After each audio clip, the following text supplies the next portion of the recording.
Walk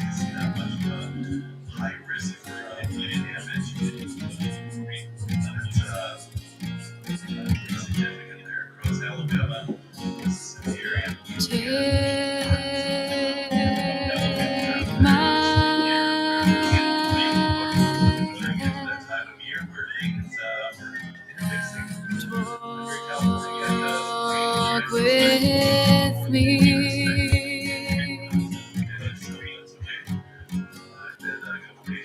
Separate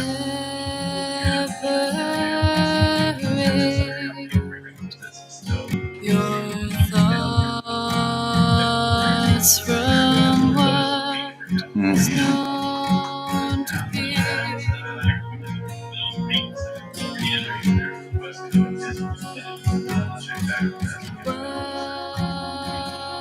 Wipe away tears and put a smile on your face.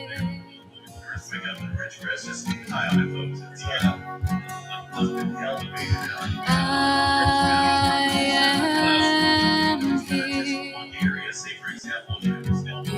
You don't have to lose another day. Get your fears. For now I am here. You can run and play and laugh again. What happens when you increase pressure? You drastically increase the percentage of possibility here to see the larger earthquake taking place. Just stay prepared, stay safe. That's all my voice has right now.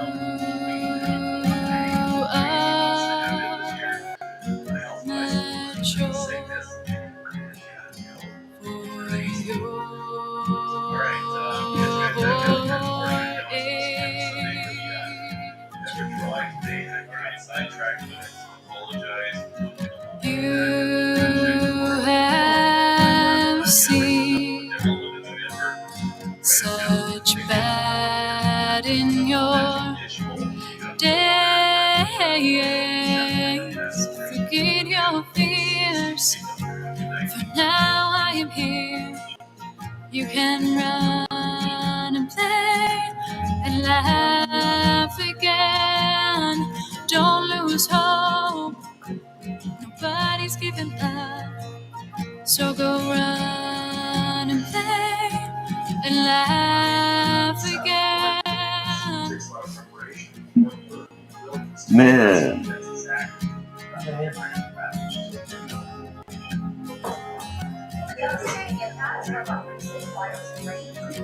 I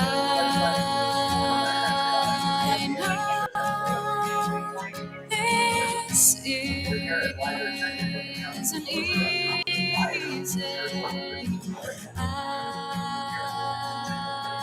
won't give up until I know that you are gonna be okay. Get your fears. For now I am here. You can run and play and laugh again. Don't lose hope. Nobody's giving up. So go run and play and laugh again. Forget your fears. For now I am here. You can run and play and laugh again. Don't lose hope. Nobody's giving up. So go run and play and laugh again. Including being shut for 4 months last year, during which Gibson says he lost 60%.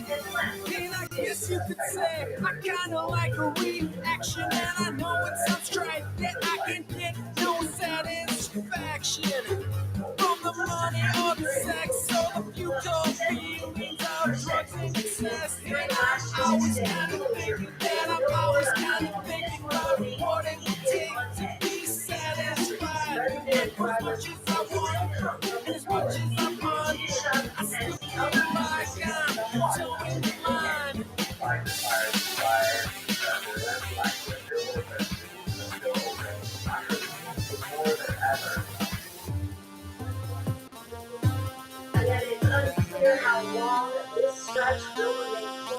And phony smiles and fake hellos only reveal what we already know. That we're just on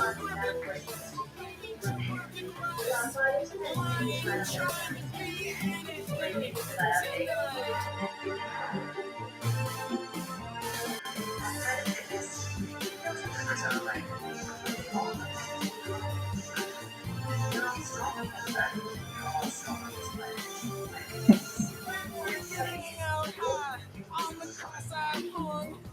Hide out in the shade from the friends in the fun. Cause they don't know, like I know. All that glitters will turn to gold. And I think it's kind of funny how we both think it's funny that we both kind of feel like losing our minds. And we talk a good game when we're out with our friends. But all alone, we're both awkward and shy.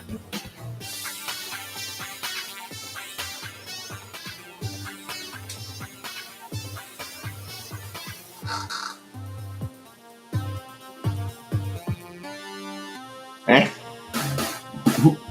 phony smiles and fake hellos only reveal what we already know. That we're just too perfectly. The Control House Budget Committee is where they can fall in line with our agenda. After budget proposals, and new deficits tax. I am an Amazon. Mandatory spending to cover programs like Medicare, Medicaid, and COVID is what is next. Amazon.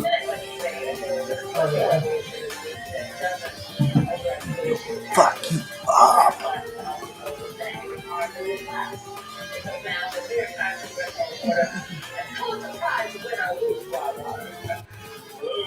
There's so much more accountability these days. You've got the House moving in one direction, and the Senate clearly wanting to move in another. As APR reports, Senate Republicans want to proceed with a two-bill approach in order to act more expeditiously on the president's priorities at the border. It then return later this year to address extending tax cuts. The House has different considerations than the Senate, and it goes on to talk about how these several bills could jeopardize its altogether that's in the House and the Senate. What's your take on how this plays out, given the realities of Capitol Hill? Republicans don't have majorities significant enough in the House to really bank on what they want passing, and then of course in the Senate they're like, "No, we're not doing that." It's a mess.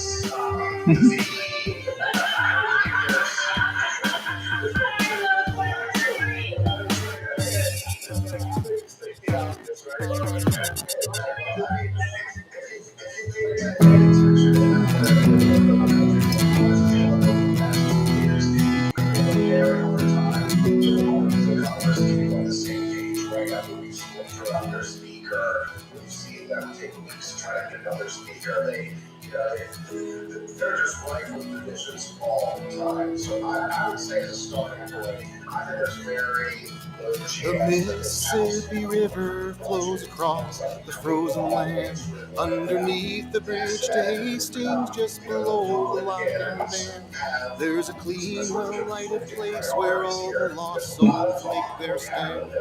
And the river rats, they run between the walls. $6 trillion in debt. It's a sober sanctuary from the cold December night. Outside the snow is shining in the glow of an old street light. A broken bottle in the alley is all that's left of a barroom fight. And the river rats, they watch and they see it all. Think of all the dreams that are brewed in a coffee pot, and they always seem so real, but you know they're not. For the only truth tonight is the one you got when the river rats are gone and the coffee is cold. There's a girl with a diamond in her ear and a gold hoop through her nose, and she looks as though she's left in her Salvation Army clothes. On her shoulder there's a tattoo of a single blood red rose. Around her neck is a tattoo necklace made of thorns. There's a guy back at a table in a corner of the room, softly tapping abstract rhythms with his coffee cup and spoon. And he's trying to write a poem about his lover and the moon, but he just can't find a word that rhymes with orange. Think of all the dreams that are brewed in a coffee pot, and they always seem so real, but you know they're not. For the only truth is the one you got. I mean, you know, just need a little alien space. And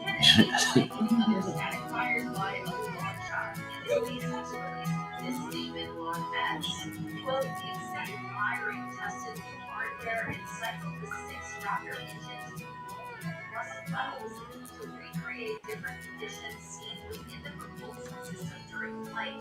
Data from tests will inform upgrades to the ship's hardware. Brown-eyed viper babe and black debate philosophy. A neo-thrasher punk and a suburban refugee. And when all is said and done, they just agree to disagree. And the river rats, they play into the night. And the kids from the halfway house are at the counter playing chess. And they drink their coffee black and they chain smoke their cigarettes. And in between their moves they keep a list of their regrets. And the river rats go home in the morning light. Think of all the dreams that are brewed in a coffee pot, and they always seem so real, but you know they're not. For the only truth tonight is the one you've got when the river rats are gone and the coffee is cold. They're usually only around 10 seconds, which is why this test of ship 34 being over a minute long is incredibly unique. This is by far the longest static fire we've seen of a starship, a long duration static fire, and they were able to do this because of the new testing site there at Massey. Correct, yes, for some of the upgrades to their water dosing system, they've added some more tanks so they can keep that pressure of the water going. And, obviously, at least a minute is easy for them now. The ability to do long duration static fires allows them to do a lot more testing. Like we were seeing different profiles, different causing levels, that's a great thing, right? You're assuming that SpaceX knows a pretty good idea of what happened with Ship 33, whether it was telemetry data or video. And they probably have a pretty good idea of what happened in certain stages of that flight. And it could have been something that started with the hospital itself. Perhaps there was something that was a pretty violent event. And it could have done something to the ship that we saw develop over the period of time until the ship blew up. And off the top of my head, I don't know how much time elapsed from the last stage to the ship blowing up. I think it was in 10 minutes. Yeah, it wasn't a lot of time. I think the hot stage is somewhere around the, let's call it 3-minute mark, and the booster is caught just about the 7-minute mark. And when the booster was being caught, we saw the first of the engines going out. So I would say probably 3 to 4 minutes. So I think what they did is they looked at the data and they probably got something from the hot staging and then something developed between then and the ship blowing up. And by having these long duration static fires, they are able to test the engines and the systems throughout a lot more of those regimes that are going to be like an 8 or 10 second one. And what do you mean by different regimes? Give me an example. Well, there's first of all when they ignite the engines, the vacuum engines are fixed, but the center sea level ones gimbal. What they do is they have those gimbaled out to try to mitigate the amount of violence of that lighting the engines and then having the ship separate. There may be a different thrust level or a period of time for the thrust to ramp up while they're doing the hot staging and then gimbaling those engines back to the center. So they may have been testing something like that. This is again speculation zone, but when we saw the Starship start losing engines, it lost one of the sea level ones first, which would have been one of the ones that was gimbaling.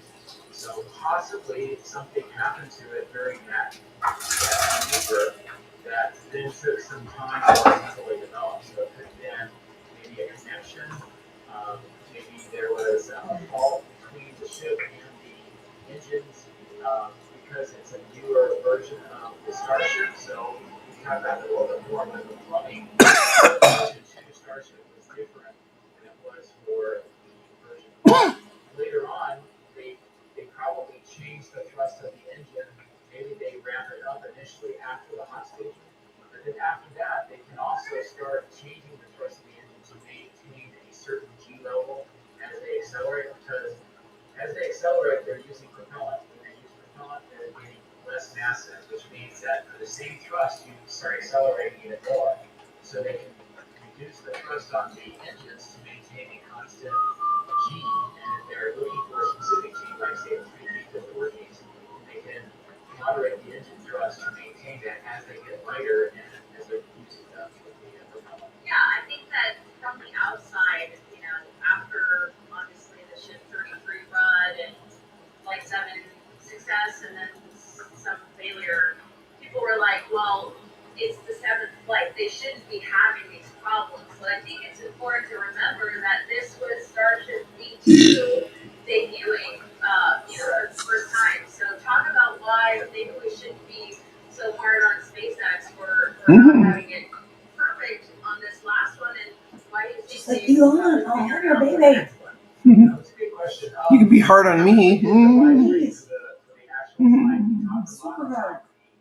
Real hard. Objectives that they had. We talked about the heat shields and the flaps, and we talked a lot about that thing. But one of the fundamental things that I know that we tried to talk about, but I think He's like, Ellie, you're a little it was the ship was very different, especially on the inside. What they did is not only did they lengthen the ship by adding another ring, And but they you have a vagina. oh. So they actually increased the volume. Well, yeah, but for just having like a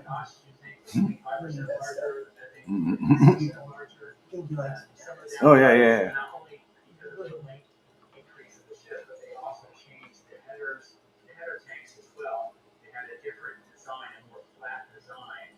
And in addition to that, they also changed the actual plumbing that connects the methane tank to the engines. The original design had basically a single pipe that ran from the bottom of the methane tank through the oxygen tank and then down to kind of a manifold, and then it split off and served all 6 of the engines, the 3 sea levels in the middle, and it served the 3 vacuum engines on the outside. And that flew for 6 times. So they had a really good understanding of how that configuration worked. For the B2 ships, they changed that dramatically. What they did is instead of having a single downpipe, they now have 4 of them. They have a smaller downpipe that goes through the center from the methane tank through the center of the oxygen tank, and it serves the 3 sea level engines. But then they added 3 more pipes that kind of start at the top where the methane tank is, and they go at an angle, and then they connect where the vacuum engines are. And this design change, I think, was made because at some point in the future they're expecting to have 6 vacuum engines and 3 sea level engines. So this gave them a design that they would be able to modify for that future number of engines. So this was the very first time that they. I'm gonna open the other end of the circuit. Oh, no. Bigger tanks that had different header. Oh, Oil pulled out. okay. It had a completely different plumbing system. And, we, after flight 7, SpaceX did say that they had propellant leak or some type of leak within the space between where the engines are. There's like a false panel, and then there's a gap to the bottom of the oxygen tank. And in there's a lot of things. There's plumbing, there's some avionics, there's a lot of stuff that's in that area. But they said that there was some sort of leak, and it kind of got to a pressure that overwhelmed their ventilation system.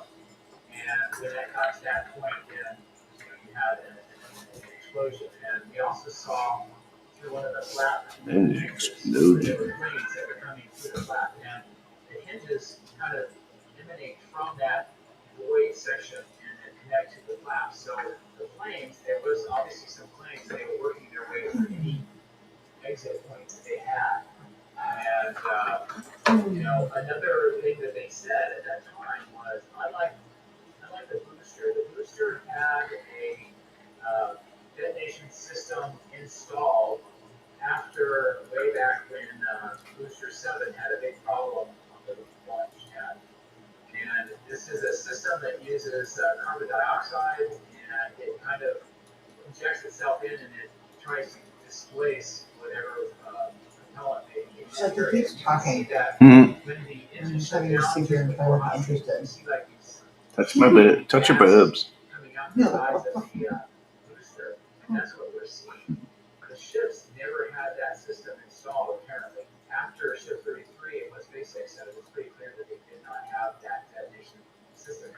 We had a change in the design of the ship, with plumbing pretty significant, and they also had some ventilation systems that were overwhelmed, and they didn't have a detonation system, fire suppression system installed in the ship. So I think they're testing all of that with the new ship, and that was. Why haven't you told me how cute I look at? They were able to test Yeah, a right. variety of different conditions and see how gather data, what is going on. My wife, remember?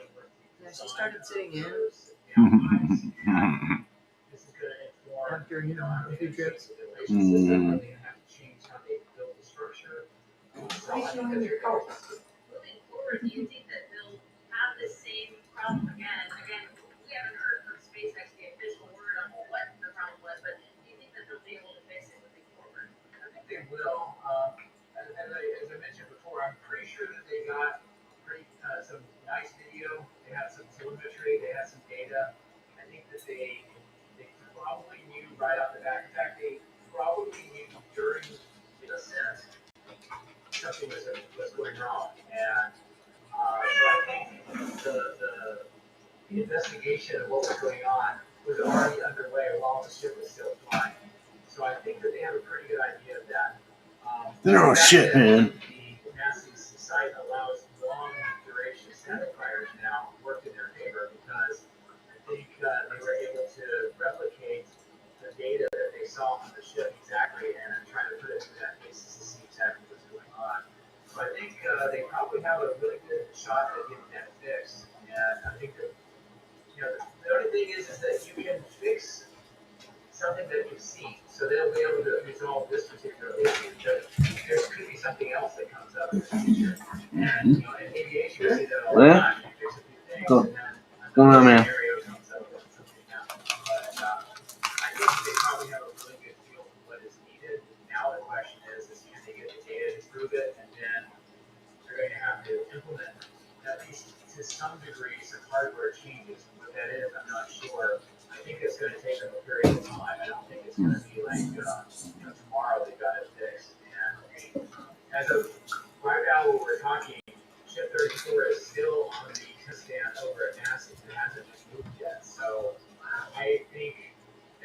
indication that they're doing a lot of inspections right now as well. Booster 15 also was tested recently, right? Yes, I think a day or two before that, that one went really quick. They looked it out, put it up on the launch mount. The next day, they went to get the static fire testing, and right into the window, they did the static fire. So I think that indicates a couple of things, that they're really confident in their procedures now. I think they're really confident in how Stage Zero works, and their tanks and plumbing and everything. And I think that it shows that they're very confident in the booster right now, at least this design of the booster. And I say that because eventually there's going to be a next generation booster. Right? And then just like the ship, when it went from B1 to B2, you're going to have ships from B1 to B2. It's going to be now starting with a new, a new craft again, a new rocket. So I think they'll be more careful when they do make that switch. But right now, I think they're very confident in the booster design. And so, why do you think that SpaceX hasn't kind of finished their report of what happened with the public yet? I don't know if it gains them much with the public at this point in time. I think, we just saw this test, so obviously they've got the data that they need. They think that they have a fix. They needed to test it so that they have the data for that, and then now they're going to have to do the fix, and I would expect they might have to back out and do another static fire. So I think that they want to have all that done before they say what's going on, because if they say, hey, we got the fix, and then a week from now they come out and say, no, I didn't fix it, that doesn't work out well. So I just don't know if it gains them anything from the standpoint of letting the public know, other than the fact that they just did a test and they just mentioned we're testing a variety of situations, we're testing to see if we need to do upgrade paths. So I think that was our update. And obviously the most pressing question that we don't know the answer to, but we probably have a better idea than most folks, is when is Flight 8 going to be? And I'm just going to start by saying I do not think it's going to be in February. For people that are already making plans to go down there, I fear you are jumping the gun. Yeah, I would be shocked, and it's two reasons. One is the hardware part that they're working on right now. I think it's going to take at least another week for them to get the ship back, take it apart, do whatever they need to do. Get the ship back. Install whatever, and then probably do another test. So that already puts us to the end of February, very close. So if it takes a couple of weeks, we're already in March. So I really don't see it happening. I may be wrong, but you never know. And then there's the other part, it's the FAA part, which is they still need to get the launch license. So to do that, they need to finish their investigation. They need to put their report together. They need to give it to the FAA. They need to work together to figure out the mitigations, steps, good or not. And in this particular case, it's more than just, hey, we fixed these bits and now it's going to be good. We had an event that happened over, the Caribbean, and there's potential in airspace and another, country, at least certainly with an international agreement.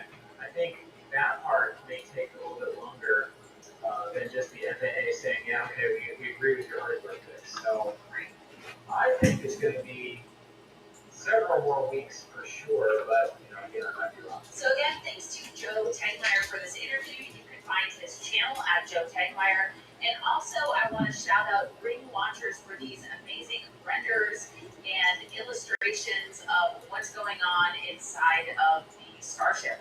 So I hope you enjoyed this video, maybe you learned something new, and if you like my channel, please make sure to subscribe to Alien Space. It's completely free, and we'll see you in the next video.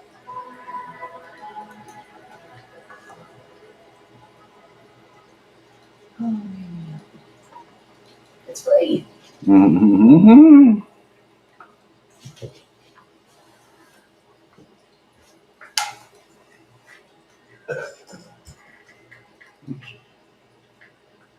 Oh yeah, he fucking put out a rock label. Troopers did. Who did? Two troopers. This kid that died a couple months ago from drugs. He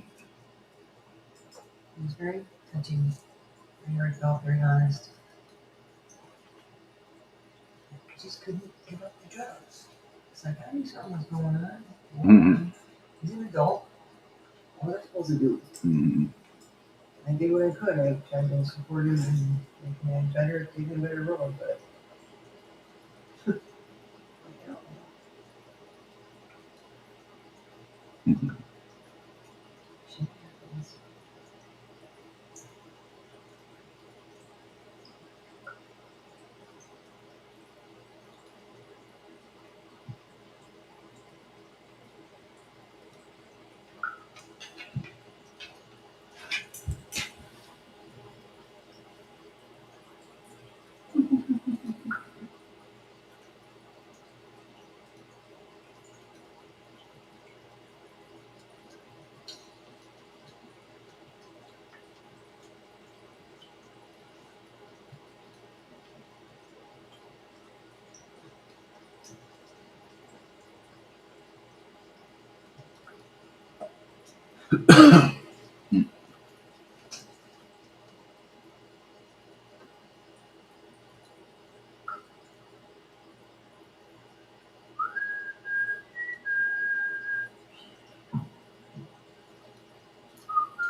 The purple hoser. What are we doing today, Golden? Cannon bowling slash sports. The volleyball cannon is 1 kilometer through there. It has one volleyball. It's the drive roll. Oh! If the cannon takes Dawson's out, he's wonder out. Only one. Except if you don't use the drive. Here is our big cycle slash golf ball for the driver. What we thought about that? Smart, isn't it? Rex has also joined us. He hasn't ever repaired yet. 40 years. What do we go like 33? We've never had a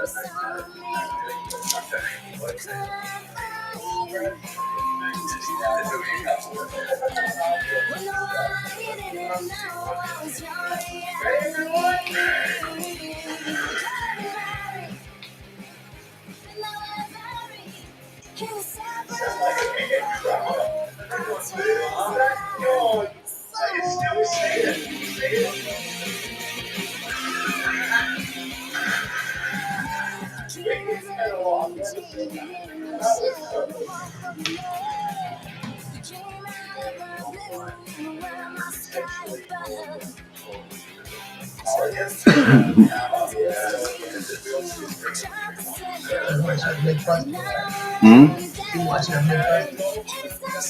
See what? Oh, apparently not. At least they're in an open area where they won't hit anyone's house.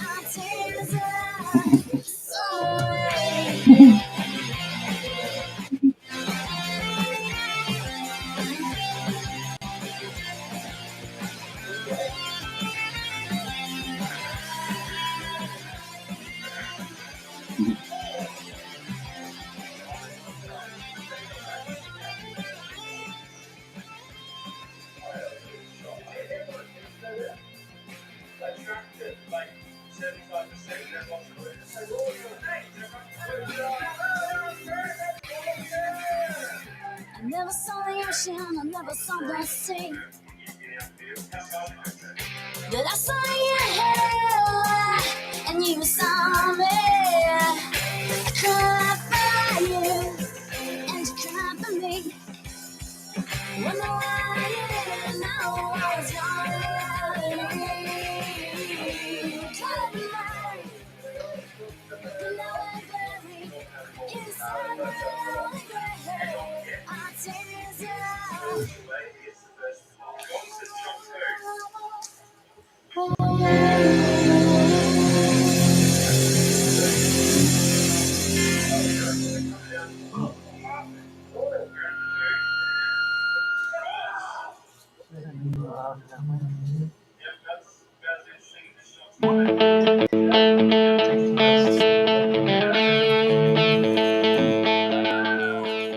Not this one,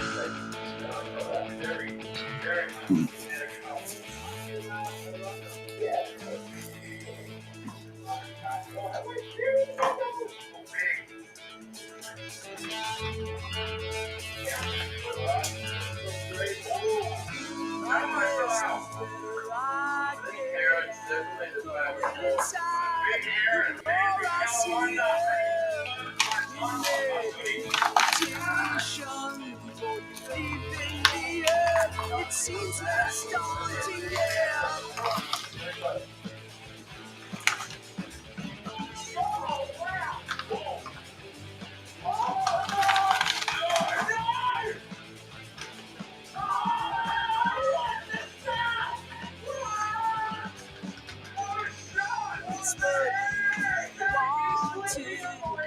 Find your strength to be who you wanna be. I'm glad to know that consciousness, it does go on, it goes on endlessly, endlessly, endlessly.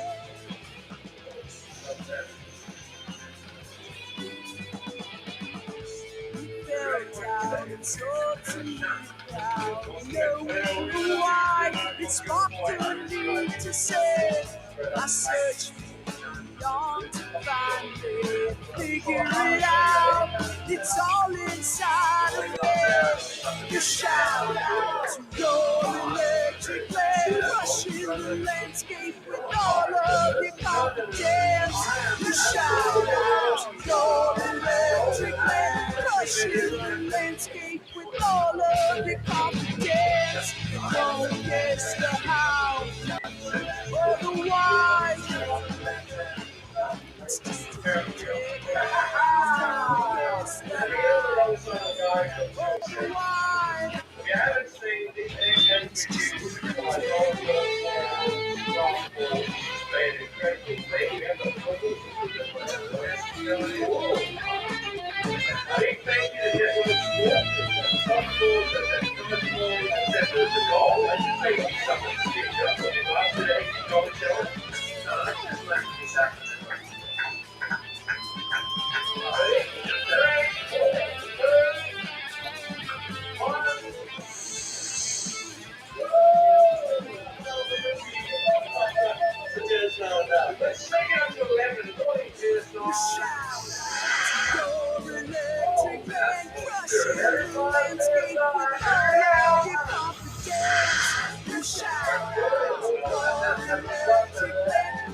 Because I'm on the path to your house. I'm on the path to your house. I'm on the path to your house. I'm on the path to your heart. I'm on the path to your soul. I'm on the path to your soul. I'm on the path to your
It's already put in.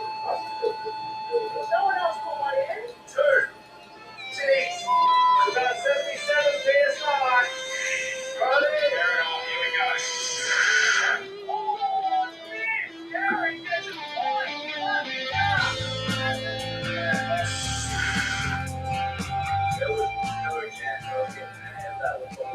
Wow.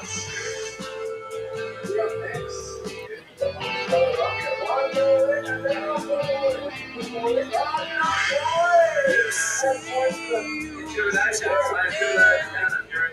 Nothing's connected to your heart. You see your thoughts are what they used to be. It's just something more. Everything gets better and better. Ever since the day I met you, everything gets better and better.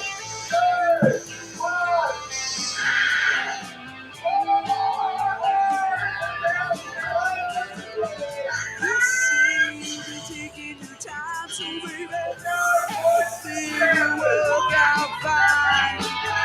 You say sometimes I look at you and I know everything is better and better. Since the day I met you, everything is better and better.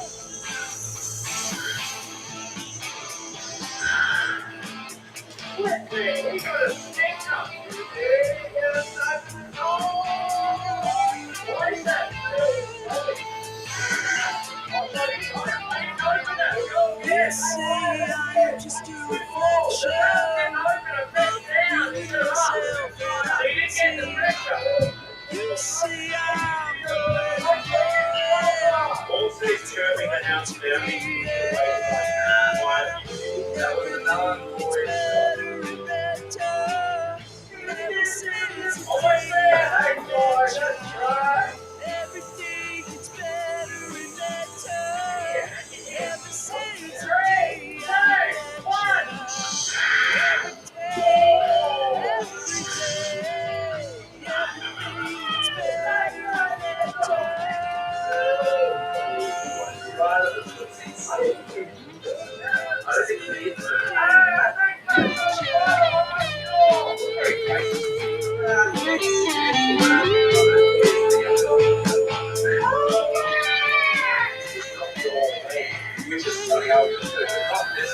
I really think he gets hit in the nuts now. You would say,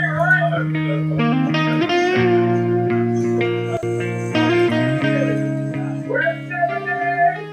We're at 70. 1 second. Hey, 2, 1.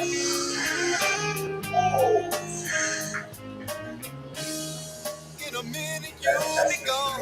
One in, one dead.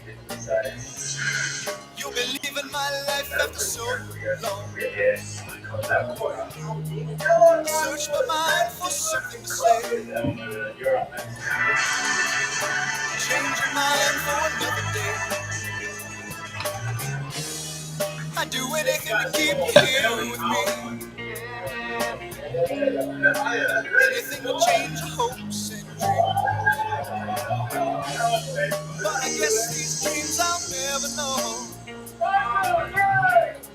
Oh, all these dreams ain't nothing to show. 'Cause your back's up back.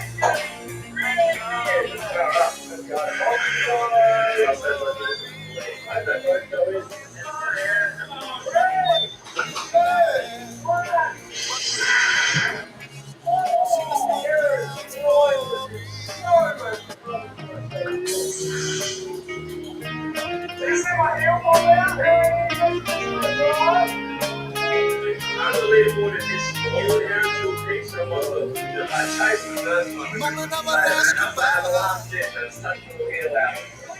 See my reflection in your eyes. I tell you I love you once more as I watch you walk right out that door. I do anything to keep you here with me.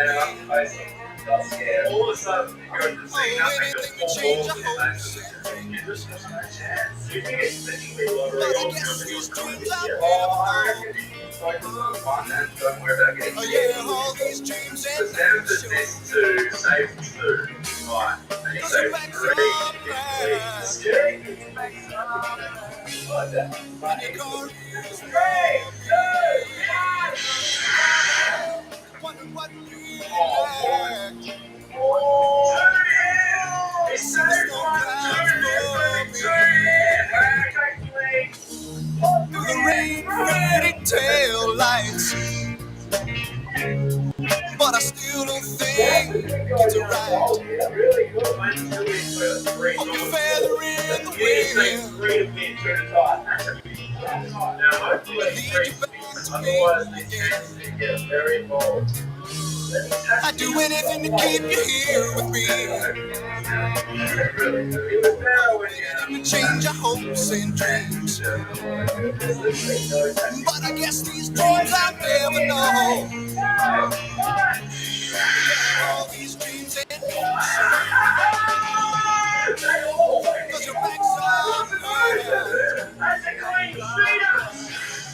And your car is warming. Wonder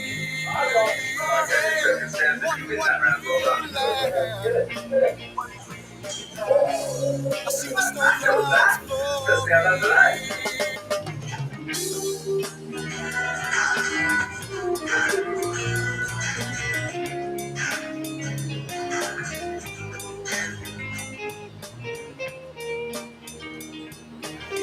Right, well, I take a point. We're going to go to the title one up next. Multiple taps that work. We use the same hand. We all have to stand basically in the middle and it gets that last one standing. So 1, 75 cents. I hope you can dodge red. But they get caught. You can dodge, duck, skip, dive, and go. All these dreams and smart. So many things like that in life.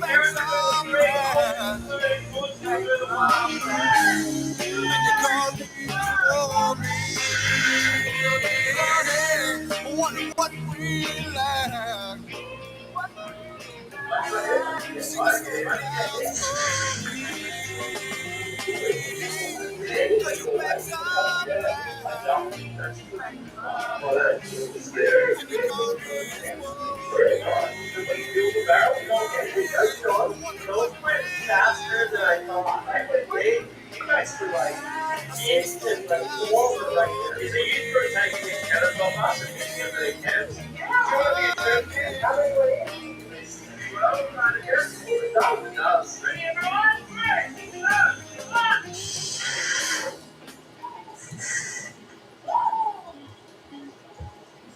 Stand it down! Stand it down! Big awesome place up. Woo! It's on. Take one of the leg. Alright, Derek's putting one in the booty. Just worked out.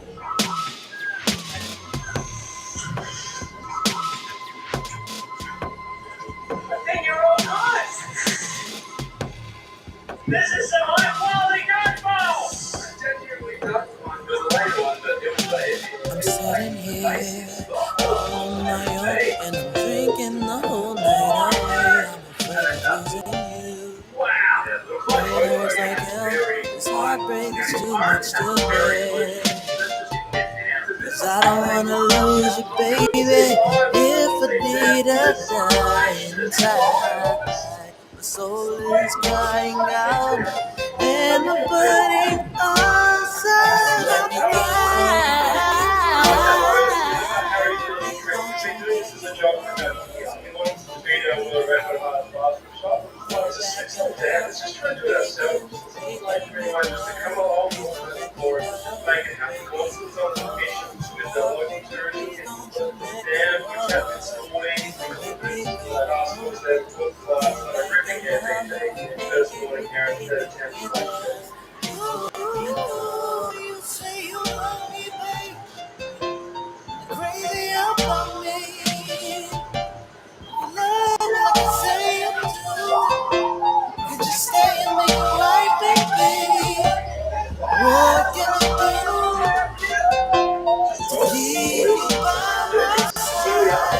actually, I did like the American people that did the South get in. You can't go out here and cut some places today. Over there.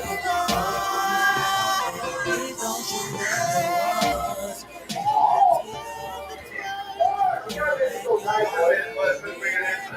Really, let me tell you that story. Like, you always had lots of people. I was very cool. I had the snow. Say my friend. Also, it's tactics is right. That's what I love. Oh, that's what I guess. Let's bring it close up. Yeah, you guys, boys!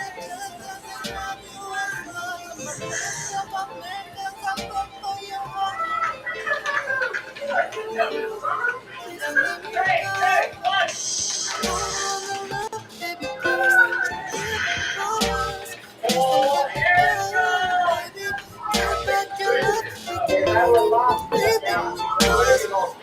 Let me go, baby. All my love, baby. Please don't you let go.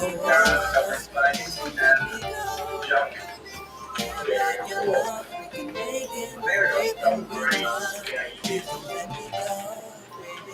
Hold on to love, baby. Please don't you let go of us. Please don't let me go. Give back your love. We can make it with faith and with trust. Please don't let me go.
Expectation, what can you find? Expectation, no friend of mine. Expectation, what can you find? Expectation, no friend of mine. What can you find? Expectation, no friend of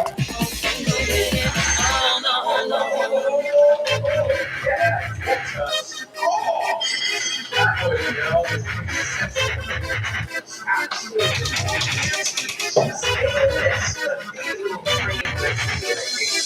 You decided, decided, decided,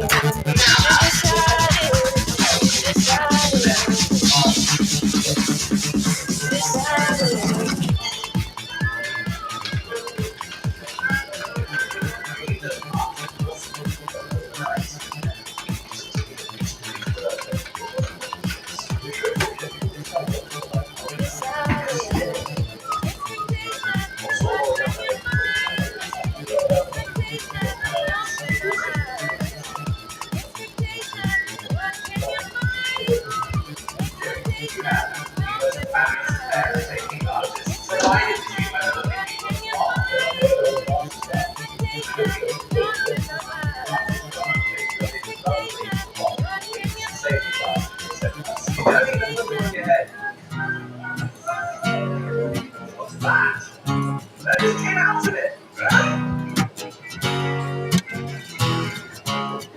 People say I'm living life the wrong way. They say you gotta choose your path wisely if you wanna be saved. But the devil's always after my soul. Yeah. Say, give me anything I want to make me feel whole. So give me sex, give me drugs, give me rock and roll. Give me sex, give me drugs, give me rock and roll. Because it's tempting me, yeah, it's tempting me to get up and go and do the wrong thing. It's tempting me, now I'm tempting you to do the wrong thing with me. It's tempting me, yeah, it's tempting me to get up and go and do the wrong thing. It's tempting me, now I'm tempting you to do the wrong thing with me, yeah.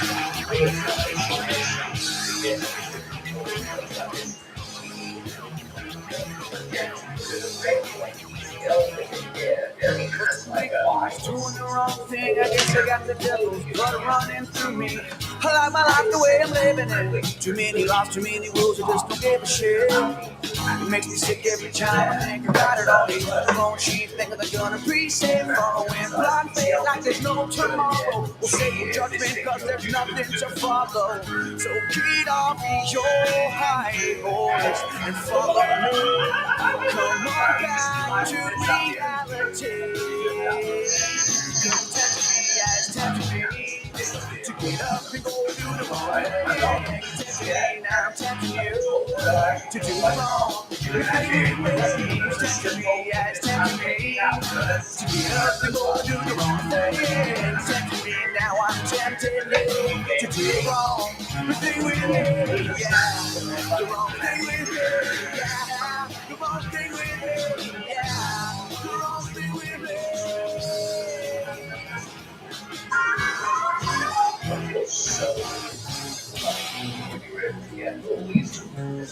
Just like the history that all these things has, the one of the things is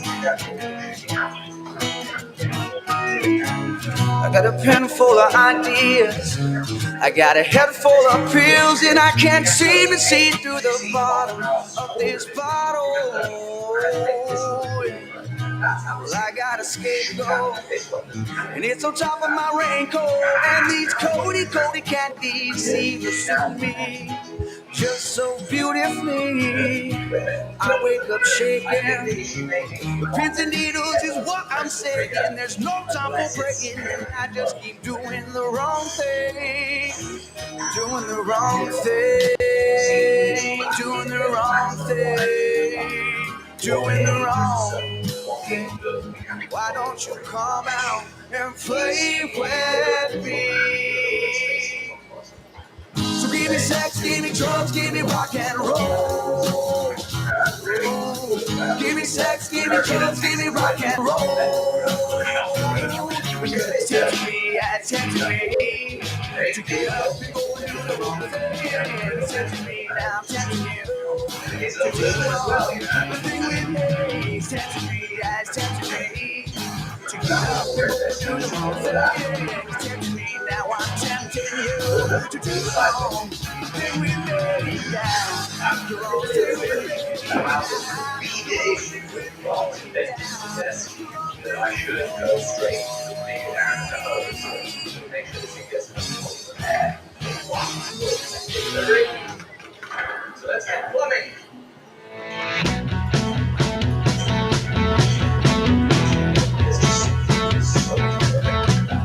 If you can't get behind me, get out of my way. I got things to do and nothing more to say.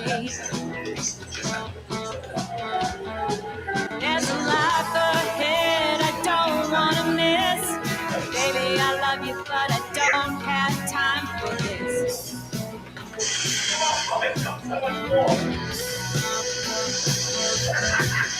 Seems the more I smile, the bigger you frown. You use every waking minute trying to pull me down. Thought life with you would be endless bliss. Baby, I love you, but I don't have time for this. like this, where Don't have time for you running around. I don't have time for you putting me down. Cute little pouch that's really waiting on me. Open up this cage and set me free.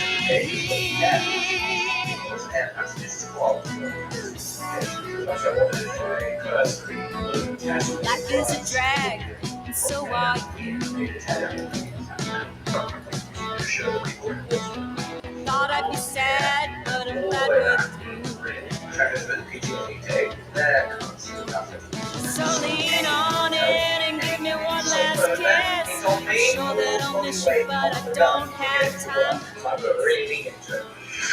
What is going on?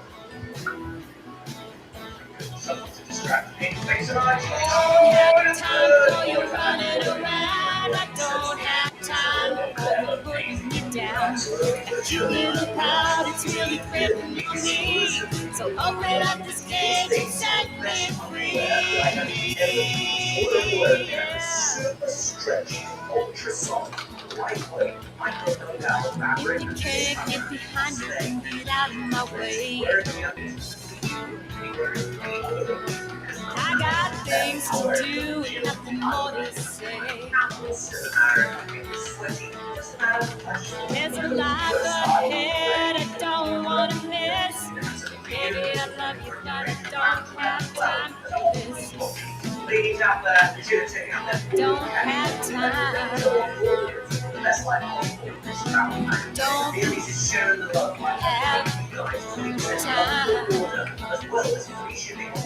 No, I don't have time. Check out that link in the description. In my idea, I'm jumping through it device so that I have something that's a bit more competent to hammer against. Right, so what is this? 80.5 on the Richter scale. 600 less zip codes in the U.S. mail. The state of California disappeared today. Wheels on the beach, that was one big quake. The big one finally came down around and told me the news. California's gone, what are we gonna do? There's no more Hollywood, yeah, there's no more movie stars. Well, there's no more Hollywood, there's no more movie stars. It was San Andreas' fault, that's what they say. No matter whose fault it was, they're all swimming in the bay.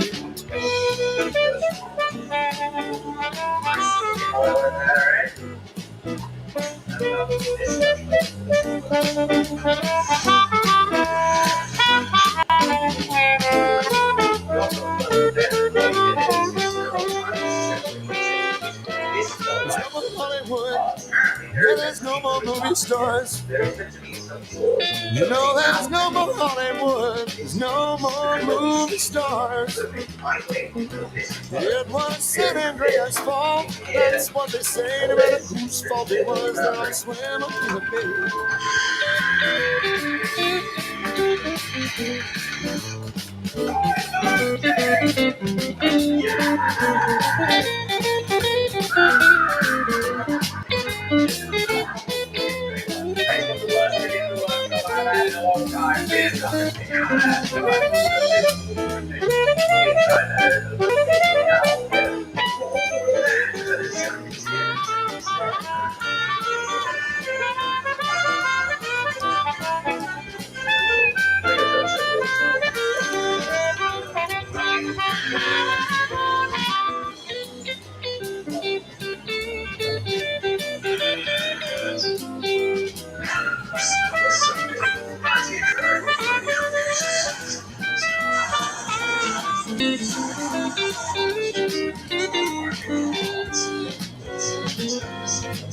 .5 on the Richter scale.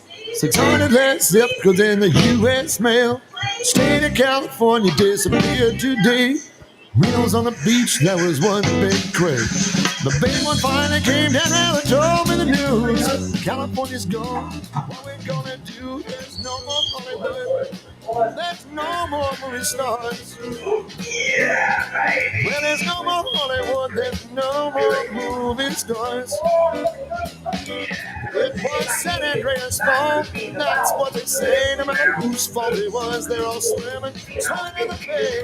The other side. That's my job. Tight those tolerances are, and how dirty and crude it was. It was so tightly sealed shut. It all opened and cleaned up that bit of slips on the top. Put it back together. Thanks for looking up for us, JP. I think it's good work. Yeah. Ready?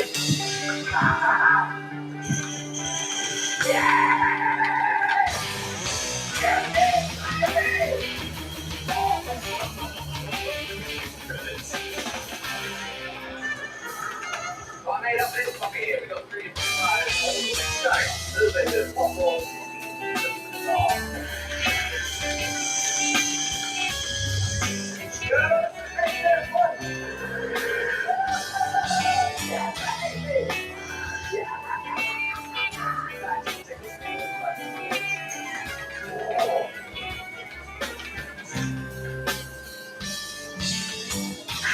Just two memories fade into a melancholy melody. Today, lest we forget ourselves on this story someday.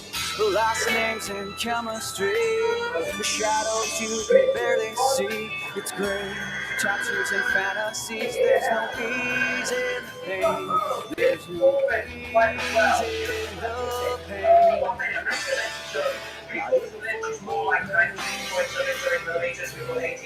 Shit is so bad. You're breathing again. Soft and soulless. You won't come back from the dead.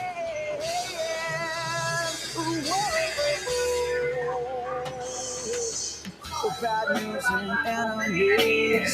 No room for any of these today. The curtain's closing now. You can never run away. There's teardrops on broken mirrors. Angry powder everywhere. The shame, it's all across the bed. Don't ever be afraid. There's nothing in the strain. And you will never be the same.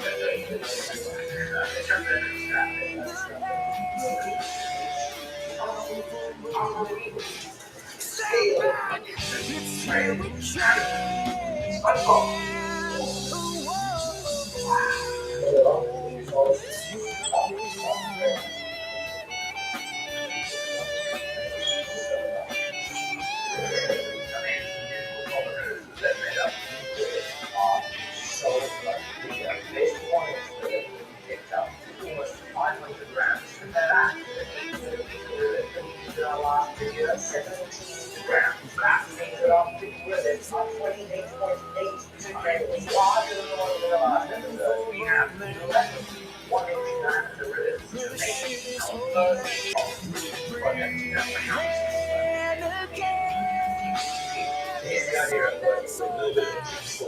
You won't come back from the dead.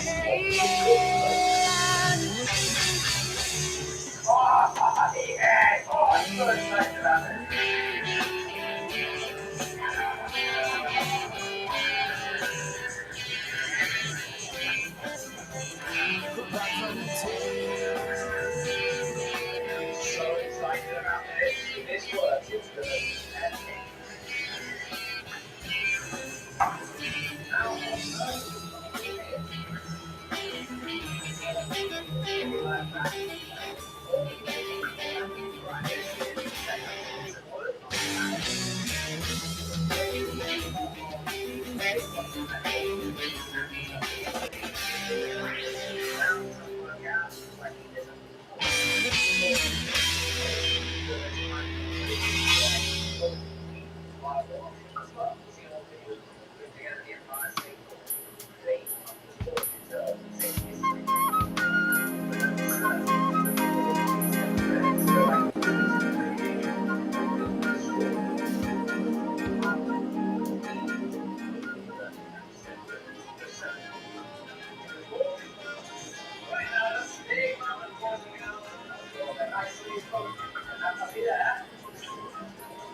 Yeah, cool. Okay, Chris, next.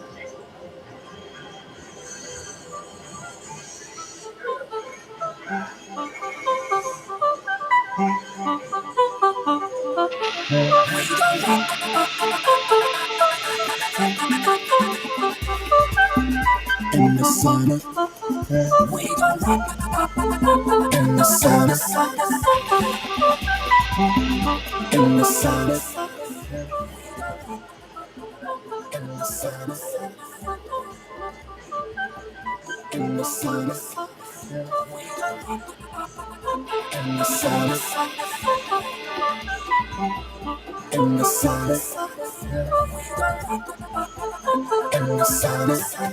the sun, in the sun, in the sun,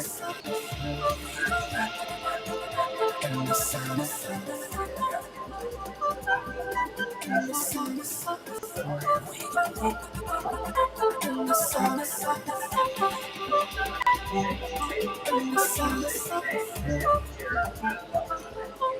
the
Shall we?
It was just the audio best fucking with him. Mm-hmm. It was just the audio best fucking with him. Mm-hmm. It don't sound like that, you guys. Right. It don't sound like that, you guys.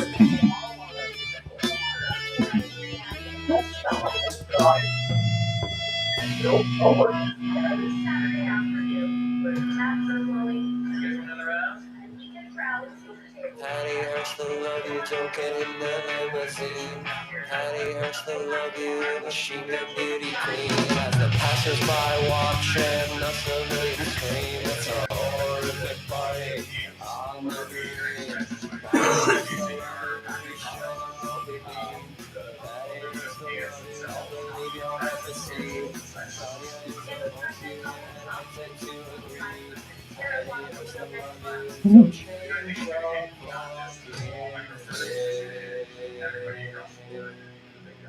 Oscar Brewing, which fills around 200,000 aluminum cans annually, is just one of thousands of craft breweries facing this challenge.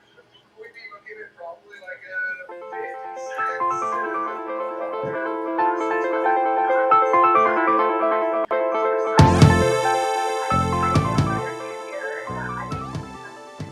Prices that Black say are not optional. It's really big razor thin margins on packaged products. And so, we don't have those margins to give. Black says he's watching how these tariffs will reshape a part of their industry. Brewers say they're one of the smaller breweries that's closer to breweries that serve for sake that are closer to the million range of cans. That impacts so much bigger for them. makes me dream of more. The feeling isn't real. The feeling's trivial. Everything is rational, and we're just trying to make sense. And if you be Messalina, I will be your Claudius. And if you be Messalina, I will be your Solinos. They happen, everything comes tumbling down. The towers of Babel will stumble to the ground, and the cities of Carthage will absorb another loss. But the people of Carthage will surely uphold the cost. And if you be Messalina, I will be your Claudius. And if you be Messalina, I will be your so. And if you be Messalina, I will be your Claudius. Went to Fiji.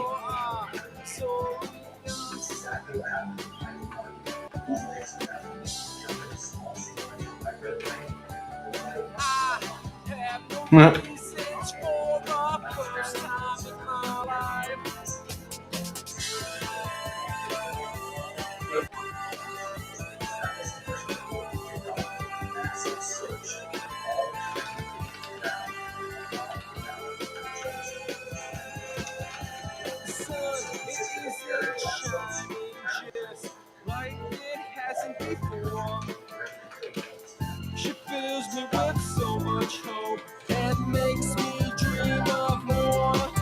And if you'll be my Selena, I will be your Claudius. And if you'll be my Selena, I will be your so. And if you'll be my Selena, I will be your Claudius.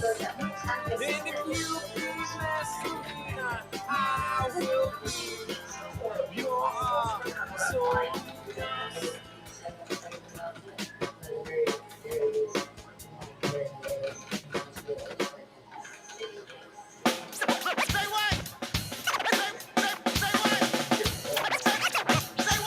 I know you're gonna dig this.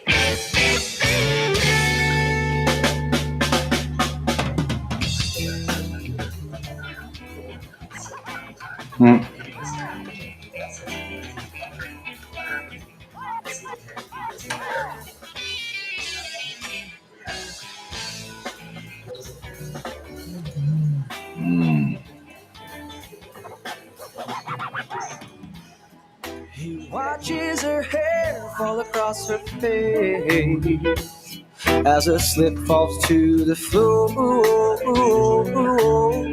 He catches a glance of that twinkle in her eye.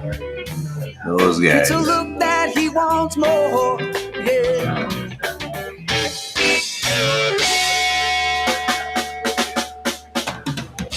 Talking about your love, walking around the pool, so choke and rise above and walk the high line. You're right by your side, swipe of my mind. Your sex, I can smell burning deep inside. So come inside and we'll wine and dine and burn the candle at both the ends. Till it sends shockwaves up and down your spine. I'm talking about it once again.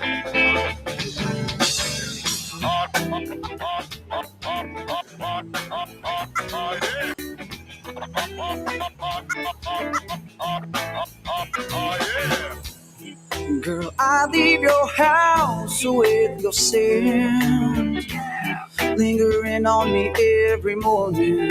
Yeah. The seductive pheromones keeping you screaming and moaning, moaning, moaning, moaning.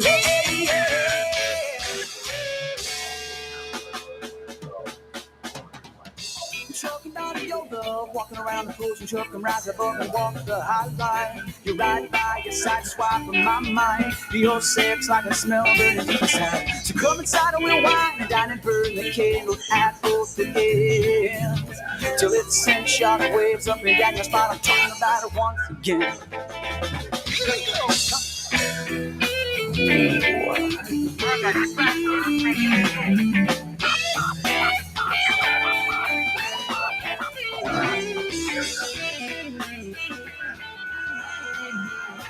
Only one.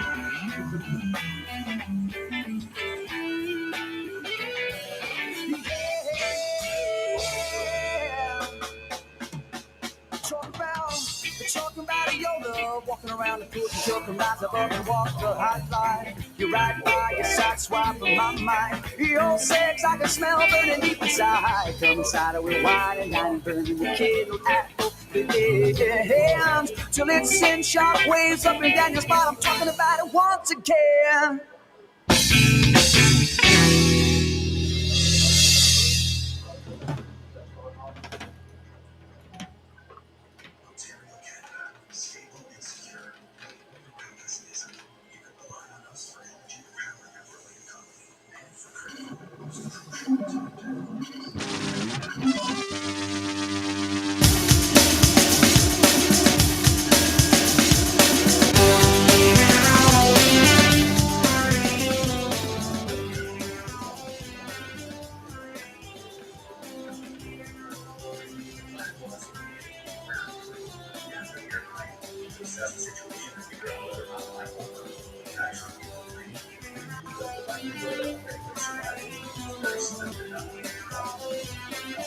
But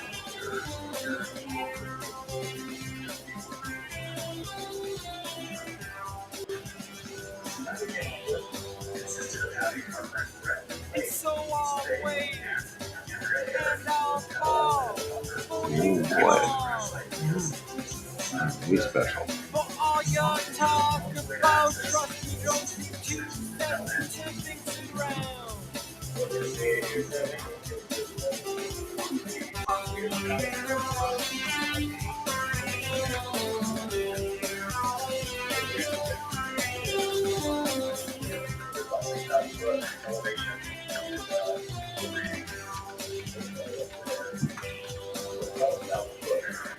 And you always complain about how everything always stays the same.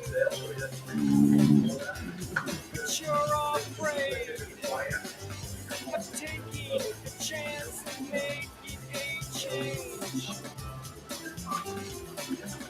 I could give you the world if you want me to. I could give you the world. Oh my gosh! Oh, wow! So impressed.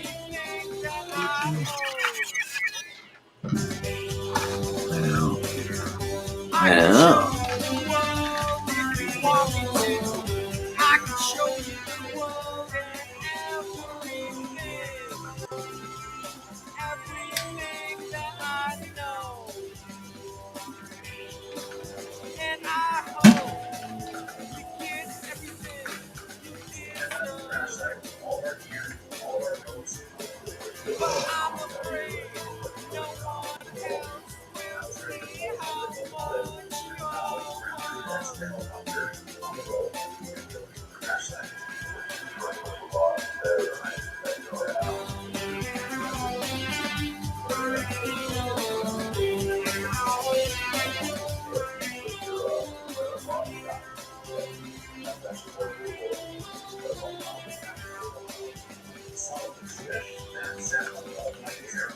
And I know it's not much, but maybe I could give you love.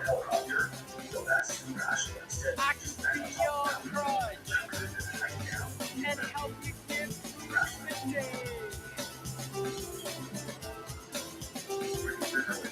I could give you the world if you want me to. I could give you the world and everything. Come around. Bed here. Get close to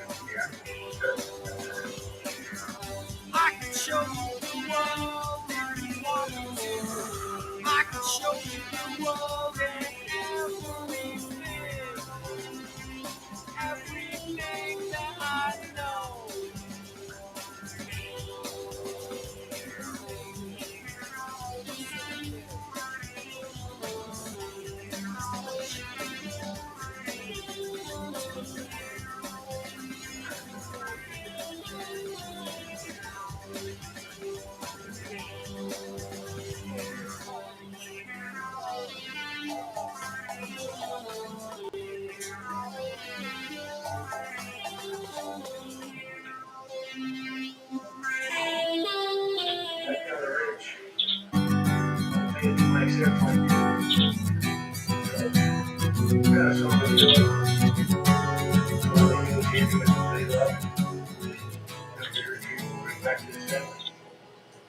Wondering how it feels to see your breath in front of me.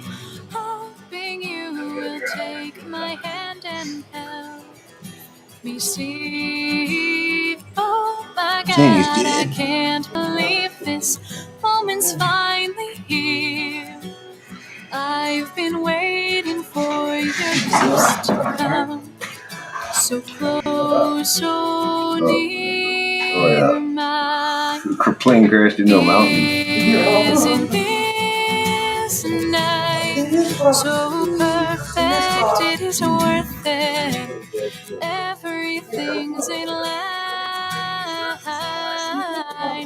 Thoughts intertwining my mind. moment that we had tonight.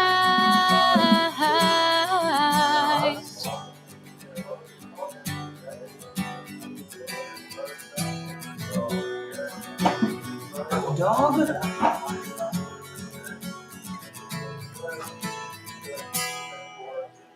Don't you wish this night could last forever? Stop the moon, the stars, the sun, the weather. Pull me closer, hearts are beating so fast.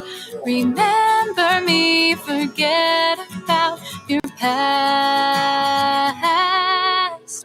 Isn't this night so perfect? It is worth it. Everything's in line. Thoughts intertwining. My mind is rewinding every moment that we had tonight.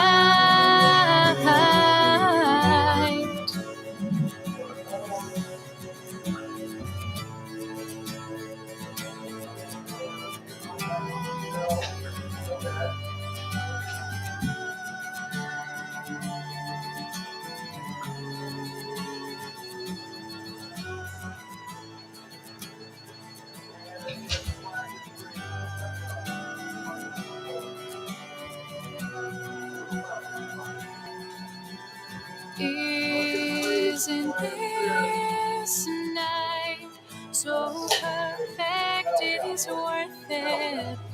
Everything's in line. Thoughts intertwining. My mind is rewinding every moment that we had tonight.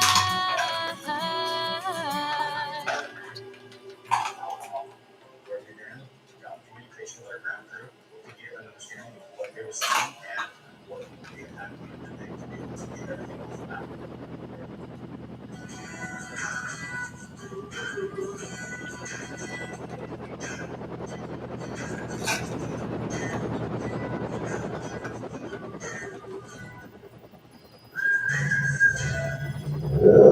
Hey!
I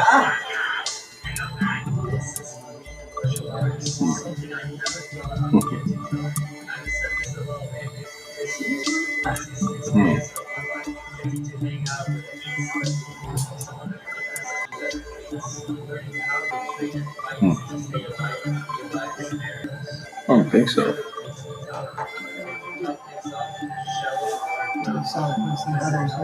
Yeah.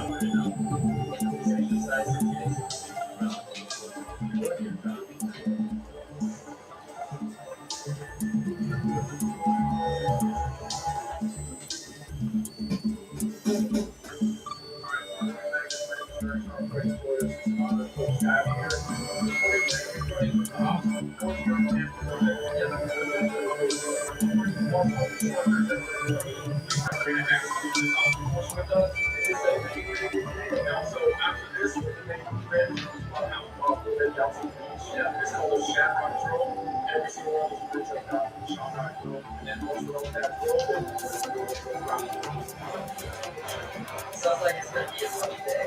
Very excited. So there's a certain way of doing this, I guess, right? There's a technique to this. There's a way to do demonstration every time I have a session ritual, and I'm not trying to very So for this one, we have two methods that we do, two different techniques. What's called the college tutorial. Second technique, if you know the chicken wing, you can come up with some fun, punch it over, put it down.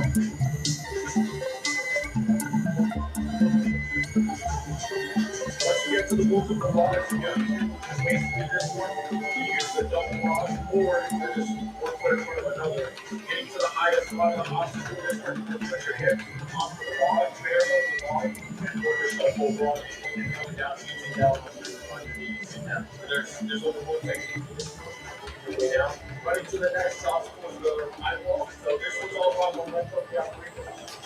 And first go over actually put your head on the top of the wall, wrap around over, and you'll see your bicep. And then this one brings out the two, getting forward and over. So forward, body, and then the last portion of the obstacle course continues the ropes. He's going to step on the rope, cross over, step on it, hand over hand, take his knees to his elbows, all the way to the top. You touch the metal ring on that ring. Okay. And what is it that you're wearing? Okay, so this one here is just a typical plate carrier. I'm wearing tappies inside, protective tappies. They're probably about 20 pounds worth of leather. Well, this whole thing's probably about 25 pounds. What should I aim for? What kind of pace? You just go all out? Just go all out. I should save some for the martial arts, right? Because that's really going to take everything out of this. Yeah.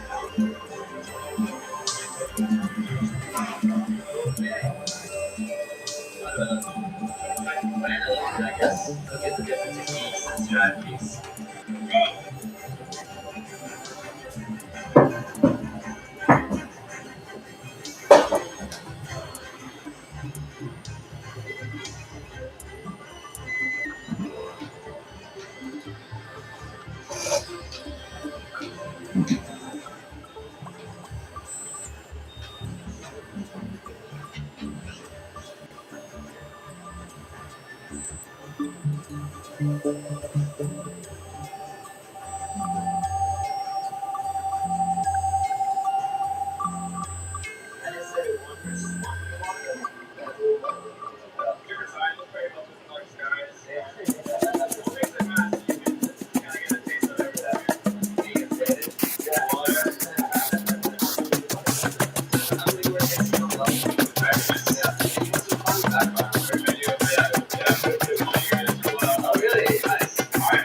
That's our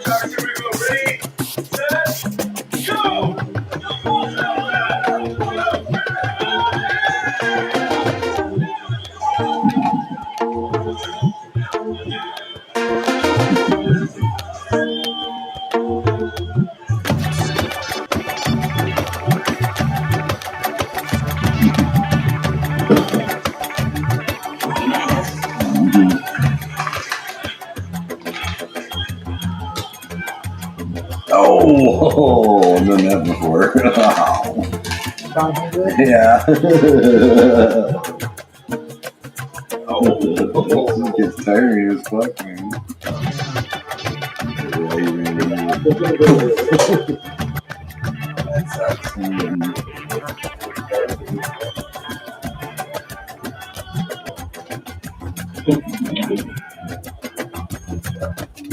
Nice lovely stuff from you there. Yeah, right. We have YouTube movies. Huh? Oh, yeah, they did. Really? Did they? They had YouTube movies.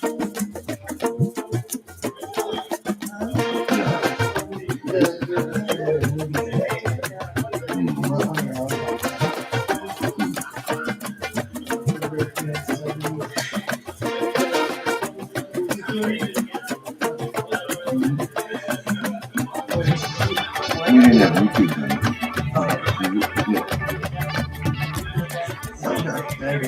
Yeah, that's what I thought.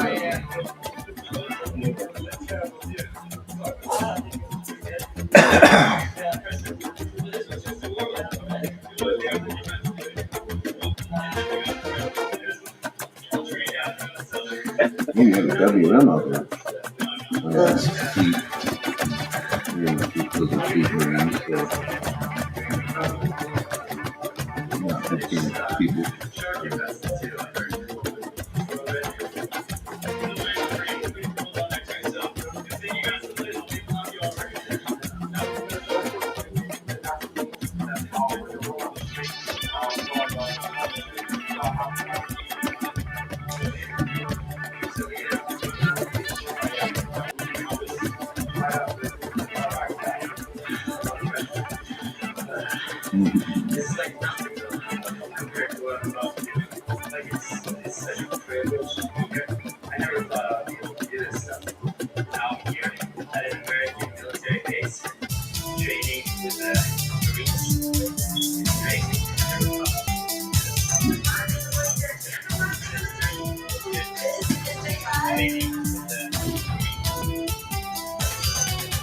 Well, I woke up this morning, TV on, and the preacher kept saying how the world was wrong and he had nothing to offer. But his advice, you know, if he could help, then maybe he should try. And maybe the world is sad as it seems. Maybe it's a joke or an awful dream. And maybe the end is not as bad as it seems. You ain't on t-shirt. Right. Someday, we'll make a mess with all the people we change it for a fluff for yes. What if somehow God's keeping tabs? And I know we are all truly damned. It's not as sad as it seems. Maybe it's a joke or an awful dream. And maybe the end is not as bad as it seems. Maybe it's the start of a new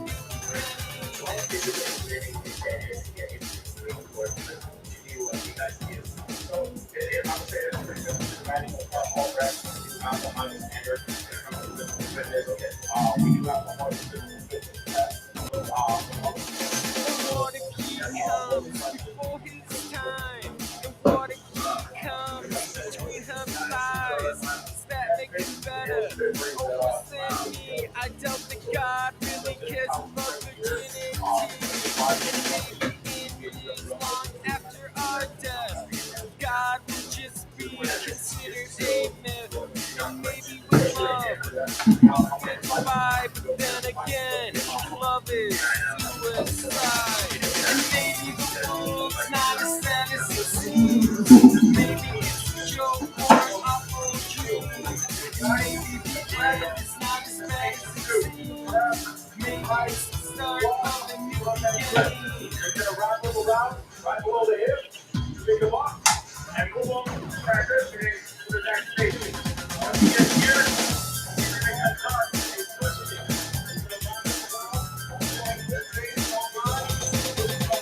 And maybe the world's not as sad as it seems. Make the contact with the ground. As soon as you get to the next station, you're going to use the transition to the foot jump. Starting on the ground, give the next animal. One,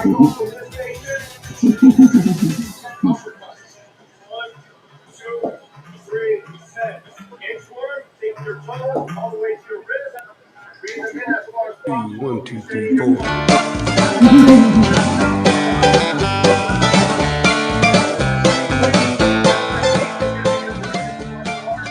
What kind of physical training would that would be?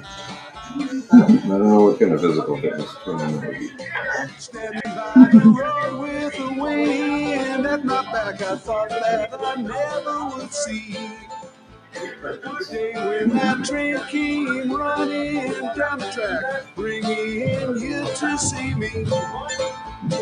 Waiting for the world to spin around another day, wondering what the circle may bring. Sometimes not thinking, it just gets in the way, keeps me from the song I want to sing. They say it won't last forever, always have the future on their mind, working way too hard to be clever. The present moment is outside of time. Save your words and step outside the line.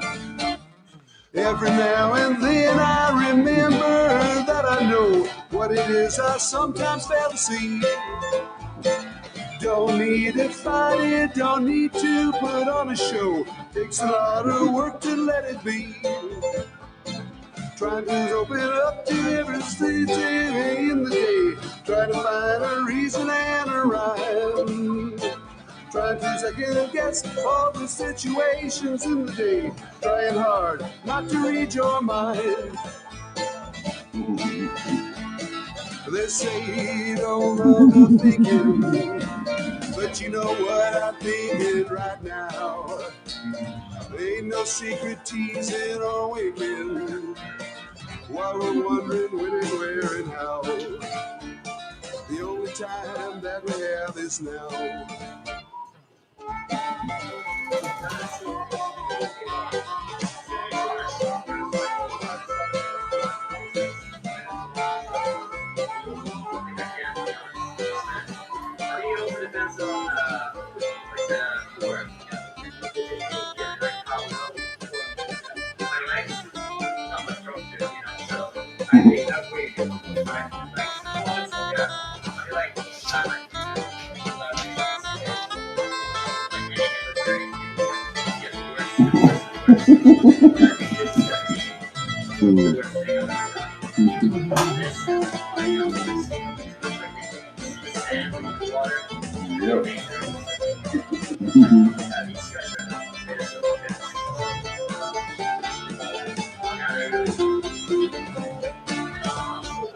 Standing by the road with the wind at my back, I thought that I never would see the day when that train came running down the track, bringing you to see me. Waiting for the world to spin around another day, wondering what the circle may bring. Sometimes not thinking, it just gets in the way, keeps me from the song I want to sing. Let's say it won't last forever, always have the future on their mind. Working way too hard to be clever, present moment is outside of time. Save your words and step outside the line.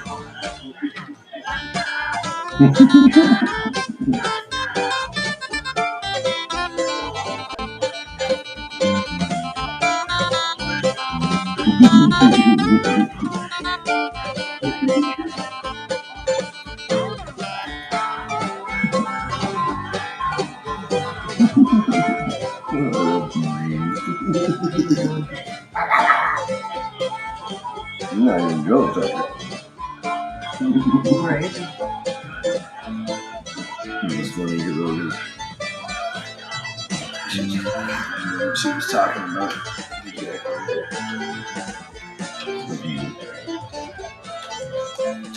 it was like some guys or some shit. And I was like, yeah, Marines, I'd fuck hers over. 6'5" monsters. I think it was about, I think it was about like the calories. Sweet, sweet summertime. The sweat gets in my eyes.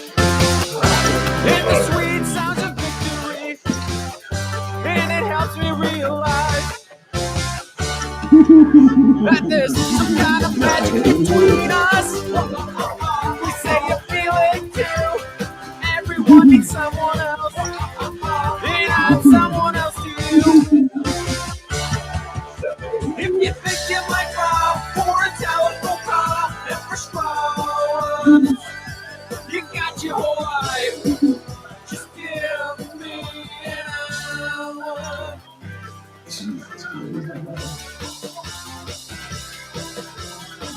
He's still got a fireman here, dude. It's been a long, long Oh, yeah, that's a groupie. stillness in the air. I wanna reach out and hold you tight, but I know that you're not there.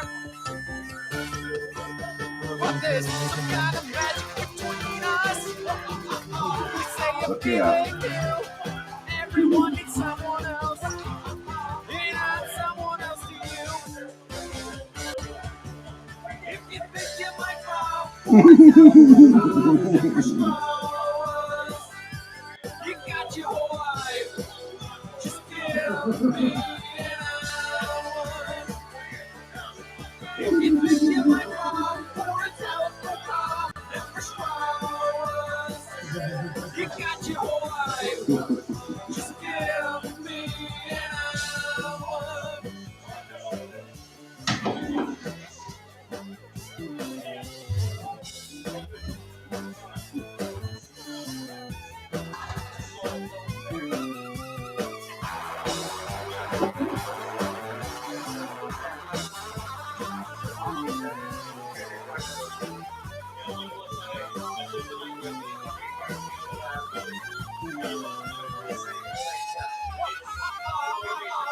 That there's some kind of magic between us. We say you feel it too.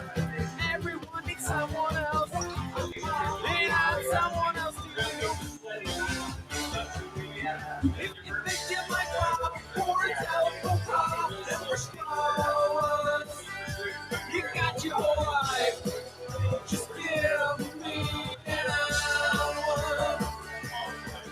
If you think you might fall for a telephone call and for scrolls, you got your whole life.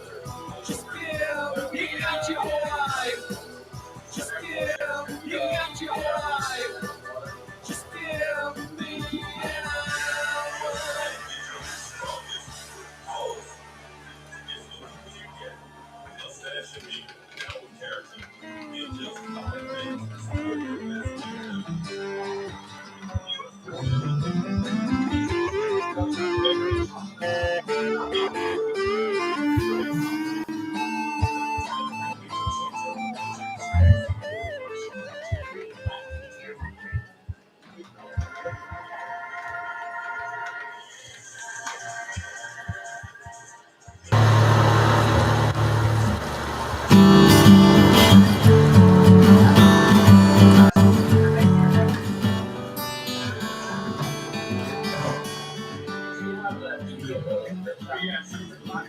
Yes, in order to get the first prize, you'll need to jump up to the local first here.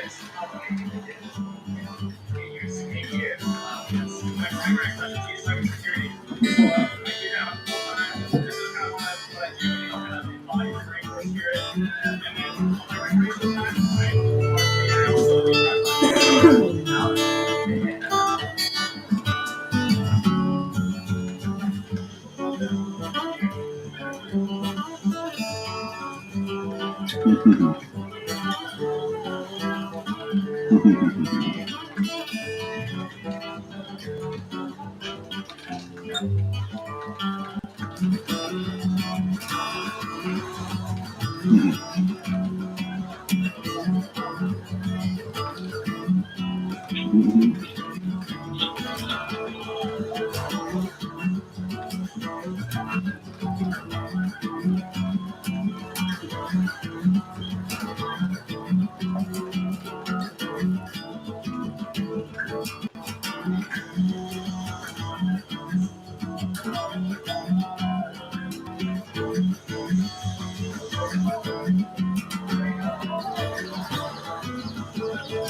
The big dude just like, you're still a guy.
I gave you almost everything I had. You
got So in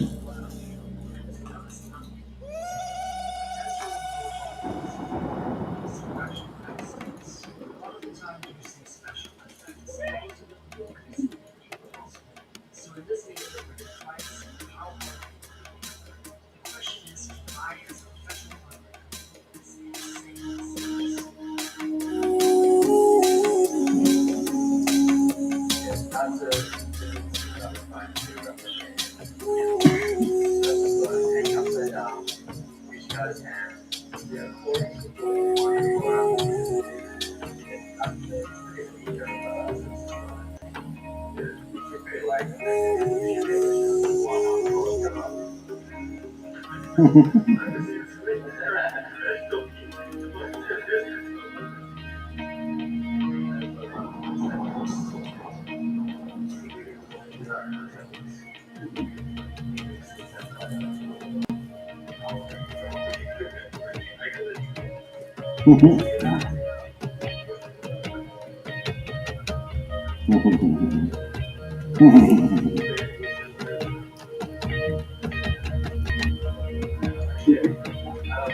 You're not gonna die today.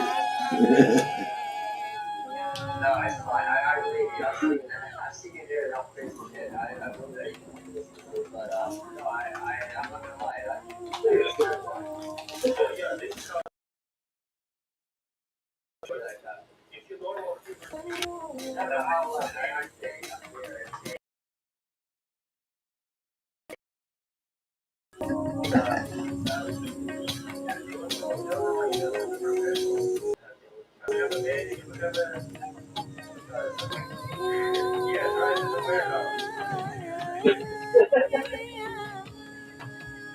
I see your spit right here.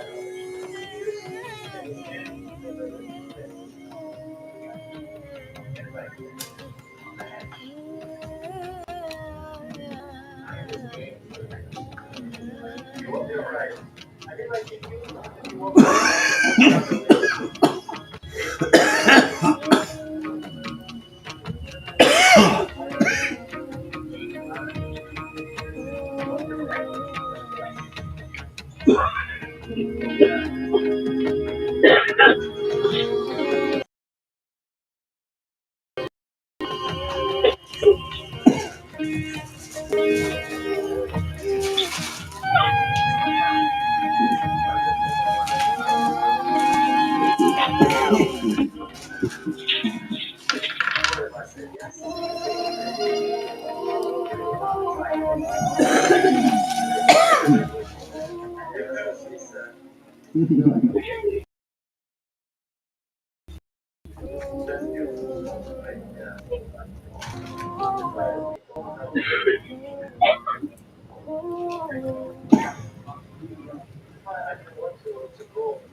I land on my ass?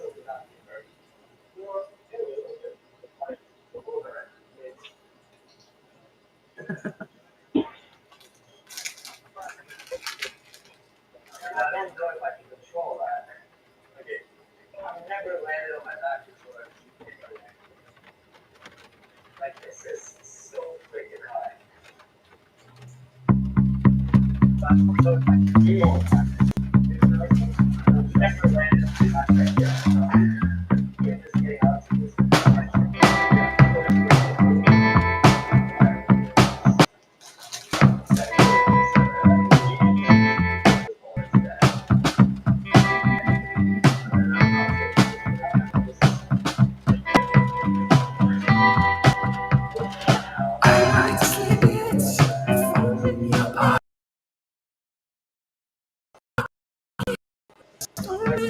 Cocaine from the lockets, sweet to whisper.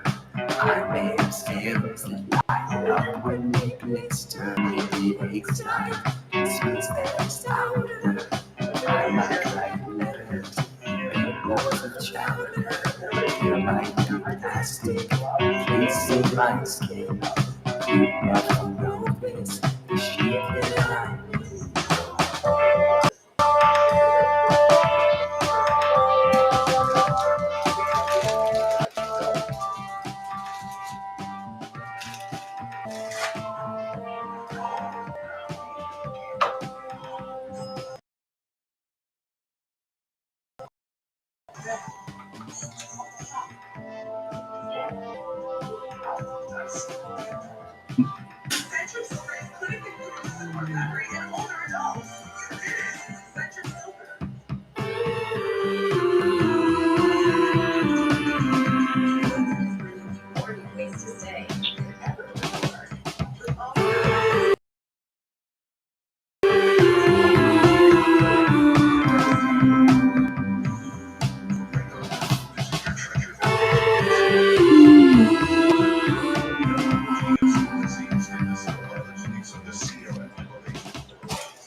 The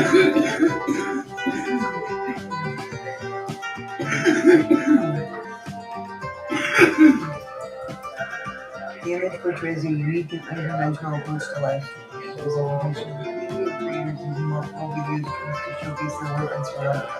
A combination of lo-fi security camera footage and personal video broadcast against a psychedelic background with a distinct artistic and eccentric feel. Us? Wait.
I saw those green eyes when someone turned to other blue flowers blossomed.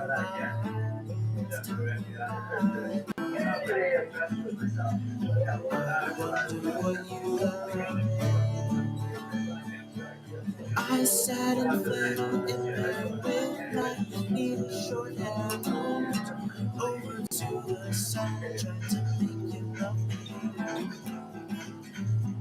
I just wanted to show myself. It didn't work out so well. I'm not worthy, but I couldn't just say, oh well, so I'll just keep on going. As leaves keep on changing.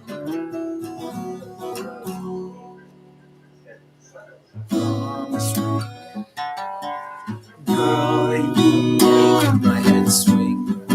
Off this spinning world, my mind starts to swirl into this Martian mess. Clean up on, I'll feel the motion from my head.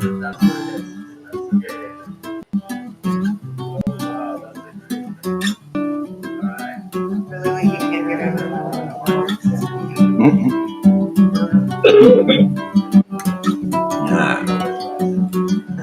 Nah.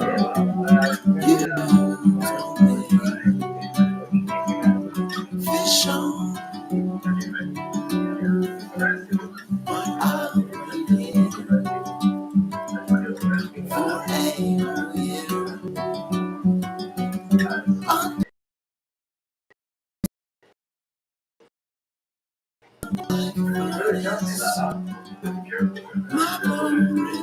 My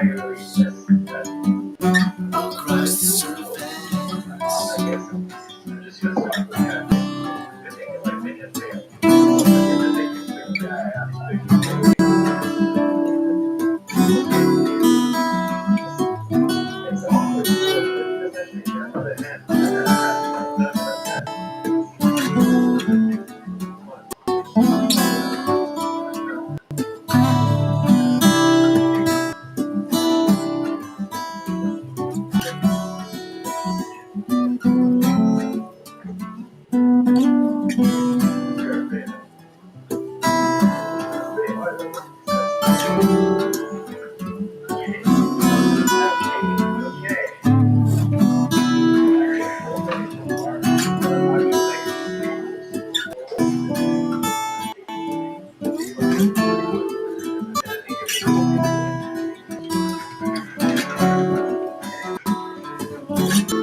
I know that face comes over choice.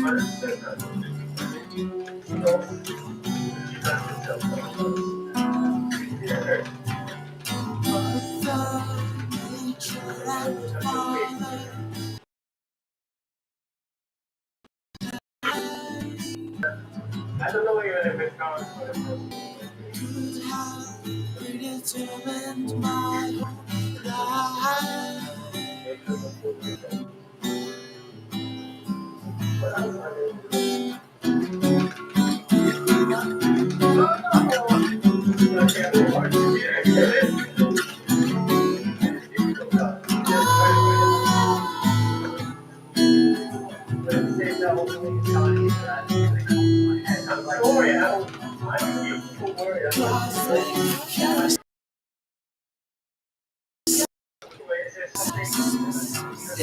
sorry, I'm used to worry.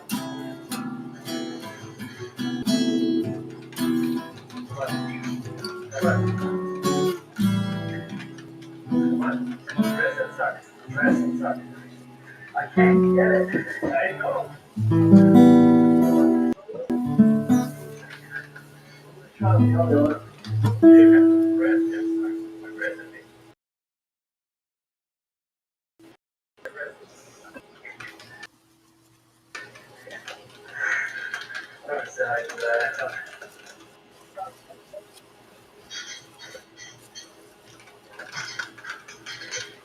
Okay.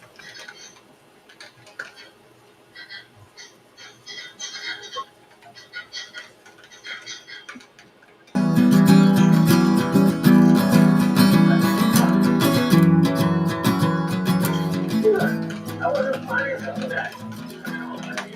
Yeah, I saw it.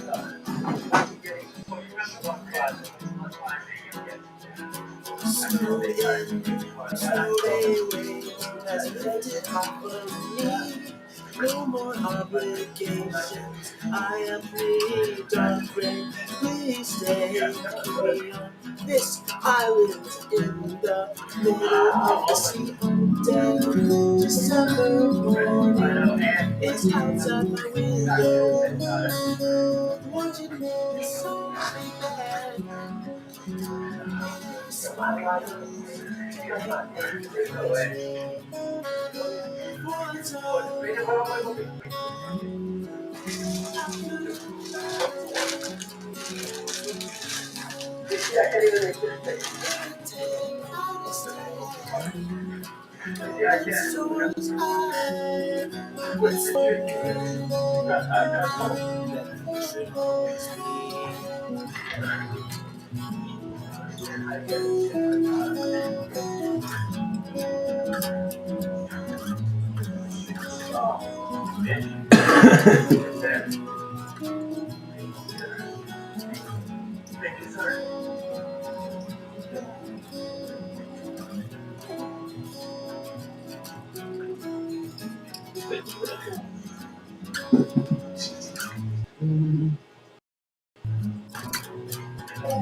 I start there.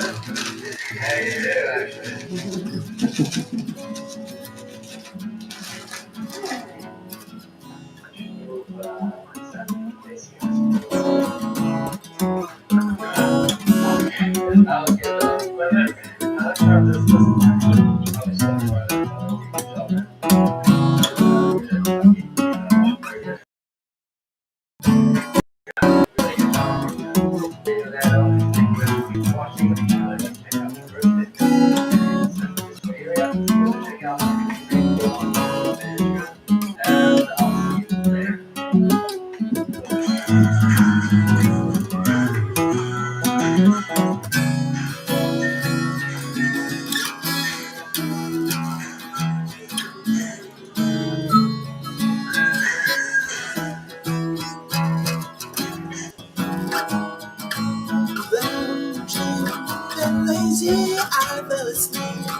higher choir and soothe them with pencils. Limit them. I know it's crazy, but in my mind.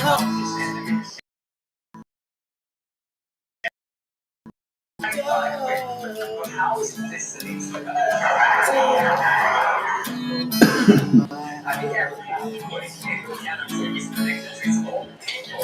precisely the person in the choir and they get to that's the key, which means the leader makes the choir. But this is just a theory. There's no way we could actually do this. Right.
We was raised up right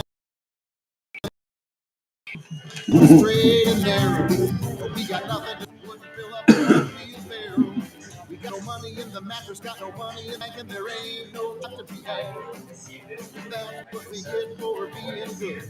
Maybe it's time to be bad. Come on, Lizzie. They want it.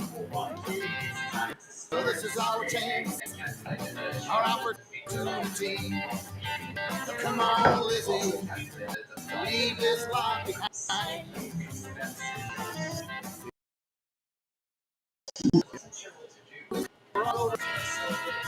I know where there's a camp full of men and they're working for the WPA. And there's one just over the track. We can help them spend their pay. Well, we'll set up a bar and we'll deal off the cards and dance away soul depression. Well, we'll treat them fine and show them a good time. Practicing our new profession.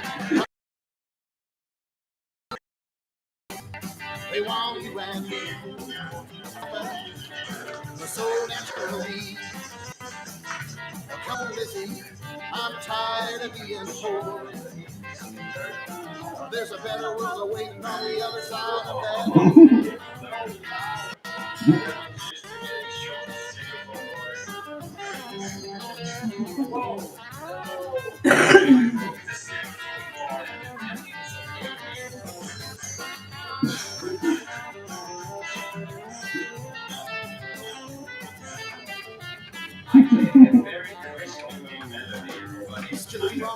When there came a loud knocking and a whispered early warning. Down the road, a mile half road, and it was 3 o'clock in the morning. Lizzie gets decent, gotta get out of town. We gotta catch her out in somebody's car. Well, there's fire and smoke and the women folk, and they're wondering where their husbands are. Come on, Lizzie, they want you and me. Well, they're all head up. They show no mercy. Come on, Lizzie, leave your things behind. Well, we'll jump in Joe's car and head straight for that New York line. Come on, Lizzie. Come on, Lizzie. Come on,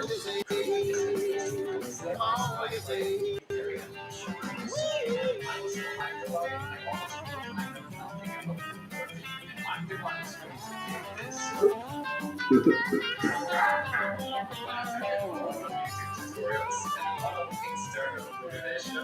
started to get the hang of it.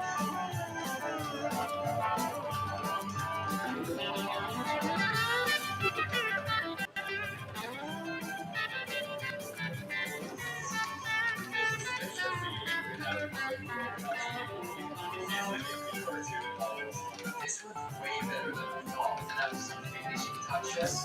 It's time.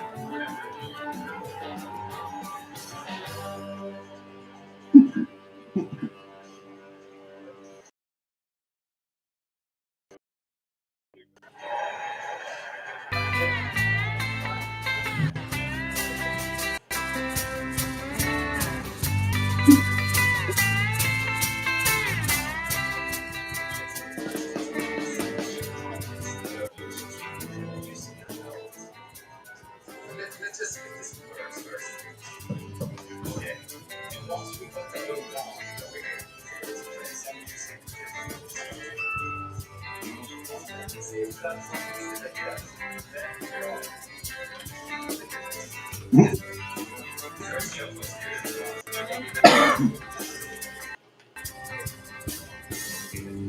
This soul run down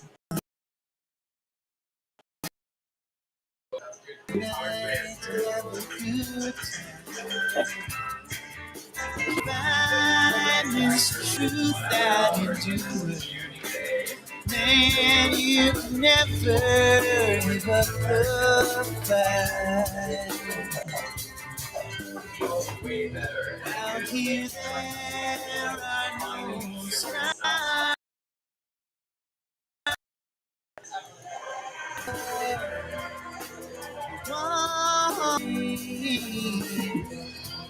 I can see right through you these days. Darkness comes when it all hurts.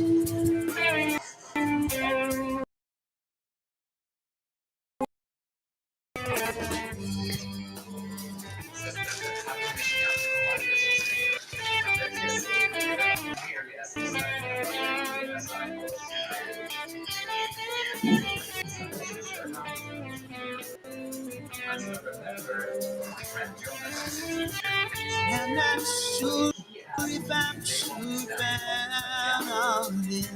Maybe someday someone will listen to me. Oh, I'm forever singing quiet. Echoes bouncing off the wall. Maybe someday you will change your mind about this situation. Do I will be wasting time on this thing? Never can go back here. Oh, little plastic monkey. You want to hear the monkey clap? Someone, you're gonna die. I know you are everywhere I go. And always flying on some distant day, moonlight shining. These days I can hardly see. Alright, it is run down the sound. Everything is right. Turn to I don't know what to do anymore. I just think never can go back here.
When the lights dim down, I'll carry the sound. While the wind blows through your mind, blow away what you left behind.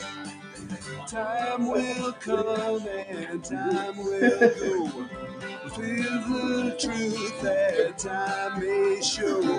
To be there in the night, and standing in the light. When those ships come home, never more to end. It doesn't matter when. Sun will shine where the fields may. Tell me where you want to go. I'll be standing by to see the night wings fly. And I can always see what's right in front of me. I don't always know exactly where to go. Learn to trust the wind as you sail around the bend. Let the stars mark the course. Can't be taken there by force.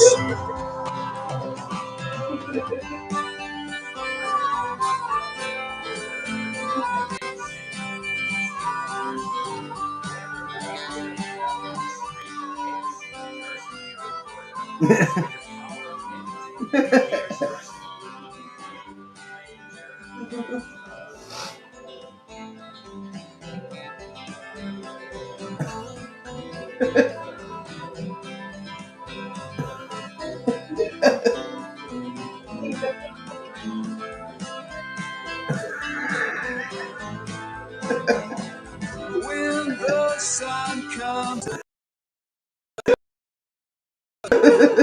won't be my guitar in hand, be searching for a place to land.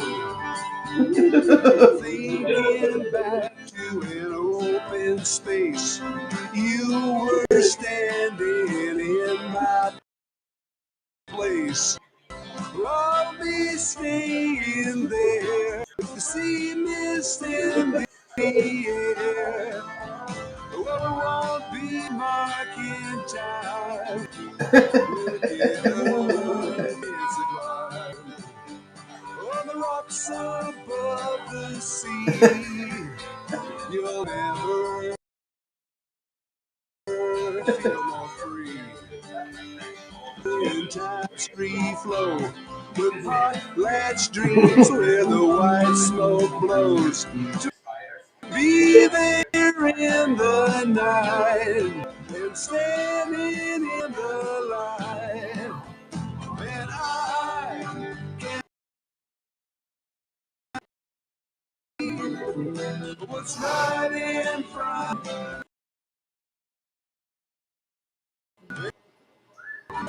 exactly where to go.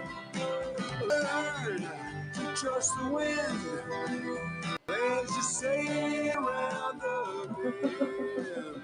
But the stars mark the course, can't be taken there by force.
Take my hand,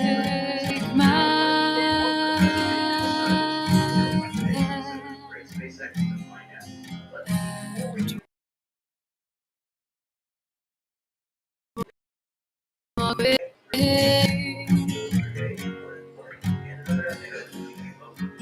separate your thoughts from what is known to be.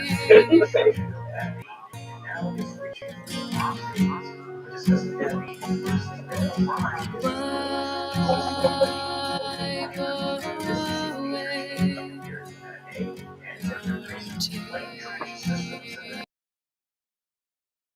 tears and put a smooth face.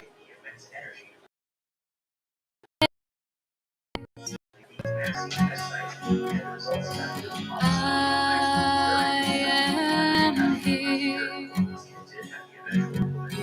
You don't have to lose another day. Get your fears. For now I am here. You can run and play, laugh again.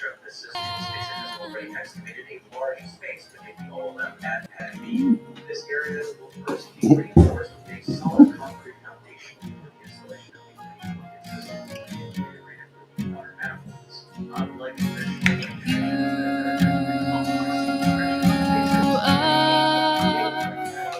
conventional my pleasure to introduce you to what they do in our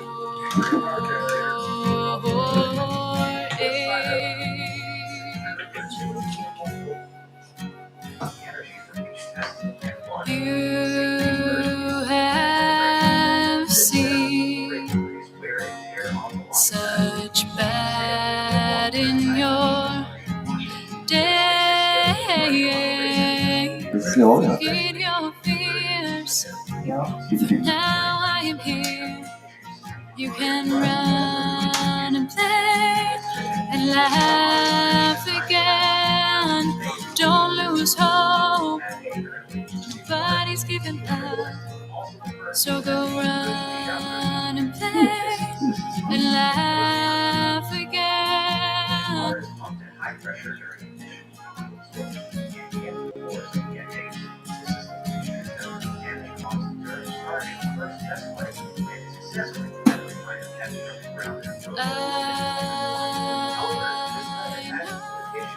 While it offers some protection, it does not just allows anti-freeze across harvest, especially in dangerous surrounding conditions. Usually after I know that you are gonna be okay. Leave your fears. For now I am here. can run and play, laugh again. Don't lose hope, nobody's giving up. So go run and play and laugh again. Forget your fears, for now I am here. You can run and play and laugh again. Don't lose hope, nobody's giving up. So go run and play and laugh again. Hey, it's fixed in place. The new structure is designed to be modular, making it easy to replace or repair.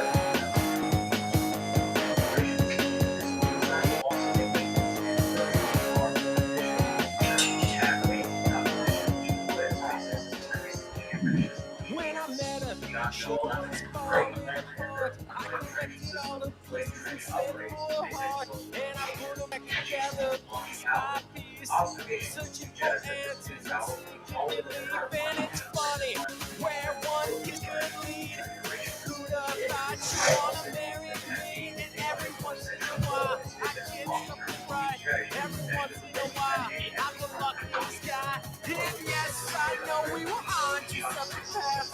You got your future, I've got my past. But when everything fits, it just kind of clicks. And how cool that could be. This is something in me, or something in me that can help this out. This is where I wanna be. Did I stumble over you or you fall into me? Comes in love to put it elegantly. And every once in a while, we're in something right. Every once in a while, we're as happy as high. And yes, I know we were on to something past. You got your future, I've got my past. But when everything fits, it just kind of clicks. And how cool I can be. I met so many people, I'm one of the best. I've done so many things. I wish that you were there, so I'd rather spend the rest of my life watching videos you watch Saturday night. It's quiet now and no one's around, and the only sound I hear is that of you snoring next to me, lost in a sweet dream. It's funny where one kiss could lead. Who'd have thought she'd wanna marry me? And every once in a while I get something right.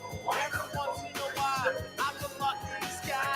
And yes, I know we were on to something past.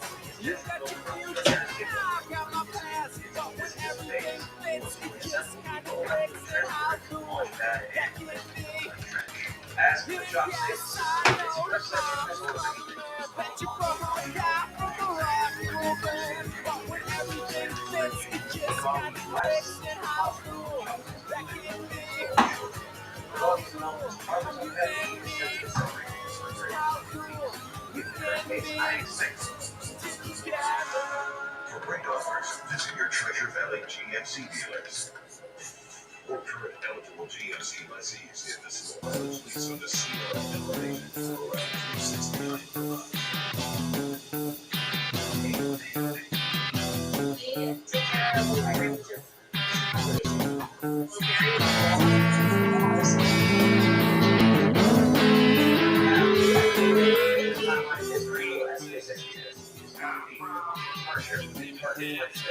around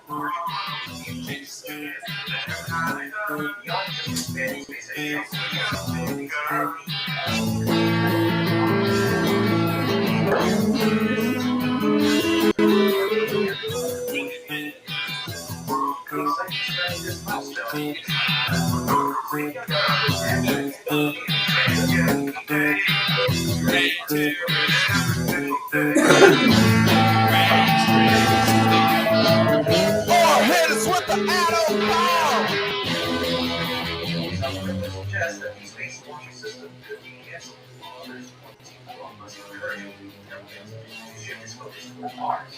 However, a development has clarified the program's trajectory. On February 7th, the White House released an official statement reaffirming the partnership between NASA and Japan in advancing Mars. This announcement coincided with Japanese Prime Minister Yoshihiro's visit to the U.S., where he meeting with President Donald Trump. The joint statement read, the United States and Japan intend to continue their strong partnership in civil space and on aeronautics science and exploration, including on the upcoming Crew 10 mission to the International Space Station that includes U.S. and Japanese astronauts, as well as lunar surface exploration on future Mars missions. This remains a priority and will continue forward.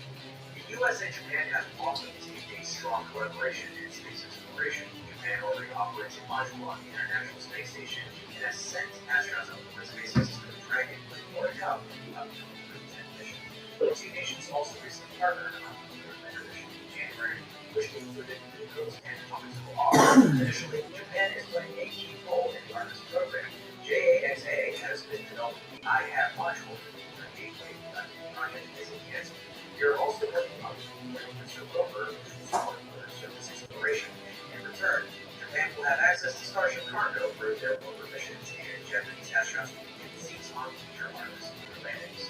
These updates reinforce that Artemis will remain active in the near future, ensuring that humanity returns to the moon as the mission is crucial for space exploration and pave the way for further developments in human spaceflight, with Artemis 3 standing out as the next major milestone. Of course, beyond the moon, Mars remains a long-term objective for the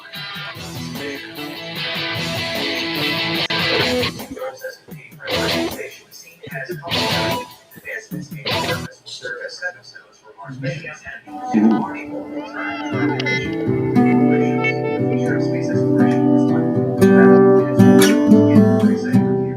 Let's see where these developments take us next. With Pat being near completion and SpaceX providing its infrastructure for high-frequency Starship launches, we transition to a new transition system and upgraded OLF for its ship and design. These features will enhance durability, efficiency, and safety as Starship evolves.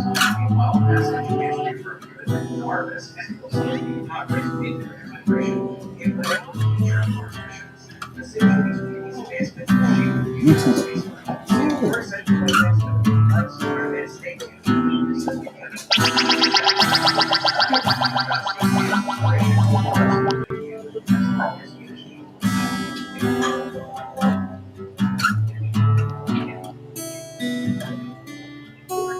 How amazing this website is. Just 3 seconds.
CNN has been pretty for this recently, but I gotta credit Jay Tapper a brilliant segment on exposing the absolute dishonest llama that is Trump's argument and lawsuit and dangerous approach to this whole CBS law. So what am I talking about? Well, I can't believe I didn't do this, but Jim Tapper went and found a Fox News interview where Fox News edited out a really embarrassing part of it and broadcast it to everyone. The edited version where Trump doesn't look as bad. And then we have the full footage. You have plays it for everyone to see, proving that Trump's argument that editing an interview, which is just ridiculous, justifies him doing what he's really about political persecution of outlets that he doesn't like. That's what this is about. And Jake Tapper, by bringing up this interview, exposes that. Let me play this segment from the beginning where he walks through what it is the Trump side argument, the absurdity of it, the dangerous, the anti-free speech spirit of it, which is that he'll explain the context, but essentially CBS 60 Minutes interview we talked about it before, and just like every 60 Minutes interview, never there's edits because you have to fit nicely in front of the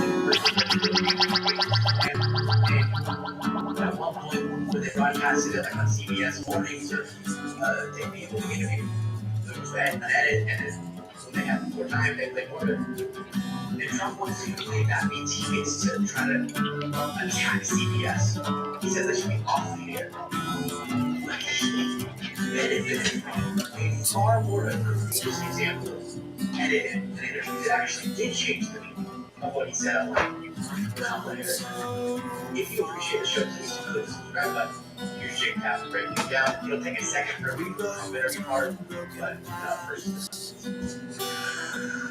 Our politics lead, there's a story playing out between Humanimals and CBS News, President Trump, and the Federal Communications Commission. That any American who values a free and independent press should care about, including Trump supporters, is not like the precedent that is being set. The story started last fall, 60 Minutes interviewed Vice President Kamala Harris, and Trump did not agree to sit down with the news magazine. But nonetheless, in protest at how 60 Minutes edited the Harris interview, specifically the answer she gave after correspondent Bill Whitaker asked President why his government intervention was not listening to my administration. Now, in a preview clip that ran on CBS's Face the Nation Sunday morning, Harrison showed answering like this. The work that we have done there is significant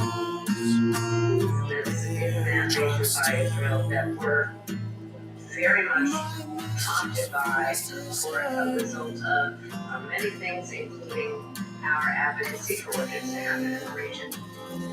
But during 60 Minutes, Gary, Harris gave this answer to the same question.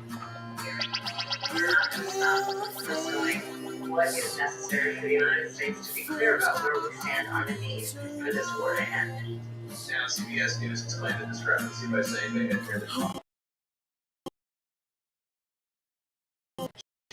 and that is indeed what the transcript. Now, CBS News did not post the transcript at the time, but they did turn it over to the FCC this week. And the FCC released the transcripts to the public yesterday.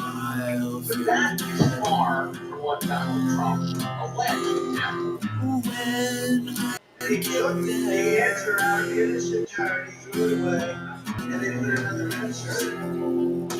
Now, that is, as we saw from the transcript, obviously not what happened at all. But still, Donald Trump called this incident, quote, the greatest fraud in broadcast history, unquote. Mr. Trump said, quote, CBS should lose its license, unquote. And then Trump sued under his distortion rules for $10 billion. Now, the suit is widely regarded by legal and First Amendment experts as, well, as one put it, quote, a frivolous and dangerous attempt by a politician to control the news media. Broadcasters have a right to edit interviews. It's editorial judgment. For example, Fox in June 2024, hear this. It's declassified but that wasn't Trump's actual whole answer. It was a taped interview. And as Semaphore noted at the time, Mr. Trump, in the full unedited version, sounded a lot less definitive about releasing the actual files. So here's the goal.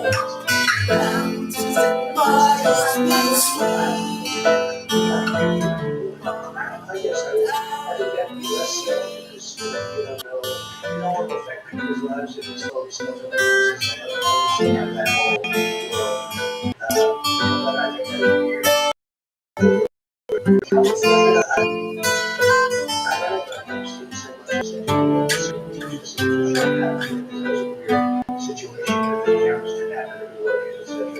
I'd like to hear you say, we're different, right? No, Fox. And we're right to make that edit. Exactly. And I might play a little bit more of this, but oh, it's so real. I wish I could. Baby's good. Now, that was good. Because you saw the two parts, which is a part of the same I say over and over. She had her full length. Watch it. You lived it last time. Watch it. And at parts, I do wish it had been more succinct and clear and answered the question. As I wish with a lot of hope. Yes. But because there was a little bit of a long-winded answer, I thought, all right, well, here, we'll take this part now. Gosh.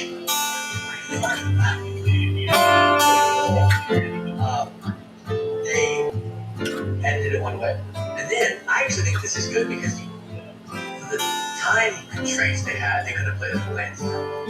But they played the floor of the answer because they had a chance to broadcast it in different places, which I think is valuable. See, but the essence of their answer was the same. Usually they do the same point as you saw. And you can take issue with the point. You can criticize the tactic, the delivery, all of it fair.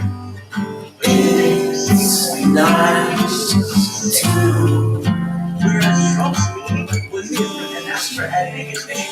Anytime that we've done interviews or shows with people, especially if it's going to be up to people, the promise I give them is we let edit. Because sometimes we end up doing a 2-hour interview, and that's just I don't watch that. So we'll jump it down. But my dedication, I'll always make sure that the meaning of your point makes I will make it seem like grabbing different parts or cutting something out of context that you said something or intended to say that you didn't really.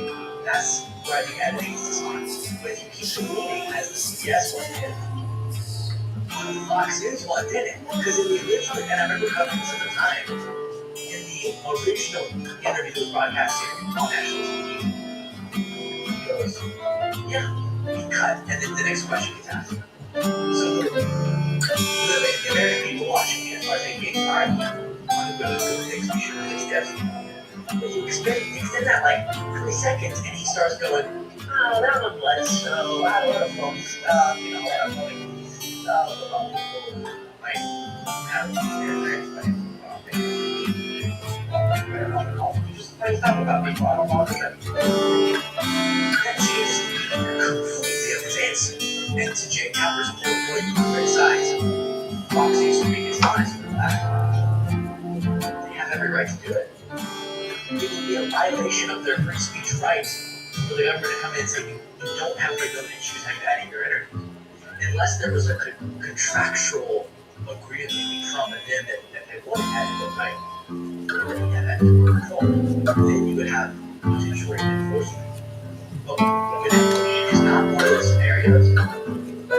It's absurd and a threat to journalism to come in and say you should pay damages and you should be taken off the air because you exercise your First Amendment right. And I want to repeat again, given that they gave us the opportunity to see that answer, because when they broadcast in one place, they grab a part and grab the other part. So that we can see, even though at the same time, the answer, and then whenever you watch the whole thing, the meaning is the same. So, given that you could probably find interviews of liberal outlets, if Trump was wanting to go off on this, then it would still be an absolute attack and assault on the First Amendment, but he could make a more compelling argument to his base, because there would be more egregious examples of deceptive editing. That's not what this was. This was a basic time constraint edits that any editor would make. So they found the worst example. He was desperate, and I thought it would was just a campaign thing. I really did. I knew he wants to target Alex Sicily, but his obsession with this particular issue, I thought it was just a campaign thing to make people doubt if Kamala Harris, is getting assistance from media. But no, he's following through. And I want to remind you of actually what Jake Tapper seems to be getting into. This could be you, like your closing day with CBH Homes. Are you ready for your next study moment? Visit cbhhomes.com to shop new homes with payments starting under $1,800 a month. As a professional mechanic, your tools are essential for your living. But Icon tools complete every repair without getting an inch. Go with Icon tools. Tool truck quality, unbeatable value, only at Harbor Freight. Have you seen your taxes only to quit when your refund didn't meet your expectations? Free tax. Now, did that edit make Trump look more decisive, less equivocated? Did it make Trump, therefore, look better? Yeah. Was that why Fox did it? I have no idea. Maybe they just had some timing issues. Either way, it's Fox's right to deal with it. Just as it was Fox's right to do it when they had Trump's surprise visit to a Trump's barbershop on air, which they also cut down significantly, and coincidentally or not, flatteringly, Fox had the right to do it. And not just because cable and broadcast networks have different rules. Now, the 60 Minutes editing case would almost certainly fail spectacularly in court, according to the Lex. But Paramount Global, which owns CBS News, is currently trying to merge with Skydance Media. And in order to do that, Paramount will need the approval of the Trump administration, specifically the FCC, which, under its new commissioner, Brett Barr, has suggested that Trump's news distortion complaints will be considered by the FCC before any merger can be enter Sherry Redstone, the owner of Paramount, who stands to make about $8 billion if this deal goes through. Said CBS News employee to me about this quote. Everyone expects Sherry settles with Donald Trump. She is not concerned about her legacy, democracy, or the work we do. It's only about the deal, her pocket. The only way she could settle is if Skydance sent her a smoke signal. Surely, they realize the settlement diminishes the brand value of 60 Minutes, which they claim to admire and call it home. Paramount to settle this suit would be hoisting a white flag of surrender. It would be the network of Edward R. Murrow and the behest of its owners saying, we will not speak the truth to power, we will not yes to power, right? This is a bright, alarm, red alert, ring the bells, count the drums, all of it's This is a battle for the First Amendment, a metaphorical political battle. And he explained it perfectly there, but just to reiterate, this is what we're seeing. This is what we're seeing. This is what we're seeing with standing up for some affection.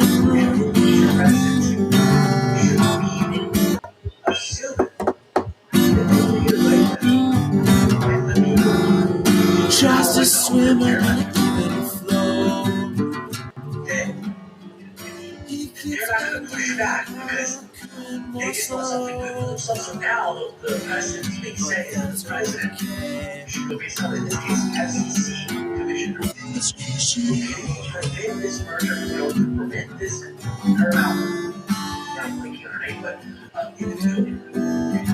for making a bunch of money. And so she's going to go and get CBS to settle the lawsuit to make it look like Trump is right and he should be vindicated and he should be paid a bunch of money because he's weaponizing the government. time your biggest pressure of all. You really so he's really scared of for democracy for free speech for the First Amendment. Paramount is openly flirting with the idea of, and seems more likely to go with the idea of profit. He's disgusted by our sex toys. Profit over resisting pressing Farmville, USA, because of the confidence in the Trump's FCC chair. where everybody hates gays. Make this all happen for Trump, they're actually expanding the lawsuit. When that reports Donald Trump doubled CBS damage claim to the because Kamala Harris protecting our so-called freedom. nothing because nothing happened. That's the nothing happened. Fuck James Trump Cheeto. 60 Minutes interview that. That Fox News interview that. And unlike the Fox News interview and a bunch of other Trump interviews like the barbershop thing, the people would not change at all in her response. Trump thinks he should be paid $20 billion for CBS doing nothing other than not being pro-Trump enough. They're not even the most anti-Trump of the outlets. President Trump has amended his lawsuit against CBS, effectively doubling the damage claim to $20 million for what he says was a deception. I just wish they would say for what he falsely says, what he delusionally said was deceptive. If I knew that this was love, I will give Breaking news, my Donald Trump heart. claims that the entire election would have been different, even though he won the election. So If I knew that this was love, that would break my heart in two. Darling, you know I I'm sick of it. I'm sorry that I'm screaming Trump suit late last year saying 60 Minutes favorably arranged. We get it. Trump saying, but essentially his claim as to why he should become ultimate damages, trying to leverage a bigger settlement. As it seems, Paramount's going to demand that CBS goes ahead because the owner wants to make a bunch of money. So he said, this hurt Truth Social. This hurt Trump media, whatever. Because they were deploying unfair media practices. So in the competitive market, that was what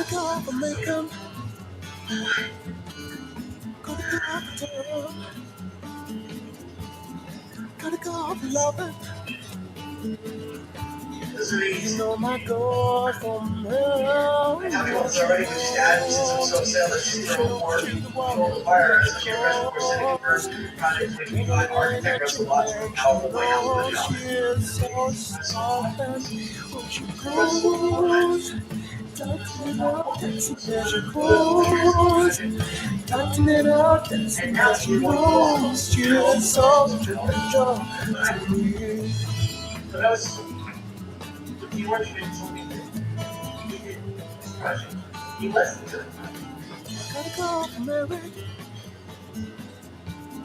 It's just because of that first bit delivered to you. If you don't want me, I'm getting so amped up right now. I'm free, by the way, for forever. The great American experiment, the democratic life of this country, it's all hanging in the balance. Yeah, whatever happens, America is still gonna continue. What will that mean if it's so fundamentally deteriorated? Ways are all in my hell. She wants, What I thought we were supposed to agree on, which is basic American principles. And under Trump and his FCC commissioner explicitly saying, we're gonna separately block a merger. I'll totally unrelated to this, because Trump is a pouty boy and wants to harm outlets that dare to not be loyal. Just like he said about ABC, just like he said about MSNBC. And in a moment where these are the stakes, you have people like Sherry Redstone. And where's her patriotism? I've been with many girls, been so many Where's towns. her patriotism? Let's illustrate. Sherry I Redstone. I think down more with patriots two we can offer wolves by the way. all Sherry around. Redstone publicly did it. Please do not do It's this too to our your mom. cool, but not enough to say. Media It's outlets too your response. cool, better that all the way. And then future presidents will be to capitulate for their own gain.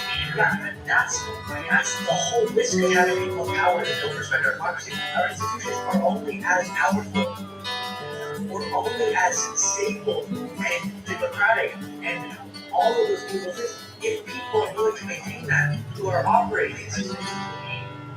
And so this is the risk, which is you can then start leveraging those institutions to make Well, if I told you once, told you 1,000 times. Hell, if I told you once, told you 1,000 times. Better put that stick down before you put on your eyes. And get down off that chair, you're gonna break your neck. Boy, get down on that chair, you're gonna break your neck. Mama want me, but no, get my own thing instead. What is patriotism if you don't actually stand for anything that is what's supposed to make America worthy of your patriotism? It's not hyperbole to look at Trump wanting media outlets and leveraging governmental power to over-limit things to get his way if media outlets will act exactly how he wants. I really could just break down crying over it thinking about all the people who, in some cases, have sacrificed for these ideas. And now they're just spitting all Stay away over. from that girl. Oh, she's gonna break It really your is heart. a pivotal moment. Mama want me about it all. Oh, should've listened from the start.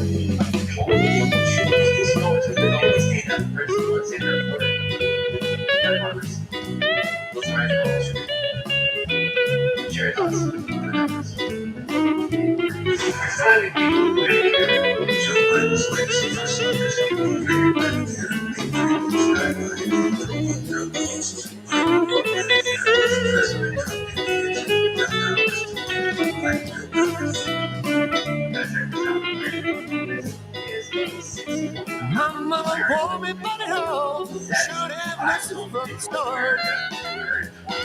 Mama want me about it all. Should have listened from the start. Oh, stay away from that girl. She's gonna break your heart. That makes all the loose noises you can imagine all the way throughout the cabin. This can be yours, plus K-Cash, and all you have to do to make it yours is go to Psychedelic on that, and this card, the most expensive card I've ever given away, costs 50 K-Cash. Good luck, and hopefully I'll be seeing you in the driver's seat.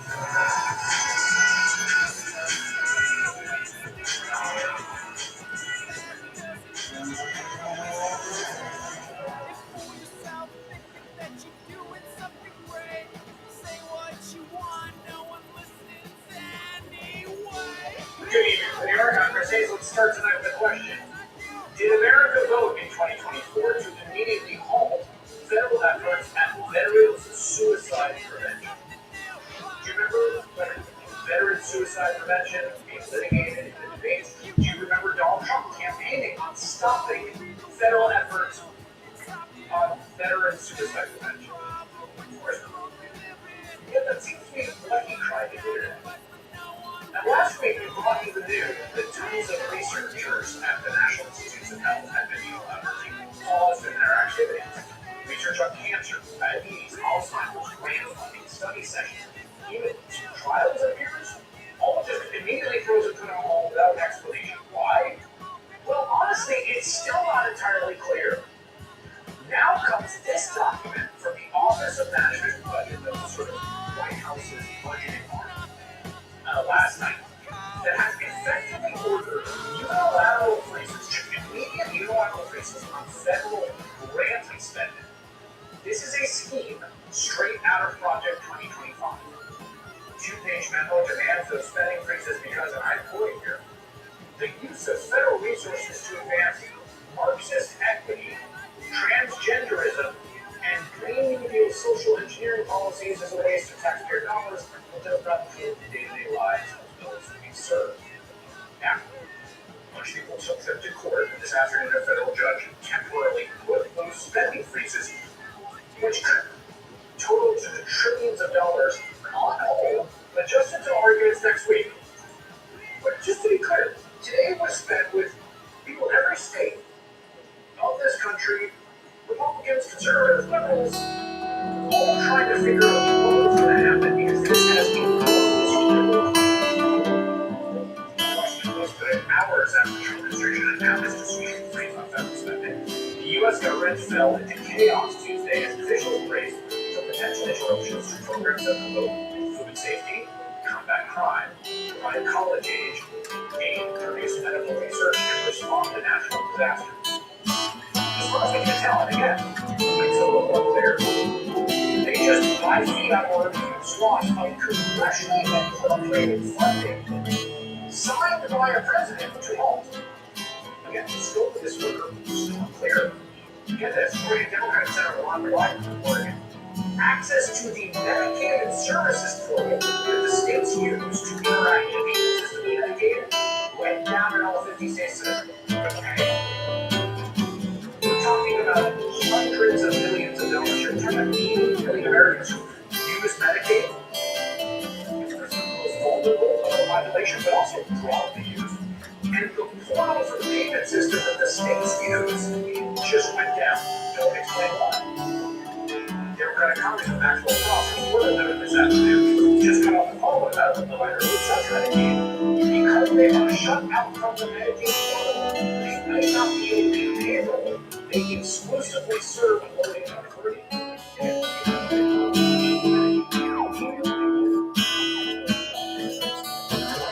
There's so much heat for this one, they are apparently laying it on a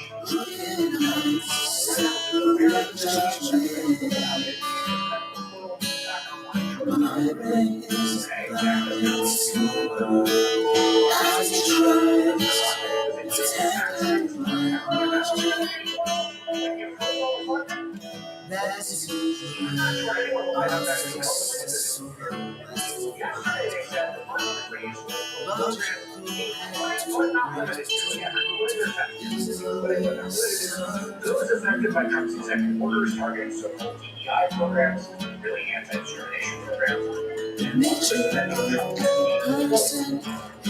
he said the range is expressly limited to the program. You could contradict there. Great. But here's what's clear. They're messing with people's actual lives. As senators Van Hollen of Maryland, federal grants to help veterans in local areas access health care and grants to help veterans get other critical services, including suicide prevention, transition assistance, and housing for all veterans, will be cut off if these budget freezes are implemented wrong. The risks of what can be impacted. Again, there's a lot of money that flows through federal governments into grants.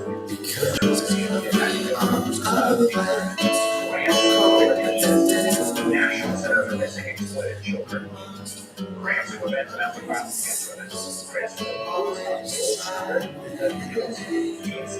the grants for early childhood education. Grants for funding the police and fire departments. What are we doing here? What is all this for? It's to destroy the constitutional order of checks and balances enacted by the founders and the reforms that drove to reinforce throughout the last 250 years. And this is not my view, this is Russ Rose, we're going to talk about in a second, who talks about the constitutional order. Okay? The constitutional order we have now supports the federal government that is supposed to serve the public good and not just solely the moment-to-moment corrupt whims of whoever is currently serving as president. The Trump administration is carrying out a very quadrant for the glory of Donald Trump, so he can get the party will against the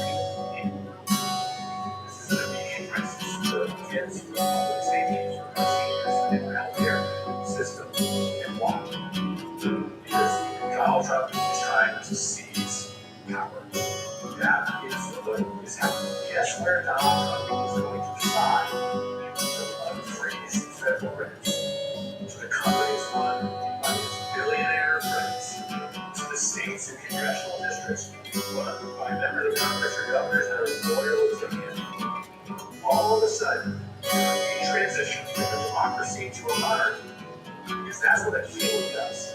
He uses the money in the treasury to reward his friends and to punish his enemies.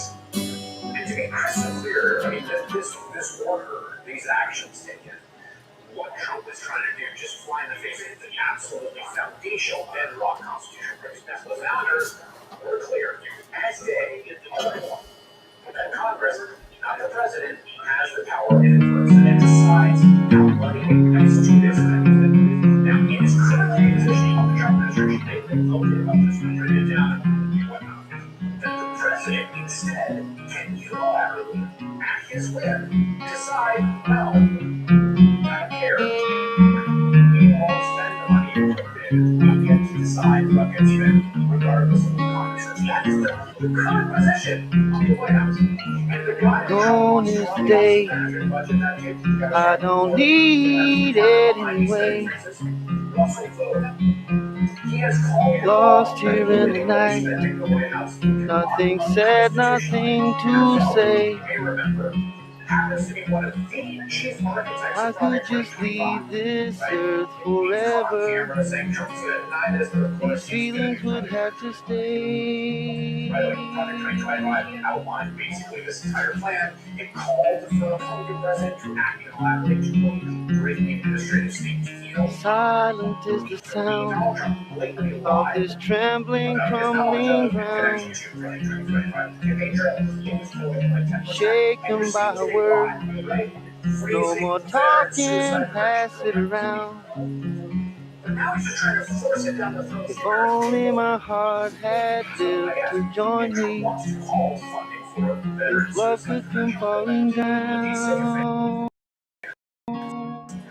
I think he should just be able to. Who should want to control the appropriations without the press? Because they're in numbers. Everything they've done the first week, 2 week and a half, could not be clearer. They're just going to try and keep all this essential issue close. Watch this. Bless the wind that moves this storm, damn the thunder. Me in your waters warm.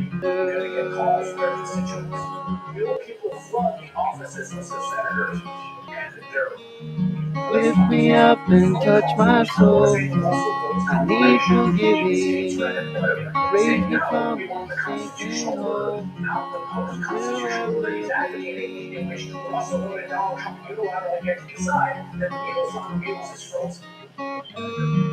Democrats in Congress get both houses to throw themselves off the tracks. And also chaotic, spiteful madness. I think there's this undertaking. Gone is the day. Everything will be marketed in this country, but how this phrase would affect Gone is the day. public I opinion don't disappear when Donald Trump got gone is elected the by a day. point and a half from I don't what happens next is want. going to determine what people No do more in will response. to. Gone is the day. All about it. I didn't know that. That's definitely check it out. We're excited to model for free. Doesn't freeze out better. Students are eligible to file for free at betterirs.org/file. Ready to refresh your space? Our state building has you covered with incredible President's Day sales. Discover unbeatable deals on everything from furniture to flooring, TVs to appliances. It's the perfect time to upgrade your home and save big. Shop now at RC Building.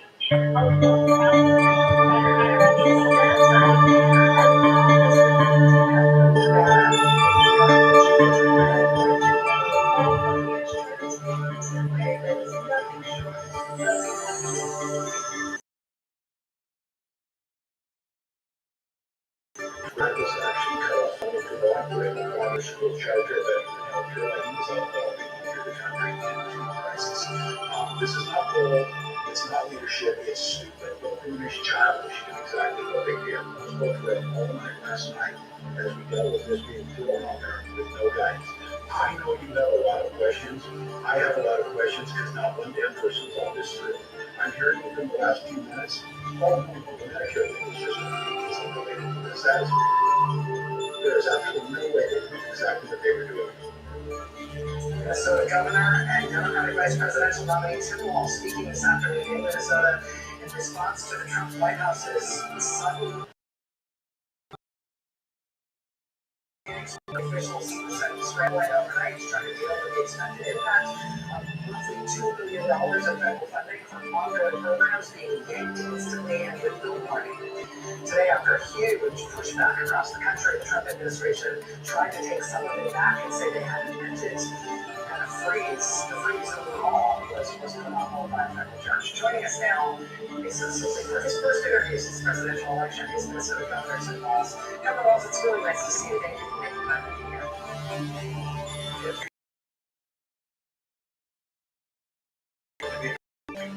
You know what they're after, and it's not that we should be surprised by this. They laid it out in Project 2025, so here we are. Well, actually, let me ask you about that on this point. A lot of people have been today and the last few days crediting your campaign and crediting all the reporting during the campaign and identifying Project 2025 as essentially what the plan for the incoming Trump administration to dismantle the American government. They denied it. They said they had nothing to do with it. Said they'd never heard of it. Does it seem to you like that's actually what they're doing? No, it is. It doesn't seem it is. Attorney General took this seriously. There was a lot of planning. There was a lot of good folks, smart folks, organizations. You talked about some of them that were out there preparing for this. But there's only so much planning you can do because of the impact it makes. And just to know that a head start program, what we have to do is we have to personalize this down to this matters to each person. Because Republicans always want to talk about cutting government. That's it theoretically. They never want to be specific because we know that these programs are incredibly popular. But I can tell you, if you go back and look at that now, you'll see this go step by step. And I can say, Rachel, that it was cruel. They planned it. Yes, it was somewhat bullish, but I'm not quite certain that we're reading that right. I think this is a case of that this is the trial balloon to see how much tolerance we had and what we pulled back. I make this analogy. It's like you caught someone and they stole everything out of your house. You caught them, you told them to put it back. And when you started looking, some of it's still gone. What they're going to see is, oh, they didn't raise a stink about meteorologists or our folks were monitoring PFAS in our water. So let's just go on with that. Or people that we don't think have a voice that we want to marginalize and demonize. So they were going to get this. And you know what? I heard Chris on his program talk with Jamie Raskin, who was the smartest person to find in Congress. They're never going to bring this to a legal way because no Republican will vote for this. And the deputy sons of Republican governors, these are my colleagues, some of them are my friends, but shame on you. You know what this is doing. And look, I come from a wealthy state that has the lowest childhood poverty rate and we have a strong safety net. I guarantee you these Republican states would pay the price for us. This is courage. This is about planning. This is ideologically everything you've laid out. They want to destroy the federal government, this buyout of employees, because now they threaten them. It's here. The game is here. We knew it was coming. I don't know what people thought that we were just speaking, if this wasn't going to happen. Donald Trump said, oh, I never heard of him, and now you got to vote. This guy voted to the heart of it. So it's on. I'm glad you said that. Governors are out there. The resistance is strong. You felt it. Americans the whole life democracy and feeding their children, so they're going to fight for these things. But here's what there's a court order. Who believes Donald Trump's going to care what the court's saying? Who believes he's not going to do this? We're still finding glitches in our things. We're trying to access these systems against that aren't functioning correctly. And the ludicrousness, the insult to the American public to tell us that for the first time, it was just a coincidence that the Medicaid reimbursement site glitched at the same time they froze all these programs. We have to put an end to that. We have to just say, no, it's not enough. And I got to tell you, I'm sending it out to those Republican governors. Please set by side governors. We have to deliver. We have to make sure that the water runs, that things are happening, and that they handle this as we are. How do you think listening to you right now, thinking about what might have been the next president instead of J.D. Vance, what might have been Kamala Harris for the president right now instead of Donald Trump. What's that mean in practical terms? The average person watching you right now who agrees that this means what should they do?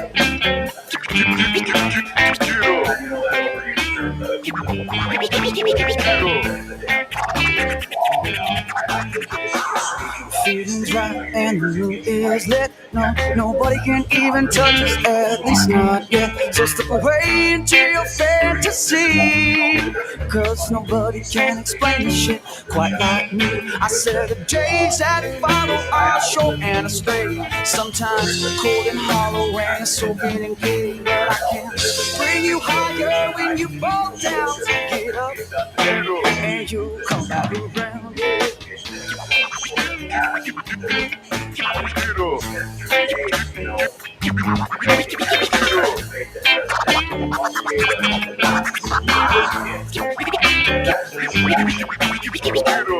We've been shaded and far from bliss, just a little bit jaded, but I'll tell y'all this: I can bring the rhythm into your soul, but I can do my best to fill that hole. And peaceful now, the days that follow are short and astray, sometimes cold and hollow when you're so mean and big. But I can bring you higher when you fall down, so get up and you come back around. So get up and you come back around.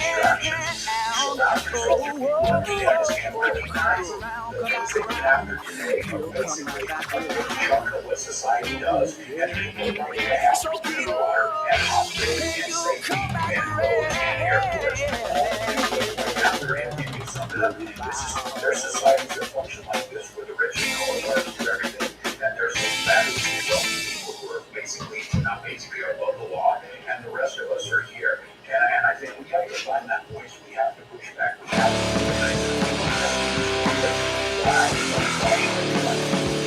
I don't know that necessarily that Donald Trump cares what poets say. I think there needs to be more to that. And I think it is taking it to the individual people to show what each of these programs does and what it means to people's lives. Yeah, no matter what people motivated anybody's vote, if you people voting to cast firefighting, even if you're voting to cast sections, or if you're voting to shake up the mainstream and silence yourselves now. So I really want to embody the values of the U.S. It needs to put down where we can now.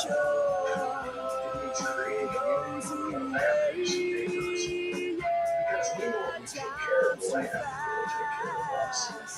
Since 1959, we have served those who feel a real connection to the land, animals, and the outdoors. We all need to live right with us. pay attention to what you say, what you said. Family, your finances, your health. That's why it's so important. That will substance make you aware of the quick slip of your grasp.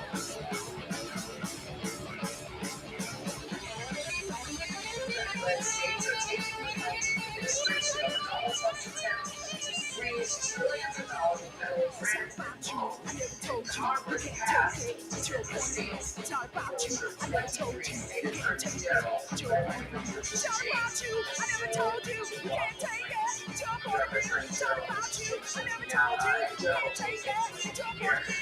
lawsuit here in California, we need to get it to 23 states.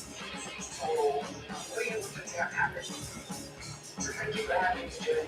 Not only to California, but to Rhode Island, it's Massachusetts, it's New Jersey, it's Rhode Island, and it's the state of New York, which is leading this matter. We are seeking, obviously, is a temporary restraining order and then a preliminary injunction against this illegal act. It is ultra-high risk. It exceeds the authority of the President of the United States. It's in violation of the spending clause. The United States Congress has control of the pursuits of this President of the United States. Cannot disrespect the political branch and government with the stroke of a pen. It's important that individuals understand that a number of states their portals were frozen today here in the state of New York. Our portal, Medicaid portal, was closed off. It was a state in Arizona. Attorney General Biggs indicated that just last night she had seized over 500,000 pounds of methamphetamines and that drug program, that interdiction program that could have been affected law enforcement grants for seniors. Was on Venus, Head Start, aid to farmers, aid to pregnant women, aid to children. A Rasta again. Yeah. Basically unconstitutional, reckless, and dangerous. And it's also disgusting.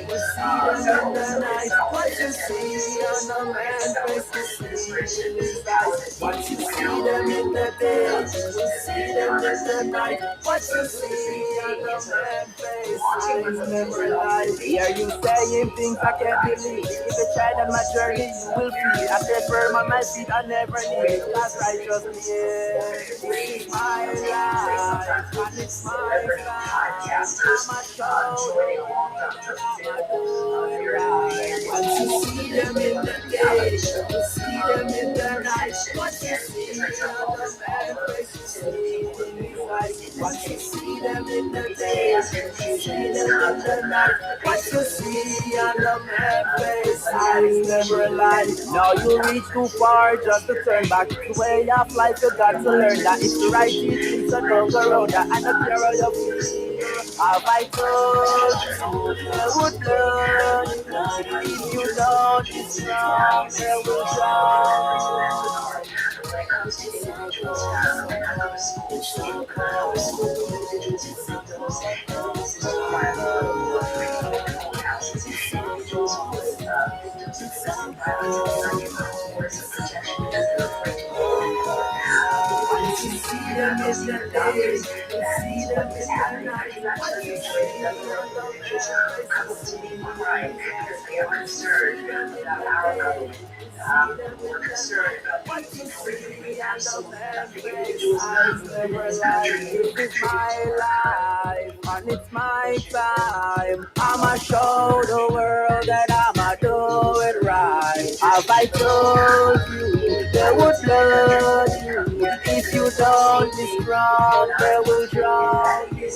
Once you see them in the day, you see them in the night. What you see on the man's face, you see in his eyes. Once you see them in the day, you see them in the night. What you see on the man's face, eyes never lie. Hear you saying things I can't believe. If you try on my journey, you will see. I stay firm on my feet, I never kneel. Because righteousness, this is my life, and it's my time. I'ma show the world that I'ma do it right. Once you see them in the day, you see them in the night. What you see on the face, you see in his eyes. Once you see them in the day, you see them in the night.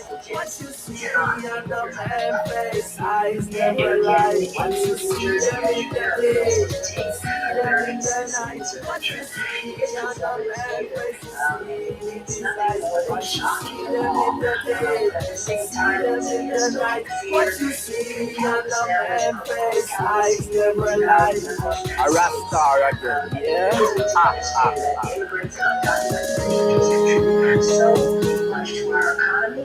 Once you see them in the day, you see them in the night. What you see on the man's face, you see in his eyes. Once you see them in the day, you see them in the night. What you see on the man's face, eyes never lie. We have meetings with clergy. We have held meetings with advocacy groups and with business leaders. Again, we're concerned about the attacks on our democracy, attack on the rule of law, and attacks against citizens who want nothing more than to live in peace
was applied this particular case. And so we are awaiting the decision, and upon that decision, we suspect that public appeal that decision will rise for the state of New York, the Court of Appeals. But we are confident at the end of the day that we will be accountable to the residents and to the taxpayers of the great state of New York, because only one act should apply. It should apply to all of us equally, regardless of whether or not you sit in the highest office of these United States. New York Attorney General was saying, thank you very much. One mentioned more than a dozen officials who worked on special counsel Jack Smith's team, which investigated Trump's handling of classified documents along with his efforts to overturn the 2020 election results, have now been fired by the Justice Department. In a statement to NBC News, the Justice Department official said, quote, the acting Attorney General does not trust these officials to assist in faithfully implementing the president's agenda. Bill marks, baby, they mark my existence, and I might put it down, but I still got resistance and damn. Washington, D.C. is launching an internal review of the department's Capitol riot costs. And what may be announced in maybe it's the promise before he joined the Trump administration. Martin was a Stop the Steal advocate who spread conspiracy theories about the attack on the Capitol. January 6th, Martin also spoke at the Capitol on January 5th and was on the grounds during the riot itself. As the mob was reaching the building, Martin tweeted like Mardi-Gras in D.C. today. Love, faith, and joy before hashtag extraordinary, you're not even real to me. Now we have more guys. But maybe it's the sex with the drugs and the fools, or maybe it's the promise of breaking the rules that's turning inside out. In my head, but it's nothing at all. We all have a choice, and we make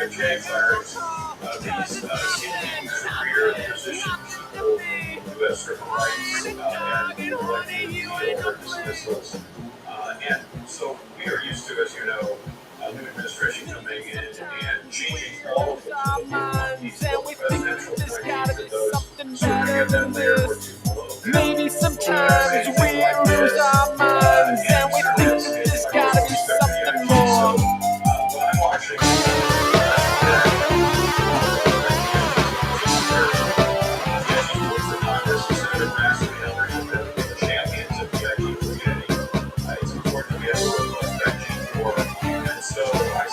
but it's nothing at all.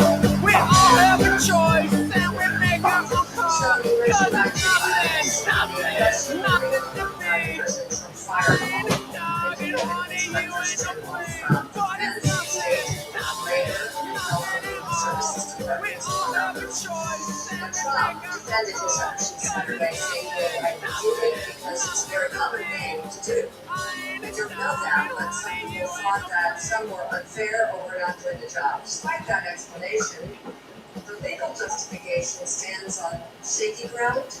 A law passed in Congress in 2022 requires a 30-day notification from the White House to Congress should they choose to let go of an inspector general. The White House must also give Congress substantive reasoning for firing.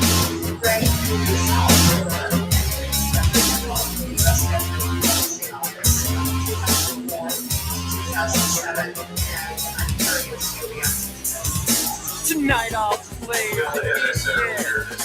Tomorrow you'll spend eternity in hell. If I had a choice, I'd flip the switch and watch you fry myself into the perfect. Your life is fragile and stale, and all crazy. Congress, that did not happen here. So, again, it will be very interesting to see what Senator Grassley and others in the Congress. In fact, there is now an IG caucus in the Congress, bipartisan group of members who recognize the value and have expressed a desire to support the see how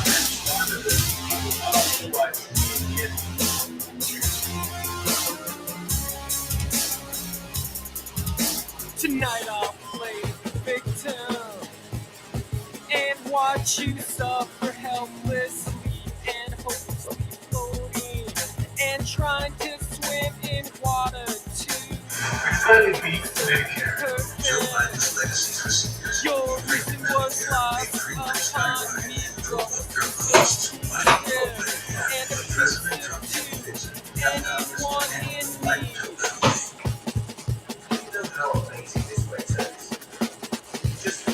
But hey man, cool cans, you look good like the fashion of the week. Hey man, nice man, you look good like the fashion of the fashion for the me. Tonight, time to meet your maker. Tonight, time to bow to your savior.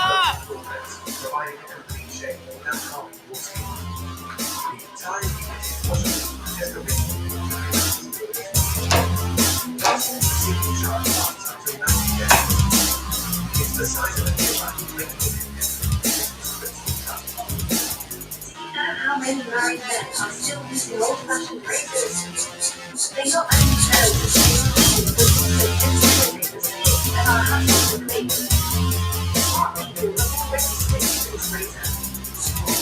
Tonight I'll pray to Savior. I'll feel your eyes fixed upon me and the people inspiration and the admiration of the serve perfect. Your refuge for the feeble and in your common future. Discover me, rediscover me.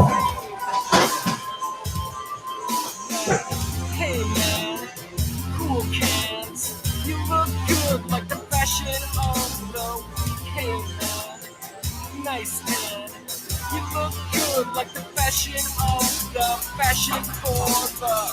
Hey man, cool cans, you look good like the fashion of the week. Hey man, nice man, you look good like the fashion of the fashion for the me.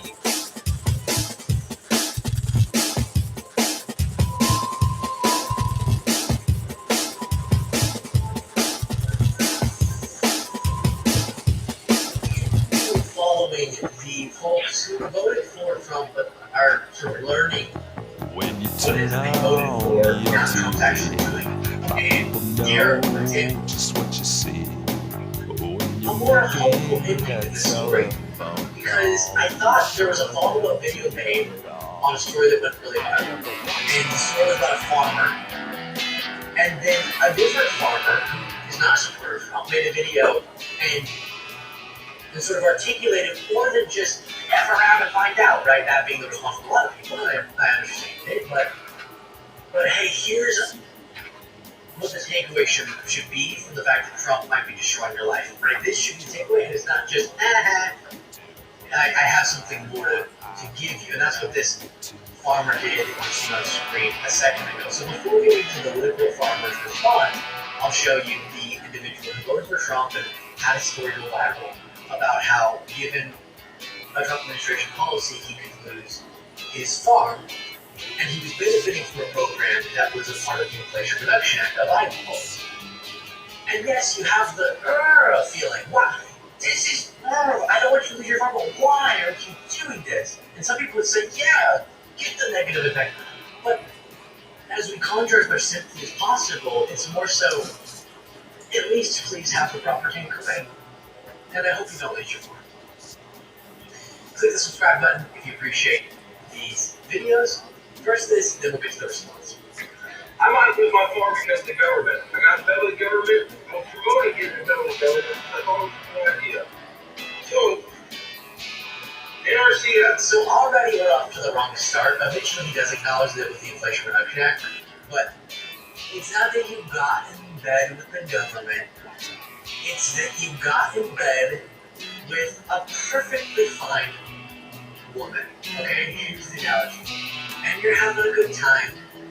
And then, for some reason, you say, you push that woman out of the bed. And then you go over to your leopard cage and you get a leopard and you say, now I'm bringing this to bed. And you start trying to do the same thing with the leopard that you do with the woman. And then it bites you. She's a booby trap bomb and a birthday cake. She's your worst nightmare, your next mistake. Conservation plan. A film noir thriller with a twisted plot. She's at the final buzzer with a 3-point shot. She's a great big token of who can smoke a free fall without a parachute. She's a coupe de ville and she's dressed to kill in her barbed wire bodysuit. She's a blast from the past, the latest rage. Channeling the ghost of Betty Page. Red lipstick and jet black hair. Pierced up here and pierced down there. She's a double shot of thou shalt not, a slice of forbidden fruit. She's a poison dart, a toxic tart in her barbed wire bodysuit. If you think she looks like trouble, it's because it's true. She is big trouble for you. And if you don't see the sucker sitting at the table, it's a you know. I just found the first video of the infamous follow-up. The drunk dancing in the corner with someone. Blackjack gum and a cigarette. It's not something that I am. At the high stakes table with the maximum bet. Deja vu, a skipped heartbeat. The morning after in her rumpled sheet. She's a smoking gun, a midnight run, a stash of stolen loot. She's paid her dues wearing cruel shoes on a barbed wire bodysuit. If you think she's like trouble, it's because it's true. She is big trouble for you. And if you don't see the sucker sitting at the table, it's a you know who. Already done a bunch of the work, already paid for the material, already paid for the labor, so how all that costs, and I use my farm operating expenses in order to do those projects, because per contract I knew that I was going to get cost sharing refunds on stuff that was completed, and now that's completed, they're saying that they are unable to provide funds because of the increase on the Inflation Reduction Act funds. So I reached out to a couple different senators, big Congress people, so I reached out to the inviters all the time. Right, but it's not. He should do that. Put pressure on, particularly Republicans. Put pressure on Trump, but it's not Congress. This is, and then I'll show you the beautiful message from the This is the point.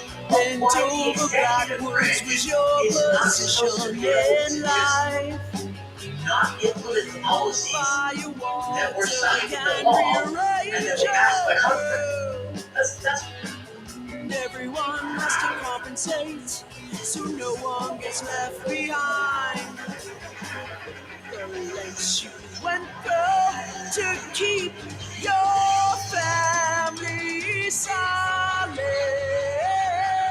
What started so long ago? Many is the one, yeah, is the one. Many is the one, the good son, Many is the one, yeah, is the one. Many is the one, the good son, good son.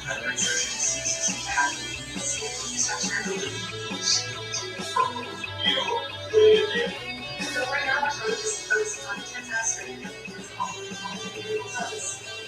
You're going to see this. This is not close.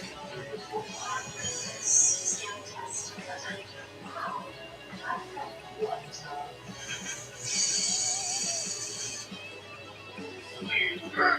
You've always done the best that you could do. that's the problem because Bent over backwards things was that are in your law position being in violated just life. because a new president came to town and said, So the I have you allowed firewalls control can over rearrange all your with That's not how it's supposed to go.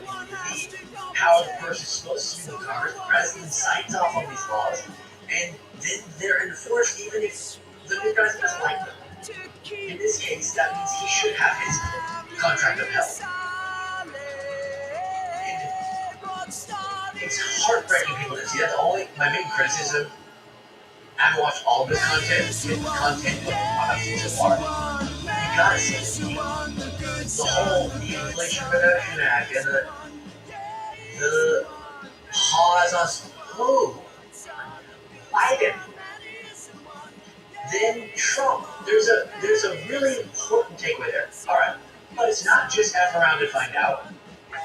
As you'll hear this gentleman say. And actually, throw that down for a second, Jamie. Let's get so that we can. Will Westmoreland is the name of the gentleman you're going to see responding. And my goodness, could you get a better name for a farmer? And I say it well, Will Westmoreland. Is that a stage name? Also, everybody says in the comments, Friday 2025, can you read that message platform? Hey Skyler, my name's Will Westmoreland, and I'm a farmer down in Southwest Missouri. And I just Westmoreland. I'm not about that name, that's really. I wanted to reach out to you and tell you that I am not an FAFO kind of guy. We probably disagree with each other on everything political. But there's a very specific reason why people are getting upset with you. And I wanted to explain that to you. If you'd be willing to listen to an older guy kind of walk you through the process. Now, I'm not an FAFO guy because I know what's going to happen to poor people, the elderly, children, single moms, and over 250 million people every night around the world who go to bed hungry. FAFO, and I'm telling you, F around and find out. That's what they say when they're saying, well, you voted for the future. If the American farmer ranchers went out of business because of Trump's policies. That's what I wanted to explain to you tonight if you're listening to me.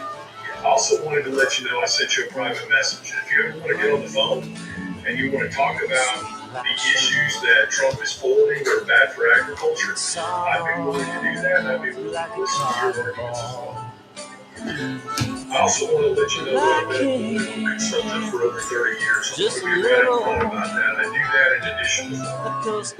And I want you to know a lot of younger people don't know, and I don't mean that in a condescending way, but more of an educational way.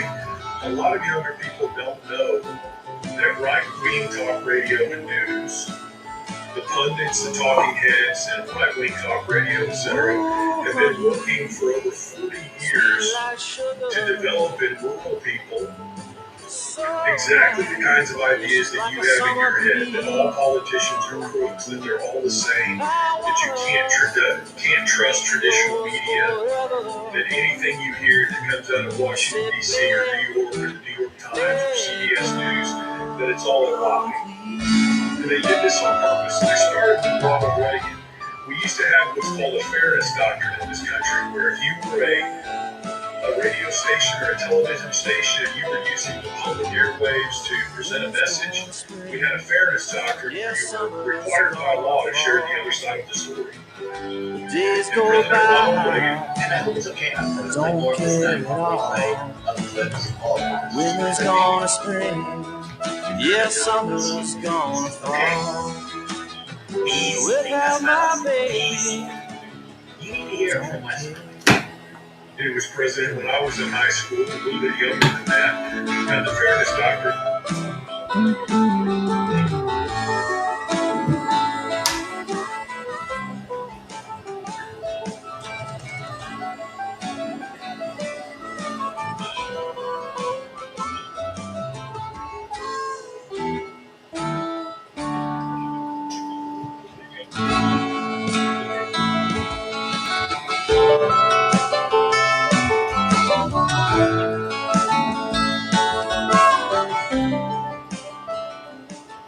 oh, sleepy, lazy river, come and lie down next to me. 3 reasons why you need to support the beautiful world. Feels just like a heaven, like I'm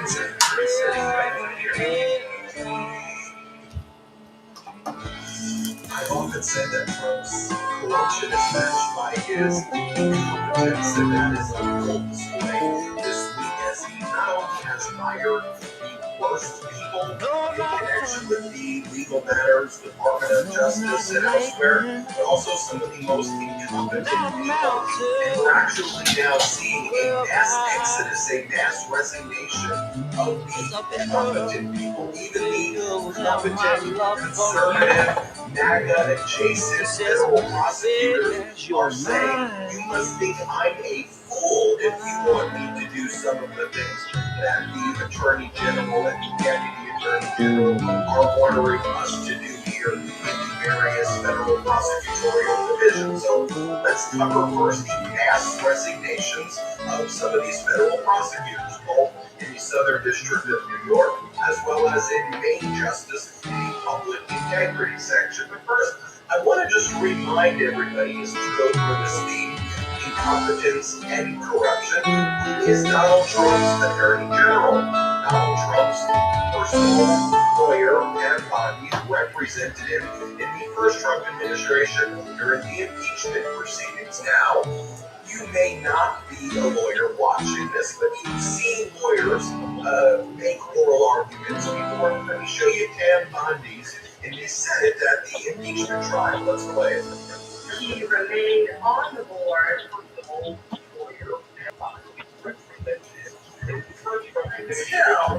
the impeachment procedure. Now, you may not be a lawyer watching this, but you've seen lawyers make oral arguments before. Let me show you Tam Bondi. 2019. We also know that Now, I'm a law professor and I teach both law students as well as undergrad students. Now, if that was the very first presentation that my undergrad students gave, I'd probably still give them a B minus to a C failing for a law student, that's for sure. That's our Attorney General, who also this week announced that she was filing charges against the New York governor as well as the New York Attorney General, Letitia James. Let me play for you a portion of this so you can see the announcement was planned. we're here today to file charges in New York with file charges file charges with Letitia James and Mark Schroeder, who is an NDOC. This is a new DOJ, and we are taking steps to protect American citizens, and Angel Mom standing right behind me in your comment. New York has chosen to prioritize illegal aliens over American citizens. It stops today. As you know, we see Illinois, New York did last. So now you're next. Okay, well, there actually were charges that were filed when she made the announcement. Actually, nothing was filed. It turned out that a civil lawsuit was filed based on a 2019 law that existed during the first Trump administration. And because none of the things that she said she was doing, as she was using parents who had horrific stories as props on the stage, so it's a commonality of the Trump administration. You think about Elon Musk using his little kid as a prop to taunt Donald Trump. So, I want to show you one other clip and we'll break all of this down. It's kind of a 1 + 1 = 2 kind of thing, where you have that level of incompetence, that level of corruption. What it leads to, what it equals, is somebody like New York Mayor Eric Adams, who engaged in a massive bribery scheme with foreign countries, overwhelming evidence of recent Department of Justice filings.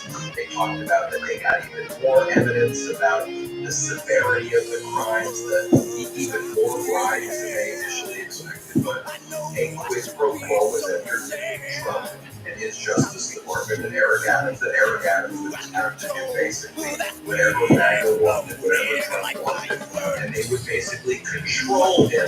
They would dismiss his criminal case without prejudice, but they would control him so that he and Tom Hogan, Trump's supporters are, went on Fox and just brazen criminality as they laugh about the deal that was entered, which led to the resignations of a lot of conservative lawyers from the Justice Department and investigating things. But if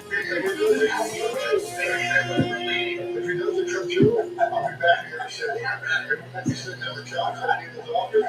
I'll just want to say what the hell is it we came to. So I listened to them, but I listened to them for the scene. Julie Galea, welcome to my own show. All right. So So Eric Adams, let's start there. And Pam Bondi. I know both of them reasonably well. I donated to Eric Adams, the person who was campaigning eventually before all the corruption scandals broke out. Pam Bondi, I was in Florida when she was the Attorney General, worked under two different governors. She's not qualified to be leading the Department of Justice. You said if she was in a court competition, she could have been last. She's not articulate. Her thought process is often mangled and muddy. But let's be frank with the American people. You and I like to look at the eye, not much more perception of the Attorney General of the United States, not the Secretary of State of the United States is not Marco Rubio. The Treasury Secretary of the United States is not Scott Bessent. It's a combination of Donald Trump and Elon Musk. And that is who is running. They said it out loud. They said it by far out loud. They said that the chief law enforcement officer of the United States is Donald Trump as the head of the executive branch, and everybody's under him. These are all just meat puppets that are just tasked by a combination of Trump. I think his mouthpiece for most of this is Stephen Miller, who's the White House counsel, one of the White House counselors, who gives the marching orders to these people and tells them what to do and what to say in a suit and what positions to take and what press release to give out in order to look like they're tough on something. And the one that I liked a lot when you talk about the weapons of mass distraction, because that's all we're watching. It is already in the first 3 weeks what I consider to be the beginnings of a failed presidency, accomplishing nothing for the American people. The 119th Congress isn't doing a darn thing about kitchen table politics or what's important to people's purses or pocketbooks. Not one law has been passed to help them, nor will it be in the first 100 days or the last 100 days. And Donald Trump's not going to accomplish anything other than implementing the Heritage Foundation, arch conservatives, Christian right conservative values, making good on the campaign promises for which he put his presidency up for sale. And we've seen since the election, I believe that was November 5th, we've seen that Donald Trump considers himself to be a short tracker. He's got a short time horizon here. He literally has a short time horizon in his age, but he has a short time horizon because he knows that it's likely that based on what he's trying to do now with the limited time that he has, that he's going to be run out of the rail, or at least the Senate and Congress will be at the midterms. He's worried about he's trying to do maximum damage in the shortest amount of time possible. The other thing that he cares about, to paraphrase Ty Cobb, one of his former lawyers, is that there's two sins that motivate Donald Trump to touch on one of them. One of them is the sin of greed, and the other is the sin of retribution. And what we're watching time and time again as the distracting moments, the shiny objects. Let's buy Greenland or take it by force. Let's buy Paramount or take it by force. Let's turn our back on our allies in trade, in security, and in military operations, while we let Elon Musk take a sledgehammer to things that are important to our way of life, to things that are important to red states more than even blue states. And then you blame Elon Musk down the road if you can. While he's doing all of that, the Trump family since November 5th has made over $200 million. Over $200 million have lined their pockets. Melania, $40 million deal with Amazon, owned by Jeff Bezos. He paid 3 times more than the next highest bidder, which was Disney. Okay? Why? The delta, I suggest, is a bribe.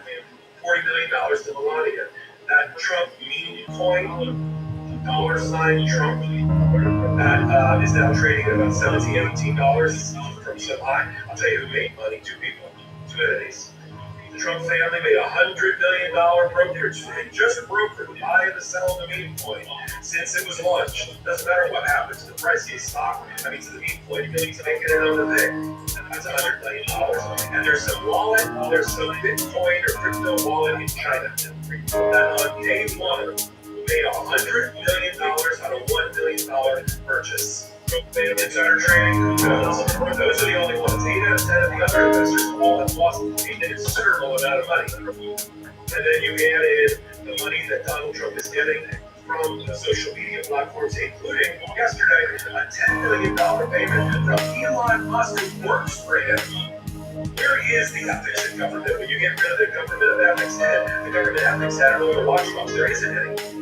And Donald Trump is taking full advantage of the fact that there is no conflict of interest that a president is expected to have.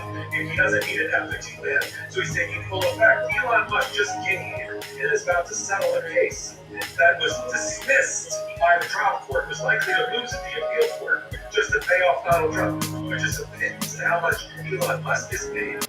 Because he's doubled his wealth by $250 billion after buying a presidency for $200 billion. So you add up all of these Meta settlements and the Amazon settlements that were payments, and that I haven't even turned to how much Don Jr. and Erica have made by being placed on boards of companies and gotten stock in return and watching that stock skyrocket because they're trying to curry favor with Donald Trump. The Biden crime family, we're watching the Trump crime family robbing banks and daylight. And so, is it a shock to me as a native New Yorker to see that Donald Trump figured out that there was a way transactionally to go after Eric Adams, that he had an Achilles heel, a guy that was indicted, not only indicted for bribery related to the Turkish government trying to get its consulate approval, and have the fire department and the building department lead the other way because it wasn't ready, the building wasn't safe. That's the bribery aspect of it. There's a bribery inside of the bribery because now we've got to report again here, legal AF. And they decided after a meeting between the lawyer for Eric Adams, who's a lawyer for Alex Hero, and Emil Bove, the former criminal lawyer for Donald Trump, who's now the number 2 henchman running around. Those two got together, criminal lawyer and figured out here's what we're going to do. We're going to dismiss the case without prejudice so we can bring it again if he doesn't get rid of the sanctuary city status for New York and do what Tom Homan tells him to do. The guy you just saw on Fox and Friends couch next to Eric Adams. That's called extortion. That is the reason seven prosecutors have all resigned, including the heads of the Public Integrity Unit in Washington and the acting U.S. Attorney in Connecticut, because they're not willing to participate in the extortion of a public official by the federal government and Donald Trump. And so, the last thing I have to bring back to you is what came out of the letter, the resignation letter by Denise Sassoon, who was the acting U.S. Attorney for Manhattan, the Southern District of New York, is that they asked for permission from Pam Bondi to re-indict Eric Adams just in the last week because of new evidence that he had destroyed evidence and lied to the FBI. Not only were they not interested in dismissing the case for political and commercial reasons, they wanted to re-indict Eric Adams based on new evidence. Of course, that got rejected, and now we are where we are. So, fired up today. Fired up as well. I think it's Danielle Sassoon. Just so people know what her background is, she wrote in her resignation letter, she clerked for the Honorable Harvey Wilkinson III of the U.S. Court of Appeals for the Fourth Circuit. You know, get more right-wing and conservative than Judge Wilkinson, for those who know who he is. And then she also clerked for Justice Scalia, who was on the United States Supreme Court, and as far right-wing, although who knows what he would look like in today's right-wing court. She says in her letter that Altman instilled in me a sense of duty to contribute to the public good and uphold the rule of law and commitment to reason and thorough analysis. I have always considered it my obligation to pursue justice impartially without favor to the welfare of those who occupy important public office. or harsher treatment for being less powerful. And this is a powerful statement made by Daniel Sesso in her resignation from that position. I mean, to give some of our legal adverse background, it's very hard to get those jobs. Clerking for the Supreme Court is, only the top law students from the top law schools can even compete to even be considered. It's like being in the Olympics. There's a small group of people in terms of being a law student. And someone who pursues that path, they usually clerk at a circuit court of appeals first, get a recommendation, then try to clerk at the Supreme Court, and that puts them on a track, usually to be top lawyers within the Department of Justice and private practice, which they may go back and forth, then take more senior roles in those various areas. Ultimately, that's where our judges and circuit court judges and Supreme Court justices once upon a time came from. I say once upon a time because certain Trump's people that make highly unqualified name don't have any credentials, because if you have credentials even working for old school right-wing judges or justices, you are still instilled with some of these concepts which Trump just wants to absolutely destroy. And so, she was on a career path, and her resignation when she was forced to do this, even if you look at it from a selfish perspective about her career advancement and some of the other top lawyers who've been resigning from the Justice Department, you can say on the one hand, yes, they pursued this selflessly and they put the law above the orders. Yeah, I think that's one way to view it. Even if you viewed it selfishly, though, I think it gives you some sense of hope that these top lawyers are seeing a world in the future where doing these things will be a scarlet letter on their career advancement, and they see a future where anybody who follows these types of orders will be deemed a fool or a crook and be banished from polite society or the legal community. I mean, her underling, who's a top lawyer as well, a guy named Hagen Scott, he got 2 bronze medals. He served admirably in combat. He clerked for Justice John Roberts. He's an assistant at that same office, the Southern District of New York.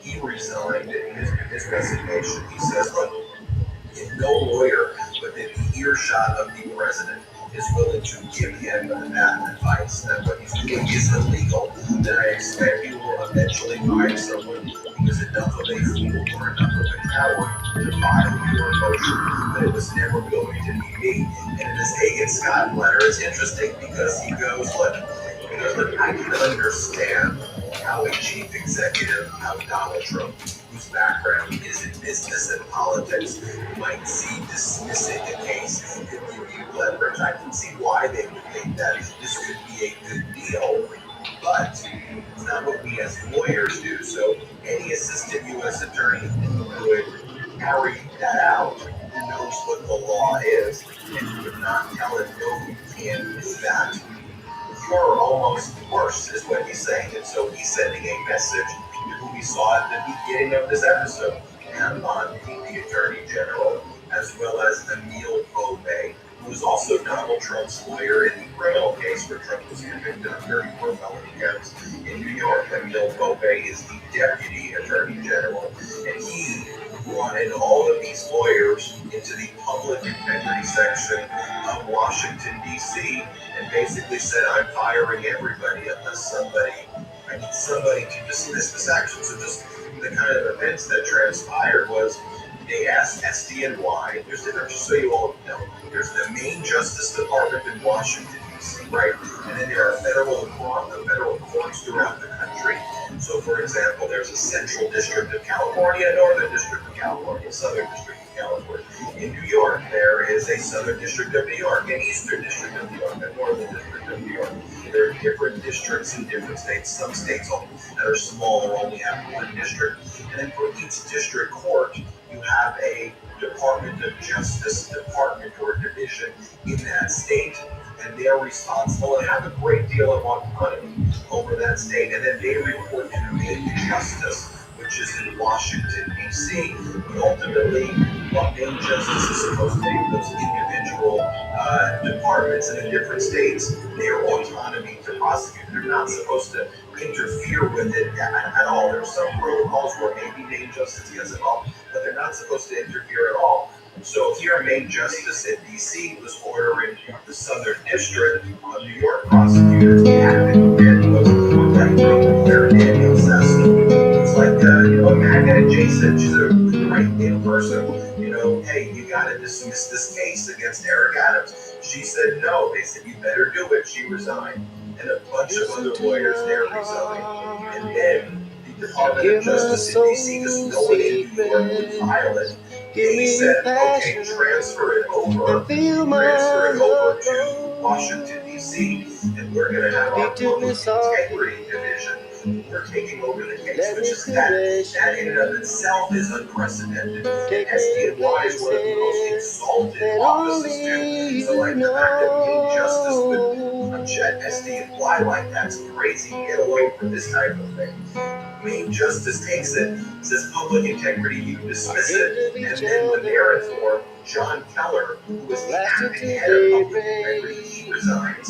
Kevin Driscoll, the excise person, he resigns. And then finally they put everybody in a room and some guy named Ed Sullivan, basically was like, I'll fire them because he didn't want everybody else to have to resign and get fired. They wanted to keep some people in the department who would still be able to be guardrails for the law in a Trump administration. So they're going to get it filed. When we come back from our first quick break, what I want to talk about, though, is now what's the process, because it isn't automatically dismissed. It goes before the federal judge. The federal judge is going to have questions for Ed Sullivan about what's this process, what went into this deal. Right? A grand jury indicted, a grand jury saw all of this evidence, and there was probable cause that I can hear, and there's more evidence. You'll see a scathing order that's going to come from the judge, even if the judge ultimately dismisses. We'll talk about that very briefly, though I want to mention Popak, since you started the Popak Law Firm. I know it was a big risk to start your own firm. I know you get inundated with lots of, before starting the firm, people wanted you who had like, massive catastrophic injury cases and everything from like car accident cases and trucking cases and sexual assault cases from bosses, and you had no vehicle to do it, so you started your own firm, which you have never had before. You wanted to start your own firm. Let's just go that before just very briefly. How's that going? It's tough, going for the course. It takes a lot of preparation, hard work, and the willingness to be aggressive. That's exactly what you get ready for battle. So you get the best possible results.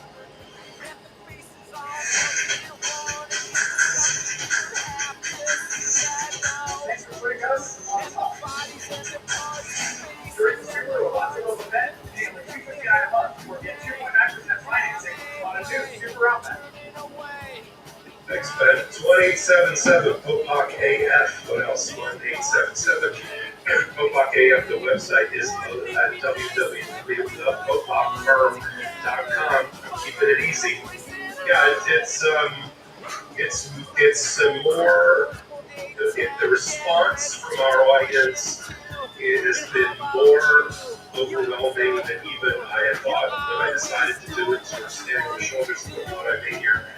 Legal AF. I mean, right now, we're representing two families out of hundreds that have contacted us, and we're kind of sifting through the cases now. The two that we are representing was one of the families in the American Airlines disaster that ended up in the Potomac.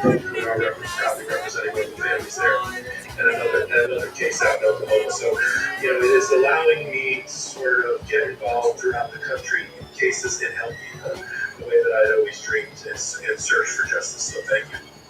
Absolutely, and everybody, make sure you check that out. I know we've got a case involving a death. Those are the types of cases you take that are the more kind of catastrophe. You want to take them all, but the cases involving the serious injuries, the catastrophic. All injuries are serious, but those serious catastrophic injuries are really the ones that your firm's taking. So, pleased that you're handling that more sexual assault cases, harassment cases, things like that.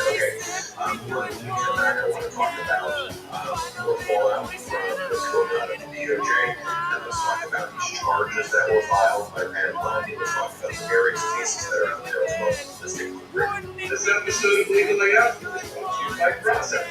Everyone knows I love food, and lately what's taking my food to that next level of flavor is Process. Raza is my olive oil of choice. It's top extra virgin olive oil at an affordable everyday price.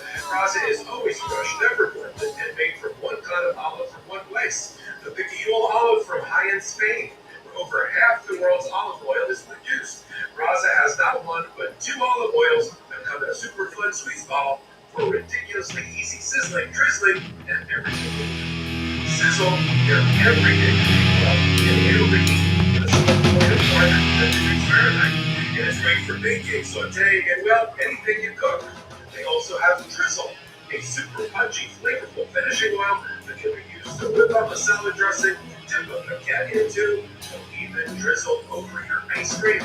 It's seriously the best olive oil you'll ever taste. Look, I'm updating the quality olive oil is essential in my kitchen. First, I always have a giant bottle of olive oil right next to the stove for every occasion. And I love Spanish olive oil. The sizzle has been great for cooking, and I love the squeeze bottle format for easy cooking. I highly recommend it for any home chef who likes to cook with high quality and delicious tasting olive oil. Raza is just like the restaurant chefs use, plus what pours out is vibrant, super fresh, and aromatic in a way that supermarket olive oil, well, it isn't. Listeners to our show will get 10% off your first order of any olive oil on their site, but I wholeheartedly recommend the Raza Starter Kit. You'll receive 2 squeezy bottles of olive oil, sizzle for cooking, and drizzle for finishing with an extra kick of flavor. Plus, they'll include 2 refill cans. So if you run out of olive oil, there's no need to buy a new bottle. Raza makes it easy and eco-friendly with their refill cans that are perfectly proportioned for your sizzle and drizzle squeeze bottles. You can also find their bottles and refill cans on shelves at Whole Foods or Target near you. Both the Squeezy Duo and the refill can seal in freshness and block out light to maximize flavor and quality. So head to Raza.co and use Legal AF to get 10% off your Raza Starter Kit and get to cooking your next chef quality meal. Physio, chiropractic, and massage therapy are all great resources for when you need them. But going to these appointments every few months does not give me the ultimate results I'm looking for when it comes to my well-being. It's taking daily, even hourly opportunities to move my body that makes the biggest difference. This has only been made possible for me with this episode's sponsor, Uplift Desk. Uplift Desk is at the forefront of ergonomic solutions, promoting better posture and health through adjustable standing desks designed to help you live a healthier lifestyle. Plus, they have all kinds of accessories to keep you moving throughout the day, even if you work for only a few hours at your desk. For me, I love the Bamboo Motion Export. It makes me feel like snowboarding. That way you can lift. Standing while I work gives me the room to move and helps me get the creative juices flowing. Moving throughout the day helps me focus and stay productive. And I'm way more alert when I'm using my standing desk, and I have more energy. A desk should fit the user, which is why Uplift Desk has a lot of customization options so you can build your perfect workspace. With more than 200,000 configurations, Uplift Desk allows you to tailor your workspace to perfectly suit your style and needs, empowering you to create an environment that inspires productivity and creativity. For me, I built the custom standing desk of my dreams from Uplift. For my bookmark video offices where I make a lot of my hot takes and content for Legal AF. And so I went all out with a heritage oak top and their advanced angle keypad for the lift part. Make this year yours by going to upliftdesk.com/legalaf and use our code LegalAF to get more free accessories, free same-day shipping, free returns, and an industry-leading 15-year warranty that covers your entire desk, and an extra discount off your entire order. That's UPLIFT desk.com/legalair for a special offer, and it's only available at our link. Start 2025 right. Stand, move, thrive. Live up, live best. Welcome back to Legal AF. Thank you to those pro-democracy sponsors. We're really grateful for them. We don't have outside investors here, so it's great that those pro-democracy sponsors step up.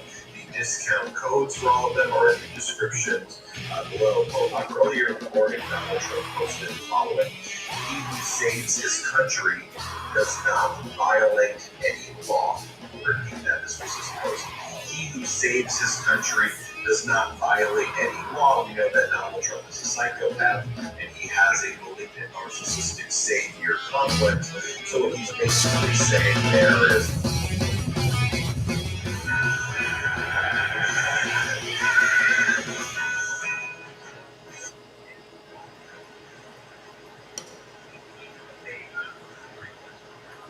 in my view, I'm going to start, well, he already has, but I'm going to make it very flagrant, like not following any of the judge's orders. I think that's one of the things that is indicating, and I think he is upset at the pace within which the authoritarian takeover was expected to go. I think in his mind, he thought by now he would have quashed all resistance in totality. The fact that, as we talked about in the first segment, you've got a lot of prosecutors who are standing up to him, you got United States attorneys and assistant United States attorneys standing up to him. The fact that you got Republican judges across the country, judges he appointed, judges Reagan appointed, judges who Democrats appointed, all kind of together. By and large, the Trump and Doge got a few wins on procedural grounds this past week, so I'm not going to say Trump lost every case. But the federal judiciary slowed down a lot of the most egregious acts, whether it was the funding freeze, whether it was taking down websites, whether it was birthright citizenship, the foolishness of bringing transgender women in prisons with female genitalia into the male population, and take off their clothes to shower with the men, injunction stopping that.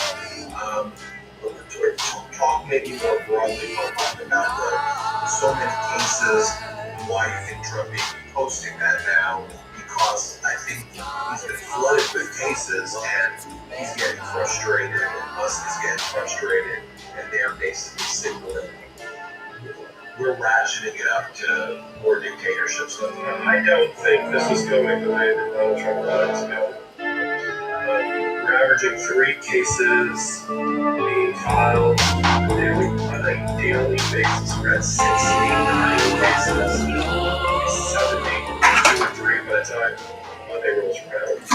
We already have 19 different types of injunction, whether restraining order, preliminary injunctions from judges all around the country against 8 or 9 major aspects of Donald Trump's agenda. Because he has to operate through executive order, because he has a useless Congress. Thank God. Best thing we got going for us is that the 119th Congress is useless, and it doesn't seem to be able to pass a darn thing. And so Donald Trump has to do it all by executive order. But that is the weakest way for a president to control, straight on paper, a fiat, people standing around him with a big Sharpie pen, some sort of binder, and an executive order. It is the weakest of ways for a president to operate. The strongest would be to convince, using his full pulpit, Congress, the American people, to pass a law, actual law, or, God forbid, constitutional amendments. But on the food chain, executive orders, that's the one the Supreme Court dislikes the most. Because it's usually somebody like Trump trying to color outside the lines and violating separations of power by doing things that are only reserved for the judicial branch or only reserved for the legislative branch. And that he's not allowed to do. That's why these executive orders are so easily dispatched in temporary restraining orders and preliminary injunctions. Of those 19, There's only 2 wins so far. Maybe it'll be 3. Chuck in. They're 19 and 20. They're 19 and 3. That's Hall of Fame numbers for democracy and their judges. The 3-year procedural rounds. If you want an injunction, here you've been. It's 22 days since the firings of these attorneys general. Should you have been here a long time ago? Because if you're going to move for injunction and ask the court to use that power, you have to show that you're being irreparably harmed, which means you have to show velocity at which you enter the courthouse. I've been involved with cases in Delaware, just to give you a little bit of sort of inside baseball from my own practice, where we filed, or no, against us, a motion was filed on day 4 after an event, and the judge says, "Where were you on day 1?" This is 4 days in. So maybe they win on that, but that doesn't dismiss the case. That just means you're not going to get injunction, you'll get damages of some sort. And then you get, do you have standing to argue as well if you know somebody else does? And these are a lot of overlapping cases, because as we said, the lawyers for justice that we cover and that we honor in legal AF, they're using a portfolio approach. They're representing different interests, and they're filing in different courts on similar interests, on similar issues. And they see where the ruling is, where the great rulings are. Right now, they're getting great rulings everywhere, and it's frustrating the hell out of Donald Trump. Now, Donald Trump is a thief. When he has the moment to speak directly to the American people, this is my impression. Whether it's at a press conference where he looks gassed and already 3 weeks into his administration, beyond fatigued, and has this either there or in social media posts at any hour of the day, he looks to me like he's not only unhinged, but he's not kind of tethered to reality, and he's not getting all the info, and he has this nasty habit, which we have to then look the American people in the eye during our show and say, right there, he lied. He'll say something like, well, like the U.S. attorney in the Eric Adams case, he or she, like we don't even know which, he or she, we fired her, him. We didn't. No, you didn't. And then you missed the 9-page, single-spaced resignation letter. Nobody told him about that, apparently. So he's always got to be accountable, and it's up to the independent to hold him accountable to put the American people in the eye after it happens and say that's not true. That is a lie. One thing I'm seeing is we do have the rapid response capabilities here on the Message Network and a legal AF to hold them accountable in a way that we probably didn't have before. Now, Donald Trump is moving into dangerous territory as far as I'm concerned, and the rest of free thinking world, where he's suggesting, or at least running up the flagpole, to see, trial balloon, if anybody's interested in this concept of I'll just ignore the orders. And so far, they have not ignored preliminary injunctions in this administration. Sure, do we know exactly what's going on when some conduct gets restrained? Whether Elon Musk is really not peering into our private sensitive data? No. But as of right now, people have not risked in the law side, on the part of the justice side, have not risked in contempt orders by judges. Judges are calling people in for hearings immediately, and they want to know about evidence, and it's up in this adversarial process that we would uncover regularly. It's up to the lawyers on the other side to bring to the judge's attention wherever they are not complying with the order, and then we have the contempt motion. Now here's what I've said in recent object. We've never had a president of the executive branch who controls Bureau of Prisons, Federal Marshal Service, and other things that are the muscle behind our justice system is really in the hands of the executive branch. We've never had an executive branch that is so willingly indicated that they're willing to flout their responsibilities. So I posited, what if the judges, after they go through a contempt hearing, order somebody to prison, or order somebody to federal detention center? Who is going to pick them up? If Donald Trump fires all of the federal marshals and all the bailiffs and anybody that's in the Department of Justice budget, Congress doesn't do anything about it. What are they going to do? What is John Roberts, who's the head of the federal judiciary, going to do? Are we going to have constables?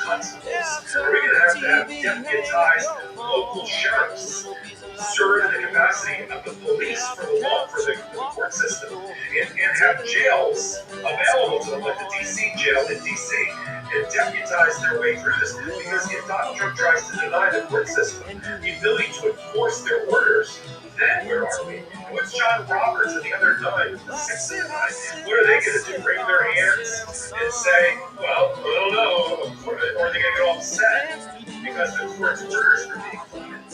Even John Roberts, even Kavanaugh, and Gorsuch, I think believe that at the end of the day, their orders need to be respected. But what if they were dangerously moving into their world, as you just listed, as Donald Trump floats these trial balloons? Now, and a call to action section of our podcast.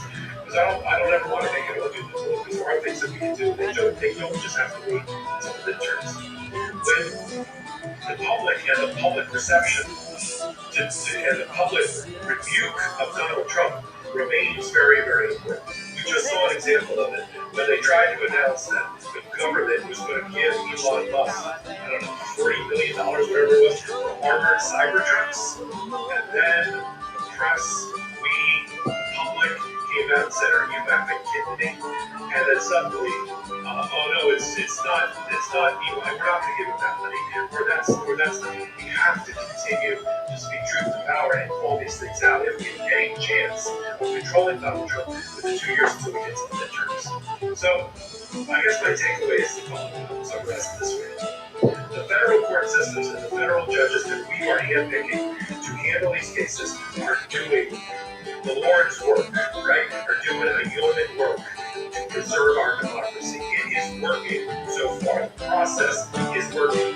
Appeals, there's now 2 or 3 appeals. We're going to see how these moderate appellate courts do. And then we're on a fast track to the United States Supreme Court.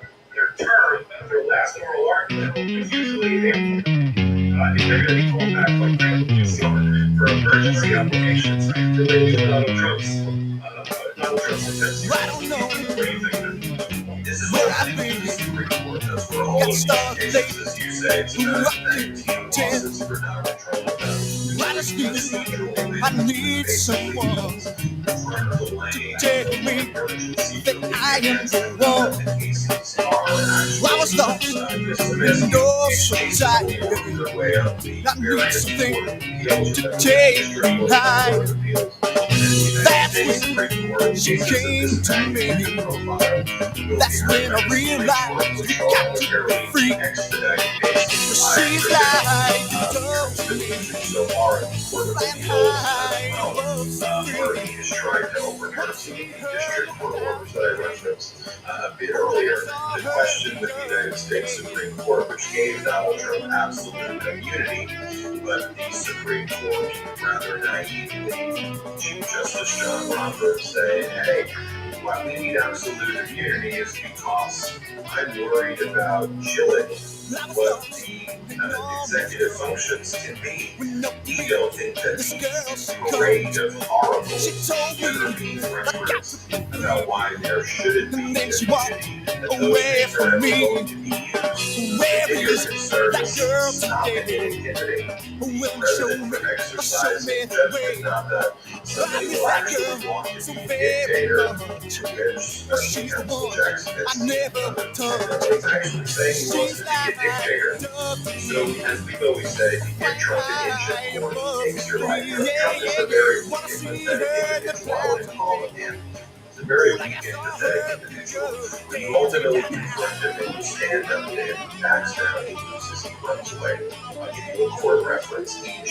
Carroll continued to just persist and push her case forward. And when Donald Trump was called to testify, rather than defend himself, he fled to Scotland and Ireland and pretended he was building something. He didn't even show his face in the court. He wasn't obligated to be there because the parties took his deposition. It was an awful deposition against Donald Trump. So from the plaintiff's perspective, or E.G. Carroll's lawyer's perspective, it was more powerful to have Trump not there, and the message that sent to the jury that he doesn't even value your time for having him there in his deposition, where he said in the deposition how, fortunately or unfortunately, wealthy people can sexually assault women. That's historically things that happen, where he confused Eugene Carroll for Marla Maples, and he thought that Eugene Carroll was his other wife, and one of his wives, and then he said that she's not his type, and Donald Trump made a bunch of other horrific statements that made that a very, very, that made that deposition awful. So they were pleased to just be able to play it on the plaintiff's side. But he fled, he ran away. I mean, just think about over the past 3 weeks, 4 weeks, how many things he's threatened. Canada, we want to annex you, we want to conquer you. Canada goes, okay, well, why don't we just do what you already did, which is invest the same amount of money in and we'll do a fentanyl czar. And Donald Trump said, okay, great, I did it. Look, I won. Look what I won. Could you imagine if Vladimir Putin said to Zelensky, hey, we're going to conquer you, we're going to take you over, and Zelensky's response is, hey, we need to be sovereign, but we'll give you a fentanyl czar. And Putin was like, great, let's do that. I'm a win. That's a win. And then Putin posted, hey, look at this big win that I did. Donald Trump is using the rhetoric of Putin, and then he's showing the weakness of like a blowhard schoolyard bully who talks trash, but then doesn't back it up. And so he's destroying our relations abroad.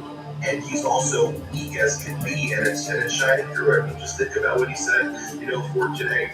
Trump said that if Hamas didn't return all of the hostages to Israel, all hell would break loose. Trump set a deadline for noon East Coast time on Saturday, a holy day, but he set it for Saturday. And what did Hamas do? Hamas did nothing different. They released the hostages that were going to be released anyway under the deal that Biden negotiated.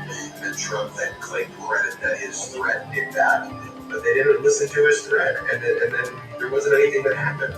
And he said this about Greenland. He said this about Mexico. He said this about all of these countries, and then he doesn't back it up. He doesn't do anything. And so they all know that you just stand up to him, and he backs down.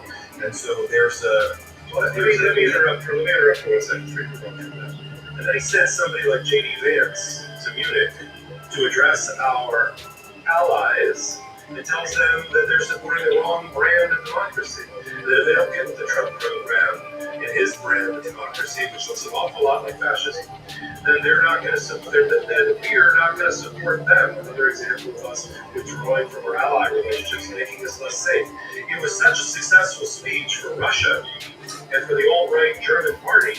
The Russia TV celebrated. Think about that. It's hard for me, as a person about my age, to think about a presidency where the Russians on Russian television are celebrating a speech by our American vice president who said it was a public caning of democracy. This is Russia's victory. To have Donald Trump and J.D. Vance attacking democracies around the country. We are doing what Russia could never hope to have done every day, which is to destroy the brand of democracy in order to substitute it in for Donald Trump's brand of greed and oligarchy. Absolutely. Let's take a quick break. I want to remind the what's the number again for that law firm, for your law firm that you started? I know it's, there's some real catastrophic injuries. There's a trucking case where somebody passed away after a truck hit them, and that family called you. I know you're doing, sexual assault cases like that.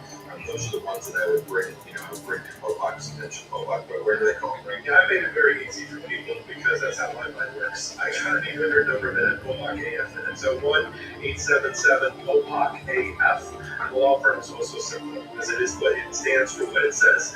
It's thepopokfirm.com. Has all the information you need, the types of cases that we cover, automatic free case review. We do all this on a no fee unless you're a paid basis fee. Any contingency fee. As a your co-host, I'm so proud that you started. I know that was always a life goal of yours, and we that was something so sexy. Let's take a quick break. I'll remind everybody, subscribe also to Popok's YouTube channel. The Illegal AF YouTube channel is crushing it. It's doing great. See that Illegal AF hit 100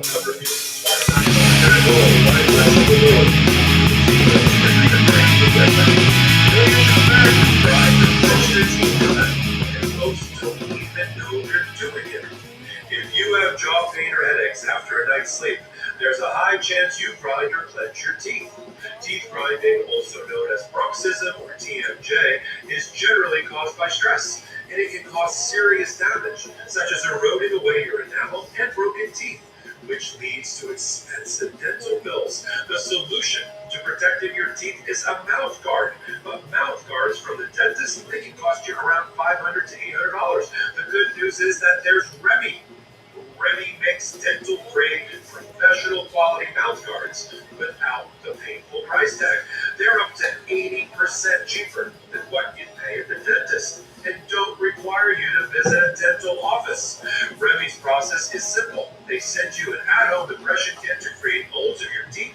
You send those back to Remy, and Remy's dental team will make your custom fit guards and send them right back to you. Remy's guards are so comfortable to wear that most customers forget they're even wearing them. Plus, with a 45-night satisfaction guarantee, you can try it risk-free, sleep better, and decide if it's the perfect fit. If not, Remy's got you covered.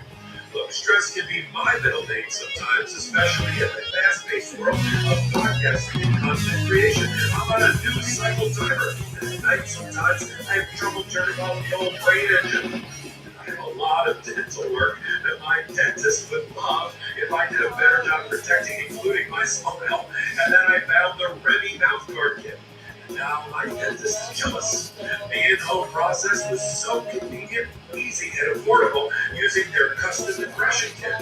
It took me less than 10 minutes, and Remy ships it to you for no additional cost. And they keep your impression on file for future use. Remy is for anyone dealing with nighttime grinding, clenching, or jaw pain who wants an affordable solution to protect their smile and save at night jaw pain and headaches. Head to shopremy.com/legalaf and use code legalaf to save up to 50%. That's 50% off at shopremi.com/legalaf with code legalaf. Give your teeth a break without breaking the bank with Remy. Thank you, Remy, for sponsoring this episode. I want to tell you about one of my favorite brands in the entire element of this world, Qualia. I've never felt better lately, in part because of the Qualia's products I'm using regularly. Qualia's science team has tackled some of the most challenging aspects of health problems that we all face, human longevity to optimizing mental health. Qualia's health formulas meticulously blend many ingredients with complementary relationships into easy once-a-day formulas. This makes supporting some of our most nutritionally complex health needs very simple. Qualia conducts pilot studies and double-blind placebo-controlled clinical studies on many of their products, all while keeping each formula vegan, non-GMO, gluten-free, and backed by a 100-day refund guarantee. I encourage you to check out their rapidly expanding product line of supplements that supports many common health needs. One of my personal go-tos is Qualia Psychedelic Aire, a clinically tested formula that helps the body naturally eliminate senescent cells so you can age better. These senescent cells cause the symptoms of aging such as aches and discomfort, slow workout recoveries, sluggish mental and physical energy associated with that, middle-aged feeling. Take a look at Qualia's line of truly inspired health ingredients. Go to QualiaLife.com/legalaf and use code legalaf at checkout for up to 15% off your purchase. That's QualiaLife.com/legalaf for 15% off your purchase. Thank you, Qualia, for sponsoring this episode.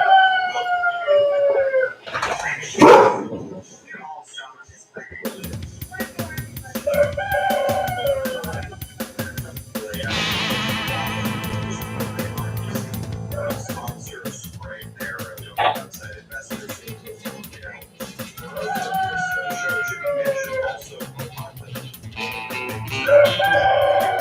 Also, what I showed you at the beginning is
on these things, and you always just gotta follow that. So let me just say, this is in the Oval Office.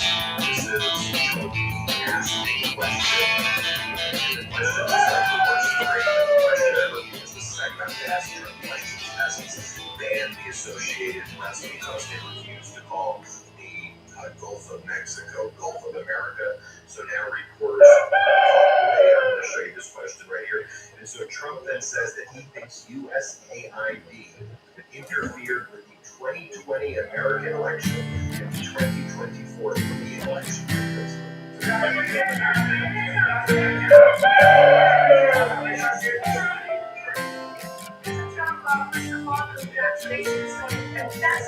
I will not let you fall so easily in front of me. Stand up and dust yourself off. Who's to tell you who to be? Take a breath, relax for a while. Don't listen to their voices.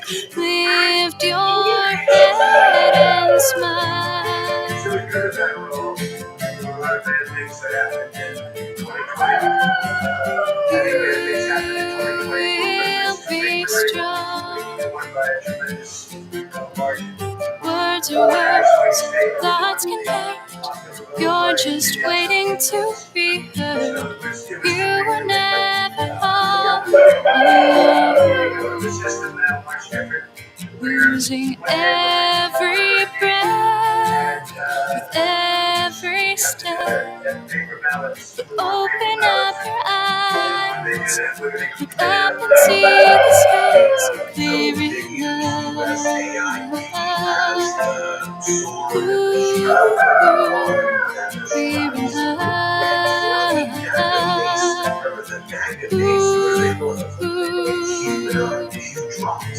They keep these little parcels and these nuggets of information. This means that. So by going through and just dropping data for USAID, a lot of it I heard just say outright misleading. All of the waves are crashing, wind is blowing. It's hard to stand the pressure, all the things they have to say. Let it out. Tell me just how you feel. Your strength is growing weary. Hold on to what is real.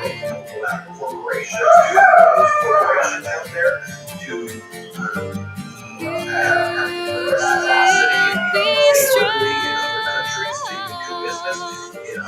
Words are words, thoughts can hurt.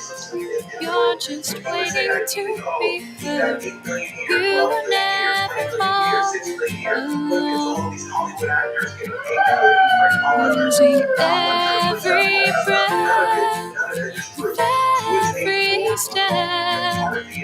Open up your eyes, look up and see the skies clear enough. Ooh, clear enough.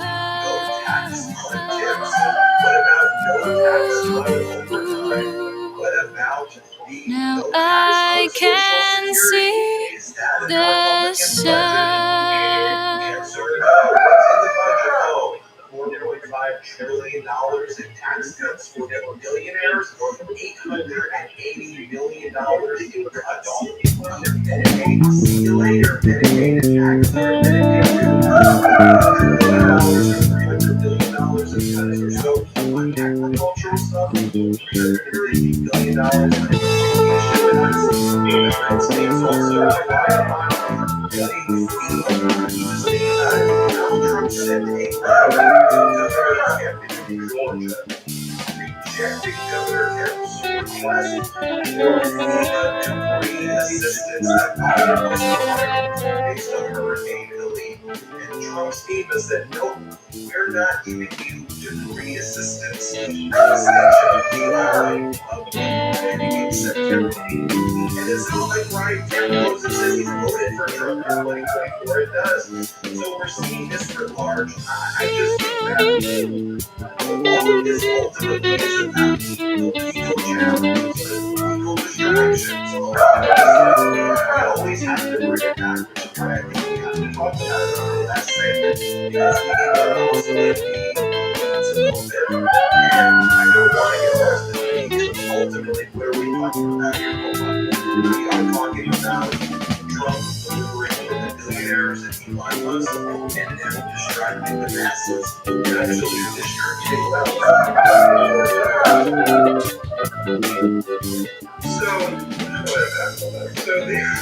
the things that he is destroying are things that generally benefit the residents. The Inflation Reduction Act funding that poorly named the Inflation Reduction Act funding that Biden did, billions of dollars, went 85% or more to red states. So all that clawback and all that no more funding is cut off the funding. It's just hurting his own vote. We're waking up now to realize that when he takes a position about the water crisis in California, your own state, and he orders that they open up reservoirs to show off the water supply in California during the worst time possible, which undermines more proper water management and harms those places in California that are red water districts. It just shows you that hardly this guy was what's up there. I just did a hot take then for Midas about the fact that Donald Trump and Elon Musk just let go all of our nuclear bomb experts from the Department of Energy, the ones that are responsible for our nuclear bomb-making capacity, dismantling and creating bombs and weapons, powering nuclear submarines, and counter-terrorism around nuclear weapons. We just got rid of them after we've invested. Each one of them took almost 2 years to properly train and get up to top-level security clearance. And through just an email from Elon Musk, and then they realized what had happened. That, wait, those guys, the people that we just let go, they're responsible for our nuclear arsenal? They didn't even know that. That's because Elon Musk is the government, and he's letting people who are unqualified and have their own personal agendas pull levers of power in America, and only bad things can happen. And then we have a warped administration. Policies are warped by the ethical and financial conflicts of Donald Trump and the oligarchs around him, led by Elon Musk. So they don't have the right pole star guiding them to proper policy that helps mom and pop America, because that's not in their interest. Racking up trillions of dollars of more debt in a deficit to make my great-grandchildren pay for their profligate spending now is their goal. If Donald Trump doesn't leave office, if Donald Trump doesn't leave office $8 billion wealthier than when he entered in one of the greatest criminal transfers of wealth that we've ever seen, I'd be shocked. So you know my predictions in my book by time capsule. 3,000 or more lawsuits being filed against this administration, 80 to 90% being successful. He's going to accumulate $8 billion between some of this and the others, like Elon Musk, are going to triple, if not quadruple, their net worth before this whole show is over. I've said nothing about how it impacts the American people and their economy, their personal economy, because it's not going to be favorable for them. Because none of the policies that are being generated by this warped mind and administration are going to benefit the American people, except for the little red circus, as you mentioned it. No tax on tips. Oh, here, this little Trump over here, little Trump over there. Forget the Trump. There's the bread. There's nothing. I'll take a half.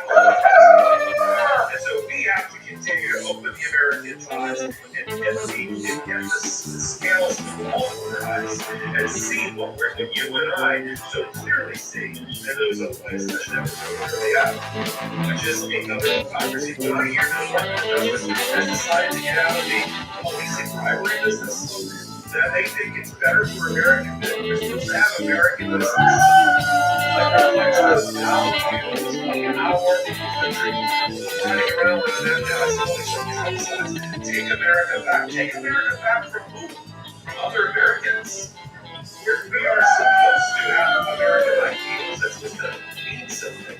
And we want businesses to reflect those ideals. If we left businesses to their own devices, all they care about is shareholder value and a return on investment in the bottom. They don't care about where you sleep tonight, how you eat tonight, how your kids go to school tomorrow, and what's in your refrigerator. They don't care about that. Just make that money. Donald Trump says, let's get rid of not only the Foreign Criminal Practices Act, let's get rid of the Foreign Extortion Act. Because businesses in America should be able to freely crack their way to the top. That's what America are we living in. As I've said, he is taking the beating heart of the American democracy and he is shrink wrapped it in some sort of. Don't tell no stories, baby. I know your lies. It's in your voice, baby. It's in your eyes. You act like you've been seeing 3 or 4 guys. But all of these value and you treat me like the devil and criticize. Then look at total strangers with bedroom eyes. Sometimes I think you're seeing 3 or 4 guys. I do believe it's high time you realize that I just can't compete with 3 or 4 guys.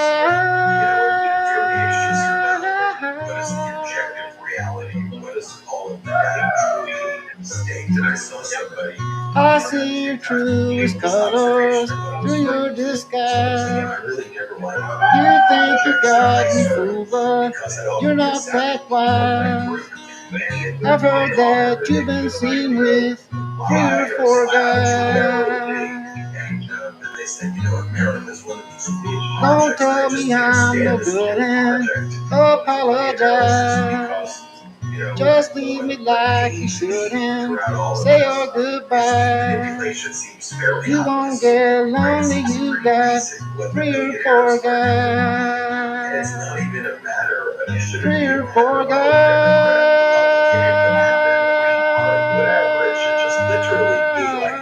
Y'all realize that the rich people keep on fooling you, and they're treating you like you're stupid. You're kind of proving them right that you are. I keep on falling for the same thing over and over again. Isn't that's like the definition of insanity?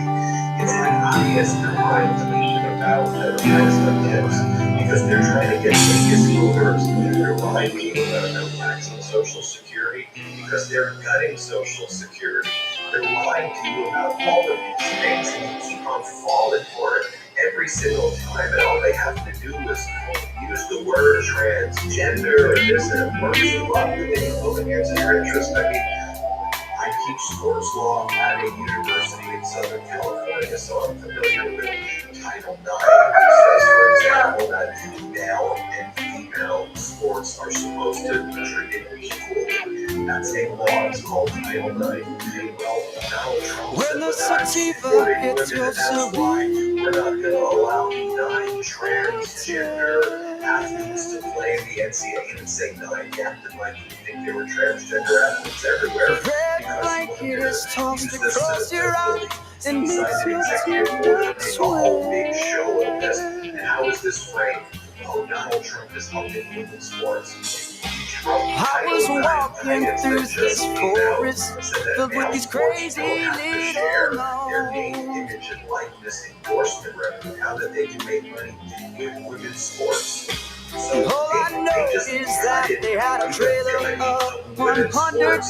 100% Women athletes getting paid no as male wrong. athletes. That's actually going to affect mostly all women athletes. There was going to be a rev share, which is what Biden proposed. Now there's not a rev share. Donald Trump proposed. Your I'm so love angry at the one song. volleyball player in San Jose State who was just trying to live and exist, and they literally just broke their own pocketbooks and their own income, and they used it under the banner of championing women's sports. Well, women's sports was just gutted.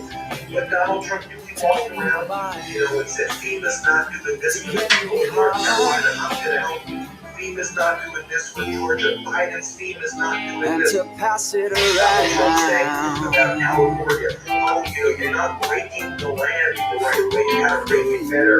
We're gonna make sure we break your land better.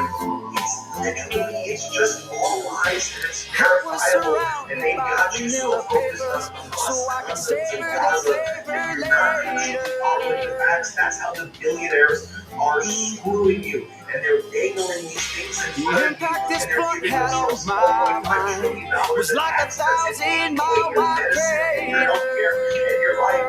So with FEMA, Donald Trump says Biden's FEMA's not doing things. It's time I tip my head in the resin He says he's and abolishing FEMA. my And he denies what FEMA was giving to these red states or states that voted with for the Trump. smoke The Trump that FEMA I'm rejects it because Trump's trying to cut extracted it. from And Biden was giving the states all of this emergency relief. It's so wild to me. And y'all keep on falling for this crap. Look at this headline that's not getting enough attention. San Francisco Chronicle. Trump's spending freeze halts the teen wildfire work. You can't even buy the rate. Most of the land in California that Trump says needs to be raked, it's not single land, it's federal land. The federal agency oversees 15 million acres of public lands in California has halted its critical fire prevention work because of the massive freeze in government funding directed by Trump. Bureau of Land Management confirmed it stopped all plans. The only thing that remains constant is my heart. The law was slated to fund $113 million worth of fuel production work on 770,000 acres nationwide this year. Quote, we can't even buy the rakes if we wanted to rake the forest. Sean Harris with the National Federation of the cuts also are getting the firefighters' positions. Remember all those firefighters for Trump that based on literally the veterans for taking away your benefits. So like what is, how did your mind go to mush? Let me tell you. To get us high. Yeah, you're watching this, but like maybe you're just, I don't know. How did their minds go to mush and become so manipulative? And that's why we do this show. I mean, that's why we created this network to just get out the facts. And I can show you the data and do my best because corporate media wants to have 6 people on this side of the office, 6 people on this side of the table. Oh, go from America, go from Mexico, go from America. Oh, yo. Let's do better. Who cares? Okay, at the end of the day, your life is being harmed by these policies, but you are stuck in rage algorithms that you're literally voting against you and your kids and your grandkids. So we'll use this platform to continue to grow. That's the end of Legal AF for today. We'll keep growing together. The Midas Touch YouTube channel at 4 million subscribers. Thank you everybody for getting us there. The Legal AF YouTube channel is on its path to 1 million subscribers. So if our 4 million all subscribe to Legal AF, there would be 4 million there as well. So looking at all 4 million of you, please subscribe today. And again, as we said before, the show Popak just started his new Popak offer, off to a great start. He's already signed up some wrongful death cases, some catastrophic injury cases, some real sad cases. The case involving the plane crash over Washington, D.C. I'm so proud of Michael Kopach for taking the risk of starting his own firm. I know it was something he always wanted to do, and I'm glad to see that it's taking off so quickly. And he's been inundated with so many of your requests of the injuries that you or family or loved ones or people you know have, and now he has a vehicle to actually be able to help you. So it's great to see. Let me give you that number quickly. You call 1-877-COPOC-AF.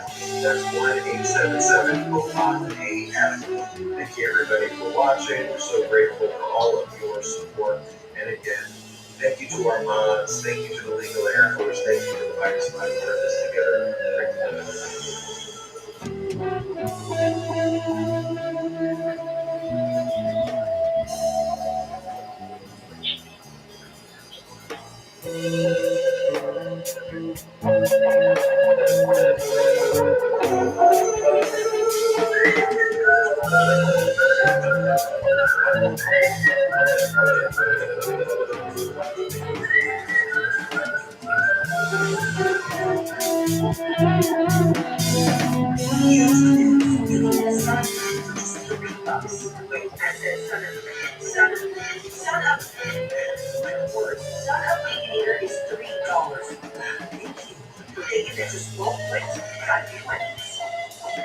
Is our justice system equipped to handle the likes of Donald Trump? Former federal prosecutor Joseph Vance is here to discuss. Welcome back to Defending Democracy. I'm Mark Delight. Let's get started. Joyce Vance, welcome to Defending Democracy. Thanks for having me. So, Joyce, I wanted to talk to you for some of my matter because you have a unique background. You are not just a lawyer, but you are a former federal prosecutor, and you are also involved at the University of Alabama. One as the U.S. Attorney for the University of Alabama during the Obama administration. And so, you have the virtue of having practiced law, of having been in an oversight position as the U.S. Attorney, and now teaching law students. And so, from all of those vantage points, you can meld them all, which I'm sure they are in your head. What do you make of the judicial system's handling of Donald Trump? He's been indicted for a place. What do you make of how the judicial system's handled? So this is such a great question. It's something we should talk about more. And the perspective that I really like for this, Mark, is, because I was both a line prosecutor for many, many years and then became the U.S. Attorney, as you mentioned, with sort of supervisory oversight over the indictment of cases and strategic thinking about how to prosecute them, but also how we interact with our court system. I really watched the prosecutions of Trump with great interest, both as a citizen who's interested in accountability, but also as a professional who's handled cases certainly not like this one. There's nothing like it, but public corruption cases with a lot of interesting words. And I've thought a lot about, it seems to me the bottom line is there something in our system that means it can't handle a Donald Trump, right? He engages in delay, he seems to skate out from under sorts of problems and challenges no other person could avoid. And I think that causes a lot of people to question the system. My response is the system is up to handling Donald Trump. Prosecutors are up to handling Donald Trump, but it takes time. And one of the problems we face is with democracy, it needs an end to get to we are close to the end. I think, and I don't use it as an excuse, if we're close to the election, I think we should have access to information. But what happens in that happens shows us a case can be acquitted, a case can be indicted. Prosecutors can avoid giving into external pressure all the people who said that the New York case wasn't meritorious, where they didn't have the evidence. They just kept their heads down and kept doing their job. The court system dealt with a Donald Trump. Far too many people have been way too deferential to Donald Trump. Courts don't need to do that. He can be treated like any other litigant. And ultimately, the jury did its job. Yeah, so how much of the problem, or perceived problem, is that Donald Trump was treated with deference in one court or another? And I'm going to ask you some specific questions about some of the particular judges and court cases. But how much of it is the that was treated with too much deference, and how much of it is that we do have a notion in the United States that we want to bend over backwards, particularly in criminal cases, to make sure that criminal defendants receive every protection, right? It is not just that there is an environment of an advisement, that there is pretrial discovery, that there is presumption of innocence, that there's required immunity. But it is a general sense that you want to make sure that defendants get a fair trial, both from a constitutional standpoint, but also from a public confidence standpoint. And I wonder, if it is that the system has failed, which frankly I have said, and others have said, or whether it's actually, in some ways, the system working, that it is actually supposed to be flexing itself for defendants who need and pose the hard cases. And I wonder, how do you balance those two things, right? Both wanting results and tries to belong, but on the other hand, being we do want criminal defendants to get a fair trial. Yeah, it's tough, right? It is a balancing act. I reject this notion, and I hope that people aren't saying this seriously, lock him up as applied to Donald Trump. No. Every criminal defendant is entitled to all of the protections that the Constitution provides, including Donald Trump. So there's that part of the balance. And then there's this notion of protecting political leaders from the criminal justice system being weaponized, something Republicans are throwing around these days without much basis for it. But we don't want to beat that thing down Republic where the criminal justice system becomes a tool of the White House and a tool of political people. That, I think, is why prosecutors were right to go slow early on. They were breaking fresh ground. They wanted to ensure that before they investigated a candidate and a sitting president, that they crossed every I and dotted every T. That was frankly the right decision. But on the other side of the equation is the way that Donald Trump uses the system against itself. And once it becomes clear that he uses the system to avoid facing courts, then I think that judges and prosecutors have to kick in and do frankly what they did in Manhattan. Hold that defendant's feet to the fire. Say, as Jack Smith has said in Washington, D.C. prosecution, the public has a speedy trial right too. And try to get the equation so that everyone's rights, both the defendants and the public, are respected. Yeah, so the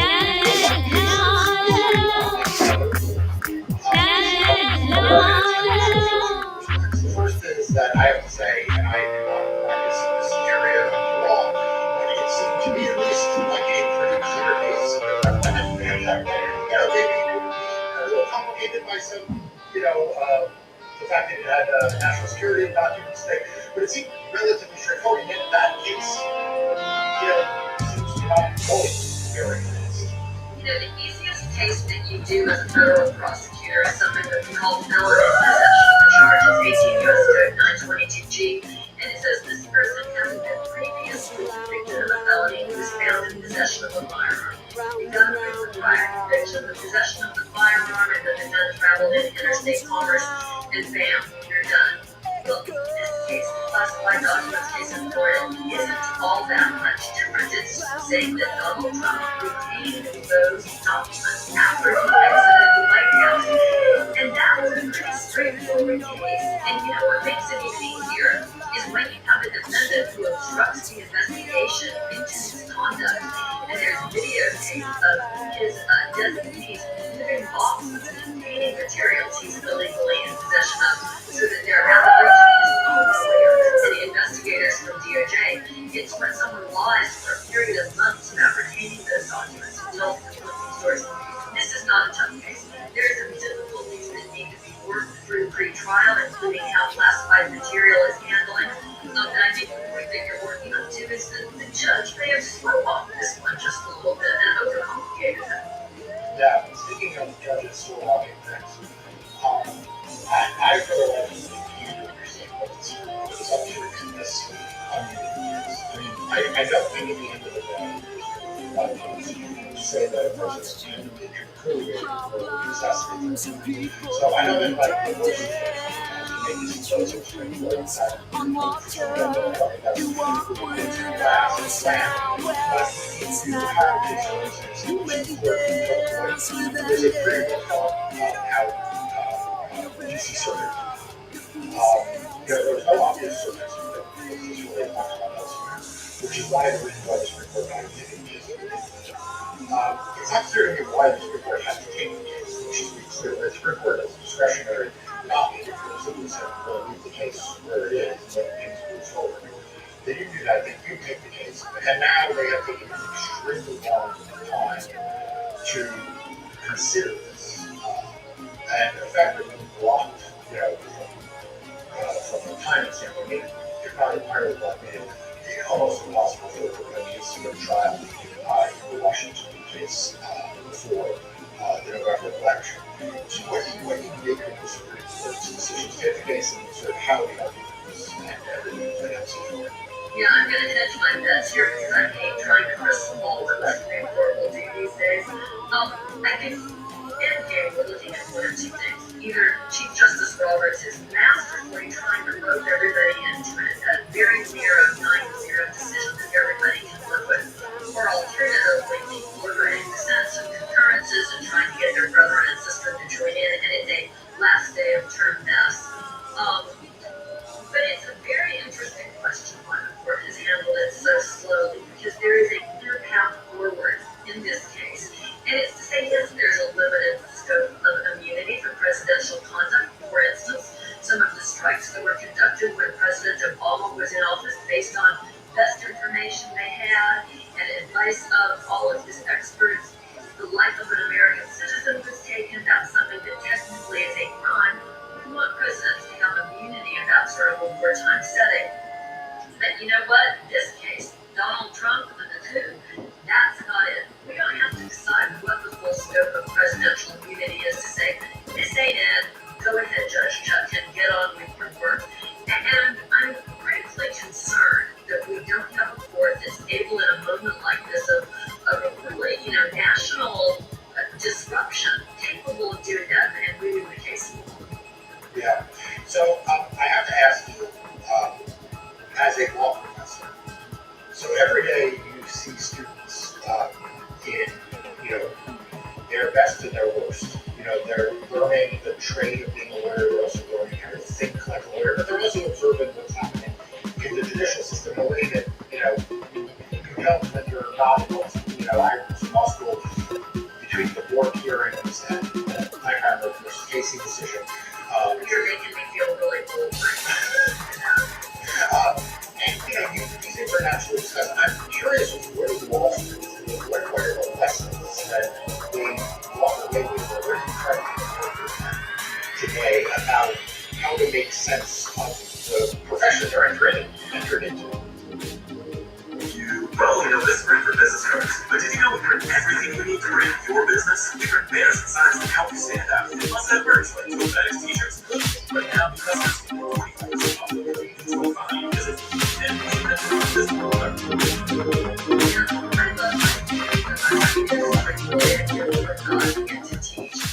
They're smart, they're motivated, they're interested in this stuff, they're engaged on democracy issues, and they're going to think of people for the future. And I think what I have to do, the best thing that I can do is tell them, you guys have access to Twitter, you can figure out pretty quickly what my political views are.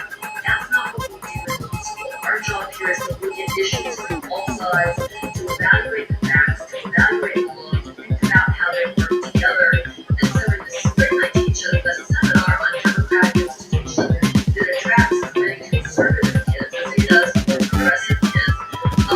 And this year, I don't think they would mind me sharing. We have this really, I saw this emotional movement where one of the students was saying, I'm a conservative, I believe in Republican policy, and I am embarrassed by what I'm seeing. And I think it's good for us to be able to acknowledge that there's a difference between money and policy and country and democracy. That's what sort of we're good.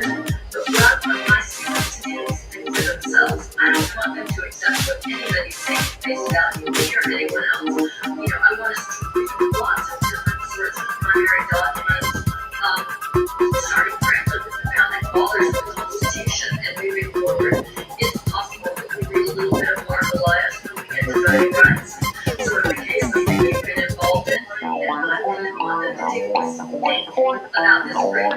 democracy that we all share, and what we need to do to make sure it continues. We're back with more live discussion here towards the end. In the meantime, I hope you take a moment to like either subscribe on So the other thing that I feel like you are uniquely situated to comment on is, Alabama is a lot of issues of voting rights act, history of voting rights act, and also Shelby County came out of Alabama. That was the case that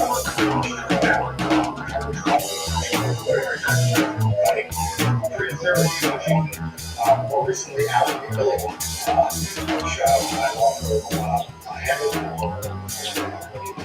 which was a very important Section 2 voting rights act case came out of Alabama. I'm curious what you think of when you see these cases coming out of the state convention. How do you process it? They did nothing different than Washington D.C. To me, these are more abstractions. I mean, I care deeply about the issues, but I'm just wondering how it informs your work, either when you were a U.S. attorney, when I was a law professor, or just your thoughts on democracy issues. Yes, I'm about to undo years of therapy that let me sleep at night. So, my father was a federal judge in Alabama as a lawyer. He actually worked on Reynolds versus Sims case. It's fair to say that my family has sort of a tradition and history of voting rights work in Alabama, although I'm not in data, I'm married in. Shelby County happened under my predecessor as U.S. Attorney during the Bush administration. Alabama brought that case in front of a 3-judge panel in the District of Columbia rather than submitting to the Attorney General for pre-clearance, which is perhaps the more normal route. So we didn't participate in preparing the record for that case. By the time it was argued, President was Barack Obama. I think Don Verrilli was the Solicitor General. I never forget getting that now. But I remember being asked to look at the record and just thinking, wow, we're in trouble. There are things that should be in this record that aren't in this record. Because my understanding is based on, as you say, living here and seeing this sort of day in and day out voter suppression that takes place here. There's this perennial example, right? In Black communities, mailers go out, postcards, robocalls, and they say, Republicans vote on Tuesday to say it's election, and Democrats vote Democratic. Your day to vote is Thursday. That one's been going on forever. Elect our judges downtown. My husband ran for Chief Justice of the Alabama Supreme Court against Floyd Moore, where Moore's other interests were outed. I spent a lot of time reminding my husband that he actually lost to Floyd Moore. But in the closing days of that election, there were neighbors of Bob sort of done as a marionette puppet with Barack Obama and other familiar, recognizable black faces, doing the puppet strings as though to suggest. And so there are these efforts, I think, to both suppress people from voting, to provide disinformation, misinformation, to influence other people from voting down here in a persistent, sustained way. Every election, before I was the U.S. Attorney, I would get phone calls, from Republicans complaining about voter fraud. We would dutifully and very seriously conduct those investigations. My first predecessor looked vigorously for 8 years for a voter fraud case to prosecute and could not find one. And yet, the concern down here is voter fraud, not voter suppression, which just happens every day. And I'll stop there because otherwise I'll just end up ranting about it. No, I think it's really interesting, and I think it would be helpful for people who are not from Alabama for you to just tell us a little bit about Shelby County, the place. Yeah, Shelby County is a county south of Jefferson County where Birmingham is. The first time I went to Shelby County as a sitting U.S. attorney to speak to a large group of businessmen down there, I laughed and thanked them for letting me cross the border from Jefferson County, which majority Democratic to Shelby County, strongly majority Republican. And I have never forgotten the first question I was asked after I got done talking. It was as though I was part of the boys club and in on the joke. And the gentleman who asked me the question said, "Now I know it must be horrible for you, honey, working for Obama and Holder and them. But," and for to get his question out, I said, "Let me stop you right there. Eric Holder is the best boss that I have ever worked for, and I don't appreciate the insinuation." And I never talk like that. I usually pretty nice. They did not want that into that I like about Holder. Now, when I asked him what my marching orders as a U.S. attorney were, he said, "Just do the right thing." And that was what I tried to do every day and sort of live up to every day. They were very taken aback that I would defend the political leadership of the Justice Department in that moment in time. And that, to me, Shelby County, very conservative.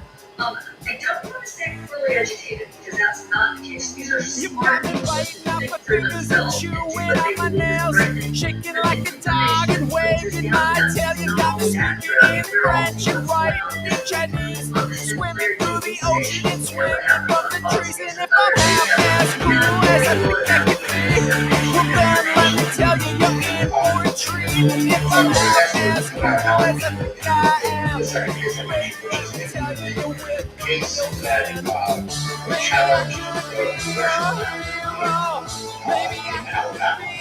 To give a very quick history, Alabama's maps have been drawn to have one majority. You know I love you, baby. I'll poke you with the stick. We can do it while you're sleeping, so you won't feel the hit. You gotta link it in rhythm. That essentially said there should be a second Every minute and wasting my time. And if I'm half as cool as I think I ought to be, well then let me tell you, you're in for a treat. And if I'm half as cool as I think I am, which was surprised there to when he did President Trump. So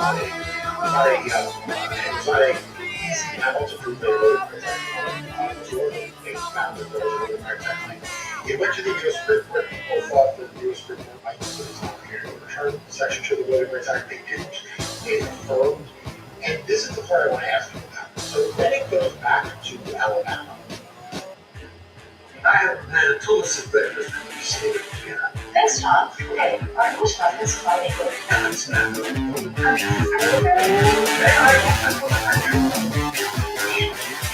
Let's go. A toast to breakfast. Alabama is given the opportunity to draw a map. And instead of drawing like that, they basically. maybe I could be your hero. Maybe I could be your hero. It was stunning. Yeah, so I'm curious. That's certainly what it looked like, from the outside. And I'm curious about two things. The first is, Chief Justice Roberts said in Shelby County that essentially this is the time to change.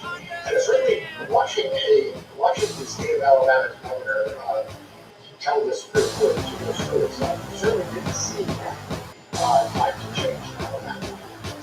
And number two, Originals, this was called In Your Room.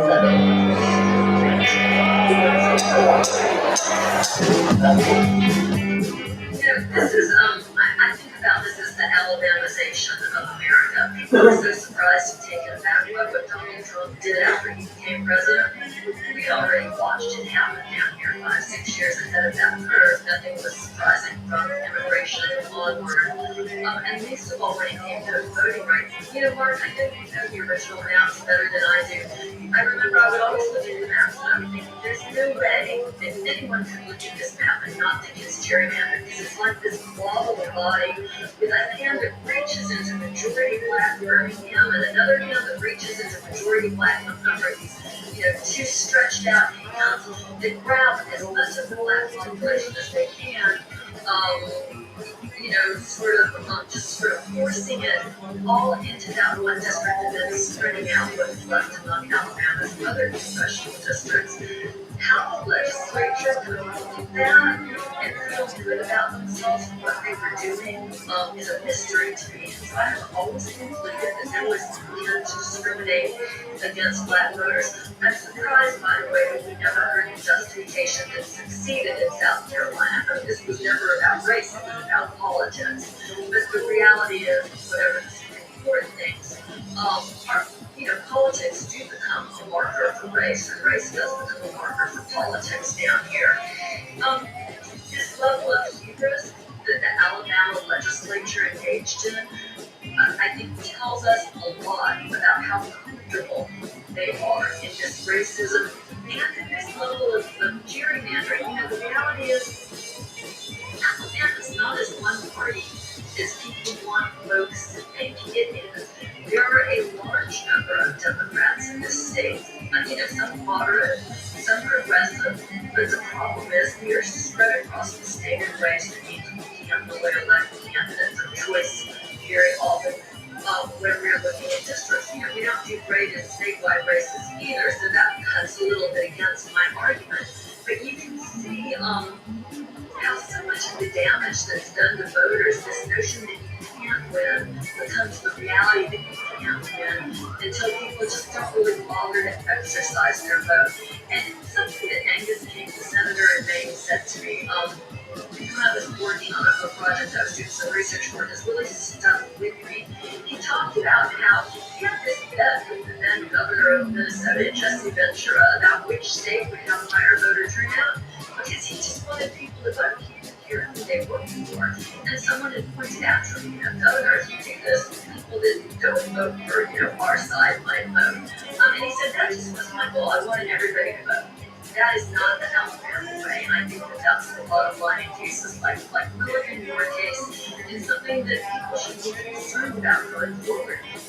Politicians shouldn't be selecting their voters. We should be selecting our elected officials, and the system here is deeply broken. So speaking of broken systems, the Republican Party is not going to mess this law. Re-nominated a convicted felon, someone who has spent the last several years running essentially an even campaign based on the election, who regularly spreads conspiracy theories, and who opposes virtually all kinds of voting that he thinks might possibly infringe on the rule. He has recently said that he believes he didn't just win 6 states he contested last time, in the post-election last time, which were Michigan, Pennsylvania, Wisconsin, and Arizona, Georgia, and Nevada. But then he also believes he won Minnesota, which he also messed up with his actions. He has said that he believes he will win New York and New Jersey, in addition to Minnesota and Virginia. So he is in some ways, Donald Trump is in some ways getting worse, not better, right? If you took the rhetoric of 2016 and you matched up to the rhetoric of 2020 and you matched up to the rhetoric today, it is much worse, as is the Republican Party as a whole. So what do you tell people who watch this and see this and think, well, Joyce, why do I believe in first overall? Any check on this? The biggest check on Donald Trump has been us, the voters. And I continue to believe that that's the biggest check on Donald Trump. It's really hard to contest an election when the numbers are overwhelming. And I think that the duty that's incumbent upon us as citizens is to turn out in record numbers. I've seen all these polls that say that, there's like a 78% chance that Donald Trump wins. That's something that folks were counting this afternoon. And I have trouble believing that just from the conversations that I hear in my own community. Evangelical women who will not come and vote for Donald Trump, and many of whom did last time. With people who are moderate conservatives who will not vote for Donald Trump. With people who normally wouldn't go out and vote, normally aren't that interested, who wouldn't go out and vote for Joe Biden.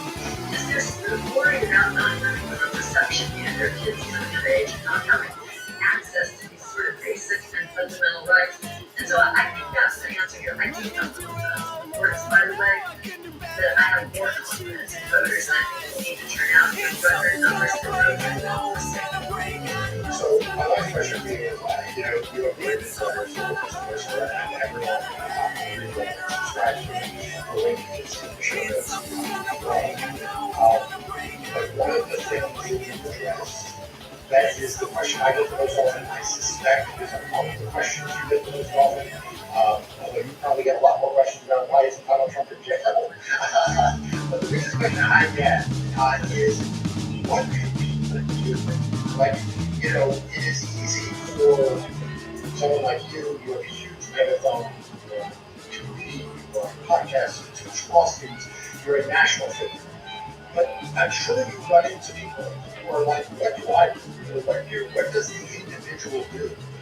Other than voting, which is obviously very important. I always tell people this is most important to do, register to vote. But like, if someone is just like, what do I do to help protect democracy? Whether it's in Alabama or it's in Missoula or it's in, New York City, like, what can people do? Because there's just such a sense of hopelessness or helplessness out there. Yeah, I think this is the most important question, right? What can each of us do? I mean, situations are different, locations are different.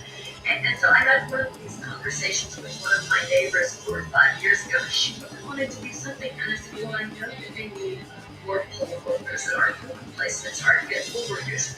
She volunteered as a poll worker. She has found it to be so satisfying. She's pulled some of our other neighbors in. I think doing things like that are important. So here's my view on that. I'm sort of the kind of person, I need an invitation. I'm not just going to show up at a big meeting. I feel a little bit awkward doing that. But folks can go online. One of the most important thing that's happening right now is folks writing postcards to voters in close toss-up states and close toss-up races. And there's, at first I thought this can't really work, right? Writing postcards to people. Except that they've now done some study verification that shows that potential voters have received a handwritten, postcard from somebody who says, hey, I'm choice in Alabama. Not sure who's going to turn out and vote this Supreme Court election. Your right to vote matters. Draw a couple of little faces on it and toss them to them. That really works, and that's something that you can sign up to do online. Like you say, making sure you're registered to vote. And by the way, the Supreme Court, has authorized quote-unquote pruning of voter rolls, which means you might find yourself moved to inactive status without realizing it. That means you have to jump through some hoops to get your vote counted. Well, if everybody can go online, I think you can't be pruned more than 90 days in advance of the next election. So around day 89 or later, jump on to one of the websites that lets you check your voting status and make sure that you're registered and take a screenshot of that so that if there's any problem when you show up at the polls, you're okay. In some states there are groups that help people get rides to the polls. In other states and other locations, there are actually engaged communities that speak with candidates. They still hold debates. I mean, that might seem a little bit late at this point, but that does still happen. And so we can show up for that. We can get educated. And I think the most important thing is for each of us to commit to finding a way to be involved, whatever the right way is for our personal circumstances. Yeah, and I cannot emphasize enough, that the personal touch is still more important to people than anything else. So it is one thing for someone to watch a television ad. They know it's a television ad. They know that it was created to influence them. There's another thing that like I said, a postcard in the mail, a handwritten postcard, or a knock on the door. Someone who takes time to go to the door. But each of us has I sometimes say each of us has a published event. Some people post where you're posted, you're on, to work without your nationally recognized podcasts, reach really dynamically hundreds of thousands of people. You're an MSNBC contributor, you have a kind of reporting your public square. But don't ship this word people from now public square they do a Facebook, your Bible for their meetings, for their toilets. These are all contributions and reaching out to people, reaching out to people really big lift in So Mark, I think that's right. This notion of the personal touch in voting and in community, you can't overstate it. People are way more interested in hearing what their neighbors think than a talking head on TV like me. And I have these conversations bookstore. I am a member of a knitting club called South Politics. In knitting groups, knitters can change the world, and I firmly believe that there are a lot of groups like that. It's real easy not to let by the way. Is make sure our friends, our neighbors, our parents, everybody around us, that they are registered and that they have a waiting list. Absolutely. Well, I'm not sure if a family party is today. In my household, it may be a nerve-wracking clutch our jaws and hope many of us will certainly be voting in my household. As I hope everyone out there listening to make sure it makes the really nice choices with us. Again, if you are not subscribed to Urban Therapies, social media is amazing. Also, the links to the podcast I mentioned, which I highly recommend as well. Joyce Vance, thank you for joining us today, and good luck with everything you are doing. You are really an inspiration for all of us. Well, it's an honor to be with you. I am such a huge fan of your work. Thanks for watching Defending Democracy. Make sure you're subscribed to our daily and weekly newsletters to stay up to date on the latest voting rights for democracy.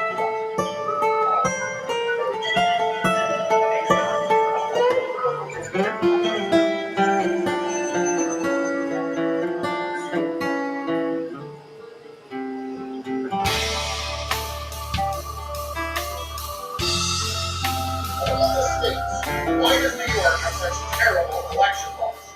State Senator Zelda Myrie is here to answer that question and discuss. Welcome back to Defending Democracy. I'm Mark Elias. Let's get started. Senator Zelda Myrie, welcome to Defending Democracy. Great to be with you, Mark. So I want to start with what may be an obvious question. Is the hardest thing that I ever had to do. We were aware at a big walk in New York City, but what made you decide? Truer words have never been spoken when you say I love you. As an associate of the law firm, it was election protection. What I did in Through the thick and the thin, the good and the bad, you've always been right there with your candy lips and your sensuous kiss and your paralyzing stare. Being away from you is like sail with the stars from the sky. I died a little each time halfway.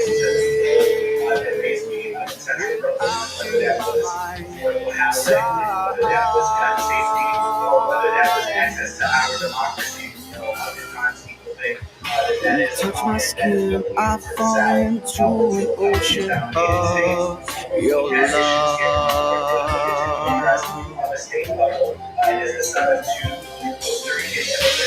From the seafloor, I can see you reaching for me from above.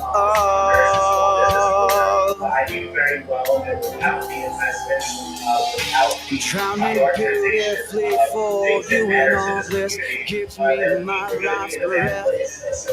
I stepped up. I ran for state senate in 2018. At the time, we had You saved my world, I surrendered my soul, and in my heart is a way okay.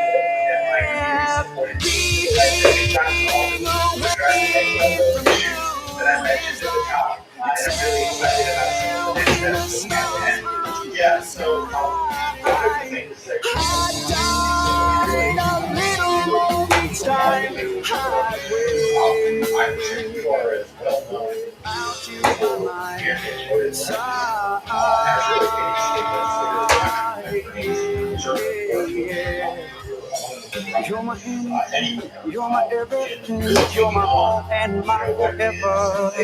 My heart beats a love song and rhythm with the yours when we're together. Oh, with our dreams going out into a future, the happiest times we ever had. I look down the road, and I see you there for mine. when you came to the legislature, having voting rights was probably not very popular because it seems like all of the background rules didn't work. They sure did. Think about the passion of the Ooh, oh, oh, oh, oh, oh, yeah,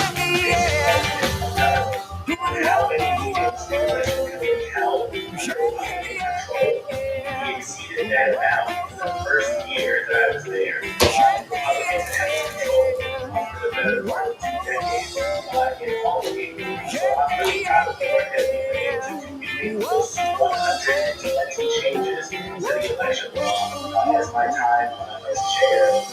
And I think it was important for us to get to the community because there were some obvious things that New York was lagging behind it from the rest of the country.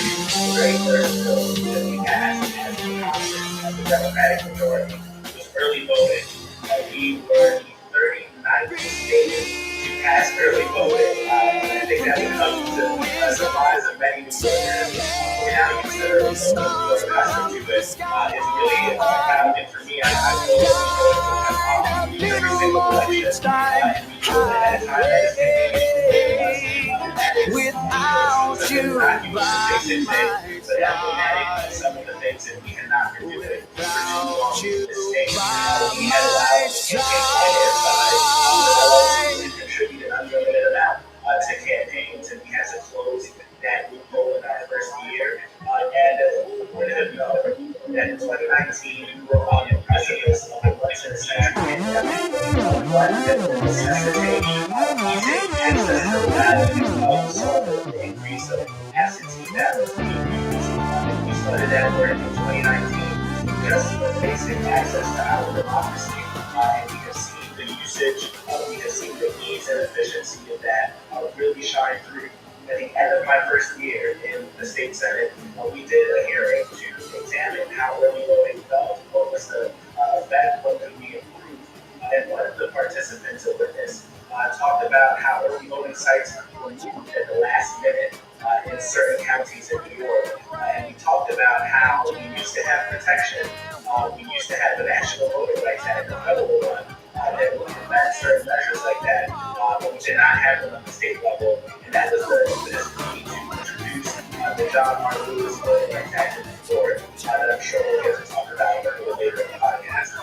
Yeah, we're definitely going to talk about it. I want to ask you sort of a follow-up to your work as a legislator, right? Because you are both a democracy advocate, you are also an advocate for affordable housing, you're an advocate for solving the crisis of gun violence. And, I think for people in the audience who don't know how legislators spend their time, how do you see these issues as separate? Do you see the voting issues as integral to the work you do around housing or some of the other issues? Like, do you split your time? Like, how do you balance both? Margaret, you know this, your listeners know this. Our rights to vote, the franchise, our constitutional right, that is the guardian of all other rights. That allows us to choose our leaders, to choose the individuals that we want to make policy for us. So it is intrinsically tied to everything else that I do, which is why I'm so proud of the work we've been able to do on that committee. My responsibility as a leader in government is to respond to my community. So when people ask me, why do you care about gun violence? Why do you care about affordable housing? Because my constituents care about that. That is what they talk to me about when they see me on the train or when they see me on the street. They want to know what we are doing, what solutions we're presenting to the problems. And as a legislator, I have taken it seriously to provide legislation to address a lot of these issues. So when you talk about gun violence, for instance, I would pass the first in the nation law to hold bad actors in the gun industry accountable for the violence that's happening on our streets. There's a federal law that protected the industry that was signed by a Republican majority in Congress, signed into law by then President George W. Bush, and it prevented many victims and survivors of gun violence from having justice in court when they were victims of some of these instances of violence. People told me to get it done. They said, no other state in the country has done this. And I said, well, my constituents are demanding this type of justice and this type of publishing. And we got that signed into law in 2021. As it stands right now, 3 years later, there are 10 other states that have that law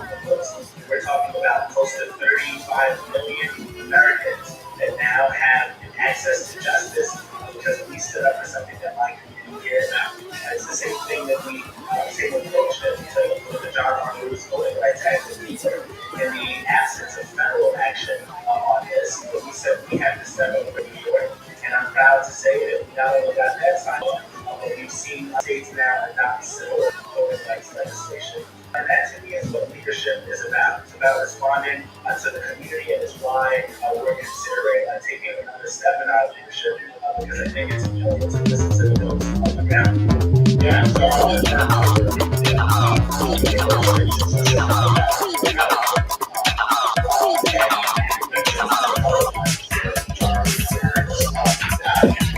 so that people can sort of level set on like voting rights act, democracy passed the U.S. House and Senate, signed by the Republican president over and over again. In 2006, authorized 98% in the second by those of the U.S. House of Representatives.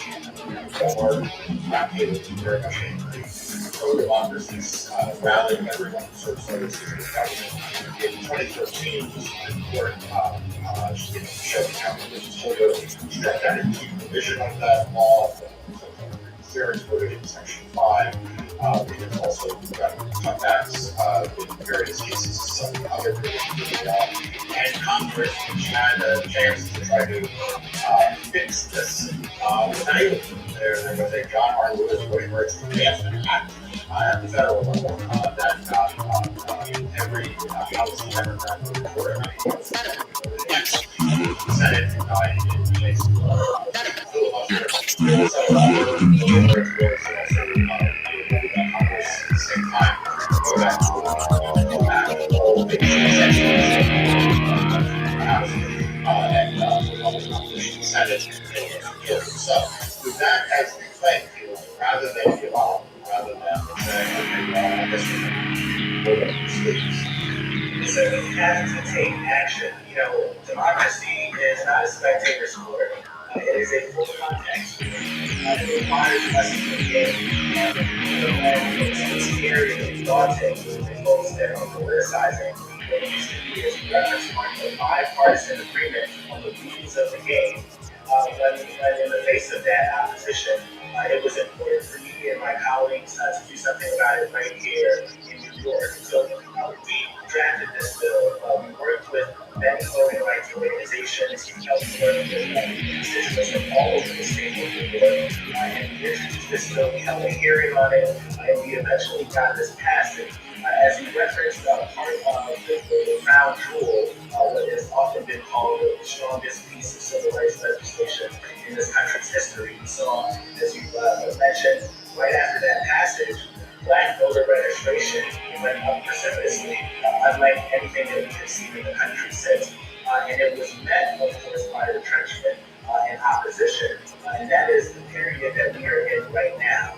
So what we did here was a state level clearance, empowering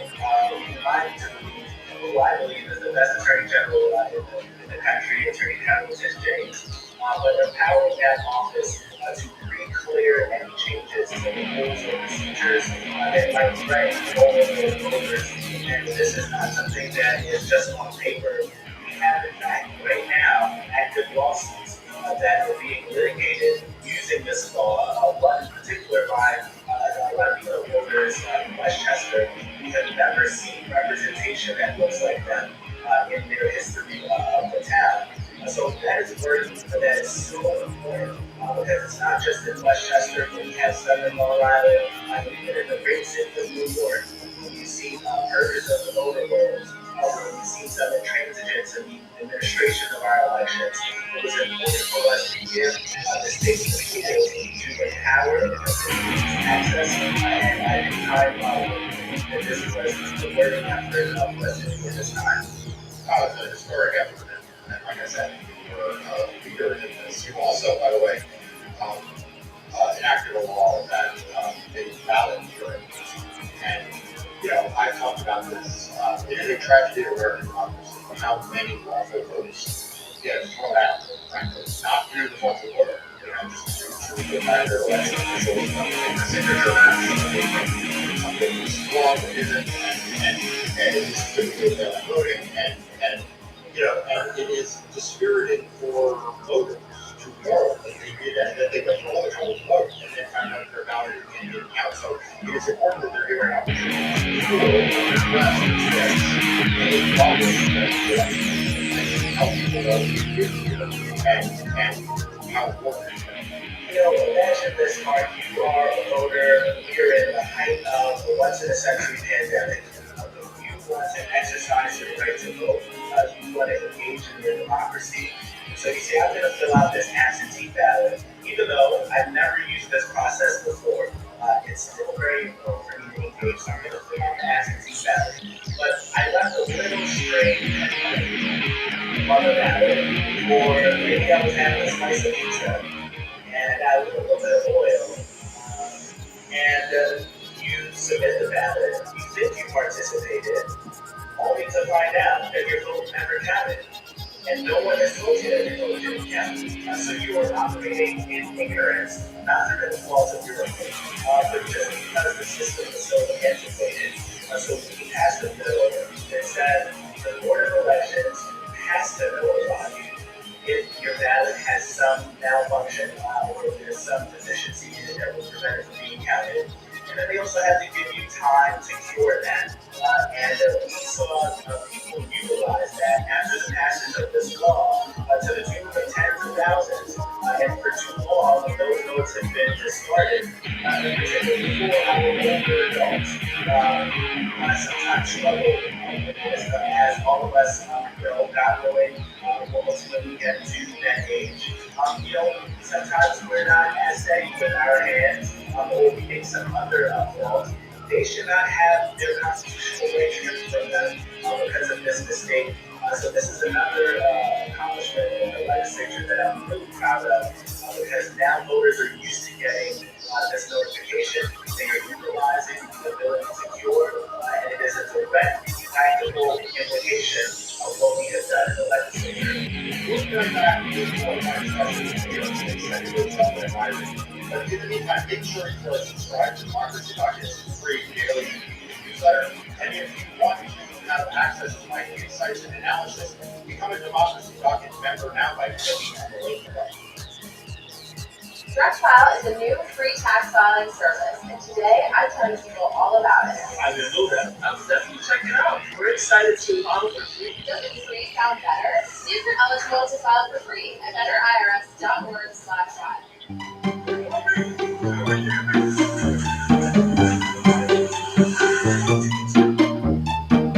Yeah, and what I don't want to know about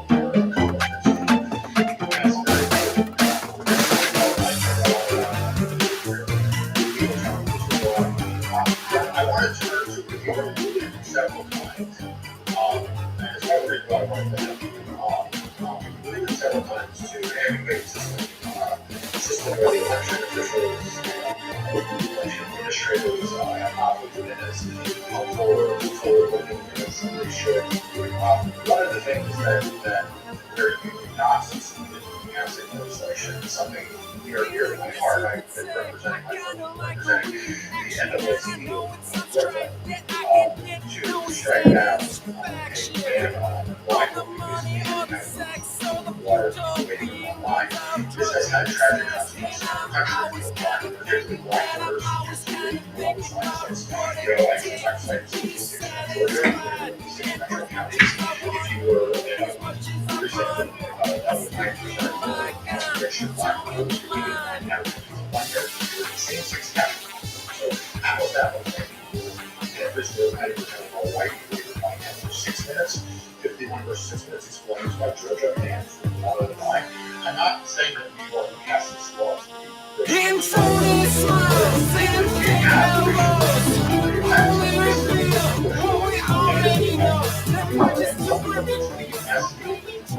very sensible bill. A very sensible bill after we filed our lawsuit. After the state board of elections, the city board of elections were fighting that lawsuit. I can ask the question, why the hell did they fight the lawsuit? But you proposed a very sensible bill that would sort of do away with anything. You didn't point fingers, you didn't say, you're bad people for having this. You tried to get a practical solution. And it didn't pass. I'm just curious, what is the dynamic that goes on? That there is resistance among some to making improvements, practical improvements that make the quality of life voters better. Marcus, one of the more troubling things about doing work in the state capitol, one, because it's often hard to explain to people who are not confused and don't follow all the politics why we have certain outcomes. But I think if you think about some of what you referenced earlier, this used to be an issue that had bipartisan support. Increasing access to franchise, allowing people to participate. I'm sure there were different things that were particular election race. There was some agreement on what the rules would be. But because of what we have seen across the country, the polarization, the overly politics of our elections, we've seen retrenchment and people go into their corners reflexively, not thinking about the substance of the bill, automatically assuming that there is some nefarious intention. All we wanted to do was strike an antiquated sentence from our statutes. It's not a long bill, it's a one-page bill to say it is okay for people to get some water, maybe a granola bar, whatever it is that you like on the line, while you wait now. We also must address why there are long lines, and there should not be long lines. It should not be a test of your endurance when you go to vote. That's part of why we passed early voting. That's part of why we held hearings all across the state to talk about the administration of our elections, to ensure that they're being as smooth and efficient as possible. But if there are long lines, we simply do not want to ban people from trying to have folks not pass out. We're experiencing record heat just this week here in New York City, and it just doesn't make sense. But I think that there is a built-in intransigence when it comes to changes to the election law now because of the politics involved. There were people that literally stormed our nation's capital over an election. There was an insurrection. And since then, there has been what I like to reference as a slower insurrection, where there has been a methodical opposition to anything that will increase access to the franchise. So it makes those of us who care about our democracy, those of us who are shaping our democracy, it is an obligation for us to use every tool at our disposal to help combat that opposition.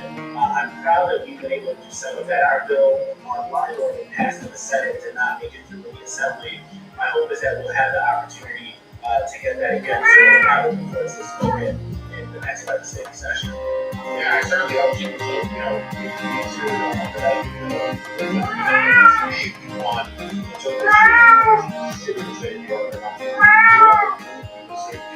great to see legislators, like the best outcome is always when legislatures fixes things like you mentioned Senate, I think it's really not we're not state legislatures. So I was aware, because I am somewhat that there was, in fact, you alluded to it in the election, there was a sort of renegade of independent Democrats, which were not really Democrats, they were sort of coming up the works. We beat them in the first place. And now Democrats are in charge. And it really, it hasn't occurred to me. So I'm going to ask you, so has MAGA extremism come to New York? Like, if you think of the Republicans in New York, honestly, they're moderate. In your eyes, seen it one too many times before. Are you saying that is not the case? I don't think you're coming back, so I don't think I'll see you anymore. I thought I loved you last forever, Republicans here aren't as strident and extreme. but I guess you'll never know. But that's not the case anymore. We Gotta have put valid this hurt same-day behind registration to allow people to participate. No excuse absentee balloting to remove the requirement that you have to provide an excuse to vote by absentee. This was kind of crying, baby, 'cause I can see right through your tears. Washing the Republicans spent a lot of money on opposition of this. And they used extreme language to say that this would cause chaos to operate this way around the world and documented individually. All of the fear mongering that we have heard across the country. But I guess we'll never know. Successful. They defeated those bad conditions. Right, so and Republican and theory, language, still very much alive here in the state of New York. That's why we take this so seriously. Every time the way you took me, make me for your very own. Champion democracy. I said, absolutely not. I wish I was so strong. They're using every tool the way you look so right now. Trying to vote polling sites. The Attorney General has this county in order to stop the American government from advanced voting sites. They're using every trick in the book, and we have to remain just as resilient.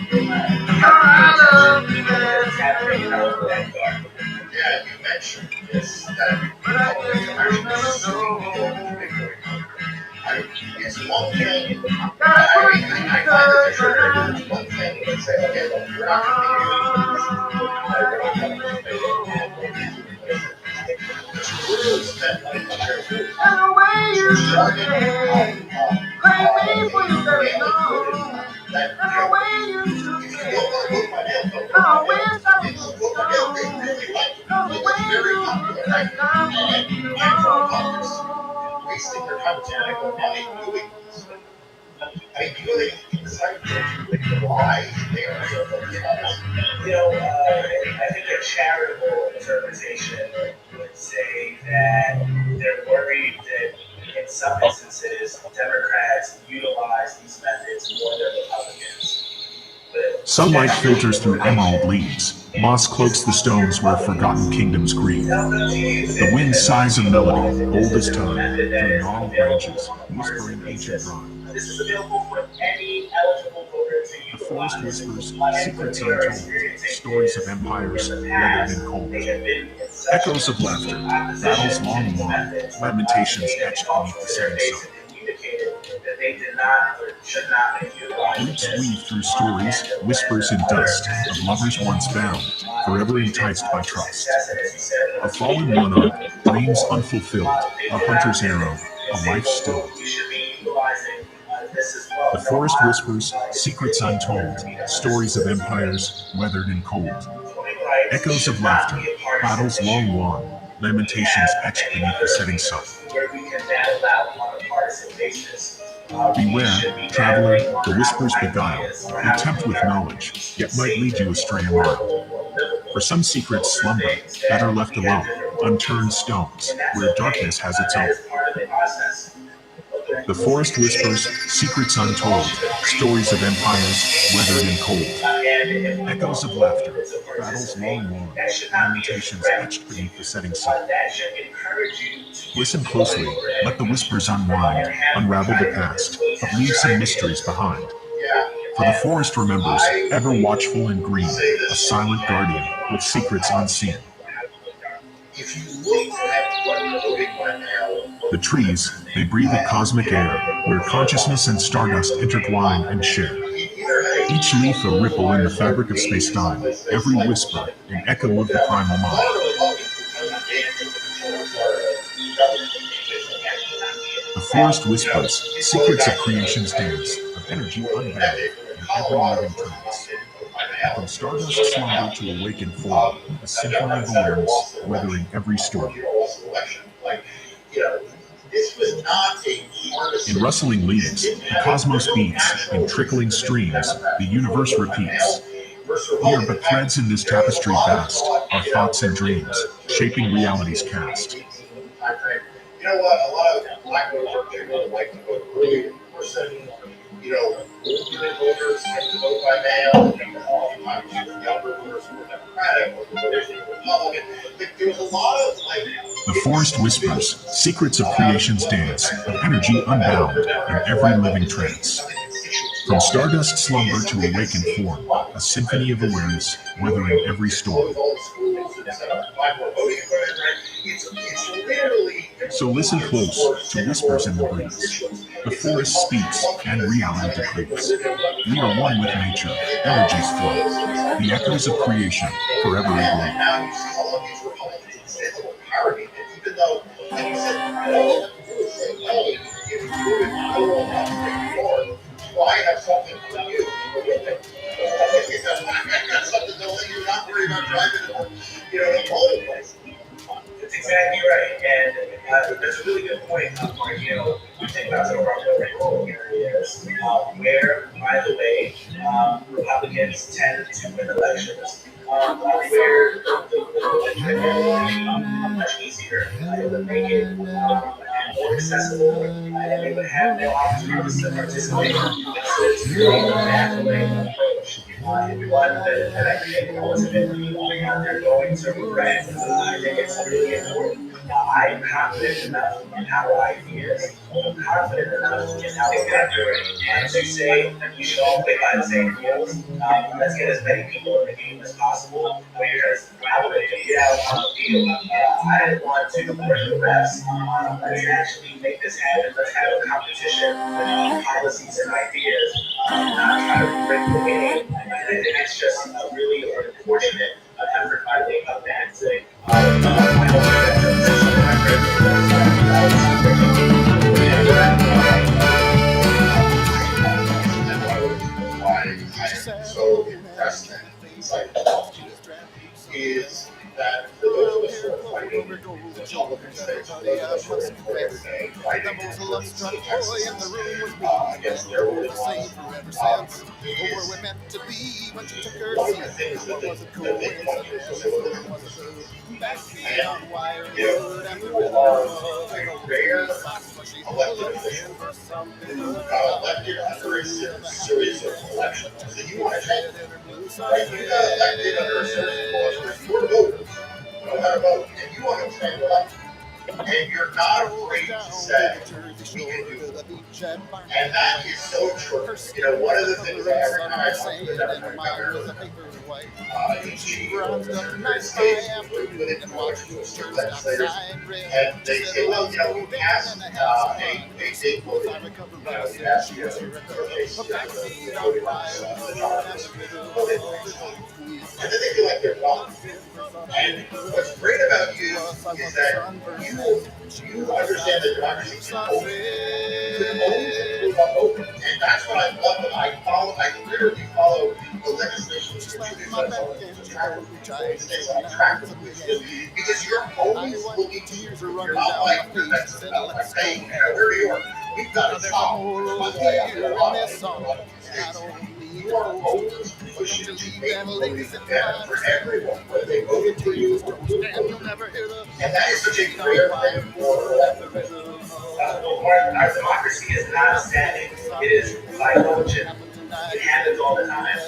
We are voting all the time. So there's no way that we should not be also making adjustments all the time to make it better. It's frustrating because I think there is a legislative amnesia when it comes to our democracy. We did not always have access to the ballot, and particularly for Black voters, for voters of color. Someone had to have the vision. Someone had to have the skill and the wisdom to say we have to work at this consistently. One day, we will all have the access that we need. One day, we will remove the obstacles to our franchise. So I'm standing on the shoulders of many people who did not get to live to see those voting, did not get to see a state voting rights act, did not get to see us fight for our young people to participate in our democracy. So I feel an obligation to be a legislator of vision, to think about how things can be better. And there is always the national care that allows pre-registration. That is, 16 and 17-year-olds can pre-register to vote, such that when they turn 18, they are automatically registered. I'm really proud that we're able to pass that. But guess what? There are mechanisms in our schools to help with this pre-registration. We should be in every school in New York City and throughout the state. There should be a democracy officer, someone that is just focused on this. pre-register all our students. Let's pre-register all our seniors. We know that when young people vote young, they remain engaged voters for the rest of their lives. This is the future of our democracy. This is why we're in democracy. This is why we're really excited to continue to push forward. Well, that's amazing. That's a great idea. And pre-registration exists in other states, but the idea of having someone whose job it is to make sure that they're really correcting, that's why you should have some around the country. I can't let you go without asking you at least one political issue. I know you You'll be messing around with my friend. And that is a big, undertaking.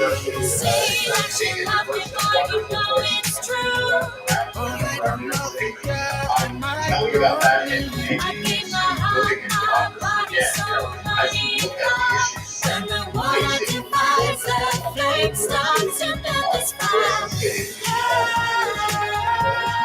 when you look at citizens of New York City, do you see this in the issue set of other things that also they represent?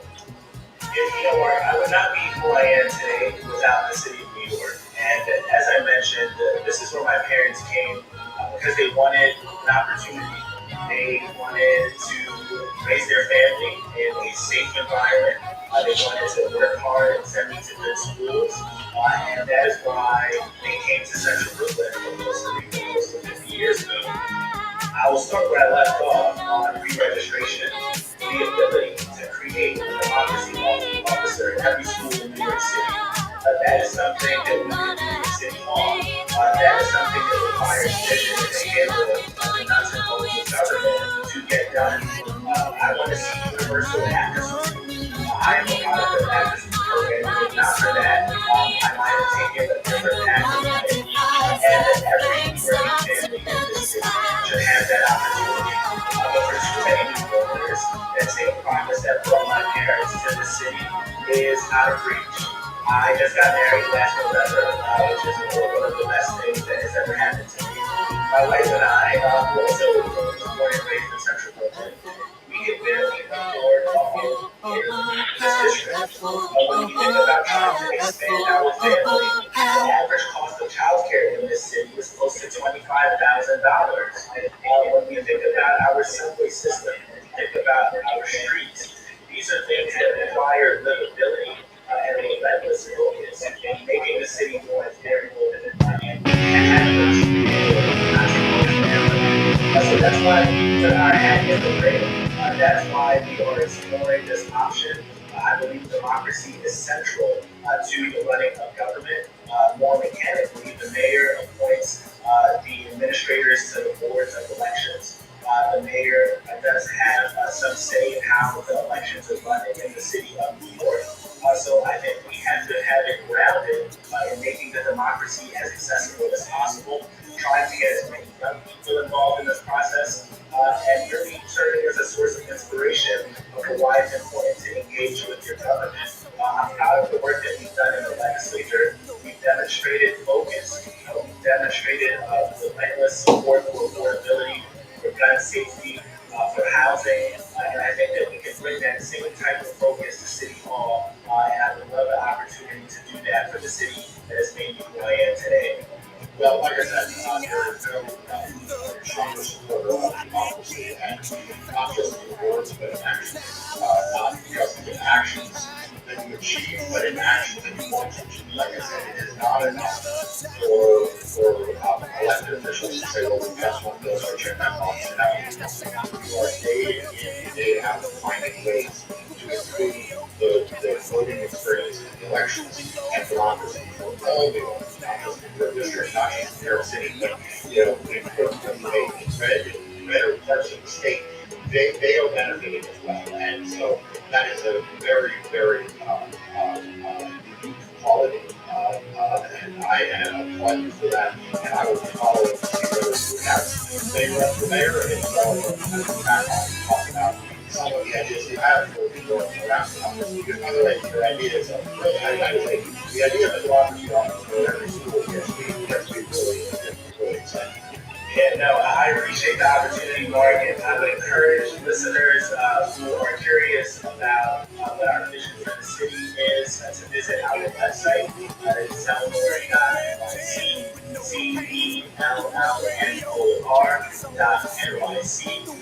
And if we have news for Great Park, we will be back on the podcast. You'll be gracious enough to have us.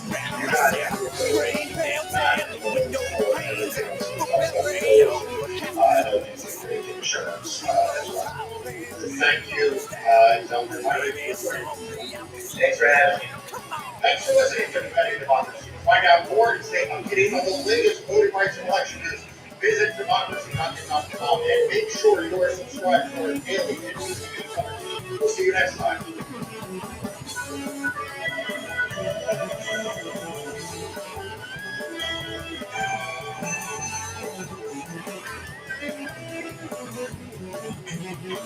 You want to science that matters.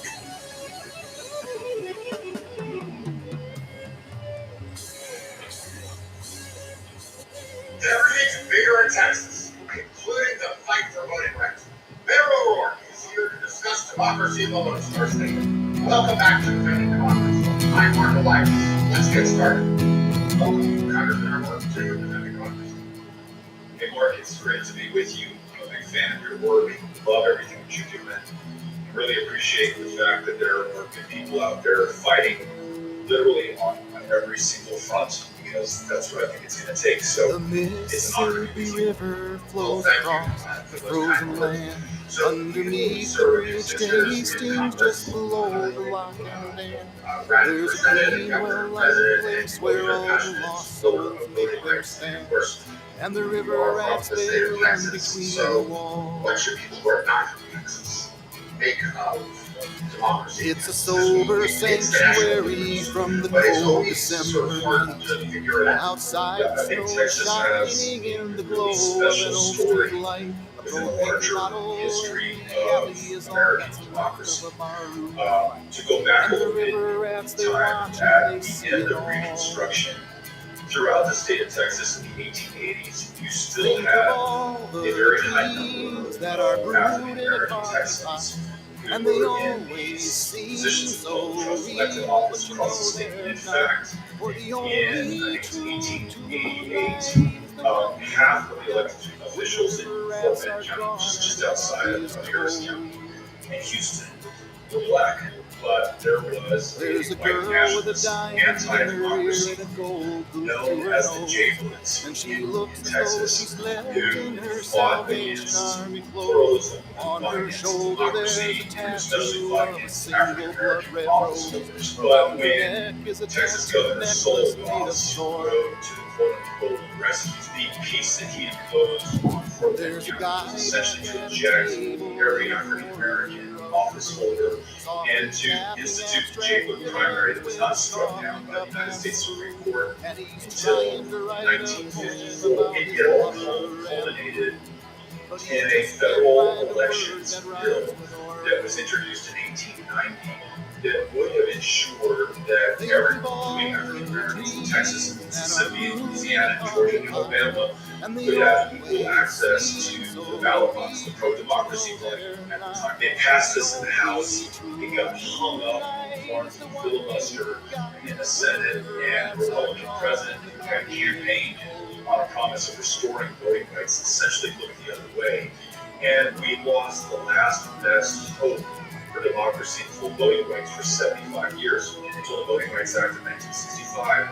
But to put a point on this story, the Voting Rights Act of 1965 was only possible really because of Texas. Voting rights heroes like Lawrence Aaron Nixon, who helped integrate elections and defeat the white primary law in Texas, and the first president from Texas, LBJ, who used all the political muscle he had to help create the first true multiracial democracy in American history. So all of that is precedent to the moment that we're in right now, which post Shelley versus Holder 11 years and counting, you have the single greatest attack on voting rights and democracy And the anywhere. kids from the Right halfway here house in are at Texas, the where counter it's tougher to playing vote. chess. harder to register to vote than it is anywhere else in the country. In almost every single legislative session you meet every odd year here in Texas, it gets worse and worse. One of the most egregious, obscene anti-democracy bills, SB 1, which I'm very familiar with, passed in 2021, challenged in the courts almost immediately after, produced incredible results insofar as it almost completely eroded trust in voting and democracy in Texas. 12% of the mail-in ballots, for example, cast in the 2022 primary were rejected. That is tens of thousands of voters who try to work through this onerous Byzantine labyrinth of voting laws in order to register their vote and have their voice heard. We were told that it just didn't matter and it didn't count. And that contributed certainly to more than 9 million registered Texans who did not cast a ballot in the most important governor's race, certainly in modern history, where you had the Uvalde mass shooting on the ballot, you had a total abortion ban on the ballot, you had our state's inability literally to keep the power on and heat running in the dead abortion response in 2009. That was the healthcare on ballot, majorly about that. It's not that those 9 million really didn't care about these issues and didn't want to see positive change in Texas. It's just that you have made it so hard for people to vote. It should surprise us when they don't. So that's where we are right now. And last thing, answer to your question about Texas, I mentioned 1890 being this last great hope for American democracy post-Reconstruction, and we blew it for 75 years of darkness and Jim Crow, something far less than democracy, especially in the states of the former Confederacy. I think we're at a similar moment right now, and we regained this we might very well use it for another 75 years, or we might very well use it forever. And much in the same way that Texas was central to those fights in the 1880s, 1890s, and certainly the 1960s, I think Texas will be central to this fight again in 2024 and beyond. So, there's no question, it is harder to live in Texas than it is in most states. The numbers you get are extraordinary. What it has meant for voters. And it sounds like my prescription for success, which is Congress to pass federal voting rights legislation. Short of that, the biggest question I get, I'm sure you get this question all the time, you're living this reality. Like, where so that matters not in this. What if we some things were best left unsaid in Congress? Like,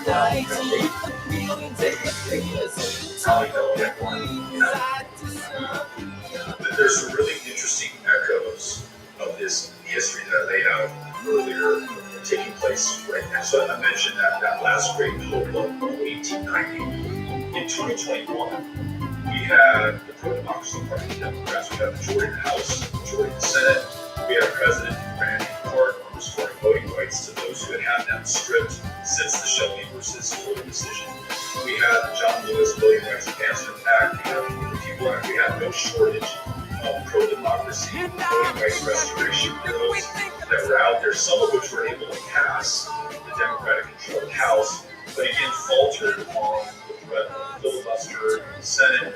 And for whatever reason, our party, though we held every lever of power, no matter how tenuous we still had them, we were unable to come up with the victory.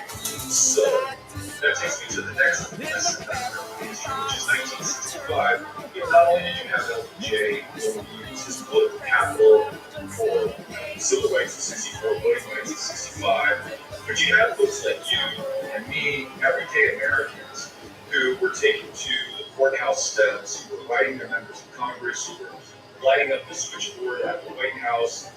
You had John Lewis, 24 years old, leading a voting rights march across the Pettus Bridge, literally taking his life in his hands, almost losing it in the process, and in so doing, inspiring LBJ and really the country. 8 days after Bloody Sunday, LBJ was in session I remember the house and said, look, John Lewis is no different than those guys at Concord, Washington. You are a meteor tonight. Mathematics, 1865. This guy was like him. A sudden flash of light. So that we can realize the promise. A flaming arrow shot from above, filling the sky with afterglow. And you are a meteor tonight. That they are asking for. You are the brightest thing in the sky. Is that sometimes the legislative process easily seen with the naked eye. Lie on my back and look straight up. Follow the edge of the Big Dipper's cup. You are the brightest thing in the sky. So what do we do? This is your question. I dreamed a dream, led me to forever. And when I woke, you were lying at my side. Produced one of the greatest victories in American democracy, or just democracy for this planet, ever realized. They did it by connecting with one another across the country, mutually inspiring. You are my guiding light. And being in the fight and realizing, look, we don't know if everything in the universe is right. But we know we've got to try. We're not going to give up. You are the star of the Big Sky Show, and I love you so. You are a meteor tonight. And that's really what is so inspiring to me about you are a meteor tonight. Volunteers across the state of Texas you are a meteor tonight. The state makes it incredibly hard. No automatic voter registration. You are a meteor tonight. There's no online voter registration. You have to go down to the county. You are a meteor tonight. The voter registrar. If you want to volunteer to get people on the rolls, you got to go get certified, take a test, to be approved, follow a very scripted system that is intended to scare people off of even doing this work in the first place. And so those volunteers who nonetheless get out there and brave the 105, 170 people in El Paso to go meet young, eligible, pro-democracy future voters, get them on the rolls, stay in touch with them, help them through this process so they can actually cast that ballot and make a difference. That is a role for how we look back at the president, Democrats in positions of power, and majorities are able to push these pieces of legislation through, but we know that they need our help. When Johnson met with Dr. King and Andrew Young, when they pled with him to use all the power of the presidency to move forward on voting rights, he is alleged to have said to them, look, I want to help you. You're absolutely right about this, but I used all the muscle I had on civil rights. Gentlemen, I just don't have the power. And as they left the White House, this could be you on your closing day of CBH Homes. Are you ready for your rent and pay moment? Visit cbhhomes.com to shop your homes with payments starting under $1,800 a month.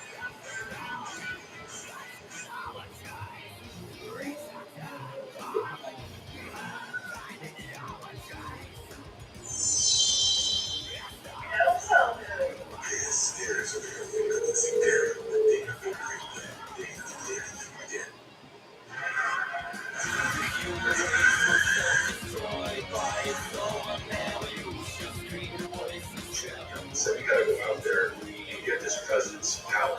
I think that's your job and my job right now. Everyone who's watching this, that is our job. We got to go get the president the power, the popular will that he can convert into legislation that then protects our democracy. Now that it is on the precipice of being lost literally forever, no hyperbole, those are the stakes right now. And that's why we have to all be in this fight. If you're in Texas, you can join us. We have a group called Powered by People. We will train you for your volunteer deputy registrar certification process. We'll put you to work. We'll connect you with other volunteers, and we'll help you add new voters to the rolls who might be the pro-democracy margin in close state house, congressional, U.S. Senate, and even presidential elections right here in Texas.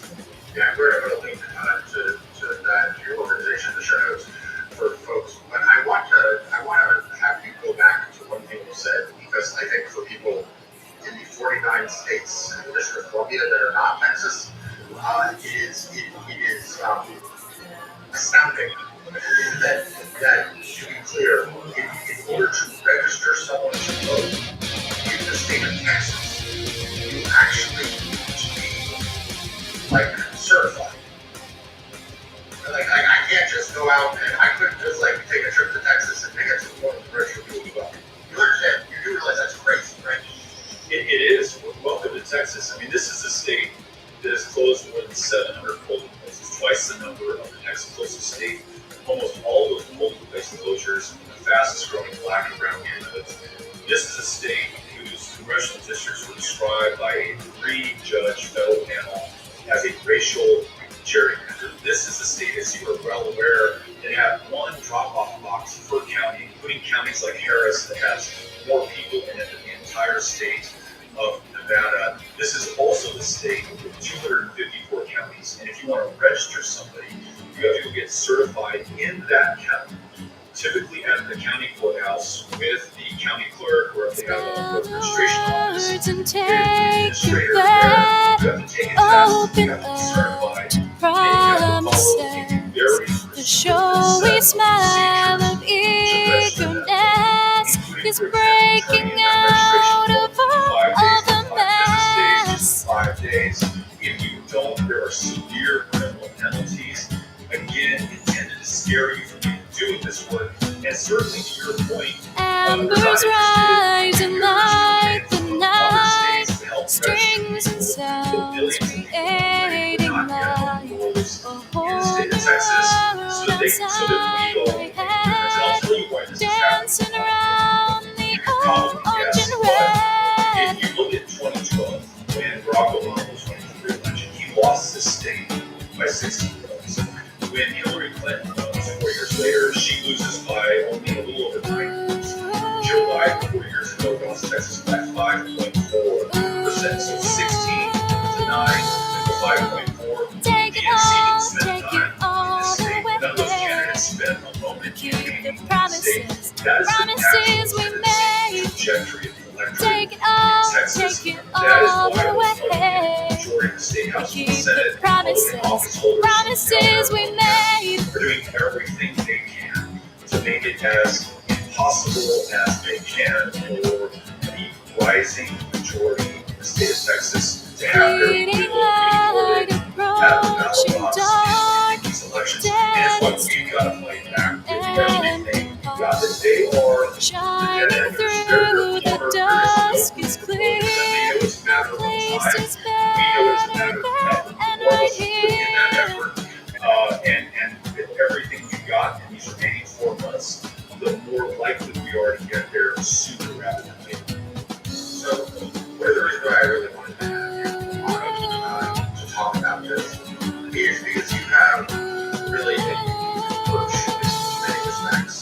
Take it all, take in it all Congress the for 6 years, way. so you have a good Keep sense the of promises, promises we made. Take it all the way. We keep the promises we made. And this is, to me, a critical piece of this. You're also in a state where, frankly, Republicans did try and actually achieve some success in appealing across both lines. For instance, George Bush, the second president, was the governor of Texas, who Summer made a real outreach clouds to were the national elections and listening. make the Republican Party So much more inclusive, welcoming in some respects. And so, I left suspect each memory there with you. Take it all, take it all, take it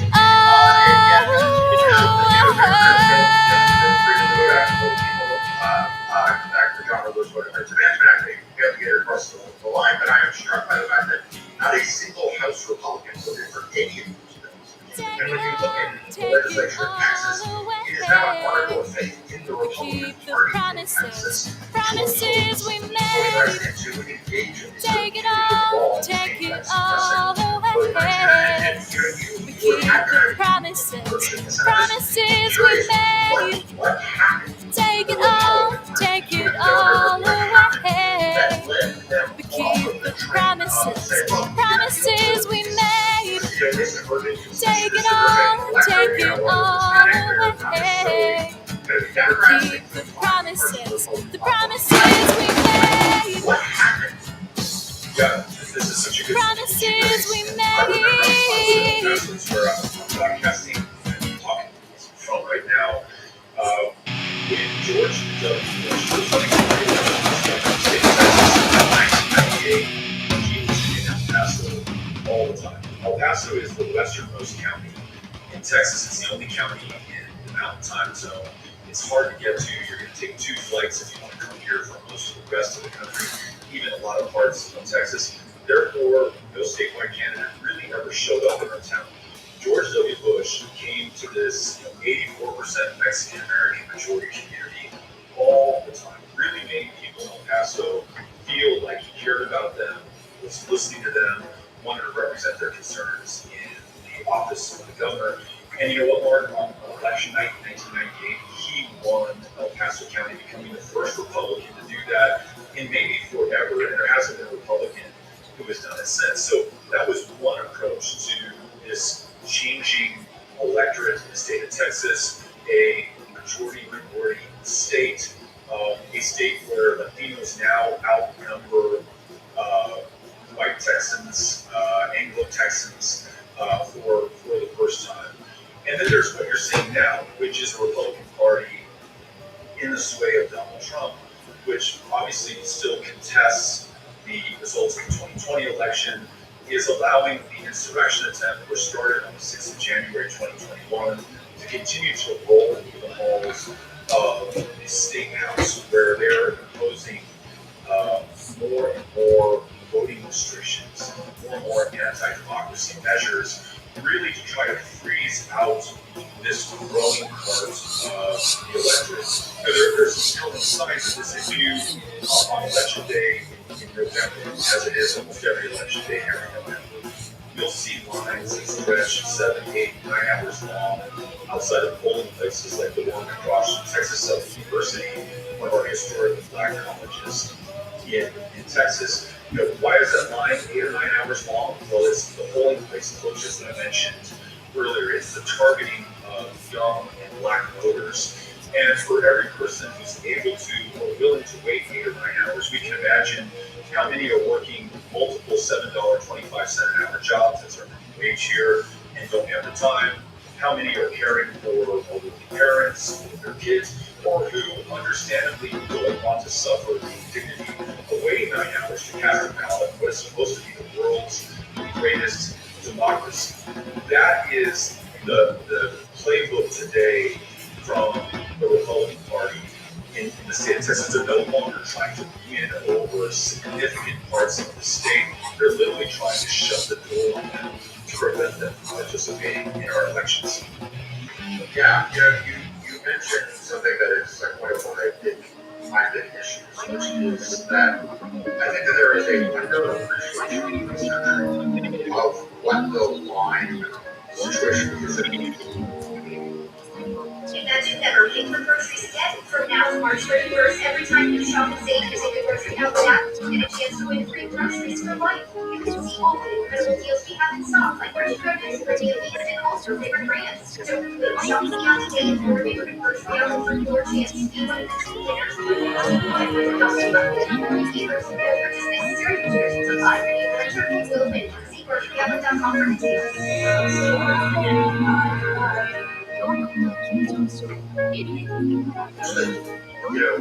at the data, there's actually a lot of good data on lines now because cell phone data can tell what lines are, right? Because cell phone carriers know how long a given cell phone is pinging at the cell site closest to the same location they can use for other things. They can use for this, and there are academics who study this. And the cell phone companies also have basic racial and transgender data, right?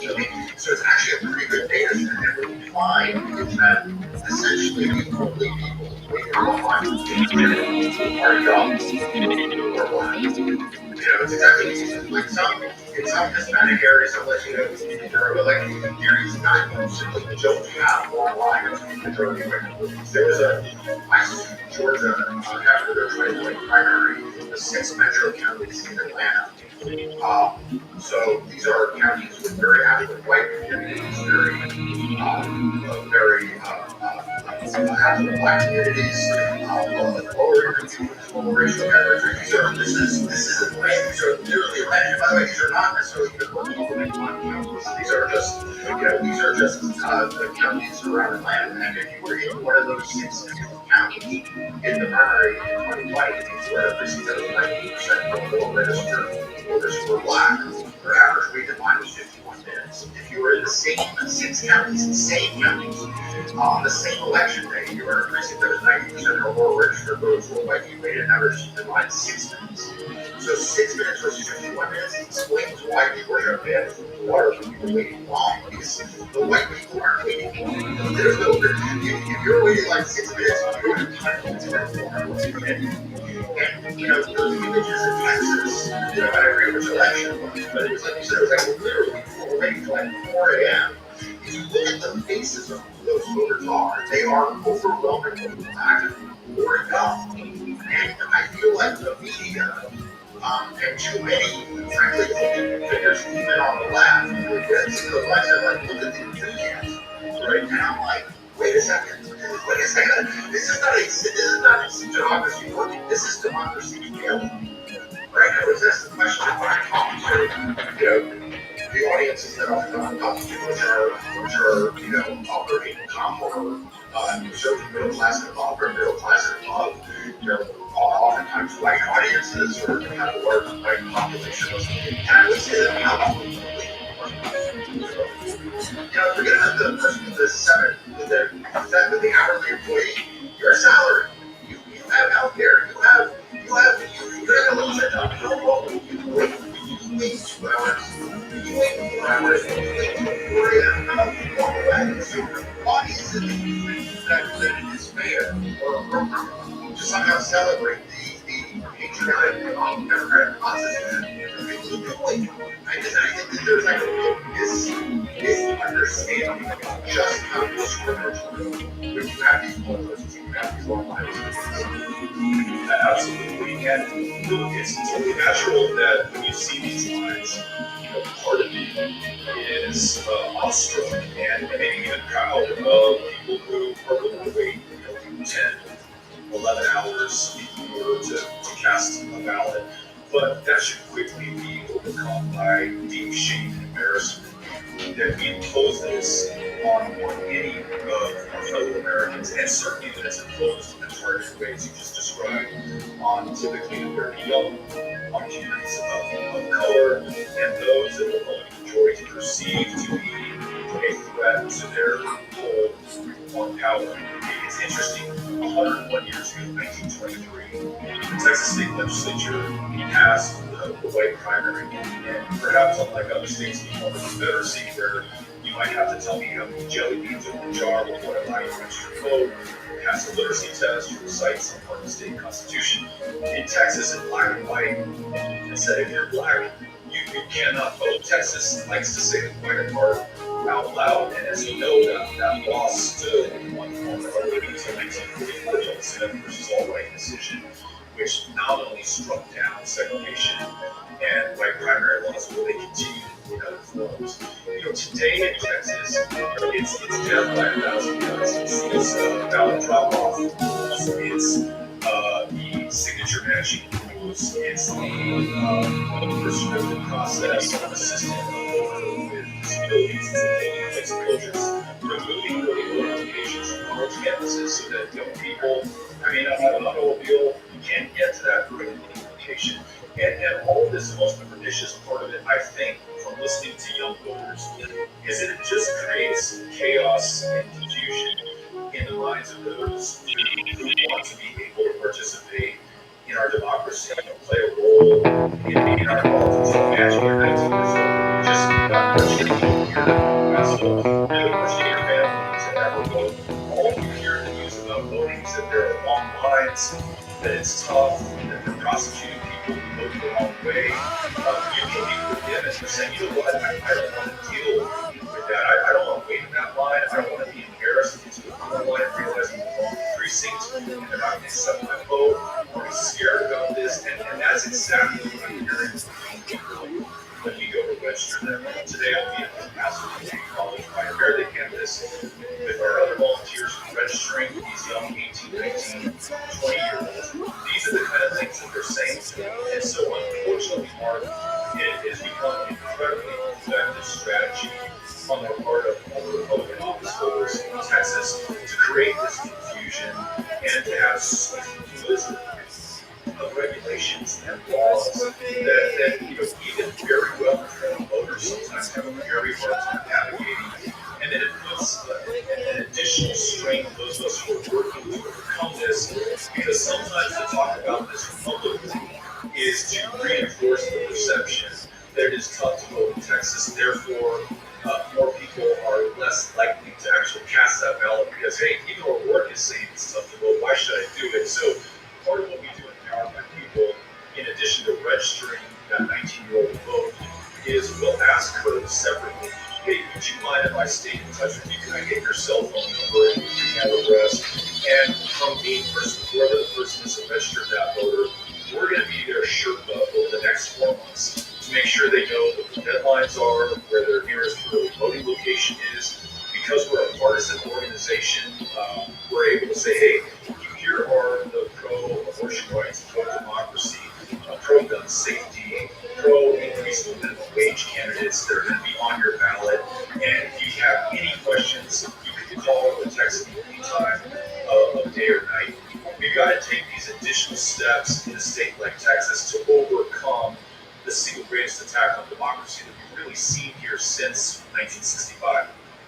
Yeah, so I can't pass up the opportunity while I have you to talk a little bit politics. You have one of the most exciting Senate races going on in your state, Colorado. Congressman is running against Ted Cruz. My favorite line about Ted Cruz in Cars So Many is House Rankin in his book, when the federal legal senator said, I like Ted Cruz more than most of my colleagues, and I hate Ted Cruz. He is truly a loathed and loathsome human being, and he's, he is getting a real run for his money with Colorado. We also have, as you mentioned, congressional elections across the state and state legislative races. So, what is your sense of the electorate and the state of politics in Texas as we stand 4 months from election day? Here's what we should care about Texas. As you pointed out, Colin Allred, a fantastic member of Congress who won a real upset in 2018, defeating a long-term Republican incumbent, just the kind of guy we need to produce another upset in 2024. He has the best chance of producing a democratic and pro-democracy win for the U.S. Senate in the country. It really tells you something about the map. It also tells you something about Texas. That the greatest pickup opportunity is right here in the state. And we know, because I came within 2.5 points of Ted Cruz 6 years ago, that this is totally doable. It's not going to be easy. It's certainly a narrow uphill path. But what we can do is 3 of the tightest House races for control of the United States Congress are also right here in Texas, including a great pickup opportunity in South Texas with Michelle Vallejo. We are where the state is at. Yeah, so the Rio Grande Valley, which is the southernmost part of our state, these are communities that are 95, 98, 99% Mexican American, traditionally have been Democratic strongholds, of course, been gerrymandered after 2020 Michelle, this is areas around the county, around really kind of the heart and soul of Texas. If you ask me, she has an excellent chance to win there, and her victory might be a victory, not just for Democrats having control of the House, you and I talked about pro-democracy legislation. If it's going to have a chance for a Democratic president, we need to win the House and her race is incredibly important. We need to win the Senate. It's going to be a tough year to do that, but Colin Allred really offers us our best hope. And then there's this, and I know a lot of people think that president, a Democrat running for president, winning the electoral college vote in Texas is high. But I mentioned earlier, we went from 16 points down to 9 points down, 5.5 points down with Biden in 2020. All of that without any real national help from the DNC or the candidates and campaigns themselves. There are 40 electoral college votes in Texas. The day that a Democrat wins this state, as Jimmy Carter was elected in 76, is the day that the Republican don't qualify a path to the White House. You have to flip the 5 other blue states to match the electoral college all year. I think it's impossible what would happen in Georgia in 2020. That could very well happen here in Texas. But we're going to need not just the people of Texas doing their part, we're going to need folks from outside of Texas who see the value in these races that you and I are talking about right now to get this done. Yeah, look, this is really one of the reasons why I'm going to love Texas. And I've also been, I should say, have been active in litigating congressional redistricting cases back when this litigation going on. And also voting rights cases. We have challenged a lot of laws in Texas, both because laws are unfair to voters and suppressive laws, but also for the reasons you say, which is that this is a competitive state. This is not a one-party state, and it is important that if we're going to have free and fair elections, that you can't look past a state like Texas, given its size and importance, as you say, in presidential election, but also just as a state that's national. The fact is, states like Texas, they are growing. Texas is going to get bigger again. Texas is going to get more important from the congressional seat and from the electoral college standpoint for 2040 and 2020. Bigger in 2020 than bigger for 10. And my life record of all of that is coming from college, right? I mean, when you talk about the added congressional seats, the census, it's almost all coming from That's exactly right. And again, it helps to explain the otherwise inexplicable. Why would Republican majority work so hard to change our election laws and to produce one of the lowest levels of voter turnout in the nation, given the central role Texas plays in the future of this country? They're doing that because they're afraid of the future. They see the future breathing down their neck, and they recognize it's only a matter of time. They want to extend that time for as long as they can. And without the cover of the Voting Rights Act, gutted in 2013, minutes after which, by the way, Texas imposed at the time the strictest voter ID laws in the country, began closing those polling places, the racial gerrymander, all those things we talked about, really flows from that. They're really free to attack the people that they purport to serve and represent. And as I think you pointed out, there are election and voting rights battles all over the country, many of them taking place in states that have a much closer margin for the presidential ballot in November, and therefore probably getting the lion's share of attention and resources. But again, very grateful to you, to your firm, to your team, and folks who support you and others who are doing this work, for never losing sight of the importance of Texas, because just as Republicans know it's a matter of time, we know it is a matter of time as well. We also know it's a matter of effort, and we will make that wait much shorter.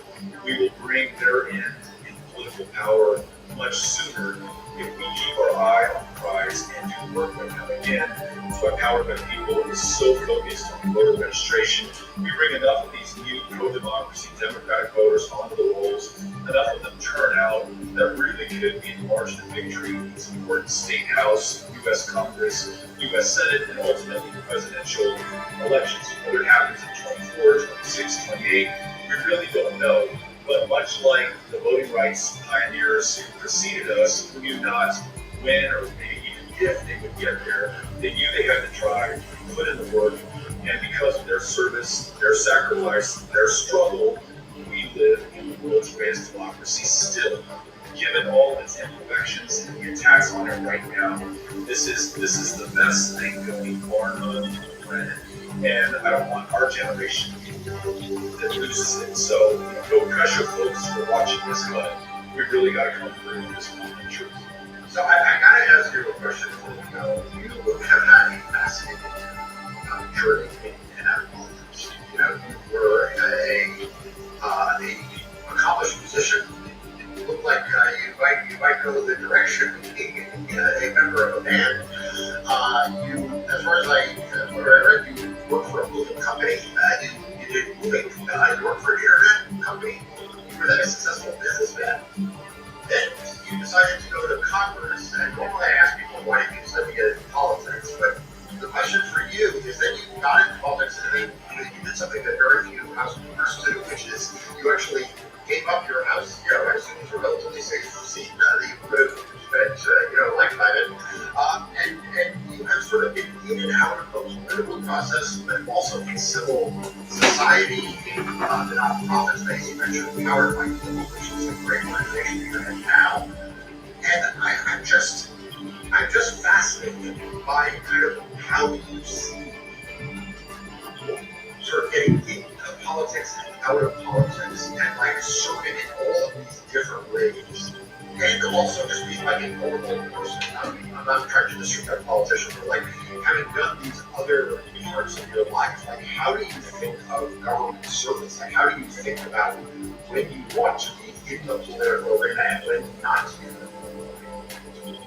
When Senator Obama was running in 2008 for the nomination, I, like tens of millions of other Americans, were totally captivated, inspired.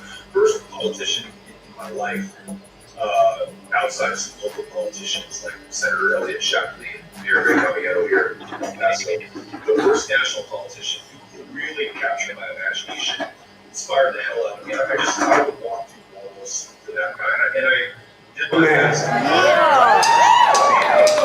We had a 60 step caucus in the primary. I worked the caucus here in Sunset Heights for Senator Obama. And I just remember when he clinched the nomination, and after that, when he won the presidency, the relief that I felt. My job is over.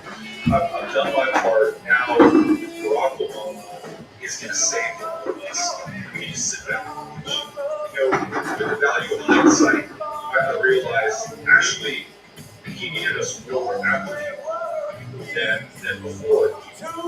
And we saw it in 2010, in the aftermath of that, the attacks on him personally in his administration, and then ultimately to the life's work it led to our democracy's attacks on democracy that really intensified during his time in office. And I think it was just really an epiphany.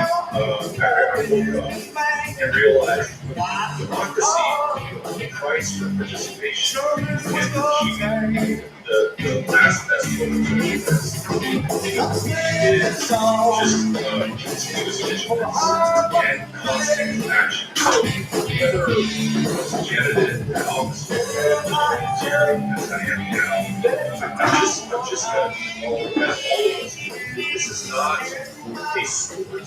It is not a pastime or a hobby or a certain class of people, middle class or elites or whatever someone would like to describe those who follow politics. If you live in America, 330 million plus of us, there's very little that is asked of us relative to those who the hundreds of thousands of years of lives in slavery. Those who landed on the beaches 80 years ago, the fight fascism abroad, preserve democracy here at home. Those in the civil and voting rights battles who literally gave their lives so that we could achieve a true multiracial democracy. All that's being asked of us, not to give our lives, not to go to battle, but to register, to vote, and engage with our fellow citizens about how we will to this election. Yes, that means yes, it means standing for college campuses asking young people in the Western world and helping them through that process. If they're not, is it easy? No.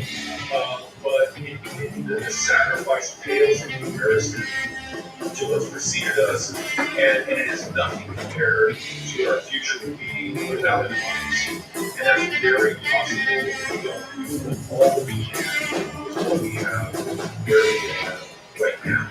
And so that's I guess my philosophy and what motivates me, and that's going to be my path for the rest of my time on this planet. I feel so lucky to be in this country. I want to make sure that we preserve what's so special about it for my kids and generations who follow them. And it's not going to save itself. And again, I think there are people like you who stand out for folks who understand how big the hour is, who are fighting with everything they can. And they're really fighting on every front. I know that that's controversial. Not everyone wants us to be, fighting everywhere, but we don't fight for everyone. We don't fight everywhere where we tell those people who then don't have an advocate, don't have a champion, that they don't matter, that they're forgotten to us, that they shouldn't even try. And so we really got to be inspiring one another, helping one another, supporting each other, and just getting out there and doing work.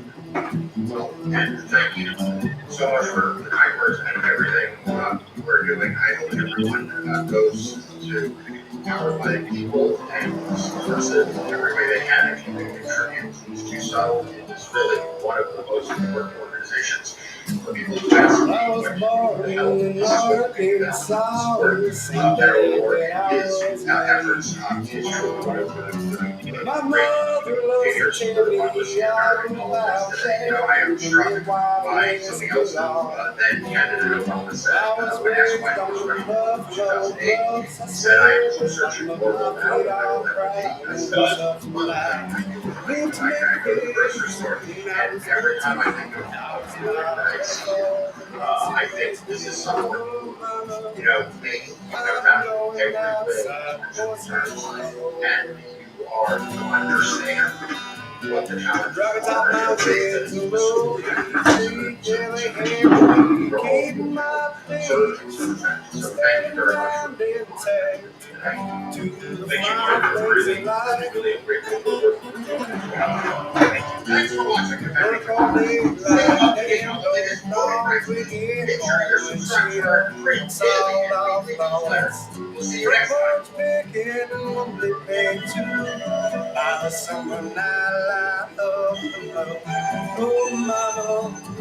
I'm going outside,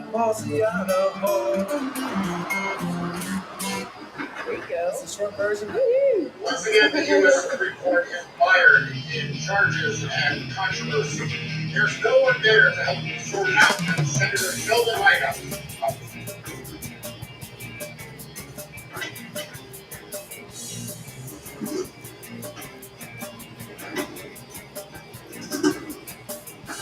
Maybe I shouldn't be here tonight, but I thought it would be alright.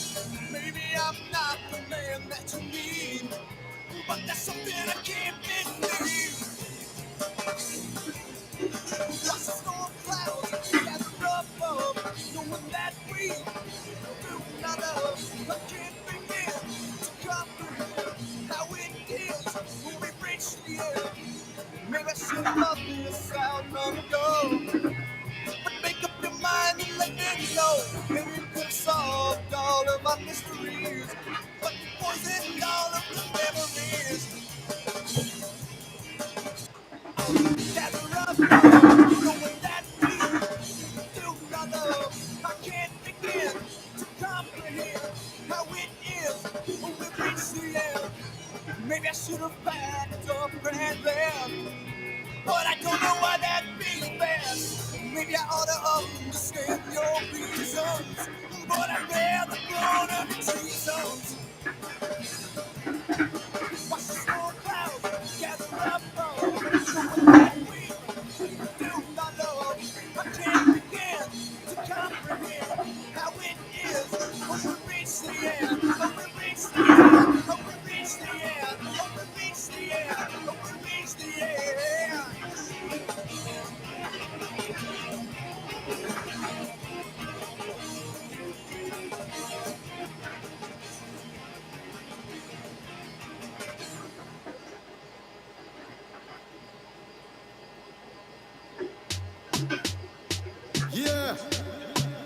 is Fanwell with NG on the track again. NG, come and sing for them. Baby, I'm all alone. I can't wait until you come home. I'm tired of these lies with different girls. You're messing around. 12 o'clock, it's now midnight. Tell me who's the only side. Boy, I'm feeling lonely and this feeling isn't right. Baby, I have to work to make sure food is on the table. The market do the light, also the cable. Work me out, work to make sure everything is comfortable. So don't you worry, girl, you know my heart belongs to you. Baby, I'm all alone. I can't wait until you come home. Lies with different girls, you're messing around. 12 o'clock, it's now midnight. Tell me who will hold me tight. Boy, I'm feeling lonely and this feeling isn't right. Soon can spend a little time with you. Sit back and relax with you. Plan the family me I go have with you, because no one treat me the way you do. A man no have to be a man, just want to understand. A man without no plan, baby, will never be a man. Baby, I'm all alone. I can't wait until you come home. I'm tired of these lies with different girls. You're messing around. 12 o'clock, it's now midnight. Tell me who will hold me tight. Boy, I'm feeling lonely and this feeling isn't right. And I eat all over abroad. Fanwell got business lock. Have the house, the key for the yard. Press me press button, me no left up garage. Me no want you to worry, my girl. Give you the diamond, I give you the pearl. Soon come home, come rock your world. From the bathroom straight to the room. Baby, I'm all alone. I can't wait until you come home. I'm tired of these lies with different girls. You're messing around. 12 o'clock, it's now midnight. Tell me who will hold me tight. Boy, I'm feeling lonely and this feeling isn't right.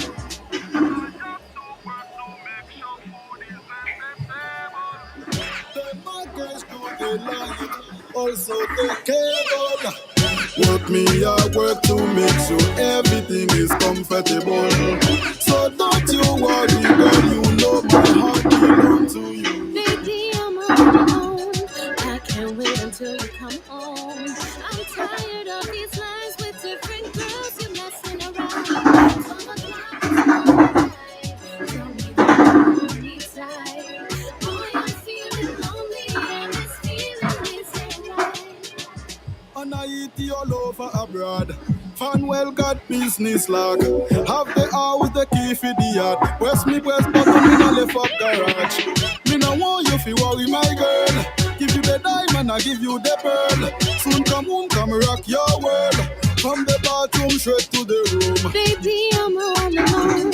I can't wait until you come home. I'm tired of these lies with different girls. You're messing around. 12 o'clock, it's now midnight. Tell me who will hold me tight.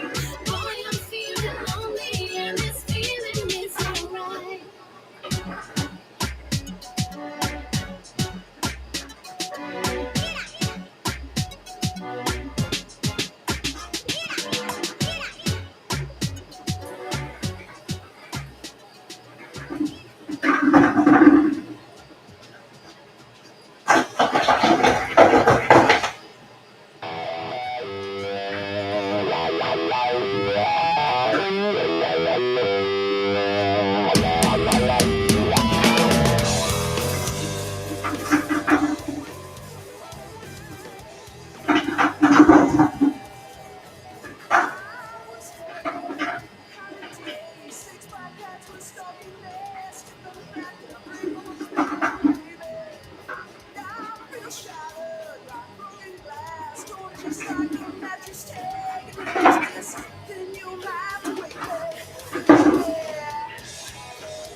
Stacked up too tall, got something off to find them all. I just put a beer in that everyday thing. So I feel panicked by number 4. 13 don't fuck me anymore.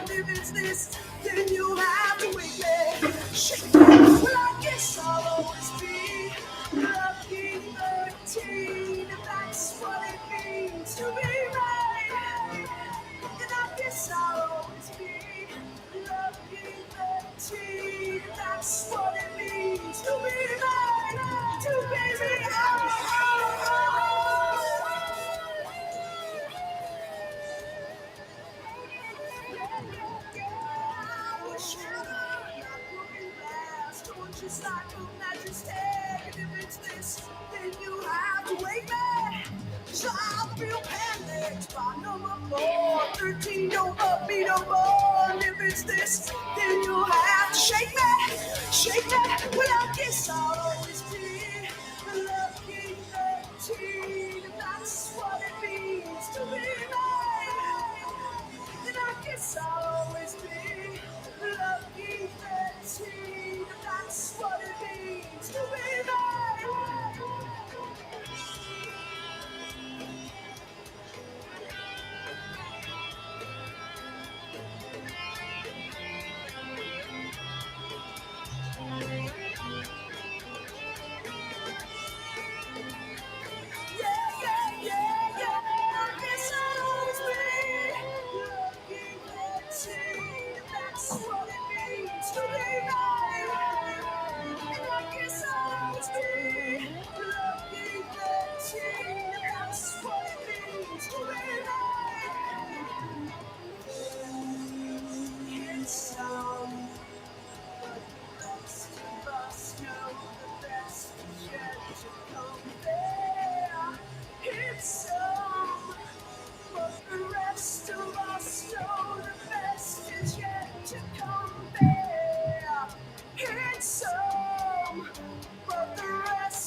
Silent night, holy night, always calm, always bright.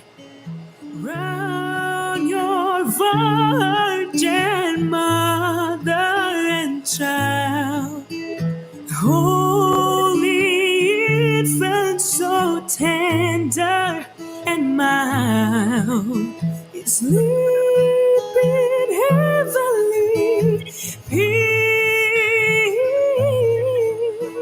is sleeping heavenly peace.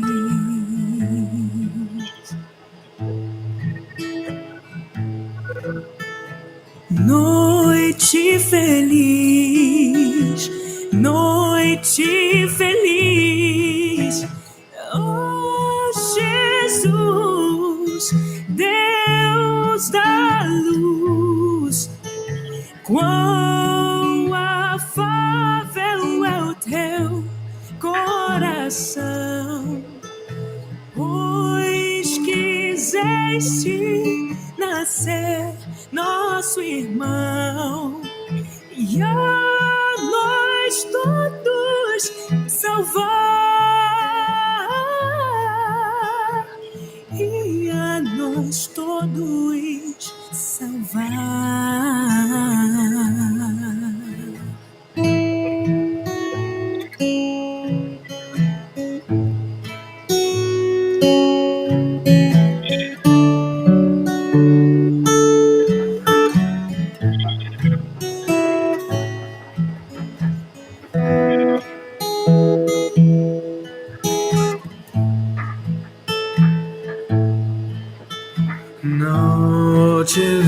Noite feliz,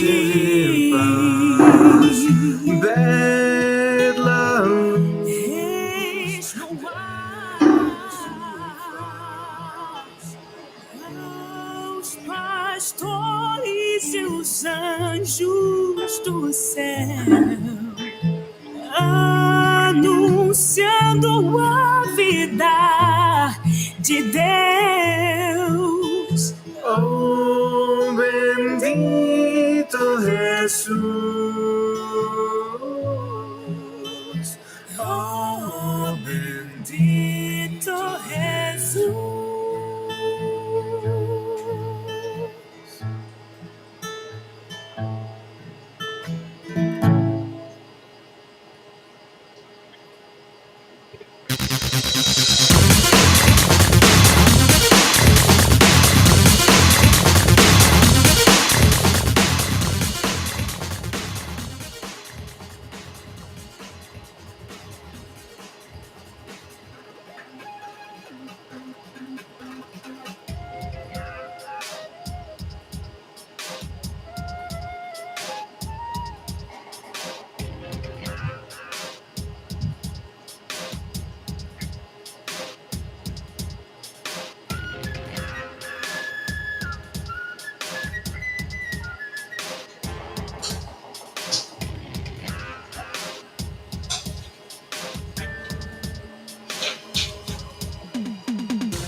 Where the love was gone, where the wind is blowing, right where love has gone, where the love is going, where that love was gone, where that love was growing.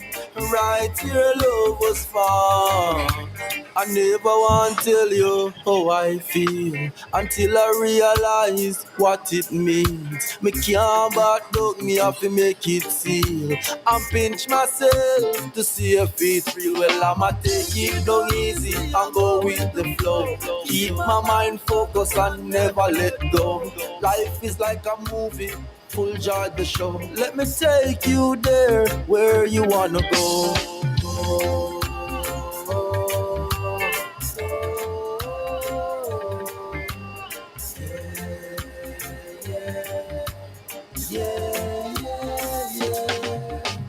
Where that love is going, where that love was gone, where that wind is blowing. Right here, love has gone. Where that love is going, where that love has gone, where that love was growing. Right here, love was found. You have a beautiful heart, it's crystal clear. You and I together, a perfect pair. No rude nor selfish, you always here. No need no more proof to show that you care. Well, I'm under your shelter when the rain start fall. When you steam and sweat, then I might name your call. On your knee, you a creep, on your back, you a crawl. Water run off like those river fall.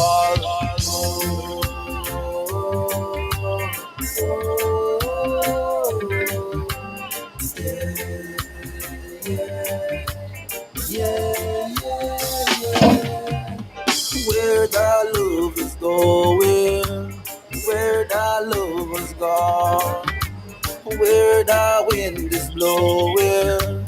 Right here, love has gone. Where that love is going, where that love has gone, where that love was growing. Right here, love was found.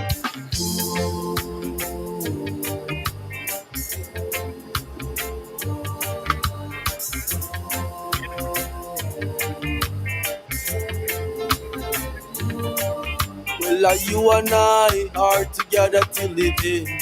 No intruders, we no need no more friend. 1 + 9, that a equal 10. You're feeling weak, then me give you some strength. Well, I'm a lucky man and I never once tried to deny. Your love is so purified, it makes me want to cry.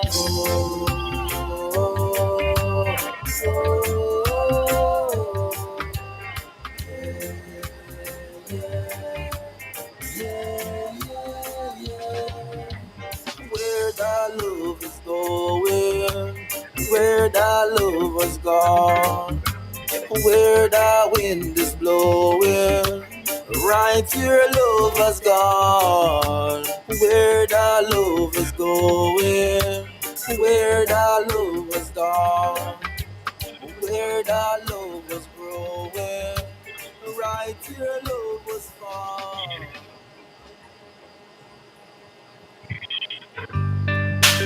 Ghetto youth, a Rasta. Long time we have been in the struggle. It's time for us to elevate ourselves out of the rubble. It's kinda struggling, but keep the works bubbling. Remember, it's not where we're coming from, it's where we're going.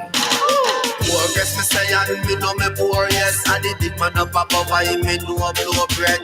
Progress me say and me know me poor, yes. Them a send me a threat, but a life over death. Progress me say and me know me poor, yes. And the hard working one always a sweat. Progress me say and me know me poor, yes. Enough of them sell out and take the what left. On a high class, we not on time for years. Some boy a lock gun a just case, them a case. Pass them panic on a face, full face. Pass but look more a just gun in a them place. We did go a same school, them did in a higher grade. But out of me book, me a tell them take a page. Go and go look a work, go and go look a trade or sell some CD on the front page. Progress me say and me know me poor, yes. And the big man up above I me know blow bread. Progress me say and me know me poor, yes. Them a send me a check, but a life over debt. Progress me say and me know me poor, yes. And the hard working one always a sweat. Progress me say and me know me poor, yes. Enough of them sell out and take the what left. From the day me born, me a hunt for my own. Ceaseless fire burn, me never bring a gun. Me a tell you about the life when me living at the slum. No food can't find, I just be able to run. Well a revolution, me a tie me shoes lace. You can't style rasta, so no looking at me face. You tell everybody say that you run the place. When the fire get red, you have to run out of the place. Progress me say and me know me poor, yes. And the big man up above I me know blow bread. Progress me say and me know me poor, yes. Them a send me a check, but a life over debt. Progress me say and me know me poor, yes. And the hard working one always a sweat. Progress me say and me know me poor, yes. Enough of them sell out and take the what left. On a high class, we not on time for years. Some boy a lock gun a just case, them a case. Pass them panic on a face, full face. Pass but look more a just gun in a them ways. We did go a same school, them did in a higher grade. But out of me book, me a tell them take a page. Go and go look a work, go and go look a trade or sell some CD on the front page. Progress me say and me know me poor, yes. And the big man up above I me know blow bread. Progress me say and me know me poor, yes. Them a send me a check, but a life over debt. Progress me say and me know me poor, yes. And the hard working one always a sweat. Progress me say and me know me poor, yes. Enough of them sell out and take the what left. Sheldon, yeah, Kwame, yeah, Alfonso, yeah, Bad Bees, yeah, all people, yeah, we are star, yeah, we are star, yeah, Rasta. Progress me say and me know me poor, yes. And the big man up above I me know no bread. Progress me say and me know me poor, yes. Them a say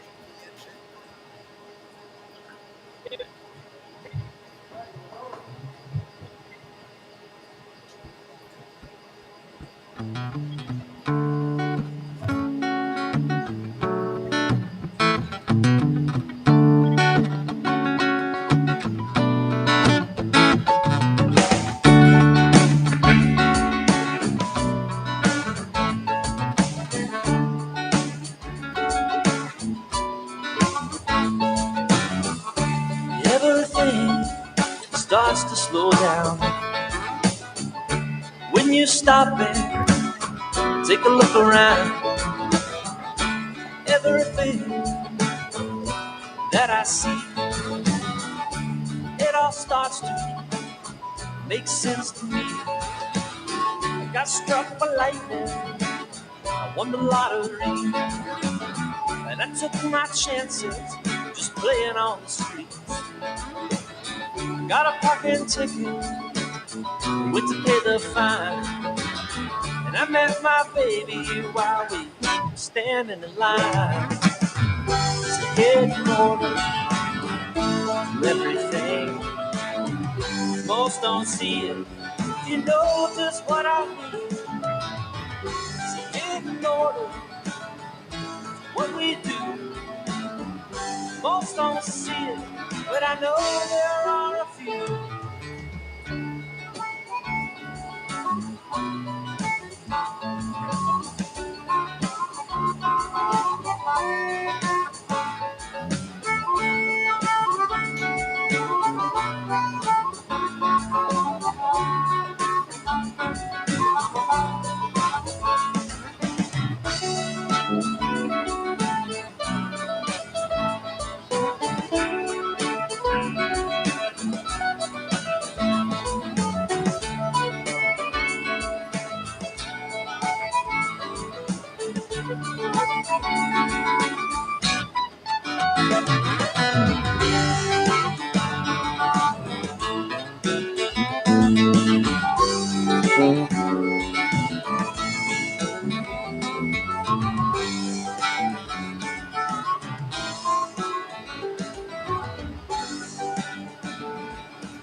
side of infinity, you will soon be able to be. You won't need to get in your car, no, no, no. Where we're going, said it ain't very far. At 360 degrees, you will soon be able to see. You won't need that old minivan. We're traveling lightning as fast as we can. So head in order to what we do. Well, most don't see it, but I know there are a few. So head in order to everything. Just take a step back if you know just what I mean.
I'm talking about a city of dreams.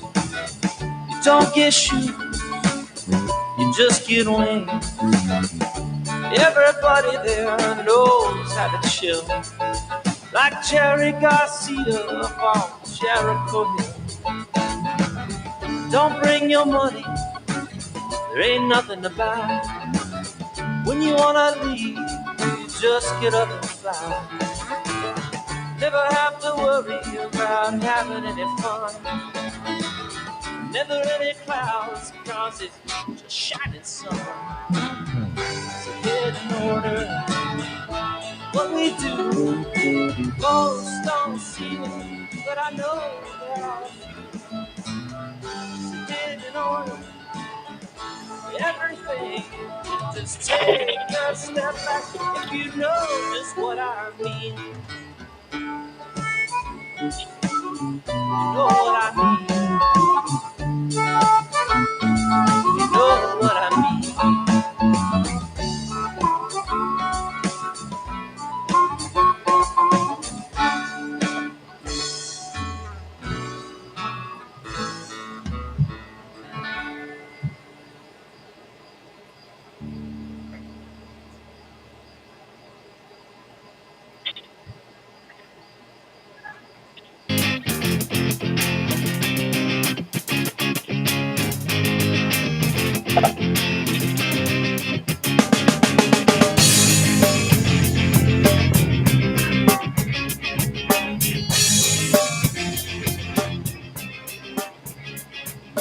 It's cold outside and the leaves are falling.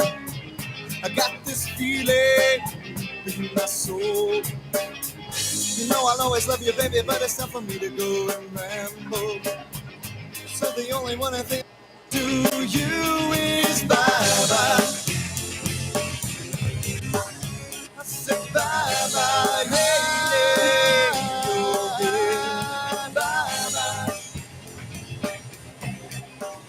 I said bye-bye, baby, goodbye, girl.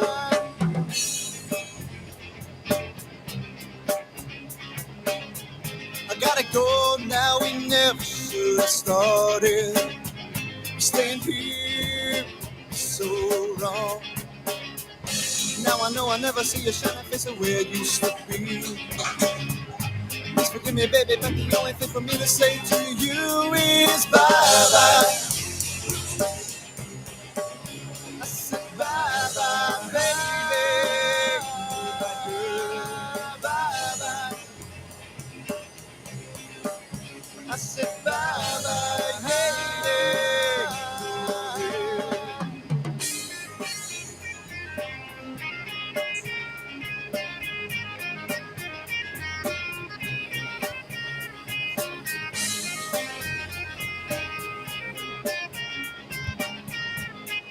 remember I never meant to hurt you, but sometimes love can be so cold.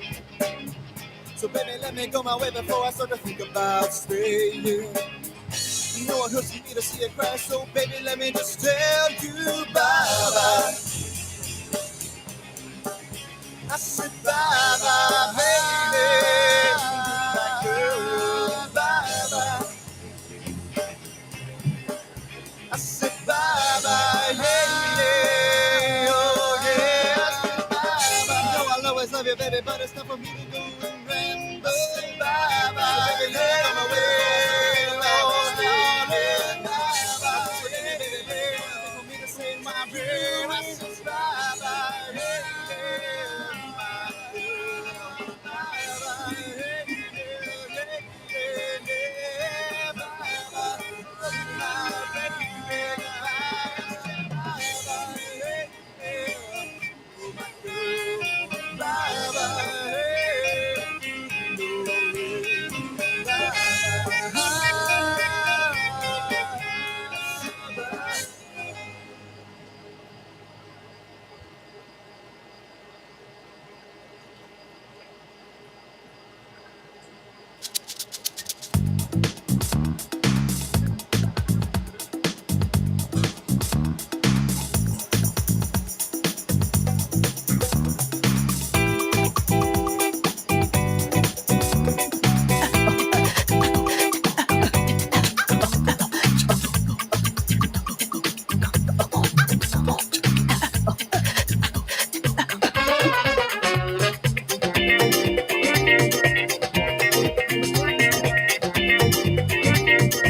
So long you've been trapped in these memories. So long I've been walking through these trials. Well, I've been dragged in triumph through these streets. So you can't get caught up in your denial. Yeah, your denial. And I can't seem to disappear. But I'll keep yelling, let me out.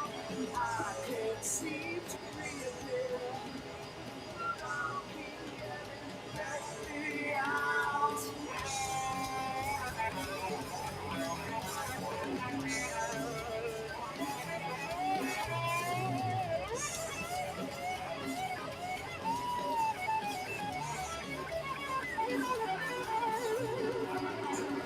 Now there you were out in your black and white.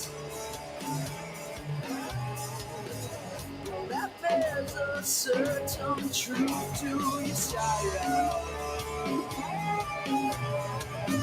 Well, I've only just got it in a dream. Dropped off in this place for a while. Yeah, for a while. And I can't seem to disappear. But I'll keep yelling, let me out. I can't seem to reappear. But I'll keep yelling, let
Cowabunga, you look like you're fun. I'd like to get to know you. Little Josiah. Cowabunga, you look like you're fun. I'd like to get to know you.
Shellanda.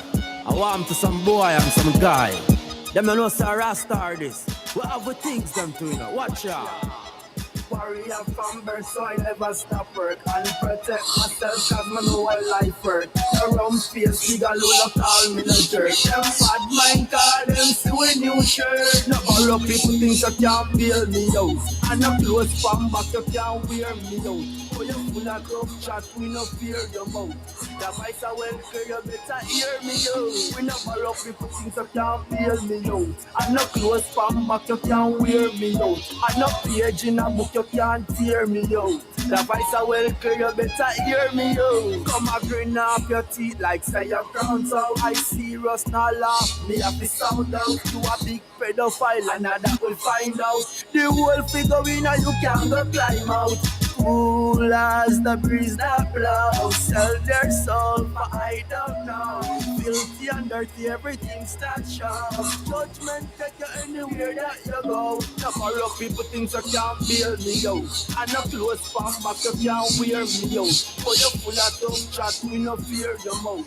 The vice are well clear, you better hear me out. We no borrow people things you can't bail me out. And no clothes from back you can't wear me out. And no page in a book you can't tear me out. The vice are well clear, you better hear me out. I know walk and brag cause I know clown it. Them malice rasta cause them can't fi grounds it. We no heal pagan Dave when them sound. We want Mr. Ferbert please them boy the frowns it. They want blood through the clothes so we got on. Look so neat and clean with the pattern. Work so hard every day cause we not pop on. When pagan sneak up I'll just pop off. No borrow people things you can't bail me out.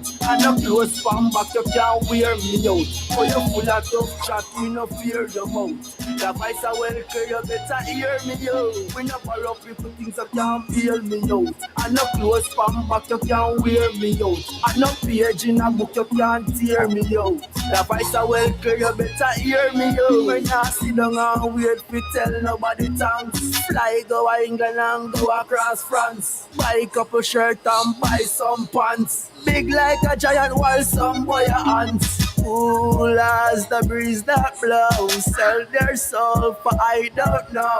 Filthy and dirty, everything starts show. Judgment take you anywhere that you go. No borrow people things you can't bail me out. And no clothes from back you can't wear me out. For you full of tough chat, we no fear your mouth. The vice are well clear, you better hear me out. We no borrow people things you can't bail me out. And no clothes from back you can't wear me out. And no page in a book you can't tear me out. The vice are well clear, you better hear me out. Come a grin off your teeth like say your crown's out. I serious, not laugh, me have to sound out. You a big pedophile and that will find out. The whole figure in you can't go climb out. Cool as the breeze that blows. Sell their soul for I don't know. Filthy and dirty, everything starts show.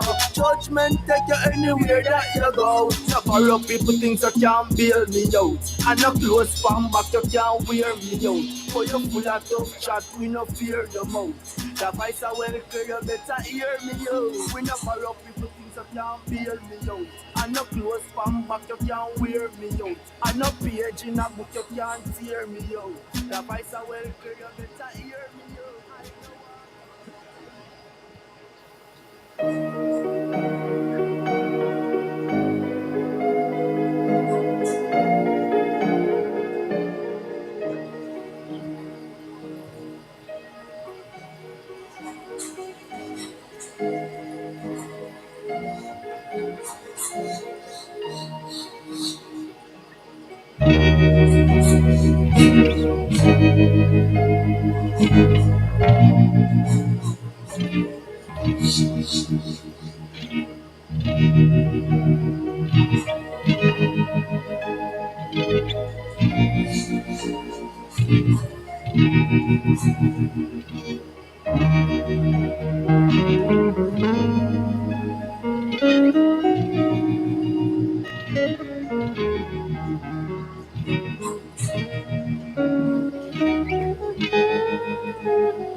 Well,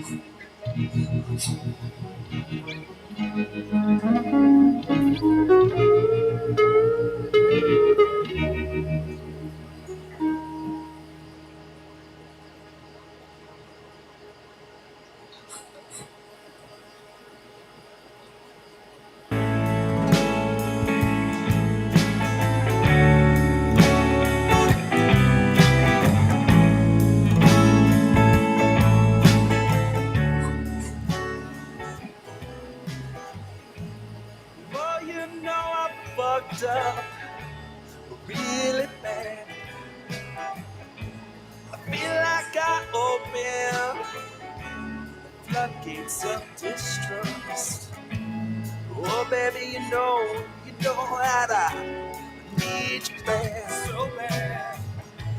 Living with you, girl, it's a must, oh yeah.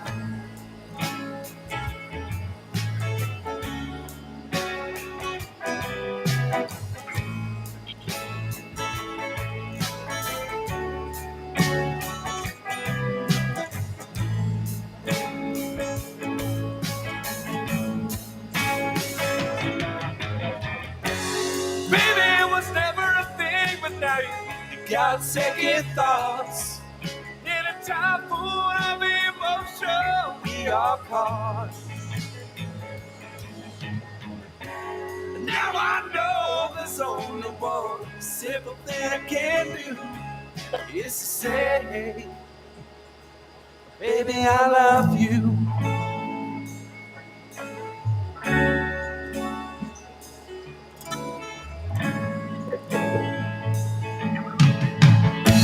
If you were caught in the clutches of a crocodile, I'll kill him with a spear just to see you smile. And then I'd sweep you off your feet and then we'd swing away on a vine. I could be happy just knowing that you're mine, all mine.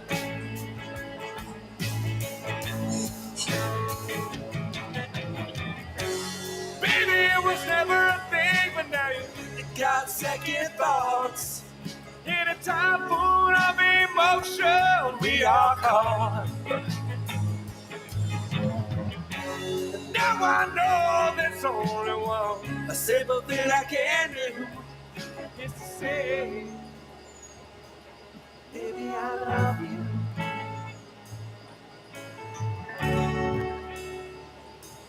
Baby, I love you.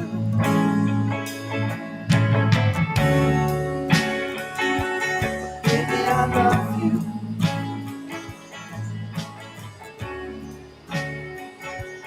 Baby, I love you.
I was wondering what to do.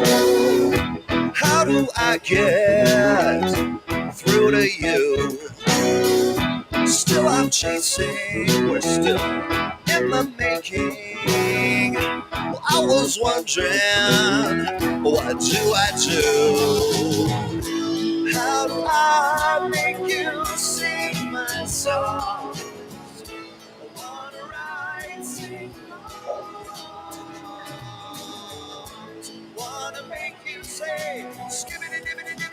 take a day. Well, I can write you dreams all day.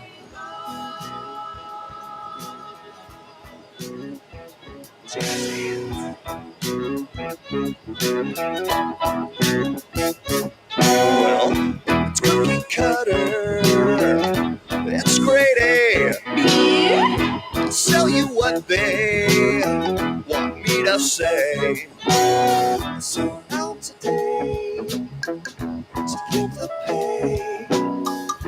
Corporate daddy, you're okay.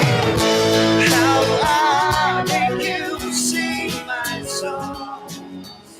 I wanna write, sing songs.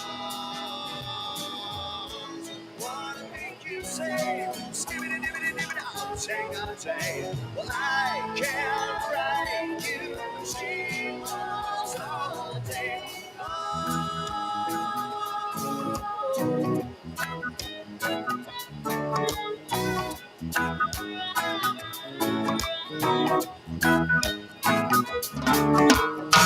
The smell of similarity for the breeze when I dream. The beats on my eardrum, what does nothing for me. The day force your lips to see their changes. They choose their songs to use and they choose to abuse. They sing, oh, baby, on the radio. Oh, my baby on the radio.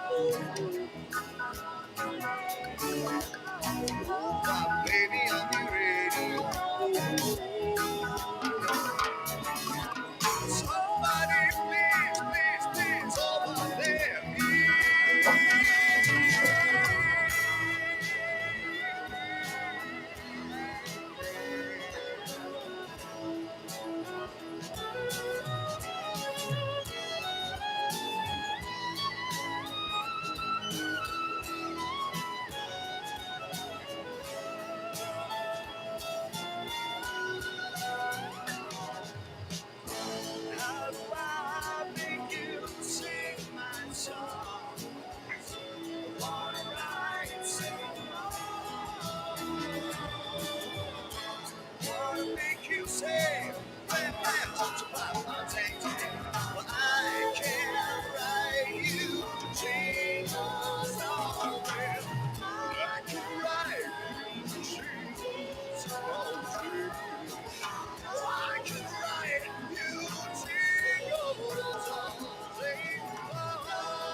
for someone to ease my mind. And I wanna know, babe, could it be you? You wanna know, could it be you? I was looking left and right for someone to blow my mind. And I wanna know, babe, could it be you? You wanna know, could it be you? I was looking for the right kind of love, the right kind of woman, the right kind of lady for me. And I'm thinking I found the right kind of love, the right kind of woman, the right kind of lady for me. Could it be you? Could it be you? Could it be you? Could it be you? Yeah, I was looking for my wife to spend the rest of my life. And I wanna know, babe, could it be you? Could it be you? Could it be you? Yeah. I was looking for a queen, one who I could share my dreams. And I wanna know, babe, could it be you? You wanna know, could it be you? I was looking for the right kind of love, right kind of love, right kind of love. And I'm thinking about the right kind of love, the right kind of woman, the right kind of lady. And I wanna know, could it be you? And I wanna know, could it be you? Could it be you? Could it be you? Could it be you? Could it be you? Could it be you? Could it be you? Could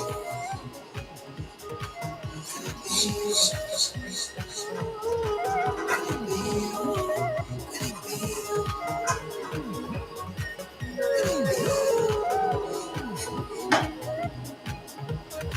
Could it be you?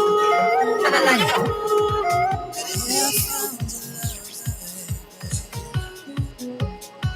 And I like it. You're the best thing that's ever happened to me. And I like it. I was looking for your love, never thought I would find. And I like it. Until I saw you on Facebook. And I like it. I was looking for the right kind of love, right kind of woman, right kind of lady. And I'm thinking about the right kind of love, right kind of woman, right kind of lady. And I wanna know, could it be you? Could it be you?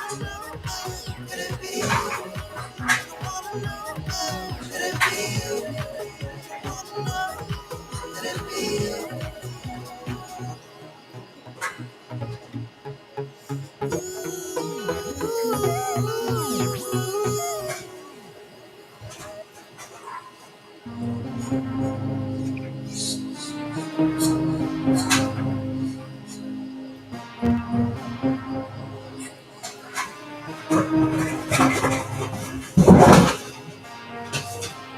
Baby, turn the lights off.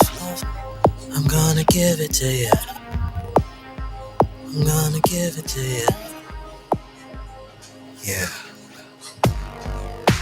And baby, play your favorite song. And all my love, I'm gonna give it to you. I'm gonna give it to you. Oh, baby, yeah. Baby, turn the lights off. I'm gonna give it to you. I'm gonna give it to you.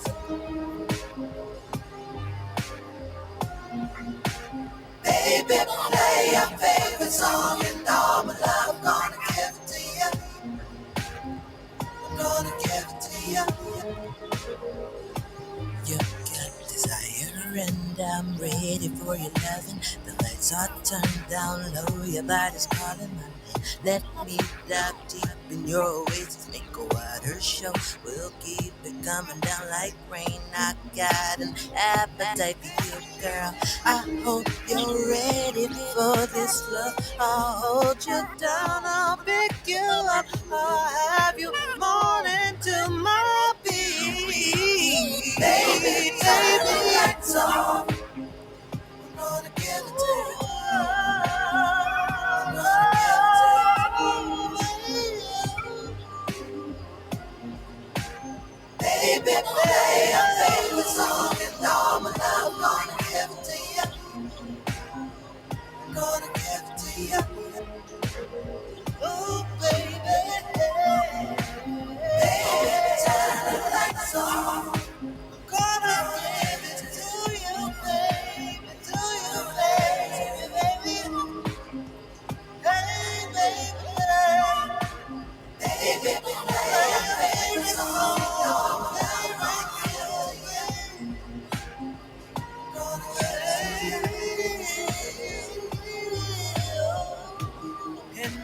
night is done and the sunrise is baby, we will do it again, again and again.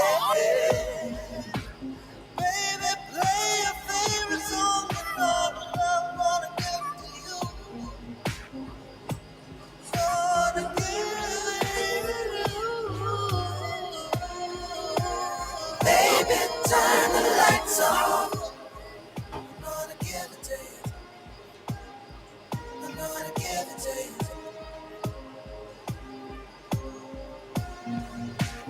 Baby, play your favorite song and all my love, gonna give it to you. Gonna give it to you. Baby, turn the lights on. Gonna give it to you.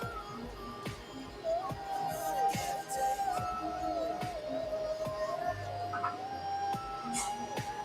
Baby, play your favorite song and all my love, gonna give it to you. Gonna give it to you.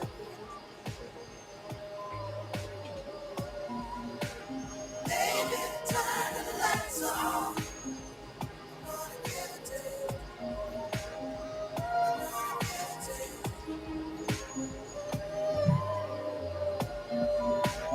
Baby, play your favorite song and all my love, gonna give it to you.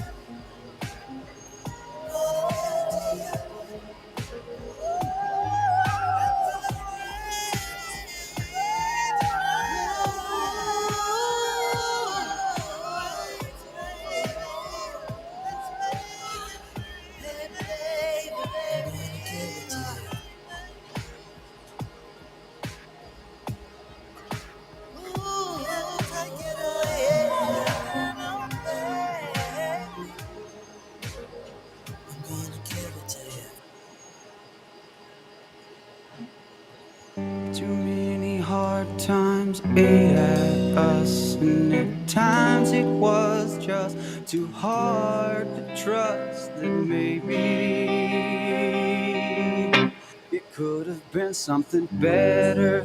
It could have been something real, and now I'm unable to feel you there. Today is broken.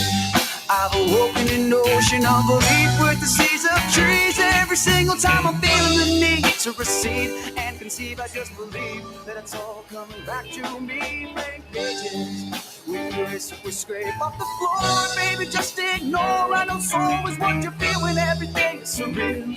Losing what you steal, break the seal and force these demons out of deep sleep, so I can see something other than a tessellated personality. The faces of plaster, faster can I break away into a world of fake change. Disarray is what keeps us moving on, doing this too long. Let me say it when we're straight to fall from the path behind. I've just decided that the grass is greener on the other side. Many times I've lied, and it's a story of my life. So don't cry this out of me. You cry for me, you wouldn't be proud. Everybody spoke loud of me. You're right to doubt me.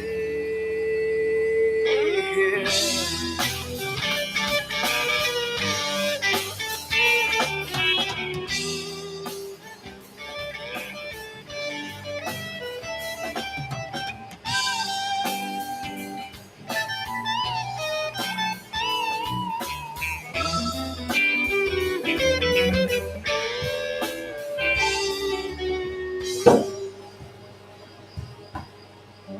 But life goes on and you know that it will be better tomorrow. So drown it and you can sing all alone while you wait for your phone to ring. And if you're looking for something that's steady outside of your door, just grab it and go. Don't stare at the floor anymore. Now how can you live life like that? To know it's not that bad. Just open up and listen to me.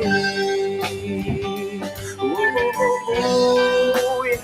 Oh, yeah. Oh, just open up and listen to me.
strange. Love is so strange.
Love is so strange.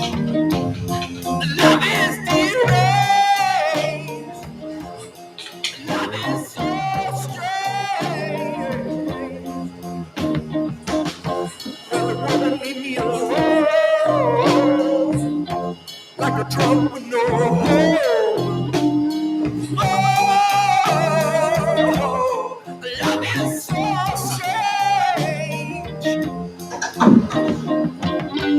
And so I'm sketching your figure on some paper I can burn, burn,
Still is what we want, still is what we need. Got think so and believe, think so and believe. Still is what we want, still is what we need. Got think, still and believe.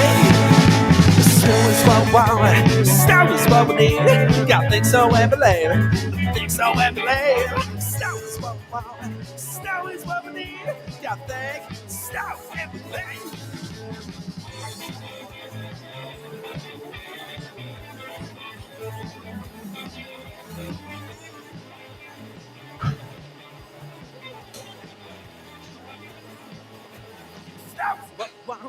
Still is what we need.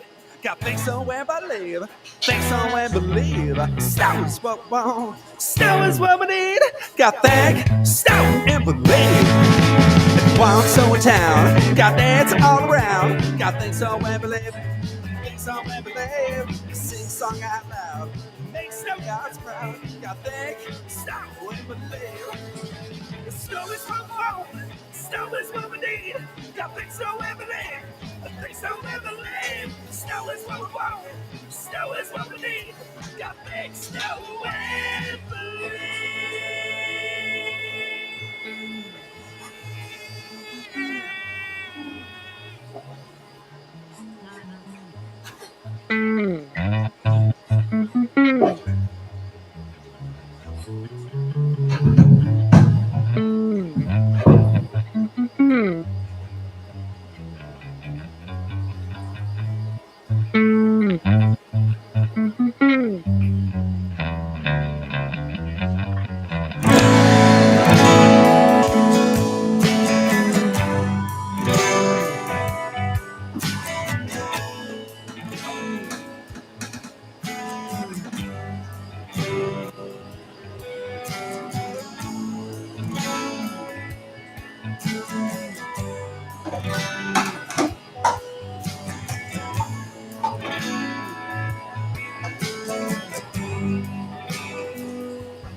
Gotta think slow and believe.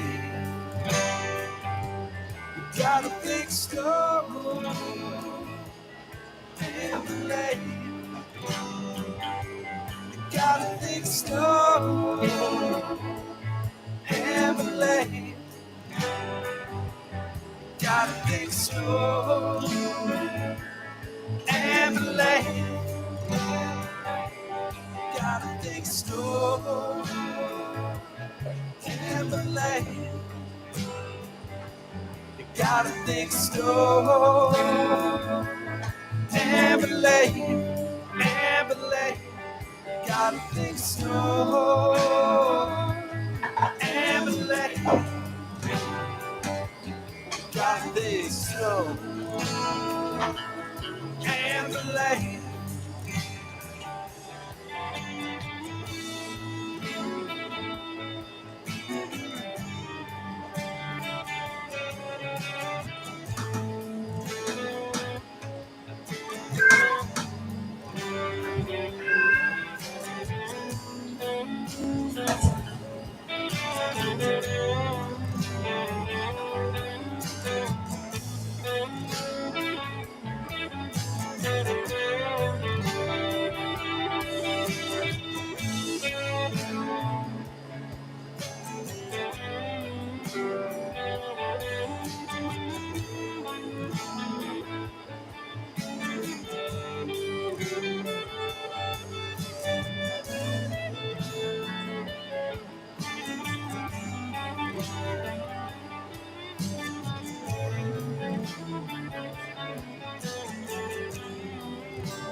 Sleep is taking its toll on me.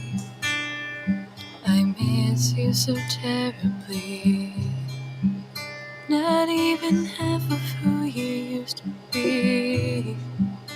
Your heart is aching more than I can see. I never thought that I'd find you here. This is the last place I'd want you to be. Tell me you're not lost, darling. Please find your way back home to me. Don't lose the glow that's always been there in your eyes. I know your smile's still buried deep somewhere inside. Remember how you felt and somehow let it show. And prove to yourself that you are so beautiful.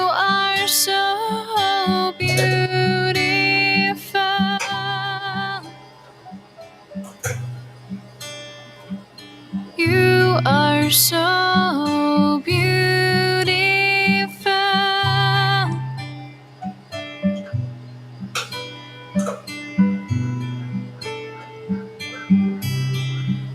My heavy thoughts are sinking so deep. With such emotion I can barely sleep. How can I handle what has come to be?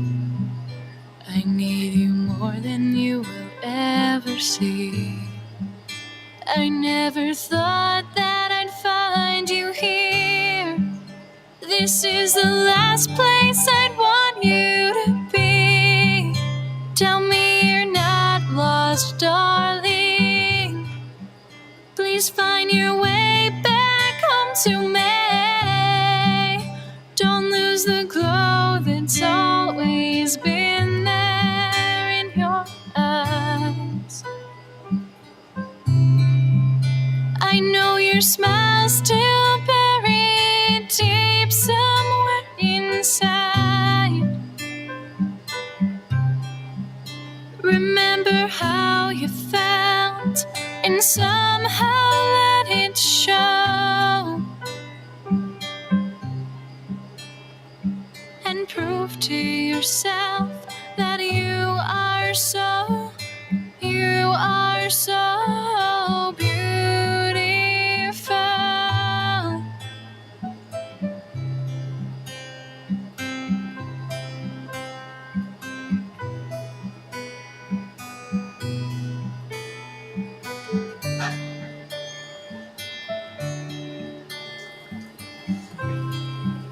Don't lose the glow that's always been there in your eyes. I know your smile's still buried deep somewhere inside.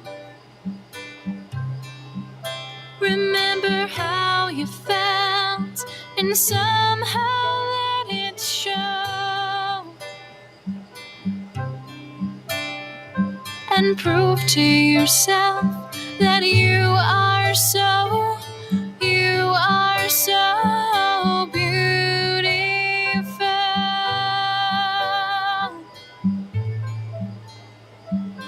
You are so beautiful.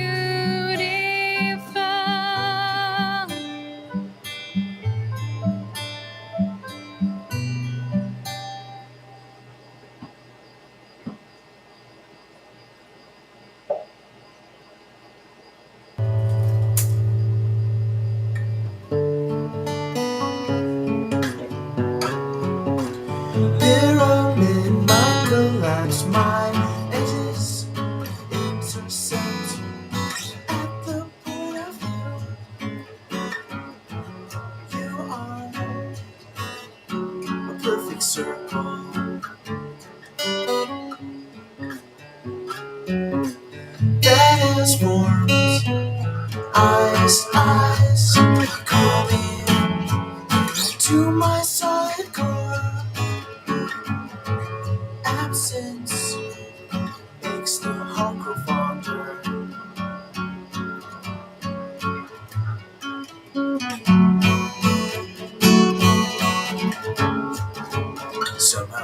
feel somewhat somber. Heavy bloated, ugly and raw. Inside my heart, there is the most above all.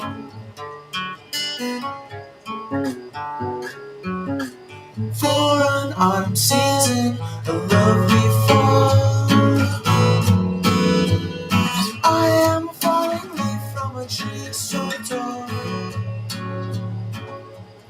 Catch me before I hit the ground.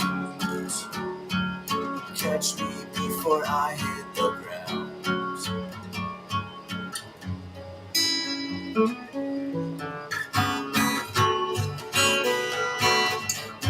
She is the most soothing sound, the only one I want to hear.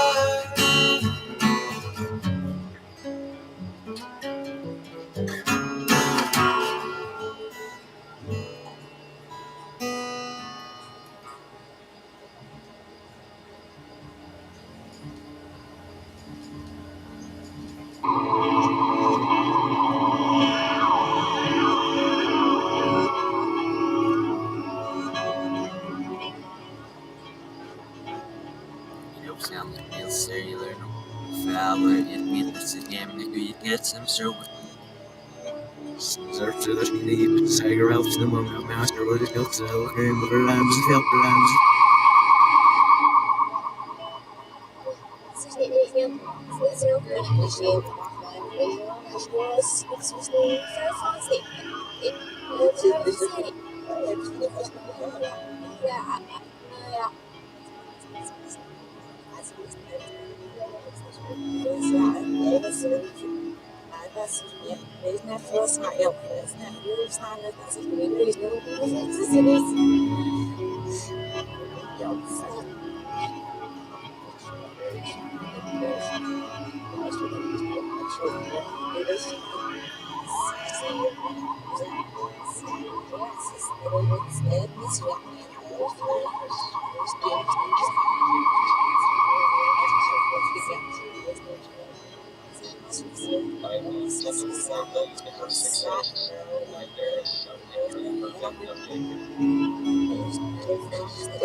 There we go. Let's slip into a dance mode and dance around the world. Let's shock them. Let's put them on their ass.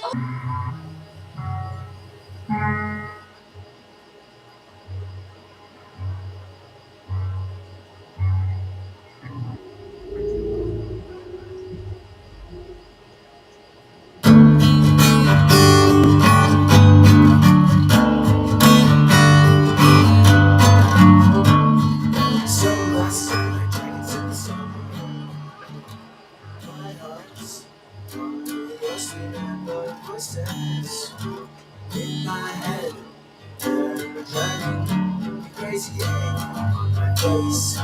That's how I feel the ten over intuition. Like empty bags, eating sense into my soul. Ways and others seem to fit me so well.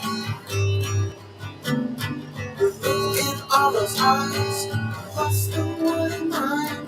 The ambiguity of everything. The way I hold myself, the way we hold each other, holding on it back and in. Letting it go and letting it.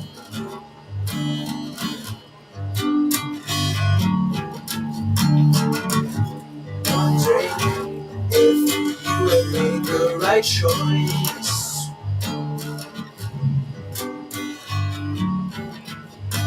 Wondering if there really had been such a thing as a right question your questions.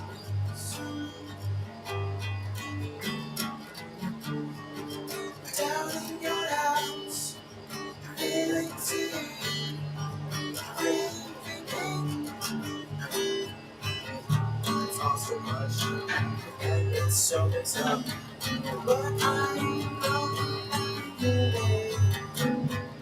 in life's way.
Always desired fame, cunning, gorgeous, an actress by trade.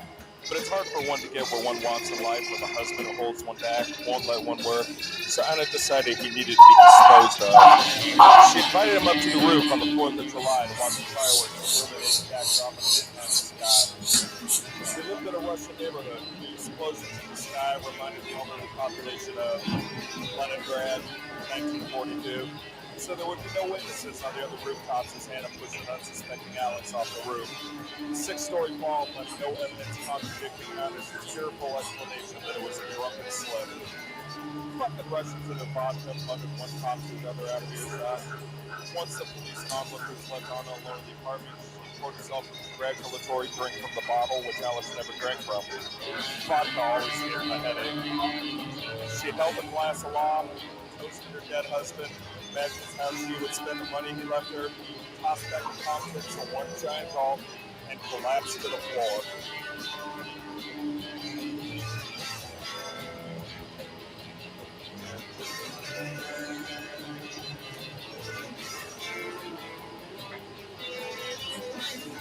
Alex had always thought Anna too pushy.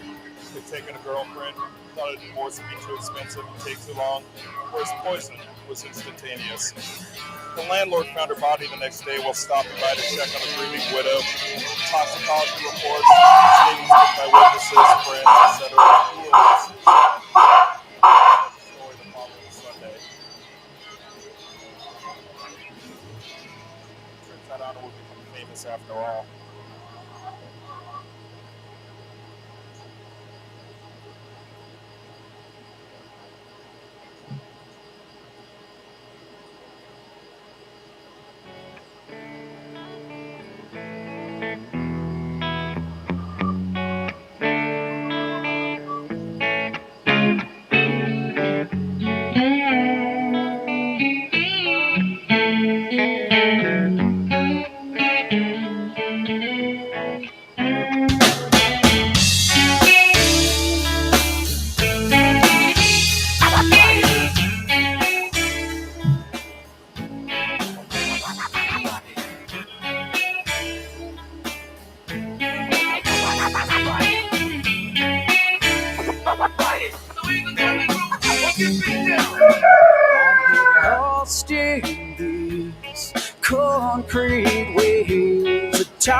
in and I roll away. I need something to complain my mind before it rolls away.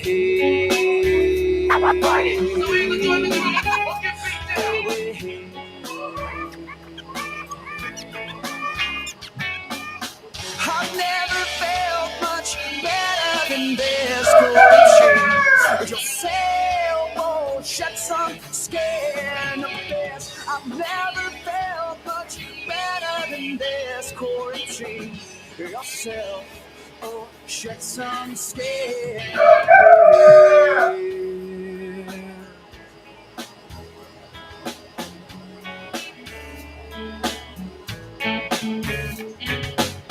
Hazy days of mass confusion, unfinished mazes of bad solutions, ending up somewhere would be ideal. Sending love to you is so surreal. Oh, surreal.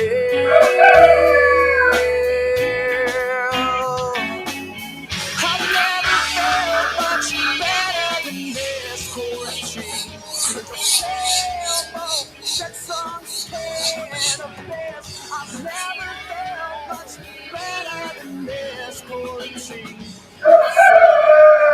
shed some skin of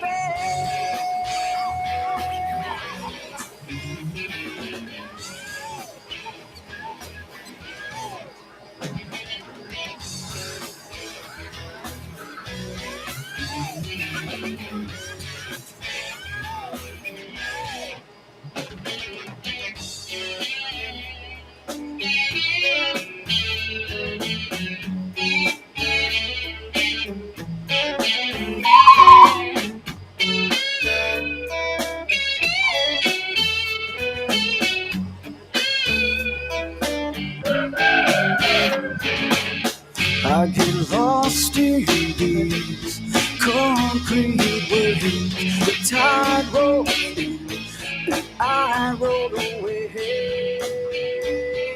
Yeah, I've never felt much better than this. Quarantine your sailboat shed some skin of this. I've never felt much better than this. Quarantine yourself, oh, shed some skin of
I've never seen the sun.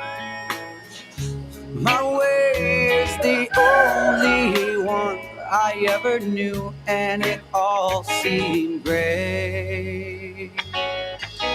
The road is dry and ever winding, constant searching and never finding. All you can is just try and understand that I can't make you oblivious to the rest.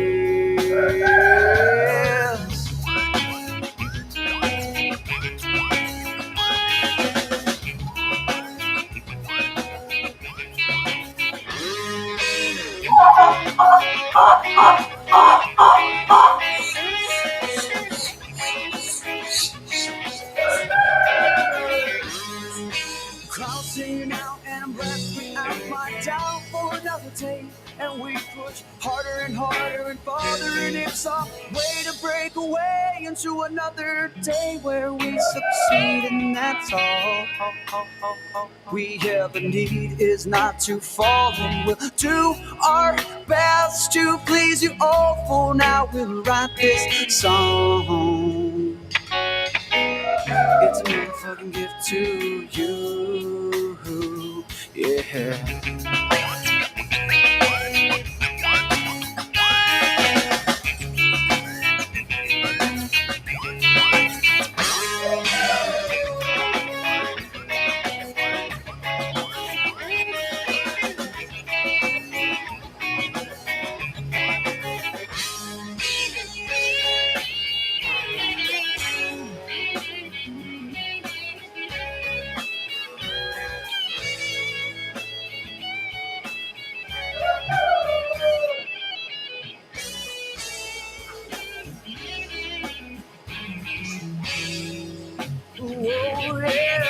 The road is dry and ever winding, constant searching and never finding, constant searching and never finding. Are you getting this?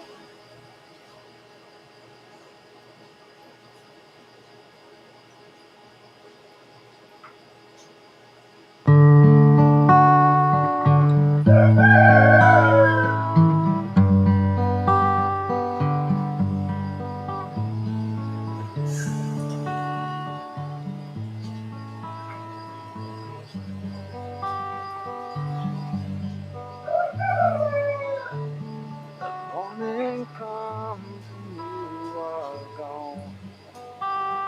I guess last night was real. You and me is all I want. But that's not how you feel. You said you'd need some time to find yourself. But will you find somebody else? All the years together here, they seem so far away. A million laughs, 1,000 tears, but just one yesterday isn't anything I wouldn't do. Is anything enough for you? So much love I have left to give to you. So much life we have yet to live through. So much love is waiting here for you. I wonder where you are today, and if you think of me. I've tried but I can't find a way to make you see. Neither one of us should be alone. I'm begging you to come back home. So much love I have left to give to you. So much life we have yet to live through. So much love is waiting here for you.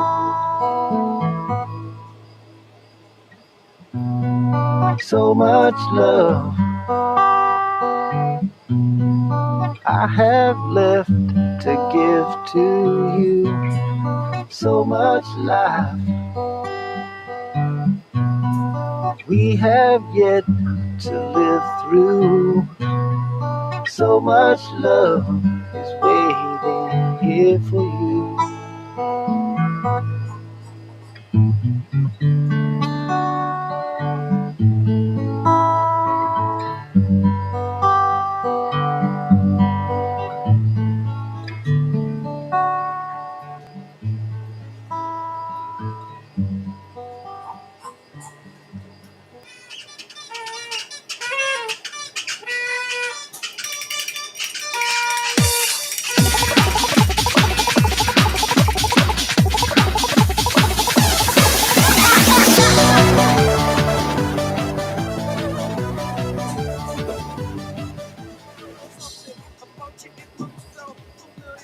Something about you, it catches my eye. And I'm running round in circles, just trying to remember where I am and why.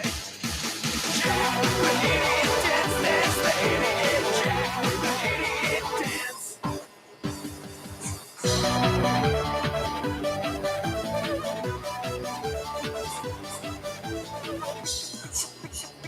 It's so special, and I think it's so neat. But when you put your arms around me, can't you tell how much you deep? Jack, the idiot dance, dance, the idiot Jack, the idiot dance.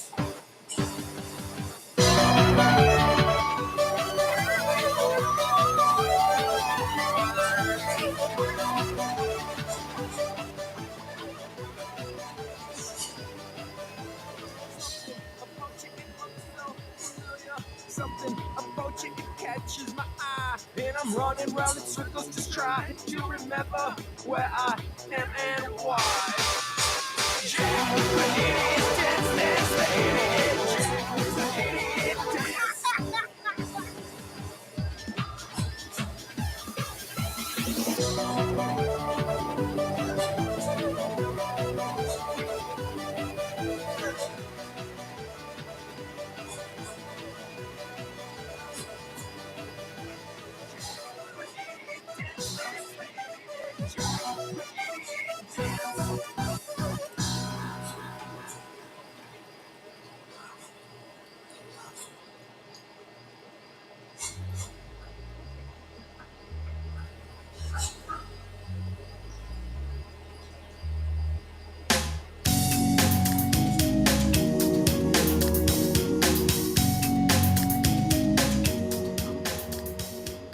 Nothing ever changes. Leave me what I tried. I climbed the ladder and can get further, but the sun is burning my eyes. And Jesus is just a prostitute, broken down, beat up, and abused, and only given attention when something is wanted. Otherwise he's left wandering loose.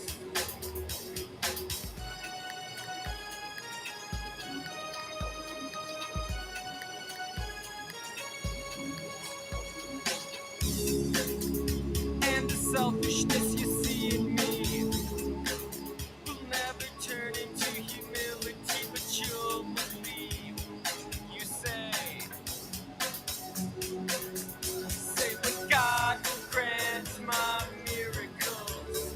I'll believe in heaven and Christ. And when God will grant my miracles, I will see good in life.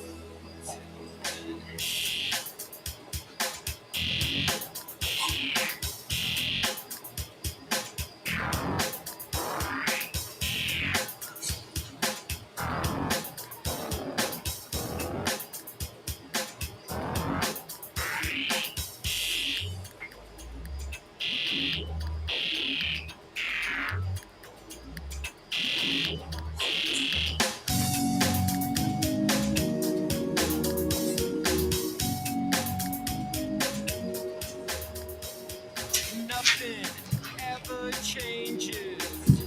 Like a room kept clean for a day. The struggles of wonder left in the wonder, waiting on Jesus saves.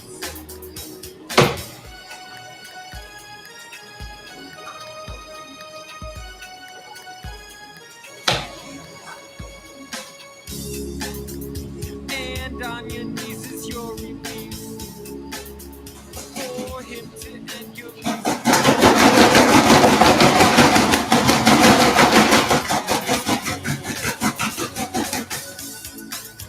And your smile is up beside. And in your heart, I know you're lost, so don't point your finger at me. When I'm not the only one withering, and when God will grant our miracles, believe in heaven and Christ. And when God will grant our miracles, we will see the good in life. Till then,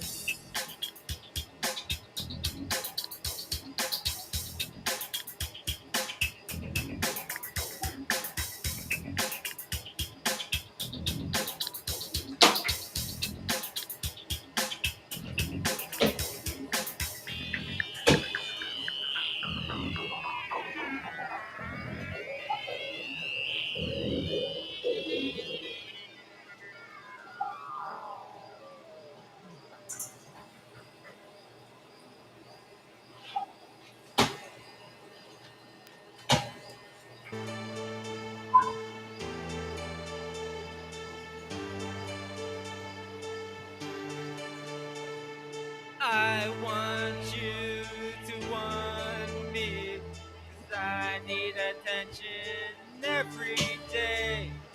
Even though I may talk a lot, I listen to what you say. I think I'm falling down, but I don't know when I hit the ground. With the stardust in my eyes, maybe I can fly. Bigger gets smaller, smaller disappears. Nothing comes to start and magically appears. Why doesn't this happen to me? Maybe I should just believe. I think I'm falling down, but I don't know when I hit the ground. With the stardust in my eyes, maybe I can fly.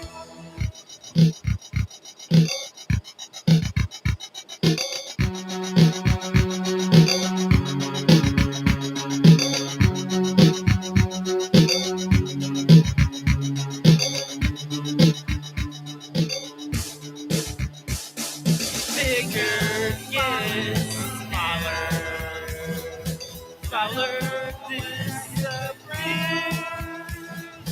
Nothing becomes a star, and magically appears.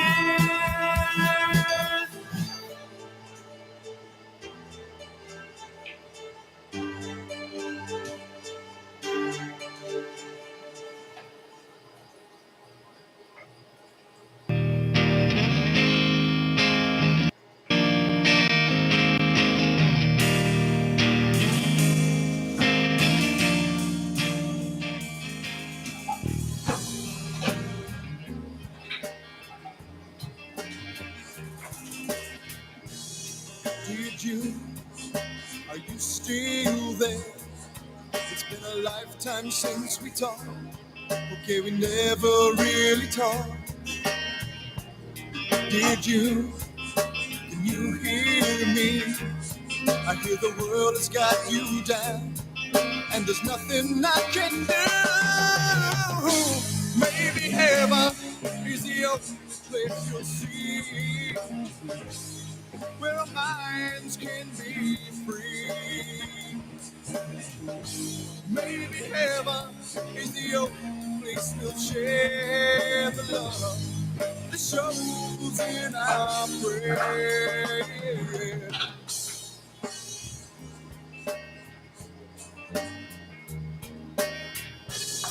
Dear June, can you forgive me? I've talked behind your back. Our lives took different tracks. Dear June, I've seen the change in you. We've been through this before. It's over on the family folklore. Maybe heaven is the only place you'll see where our minds can be free. Maybe heaven is the only place we'll share the love that shows in our prayer. Did you? I've gotta go now. I wouldn't tell you what to do for fear of losing you. Dear Jude, I wish you peace. There's nothing more to say. Maybe we can talk someday.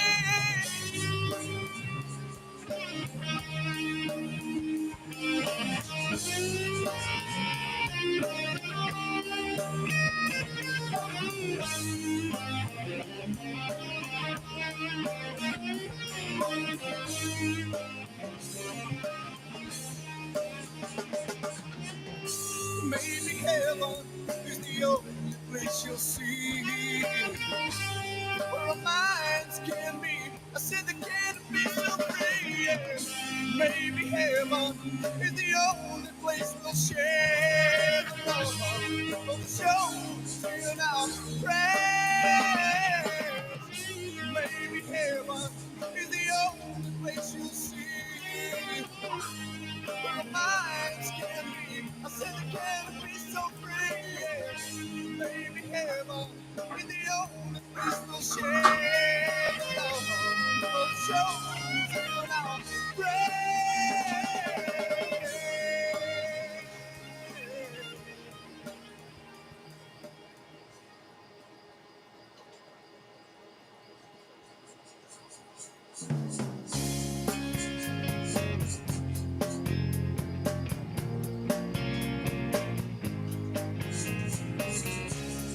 can't find a reason for the things I say. It's always the words that seem to get in the way. Can't get these thoughts out of my head. All the things I shouldn't have said.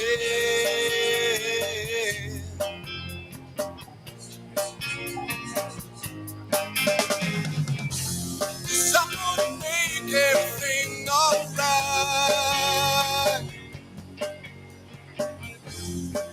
and give you something more. But I always seem to be walking into your outdoor.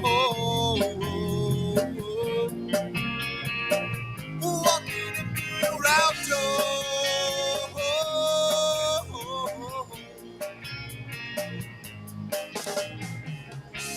I'm living a paradise within myself, torn between two worlds of love, selfish lies. This road to nowhere is wearing thin. There's no place to hide. I hear it in your heart at night. I see it in your eyes now, baby. 'Cause I'm gonna make everything alright and give you something more. But I always seem to be walking into your outdoor. Walking into your outdoor.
Walking into the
done turned me on. Got me bubbling like a big thunderstorm, yeah. Raging a sea that I just can't calm.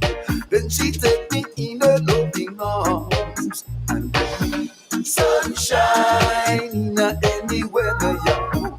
Fun time when we are together, it is divine to me. Woman, you bring me sunshine in any weather, yeah. Quality time when we are together, it's a love rhapsody. Badu, badu, badu. Badu, badu, badu. We got the chemistry of tender care that makes me feel I wanna stay right here. Warm up my life all through the year. I really love the joy we share. Woman, you bring me sunshine in any weather, yeah. Fun time when we are together, it is divine to me. Woman, you bring me sunshine in any weather, yeah. Quality time when we are together, it's a love rhapsody. Badu, badu, badu. Badu, badu, badu. Badu, badu, badu. Badu, badu, badu.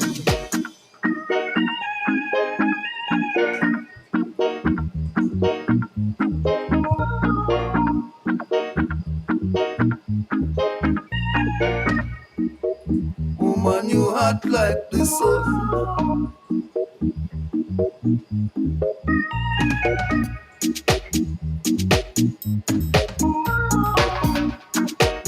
Woman, you hot like the sun.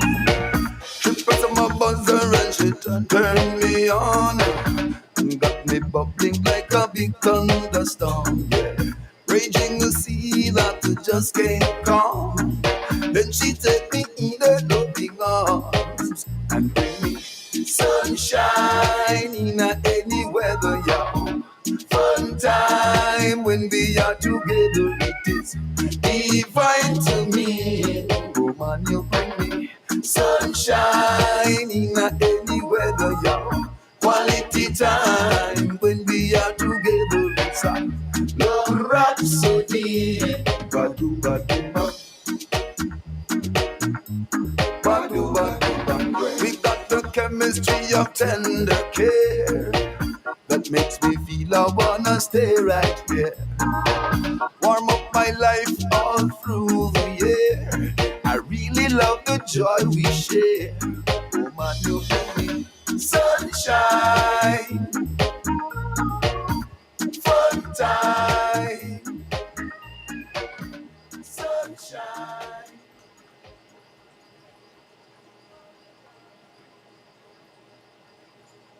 What's up, man? It's your boy Bootleg Kev from Wild 101, Idaho's party station, and right now you are listening to the I Am Legendary project from my dude Papa Joe from Hustle Hard Full Time Records. Make sure you enjoy the music, man. He's one of the few cats that I respect in Boise who are doing this hip-hop thing. Don't forget to hit up my MySpace, myspace.com/bootleg Kev. My man Papa Joe putting it down. Let's get this I Am Legendary project underway. The 208, baby, the 208, baby. Where I roam, the place I call home. My heart, my mind, my soul. If I move on, I'll never let you go. The 208, baby, the 208, baby. Where I roam, the place I call home. My heart, my mind, my soul. If I move on, I never let you go. This is the place I live, this is the place I was born. I stay reppin' till the day I'm dead and gone. We two ride caddies, and we two ride chrome. From Fairview to Eagle, I still hold it down for my people. We keep it simple. From barbecues and cookouts, that's what we bout. From the east, west, north, and down to the south. Representing like you do, we also do it too. This is 208, fool. The 208, baby, the 208, baby. Where I roam, the place I call home. My heart, my mind, my soul. If I move on, I'll never let you go. The 208, baby, the 208, baby. Where I roam, the place I call home. My heart, my mind, my soul. If I move on, I never let you go. Lolo trucks and 6-4s, Chicanos, white boys and Negroes. A diverse state, a great place to chase your dream. The city of trees is what I claim. When you come to my town, holla at your boy and I'll show you around. Hit the club, maybe even stop and visit the plug. The struggles I've seen help me grow. I stay chasing green and raise my family in the boat. Sing it, Billy Blow. I've been so many places, I've seen so many things. I'm in a city that believe in me. It's the 208 and it's the place to be. City of trees, and I know that you're feeling me. It's the 208. The 208, baby, the 208, baby, where I roam, the place I call home. My heart, my mind, my soul. If I move on, I never let you go. The 208, baby, the 208, baby, where I roam, the place I call home. My heart, my mind, my soul. If I move on, I never let you go.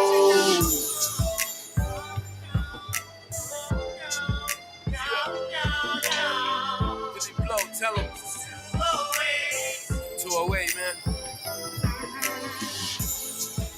Been here, left, came back. Here now, man. Ain't going nowhere. If I do, never forget you.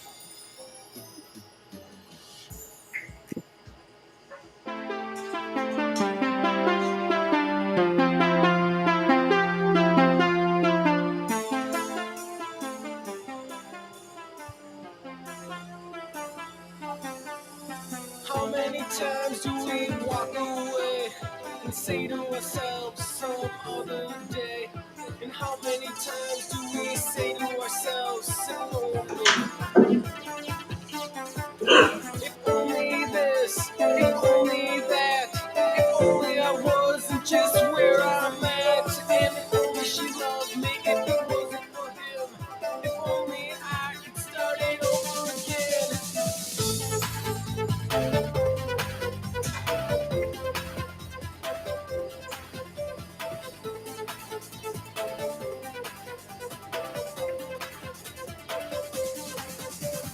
Empty rooms and vacant tombs, and we're never who we wanted to be. And we're always pretending we're someone else, someone who doesn't just hate themselves. But stand up, get up, sit up, jump, jump. All you can do is not let the world tear you too, and forget their opinions, cause they don't mean much, and forget their decisions, cause they're just out of touch. They aren't able to dance, unable to laugh, unable to grow their arms at the chance, and always take never be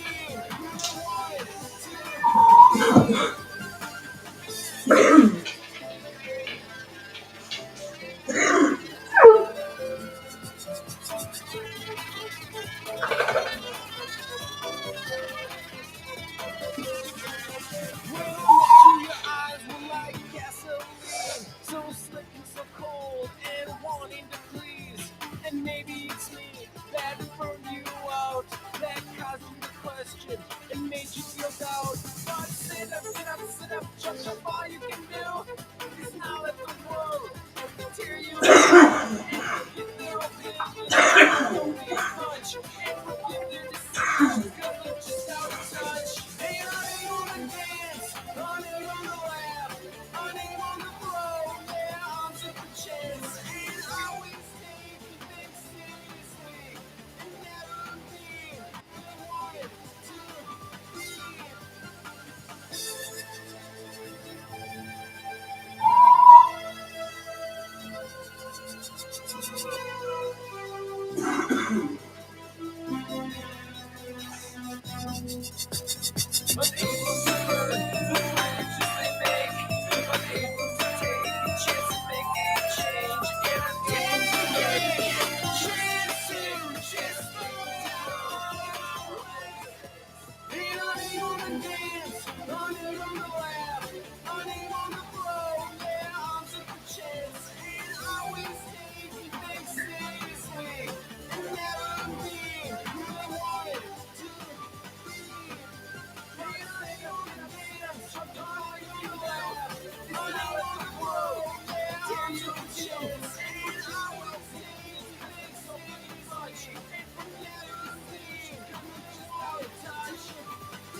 push our cart past fields of broken, blighted crowds.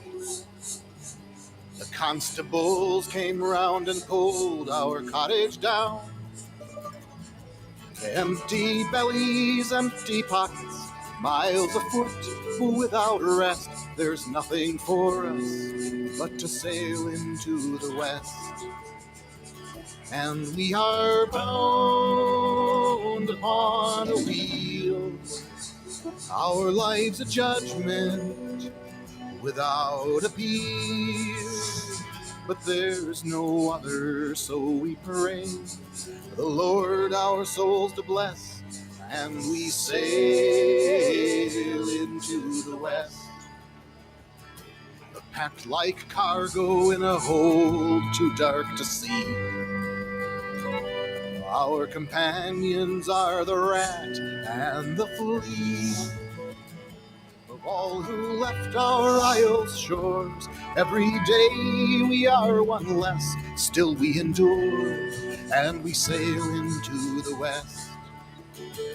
And we are bound upon a wheel, our lives a judgment without appeal. But there's no other, so we pray the Lord our souls to bless, and we sail into the west.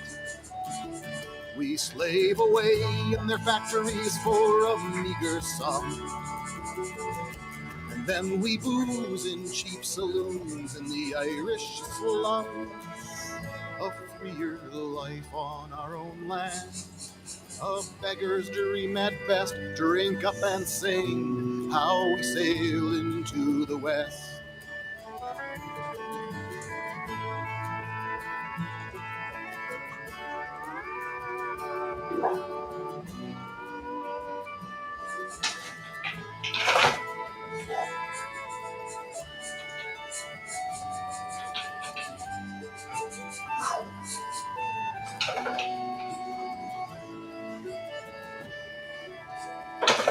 The railroad lines are laid across the immigrant's back.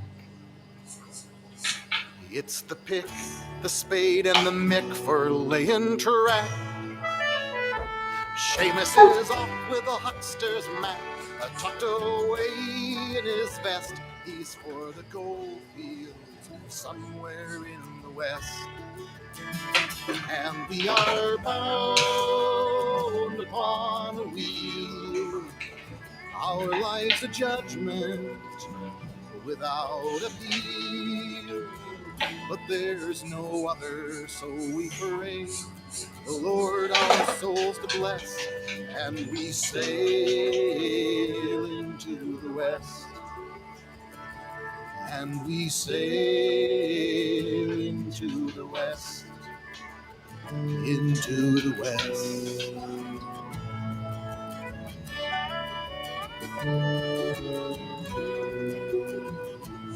Into the west.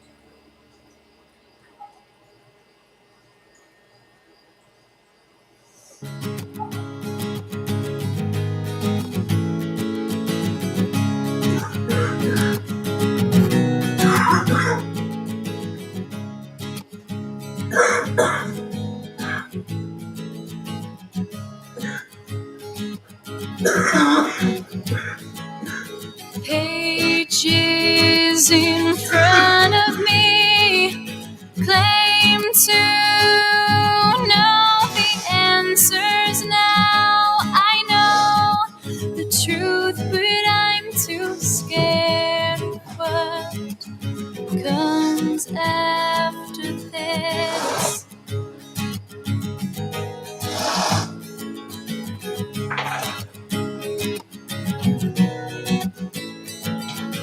Don't know which side to choose. Everything's changing. I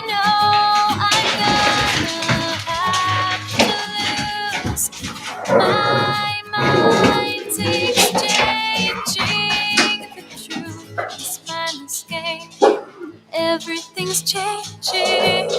It's all the same, but everything's broken. And you wanna change, my mind's rearranging. You want the same, the future is open. Come to me, I know you hear my plea. Everything I read tells me you're a part of me. So where are you now? So where are you now? So where are you now? So where are you now?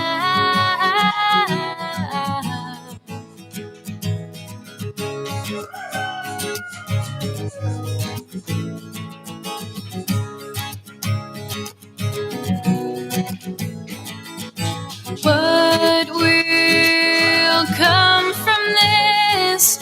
No one seems to know it's real anymore. I've got one foot in the door.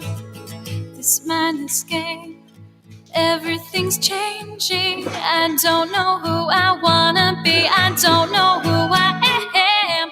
Come to me, I know you hear my plea.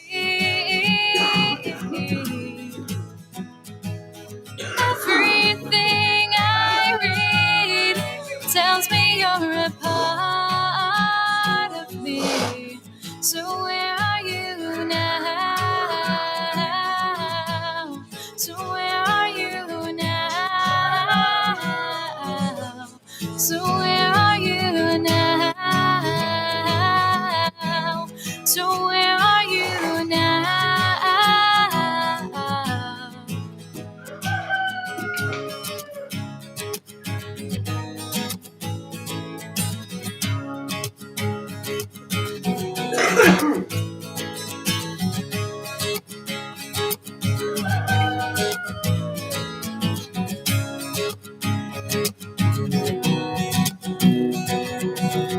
This mindless game, everything's changing. I don't know who I wanna be. I don't know who I am.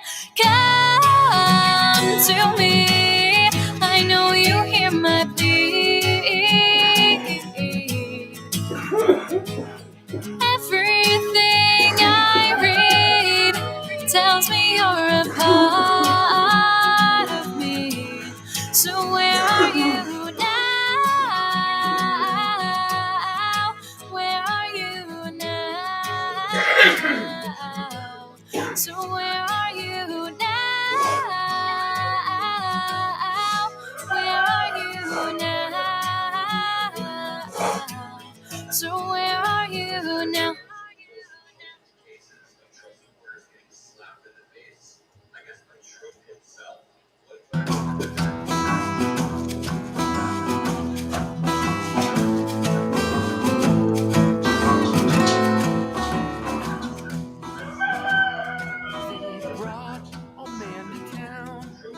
Dressed in a mold.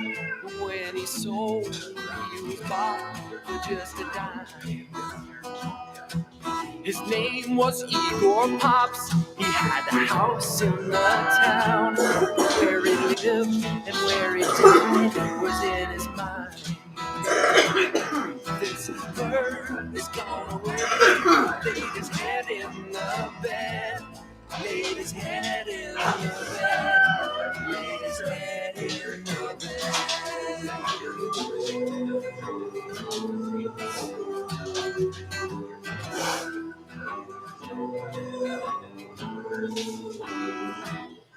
His body had succumbed, submit to his soul. His soul had succumbed, submit to his drum. He played him with his fists. It might turn into wrists. It might vanish into shoulders.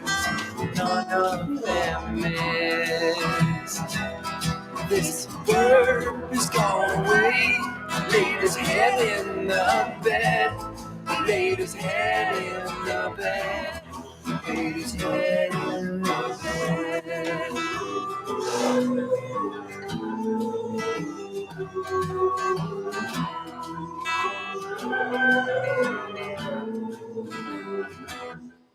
The Bible that he read was penned from his own head. He was a king of all his land. He was a prophet, a king of what people, a prophet of whose word I am in mind. I am the slime, I am the grime. This bird is gone away, laid his head in the bed, laid his head in the bed, laid his head in the bed.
Somebody throw me a line. Somebody show me a sign. No. Somebody where I am, and they never look back. Our hope's gone, but our faith still strong. Makes up what the Lord lacks. Anybody need some shelter? Somebody wants to better. Anybody want a better way? Anybody want a season full of life and full of reason? Anybody want a better way? Somebody throw me a line. Somebody show me a sign. Somebody. And they never look back. Our hope's gone, but our faith still strong. Makes up for the whole life. Look at your life and you wonder why you're in the shape that you're in the shape that you're in. You see all the stars on the face that pass by all these streets. And you wanna feel okay. And I feel like a hurricane spinning out of control. I can't let go. Oh, I can't let go. I need you in my life. Need you holding on to me. I can't let go. No, I can't let go. I feel like a hurricane spinning out of control. No, I can't let go.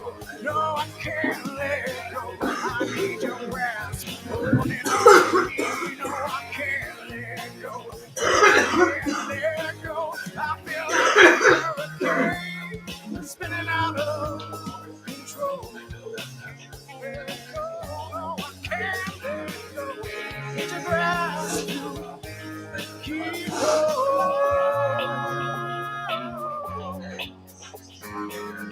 Somebody where I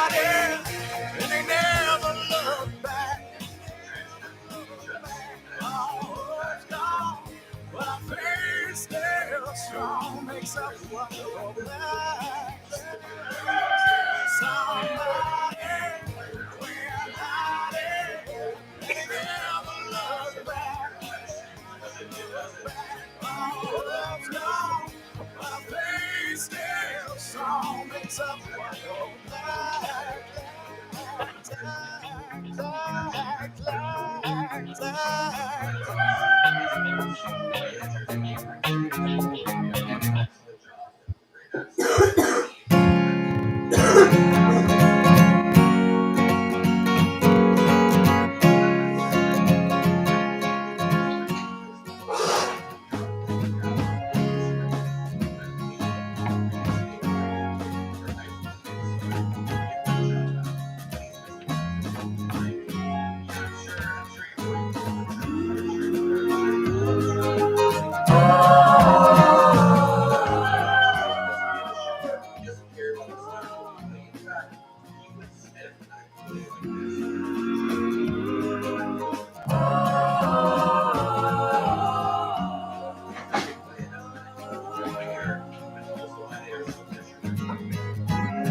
Military gadgets may help with minds, condition, and endurance. Here's how. This is what happens when you get more oxygen, and this military gadget claims to help you. It is simple.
Alone in her room, she awaits his arrival. Seeing, walking through the door, dreams of the man she once knew as her lover. Wonders, is he still like before? Or maybe he has changed. Maybe he has rearranged his life. She was just his lover. The other girl's his wife. Pacing the floor, now she moves to the window. She's looking, but he is not inside. Remembering the times when they held to each other, she trembles. Will he hold her tonight? Oh, maybe he won't show. Maybe he don't know he is her to life. She was just his lover. The other girl's his wife. The other girl don't know what he has done to her. If she found out, she couldn't live. The other girl don't know what he has took from her. While she give all she had to give. Pushing your face further down in the pillow. It's too late. Tonight is not the night. Wiping away what she swears is the last tear. She curses. Not even a goodbye. Oh, maybe it's the best. Or maybe for the rest of her life, she would be his lover. The other girl's his wife.